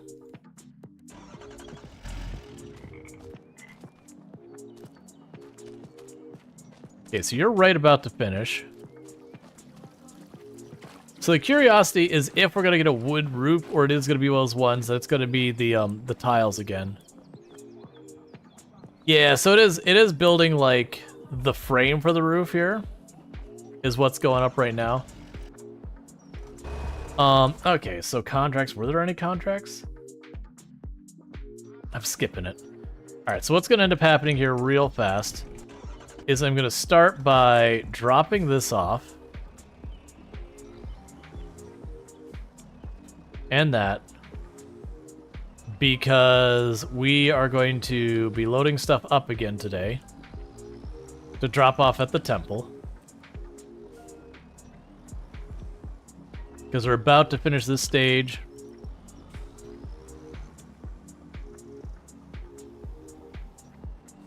Do you still have a decent amount of wood in there? I mean, you're okay. So it looks like we're gonna have one thing of long planks and one thing of beams, so that's fine.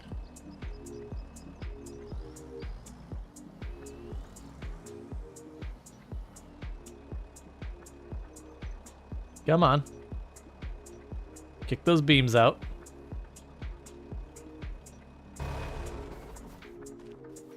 Yeah, this is the no flood day, right? Yeah. And then tomorrow's harvest.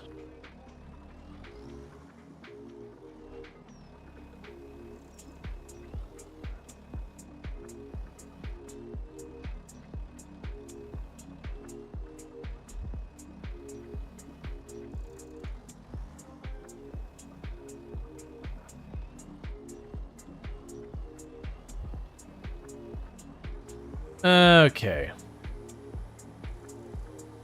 So I've got one thing of beams and one thing of long planks. We're going to run those over there. Keep that temple rolling.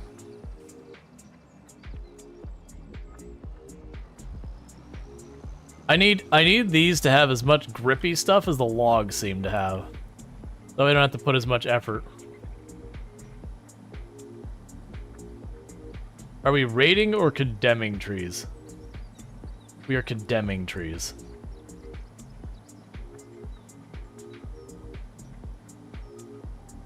Now, I still got about an hour left to stream, normally. Not quite. And like I said, today's been a bonus stream. It's not when I keep saying I normally don't stream Thursdays or Fridays. They're not on the schedule officially. But generally the last 2 months, I've been like either streaming both of them or one of them most weeks, just because like it's been since Satisfactory that I just really got super into Satisfactory and just wanted to keep playing. And then Factorio happened, and now Farm Sims happened. And the good news is I do think we're going to be getting a break between games that I have like that type of like, I must play more. Don't do it, man.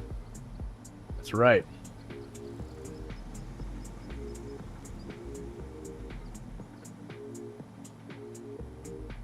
Yeah, so you can drop this off real fast. Then we'll go and load up whatever this stage we need to finish it, which I'm assuming, I'm thinking we're to the point where it's going to be roof tiles. Like probably some beams or long planks and then a stack of roof tiles. But that'll be good, because that'll be 3 buildings done on the group, and there's only pads for like 6 of them. And the first building definitely had the most everything it needed. Whereas the last one here, it's had a good like 5 steps to it or so. But man, this temple's a big thing. I did not anticipate it being quite this involved. I knew the legendary meant it was going to be a big one, but I thought it was going to be like the Silver Run roller coaster, which I think was 11 steps, and it was just some of those later steps got pretty expensive.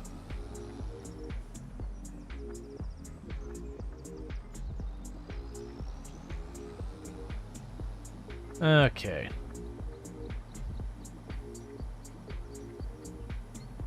Surprised there's so few contracts today.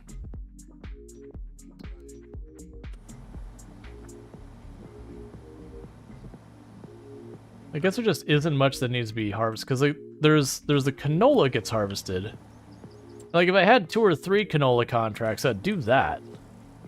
Same with the fertilizer. If I had 2 or 3 fertilizer contracts, I'd run and do those as well. But just the one? Eh. Stone picker contract? No thanks. And the wood wouldn't be fine, but I've already done like 5 wood ones today. They're good money. Like really good money. I just don't want to do one after the other, after the other, after the other.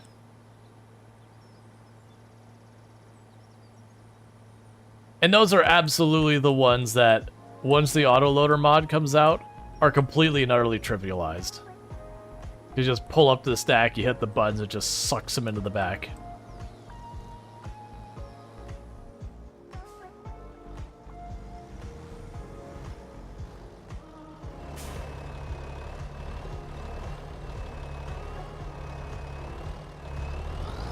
There it goes, getting loose.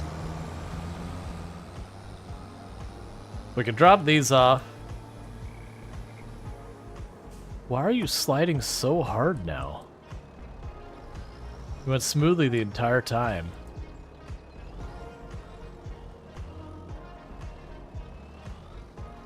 And suddenly every turn it just wants to go right off the side. Alright.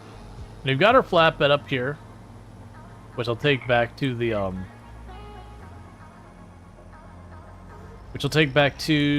warehouse once we know what we need. But yeah, I figured we'd drive over here. I'd probably need to speed up time just a little to finish out this stage of the temple, and then get the next one done. But that's it, little by little, that temple's coming together.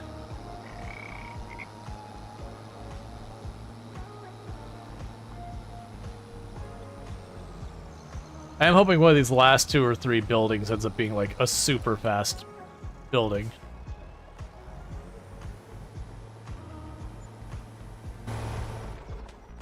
Okay. So let that count down real fast.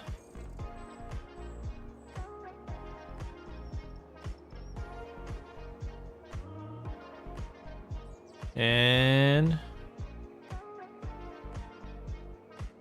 wood beams and roof plates. Okay, so it is time for the wood beams and roof plates. So let's actually check the amounts. I have no roof plates, so I need 6 stacks of roof plates. And then the wood beams, I only need 5 stacks. Is that right? I think that's right. Okay. 5 beams, 6 roof plates. And then that'll be the end of that building, because every single building so far, that's been the end, is getting the roof plates. Oh, I still have you set to super slow.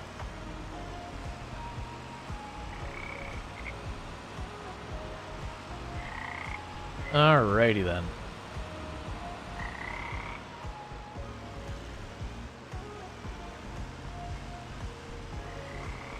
So much temple.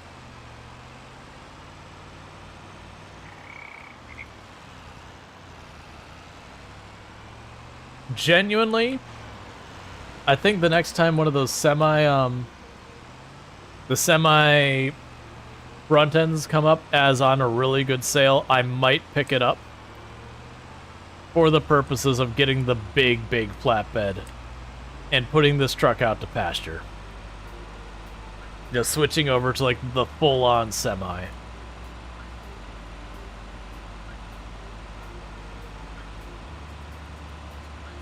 Just because it's a lot harder to roll and I can carry way more on it. That said, for as little as I paid for this thing, it's done us well.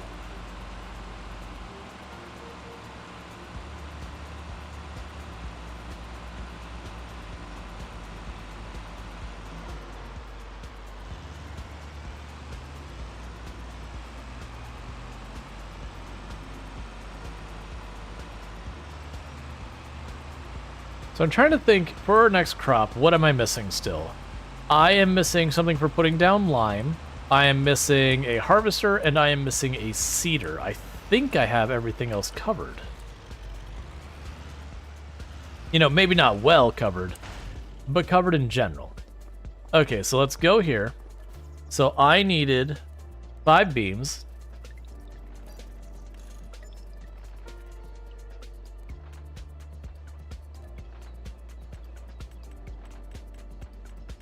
And I need roof tiles, whatever they're called, roof plates of 6.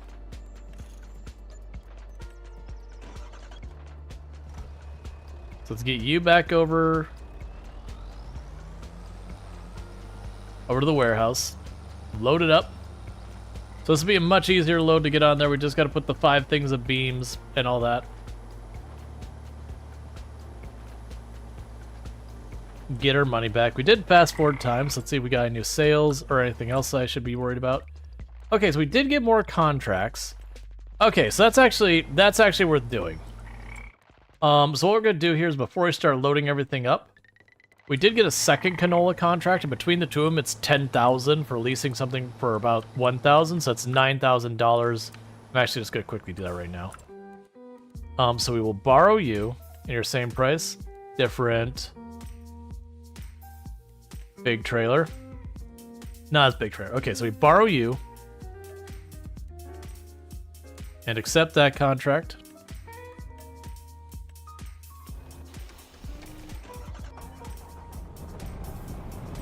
Okay, so one canola field is right behind me. Because between the two of them, I should get a little extra. Now, granted, it's canola, which is the 3rd least valuable crop in this version of the game, sadly. But it's still, you know, it's still money. We still get the 10,000 for the contract between the two of them, roughly. And then we'll probably get like an extra 1,000, maybe 2, from selling the canola. Like whatever little extra we get.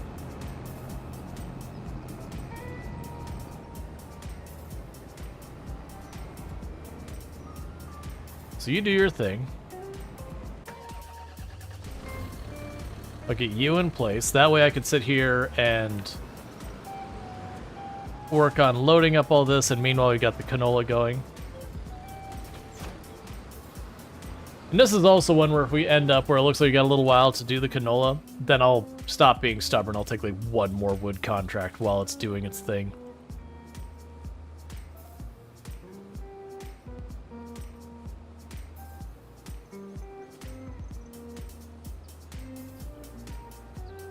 Okay, I'll leave you there. Alright, so we've got that doing the field. That should be good.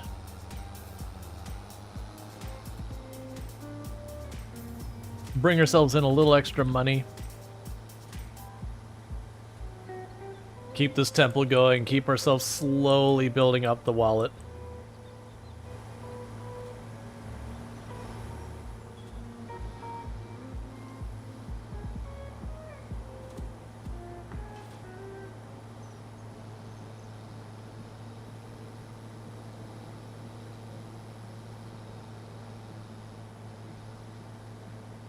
It's a shame canola pays bad. You want to grow that to make oil, etc.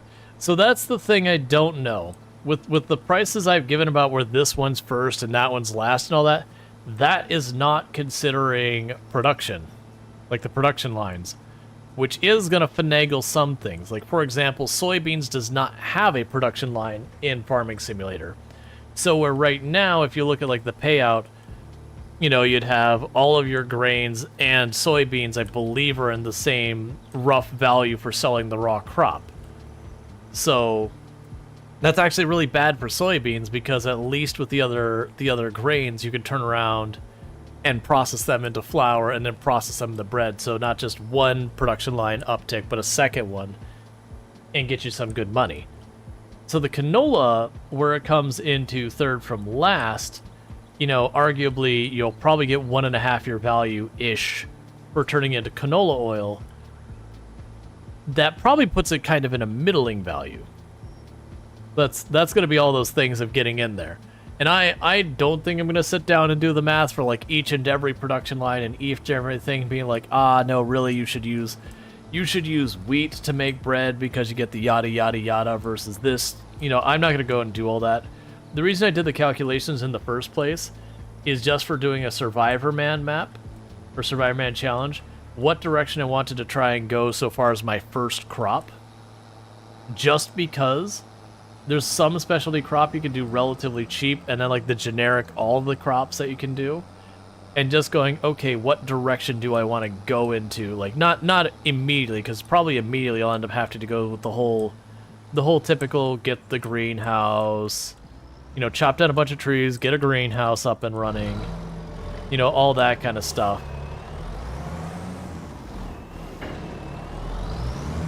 But like once I'm past that initial just getting things started stage, you know, eventually you go, okay, I'm gonna get a grain, or I'm gonna get this.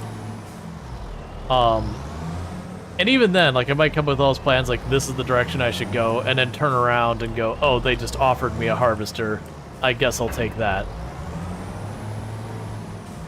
Because generally that's one of the things I also like about the Survivor Man challenge, is sure, you might have, like, okay, you know, this is the cheapest crop to get started, yada, yada, yada. But then if you catch a sale for, like, one of the more expensive pieces of equipment of one of the other lines, and it's a more lucrative crop, you've just basically gone, my cheap crop, forget it. This other one just became cheaper.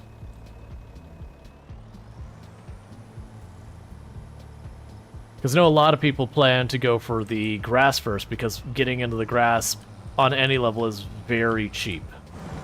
And early on it doesn't pay amazingly, but like for the startup cost is nothing. It's good for that. And then it's when you start going for like the silage and all that, that's when it starts really paying off. But that's something you work your way up to.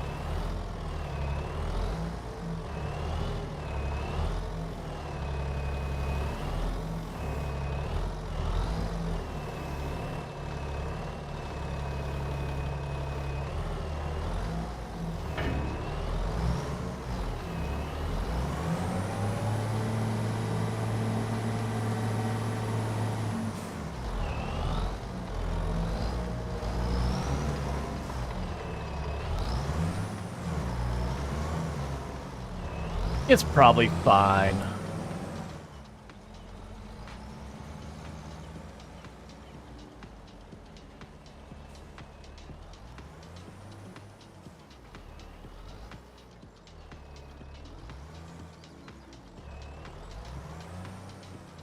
You know, actually for this one, let's put this one on the back. Because this one will have 2, the other one will have 1. And it will have the plate. So if I put this on the back now, I can shovel those forward.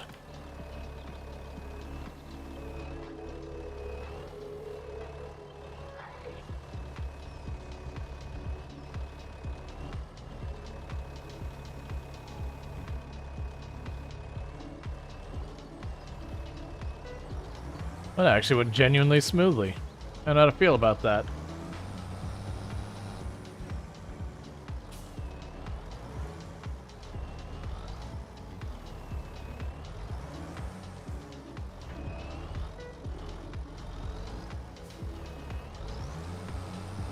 Alright, that's gonna be a terrible angle to put this on there, and we're gonna do it anyways.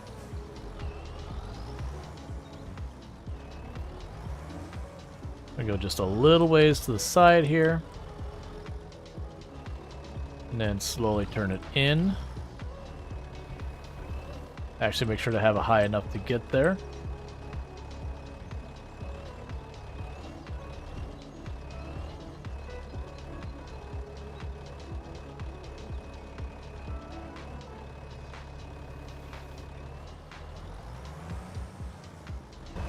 Alright, so let's lock you all in.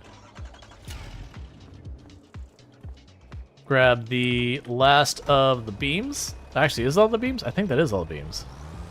Because 5 things of beams and then 6 the roof tiles.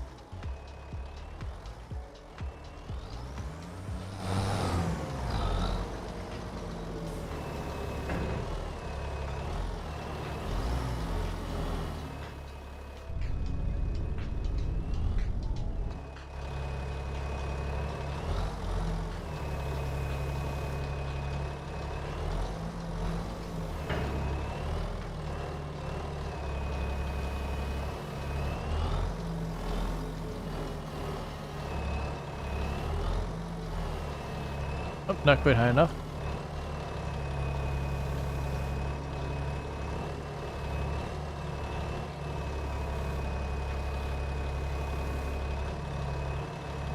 I need you to stop migrating.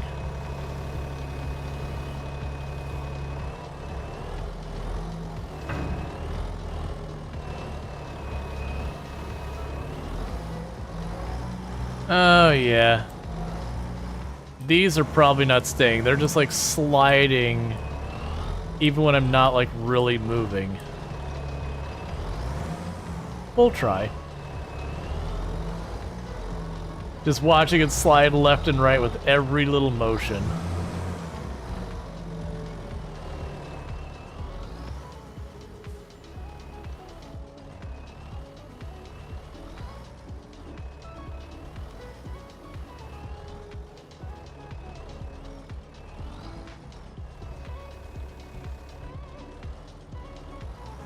Should I probably unstack those? Yes. Am I going to? No. Because that is good enough for government work. Government's like, no, it's not. It really isn't. I get the reference. We're a bit lax on stuff. But also, genuinely, this won't pass government work. Is there a canola processing plant? There is a place that processes canola into oil. I think they just call it like a an oil mill. But it's not strictly canola. It can be canola, sunflowers, rice, olives. You got a good couple handful of crops that you can make oil with. Canola is one of them. I think that's literally the only thing you can use canola for, is turning into canola oil.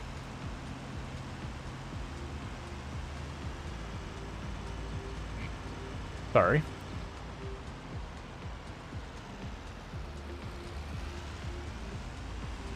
And oil is useful for the processing. Yeah, it's got a couple uses. Like the one I remember is You can use canola with potatoes to make potato chips.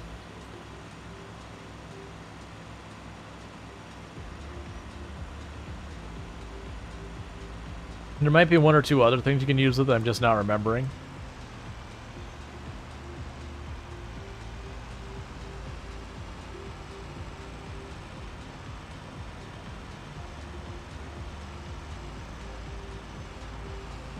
Alright, 1 second. Our harvester is getting full. So I just need to quickly grab this.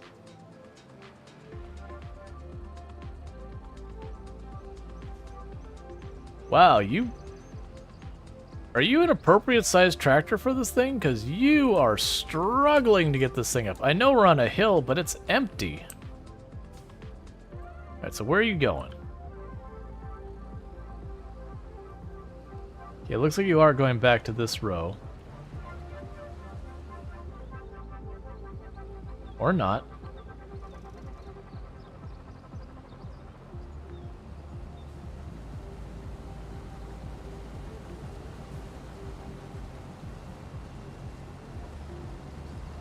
Okay. So we just need to get all the canola we can out of here.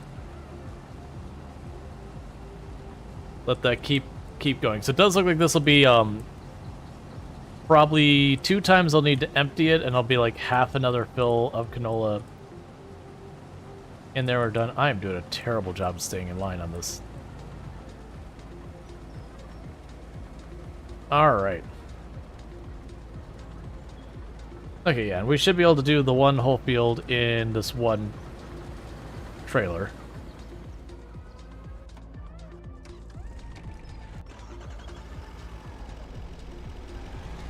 Okay, the next good news is this is the whole stage in one go. I have to do multiple trips on this one.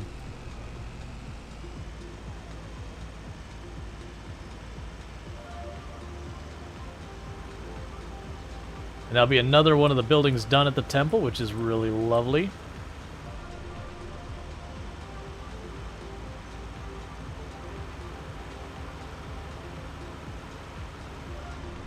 It makes me wonder how ridiculous the museum is. Like, this might be the worst of the two of them or something. But if they're comparable, that's a mess.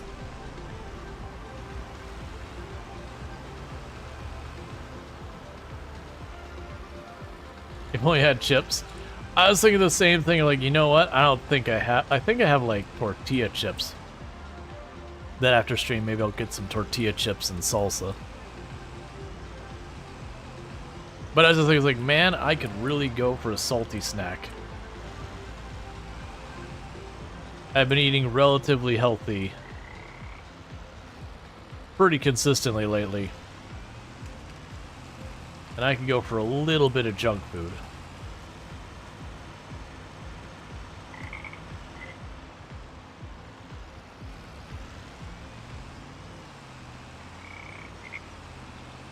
Alright. I'm also not the kind of person who eats lots of junk food. It's just, you know, decent number of meals aren't exactly a balanced diet with my selections. I really like Chinese food and Tex-Mex, and we're talking the Americanized Chinese food, not the authentic stuff. Neither of which is particularly balanced or reasonable. All right. So we've got enough wood beams to cover everything, and we got enough roof plates to cover everything, so we are good there. You're doing your thing. Let's see if there's any contracts that are worth me grabbing that are not the canola. And that is a lot of fertilizer. They're really spread out, though, so I might say no. So what I am going to do is I'm going to borrow this one that's been tempting me this whole time. Because we do have a decent amount of time left on that harvester, because we got the 2 fields to do. So we can let that run while I get this sorted out. And we learned our lesson last time, which is to not take the route that's the short route to this one. This one that's way up here. Go this way, not that way. The north route, they have like trees like literally growing in the path. So getting through there, you can do it, but it's not easy. We kept getting like caught on branches and all that. Brazil route seemed like we had more enough space to do whatever we needed to. Give yourselves an extra 20,000.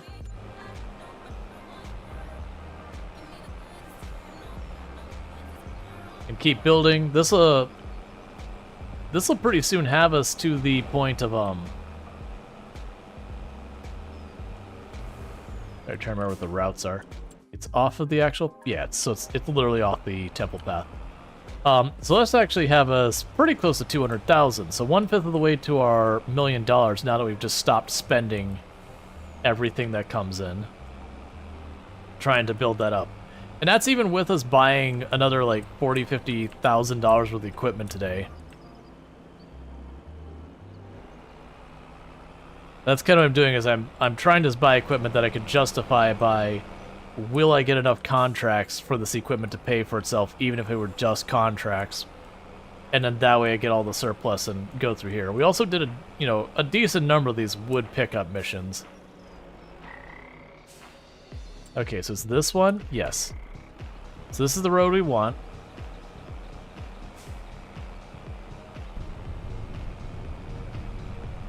And usually when I'm driving through the trees, I'll switch to first person just so I can actually see what I'm doing without the canopies blocking.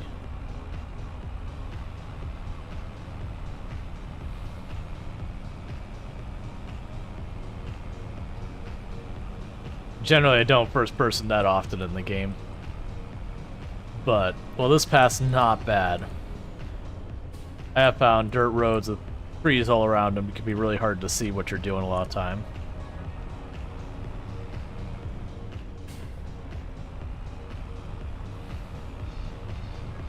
Alright.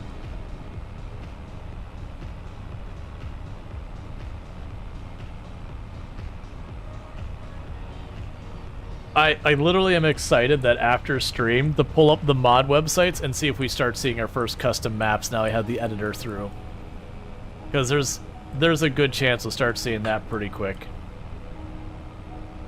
I'm willing to bet a lot of the earlier maps are going to be like the kind of slapdash really quick ones that people put together, so not much interesting elevation. More in the like flat, empty area with a couple buildings and some trees on it kind of stuff.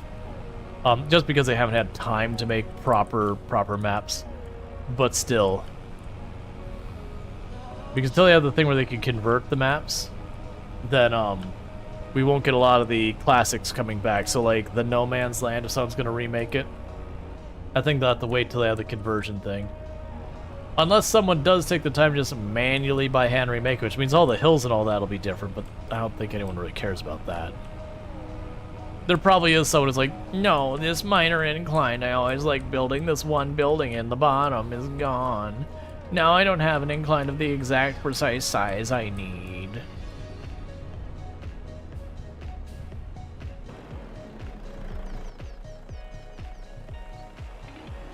Yeah, no, I saw that one, Fuji Thor. That was, I mentioned earlier in the stream that the thing that's impressive about that map is they haven't been using the editor. They've been using other tools to make that happen.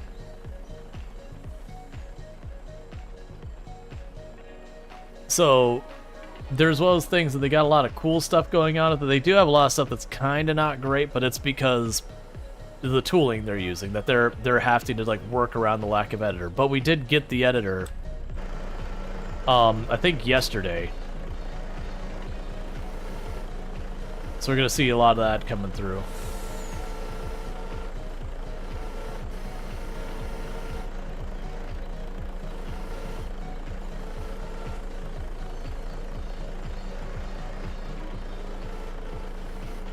What? There you go.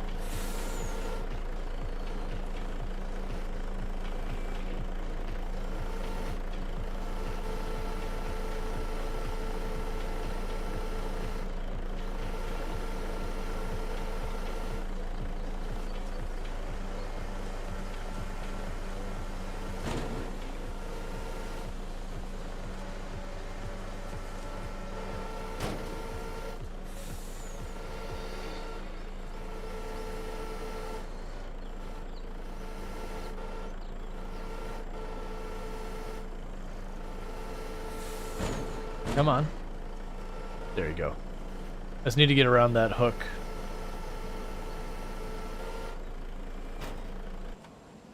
Alright, and you were almost full for the second round.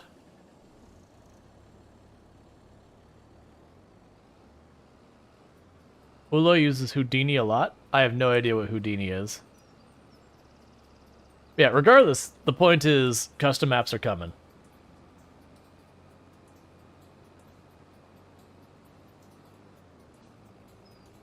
And that's been like...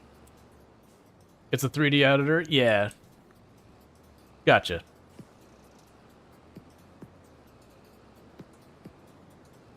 But yeah, regardless, it's one of those things that, like, we got the custom maps coming, so that'll be good. With the editor, you're also starting to get, like, literally the editor came out, and I started looking at the mods showing up on the, you know, third-party websites and all that, and they were just getting tons of them. Now we can, then grab, you know, 3D model, import it, slap some textures on it, that kind of thing. Now that they've got all that ability to just do that straightforward without having to jump through a bunch of hoops. So it's been pretty good to see the mods start rolling in faster. But that said, I want to finish the temple on this map. I think for the dare drop, if it comes down to it where, like, I've got the temple done and we're just trying to rush that so we can start a Survivor Man map. Oh, this is literally trying its very hardest to get up this hill. I know I'm blocking you. This tractor they gave me was not enough. Your stomach is swelling, don't eat 3 pounds of crab? No.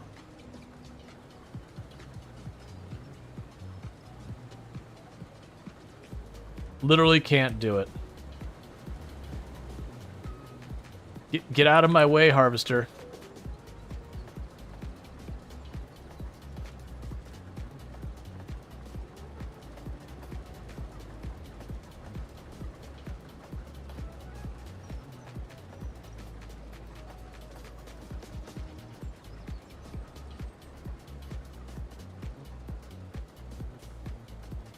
Yeah, for the record, this is the one the contract gave me. This is not my choice to get the tractor that's like, oh, this is a tractor I want. It's, oh, not strong enough. The contractor's like, yeah, that one will cut it. It's probably okay. What could go wrong?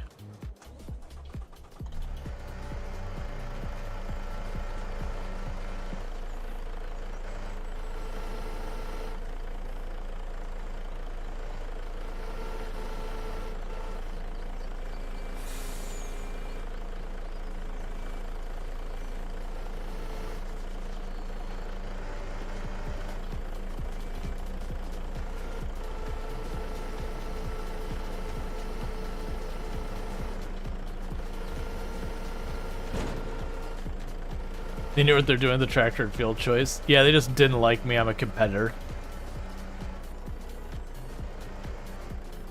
So they deliberately gave me, like, really awful equipment so that hopefully I'd botch the thing and they would just hit me for the full volume of whatever I didn't do.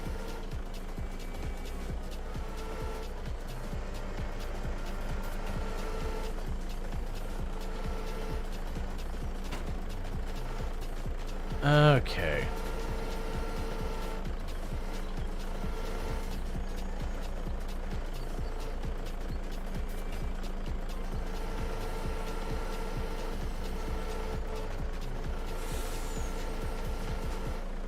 And we've got you up here.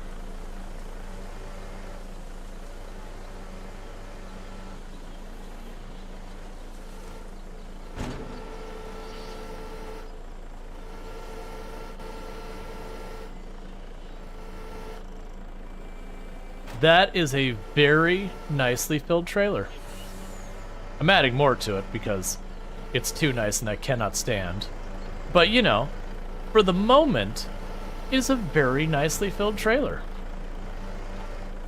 I know how I want to approach this. Let's grab this one over here first. Because I might be able to get 3 with this. Oh, also, before I botch it, strap the mill in.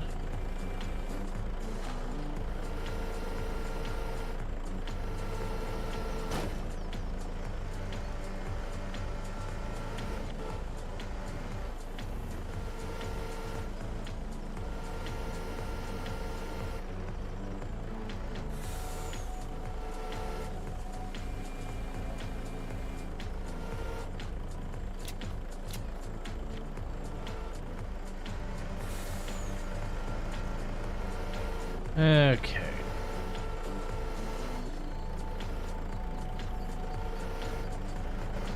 Oh, I didn't realize you're that far down already.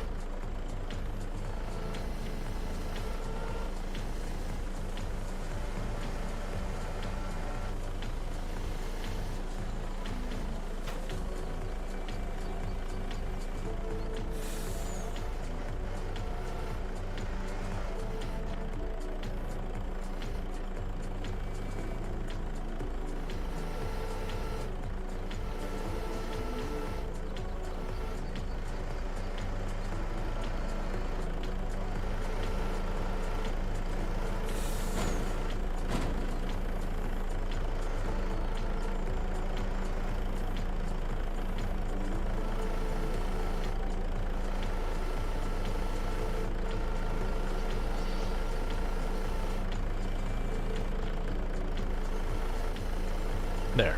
It's like not settling down. It's like, no. You are definitely settling in there. We are not dealing with this. So the problem is these little ones that are up here by themselves. Those aren't gonna let me grab groups of them. These three. I'm gonna see if I can nudge it to the left. I'm not confident in that. That'll do. Then go over here.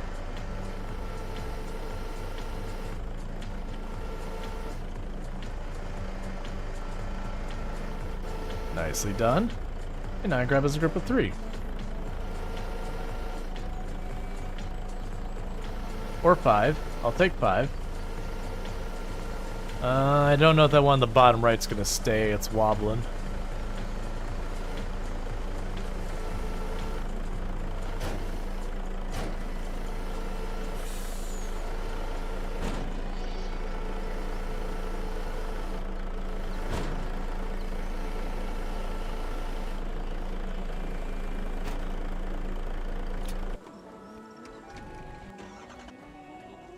Okay.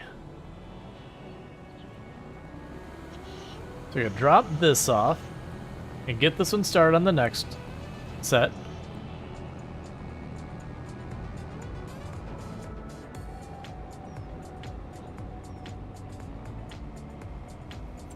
Okay, and the next field is down here. So the next field's a small one, it's just down the road.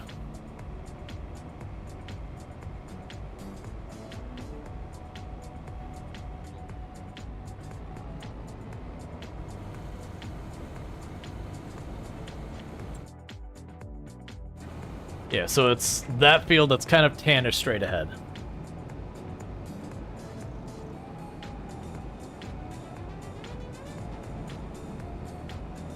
They'll use it to make the maps and imports it into Giant Editor somewhere, somehow. Probably a some way to like load in objects for terrain, because there's a whole lot of tools there. I was actually pretty impressed by the Giants Editor. Like, don't get me wrong, it's got some rough edges, but considering it's a made-in-house tool that's just handed out to people, it's got some pretty slick stuff. Like, I mean, it does comparable to a lot of, like... They give a lot of applications that have, like, their own fully built 3D editor as their main product that it felt reasonably comparable to. Like, don't get me wrong, I wouldn't want to edit a model in it or something. But for what it's doing, it seems pretty good.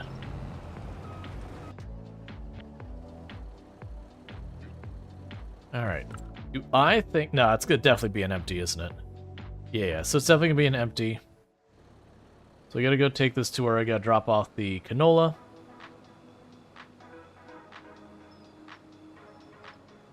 And once we drop that off, we can bring it back over to that field.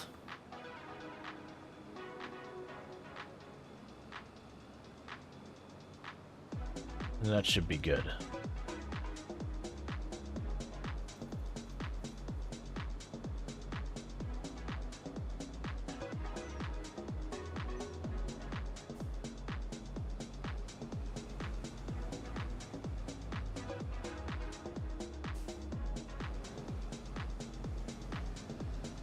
And then we can go and get our truck out of there pretty soon, which shouldn't be too bad. I think we'll end up finishing these contracts not too far apart from the wood contract. Because I'll drop this off. That'll probably be about ready for its first empty. Then we can go back to the truck picking up the wood. Most likely I'll finish that up, and I'll probably get pretty close to delivery when I finish up the second fill up, and then we'll probably be good. I mean, that thing's actually plowing through that pretty fast. It's already 18% just about. But I do also with the wood, I only have like 5 or 6 or so logs, so after maybe a little bit more, like 10 logs, it's mostly done. We're over 2/3 done with the log pickup. Oh yeah, that's a tiny field. Yeah, it's gonna get done relatively quick. But I don't have enough room in here for the canola from that. Alright.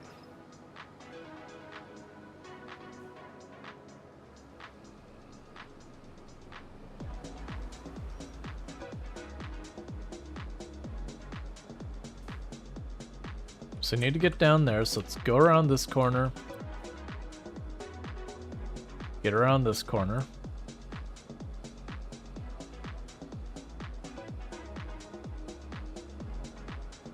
Straight onto the other side, drop this off at the oil mill, then get the truck back into position for emptying out the next load.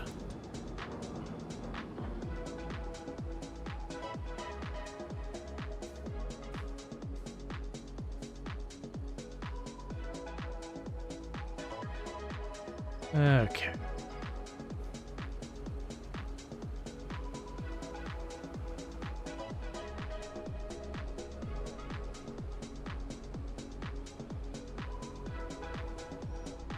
But yeah, no, I'm really looking forward to starting to build up our own map.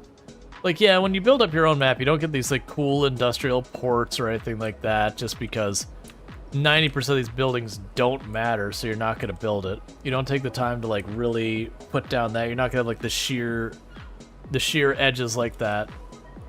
I don't care. Oh, that's actually where I can turn that in. That's fine. We'll just loop around the block.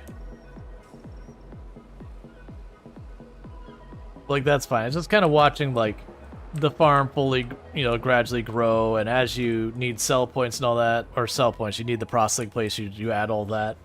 And so it slowly does become like an actual proper factory kind of thing.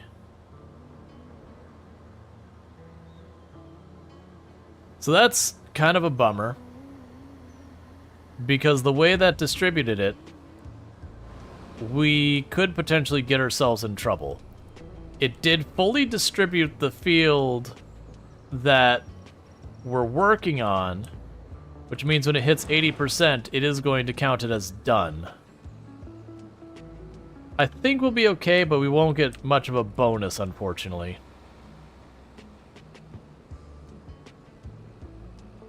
It's alright.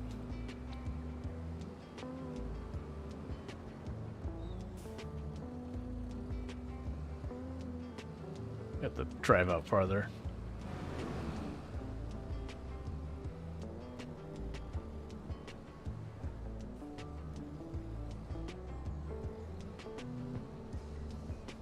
Please go around me.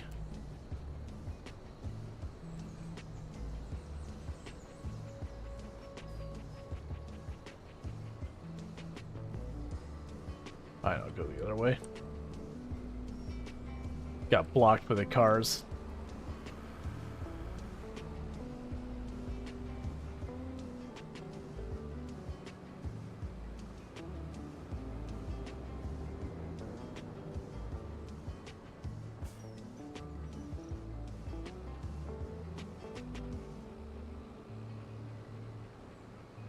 I kind of hope one of the ways to alleviate some of these...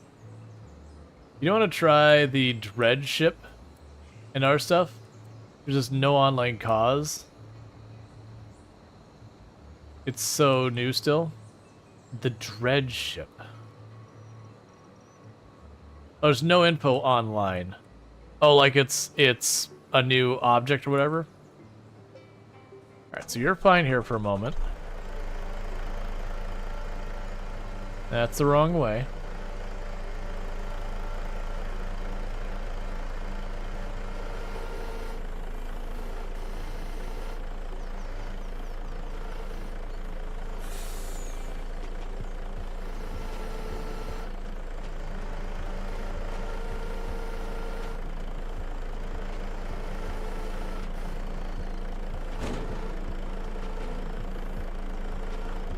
So yeah, in review, you think there's a dredging boat at the cement factory? Oh, interesting.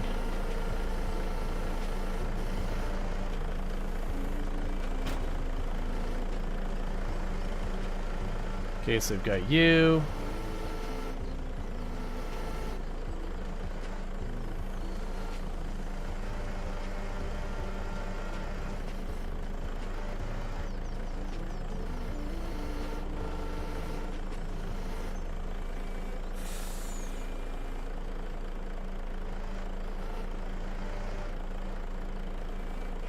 There we go.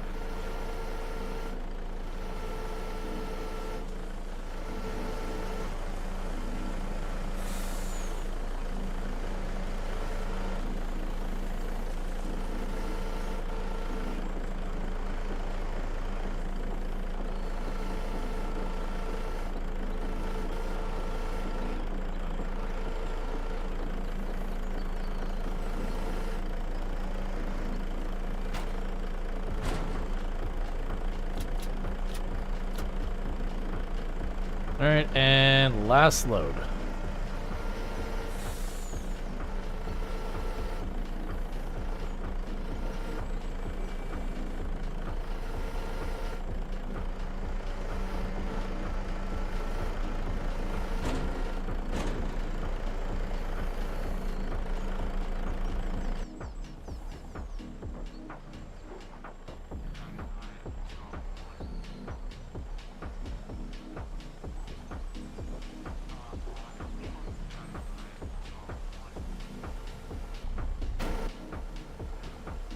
Alright, so we've got that all picked up.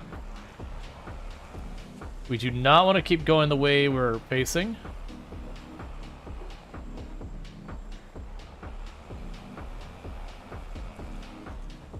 Because the way we're facing there, you can't really get to the through the path with the way the branches are all sticking over.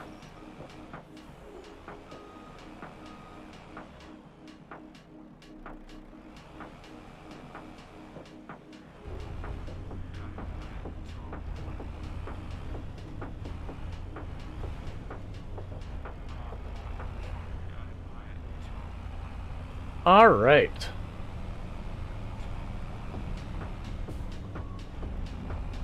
So I just need to go back the Temple Road, work our way back. Pretty soon I'll have to hop back over to empty out the harvester. There's our queue.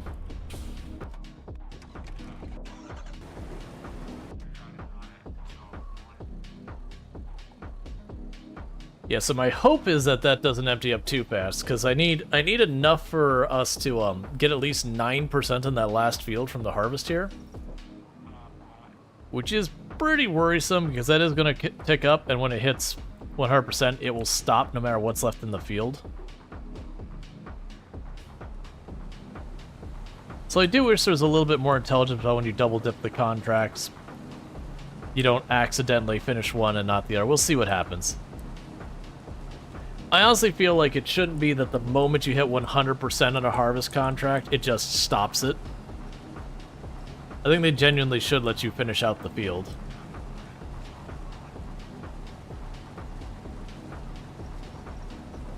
Like maybe make it so it like doesn't auto-complete the field or whatever.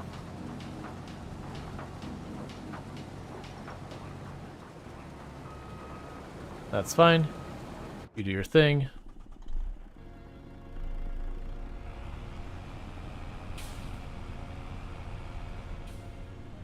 Alright, so we just need to get to the sawmill now.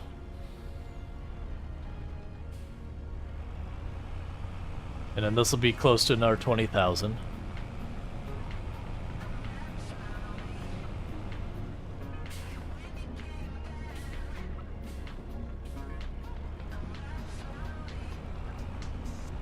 Alright.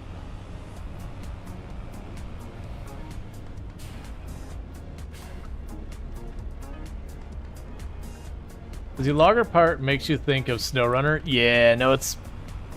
The only thing not SnowRunner-esque is, like, there's no spinning tires kind of thing where you dig up the ground and deal with all that kind of stuff. Like going up these hills where we just be tearing up the ground and needing to like use the winches to try and pull them forward.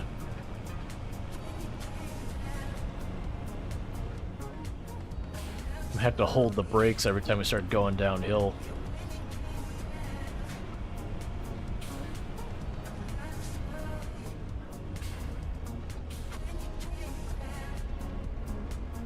Because you're getting stuck in a big mud pit and then you have to fight stay upright.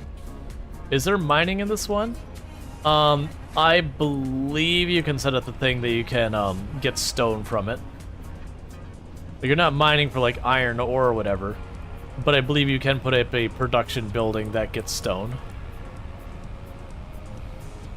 I'll have to double check that. Let's see, is it odd for Farm Sim to build your house, can train horses, and can get oil rigs? I don't think there's oil rigs. Alright, no problem. You take it easy. Thank you for dropping by and you sleep well. I could be wrong, but I don't believe there's oil rigs in this one. Not without mods.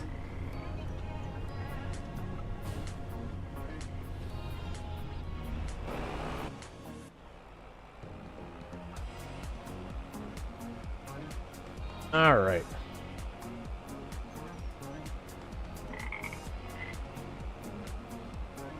It's almost like we're carrying a lot of weight that I'm just sending it, and it's really struggling to get up to speed. Other than when we're entering those turns and I get scared because we're pretty heavily loaded and top heavy, and we're also in that kind of situation that I could probably pick it up with a forklift, but it's probably going to fight me to do it.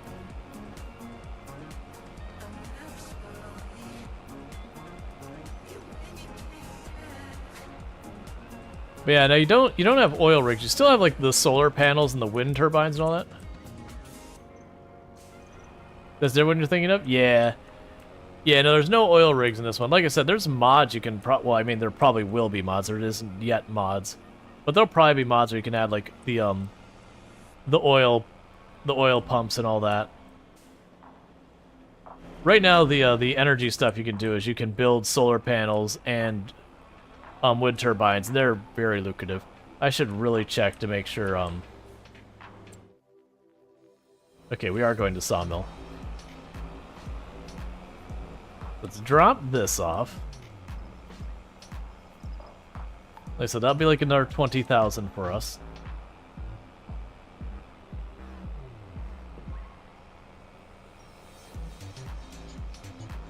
Yeah, there's oil, but not that type of oil. Yeah, no, we have like canola oil and olive oil and that kind of thing. A very different oil.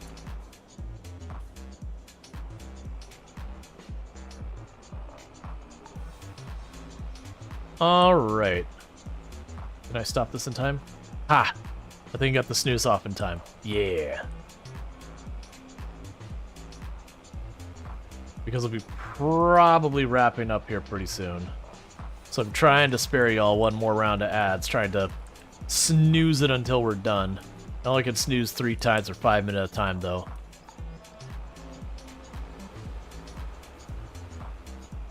I think I can. I think I can. It's right there.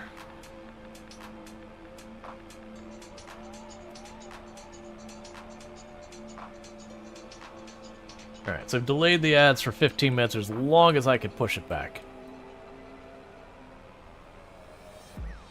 And this time, I do apologize for everyone here's last night and my fail raid that I sent to the wrong place. But you didn't go anything like terrible, it just didn't go anywhere useful. I typoed a name. It's been a long time since I've done that. Usually I check to make sure the icon is right and everything, but just sleepy brain was sleepy. Didn't go in through and verify. Which like makes me feel bad, one, for sending everyone to the wrong place. And it also makes me feel bad because it's been really nice to, you know, support another creator that's excellent. Okay, so yeah, you can't do any more. So go grab whatever we... Oh, the good news, we didn't hardly miss anything. Yeah, it happens. Yeah, no, it's it's usually the thing you do is you type in the name. Like genuinely, if it wasn't for the UI always picking up spaces, that I'd copy paste the name a lot of time. Sorry, and I usually do. But in a lot of cases, I will just type in the name. I'll make sure that the icon is correct, and then write it through. That time I just didn't check the icon correct enough, and it was one of those things. I think like both icons were like blue or something, and so my eyes were just like, "Yep, that's right," and moved on, and it was not right. Okay, so we can sell the last of this canola oil, or like the canola, not oil, the canola to the oil mill. Where's the place I'm going? There you are. And with that, that'll be those two contracts done, which will be another like 10,000 bucks, which will be good. Getting ourselves that much closer to where we're looking at. Still no sales we care about. But the good news is the next in-game day for next stream when we go to do it, that is harvest time. For not only the stuff that I'm growing, but a lot of stuff. So I do think I'm going to learn my lesson for the last time. And with, how much rice and how many different things that we want to do, where we do like the rice, the refilling the water, and all of these other things. I do think I am going to take the time to set up that one field with the green beans. It's worth 18,000. We're going to go ahead and start that contract and just let that run because it's just very slow. But with the 18,000, that should pay well. And that'll be good news.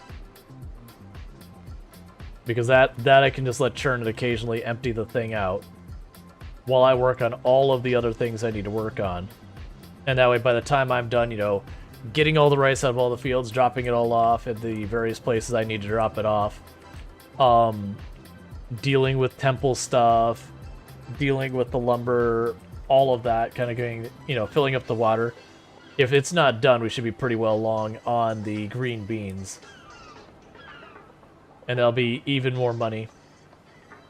So we should absolutely break 200,000 next in-game day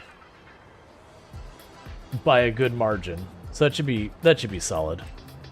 It might take some of the easier harvesting ones we can also get those done. It's like any wheat or oats or barley or canola or whatever else.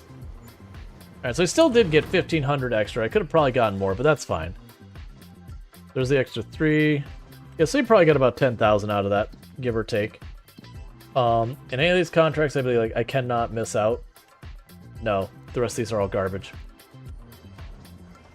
Alright, so what I'm going to do is just to leave things at a good place. Any of these going to shut down if I don't deal with them today?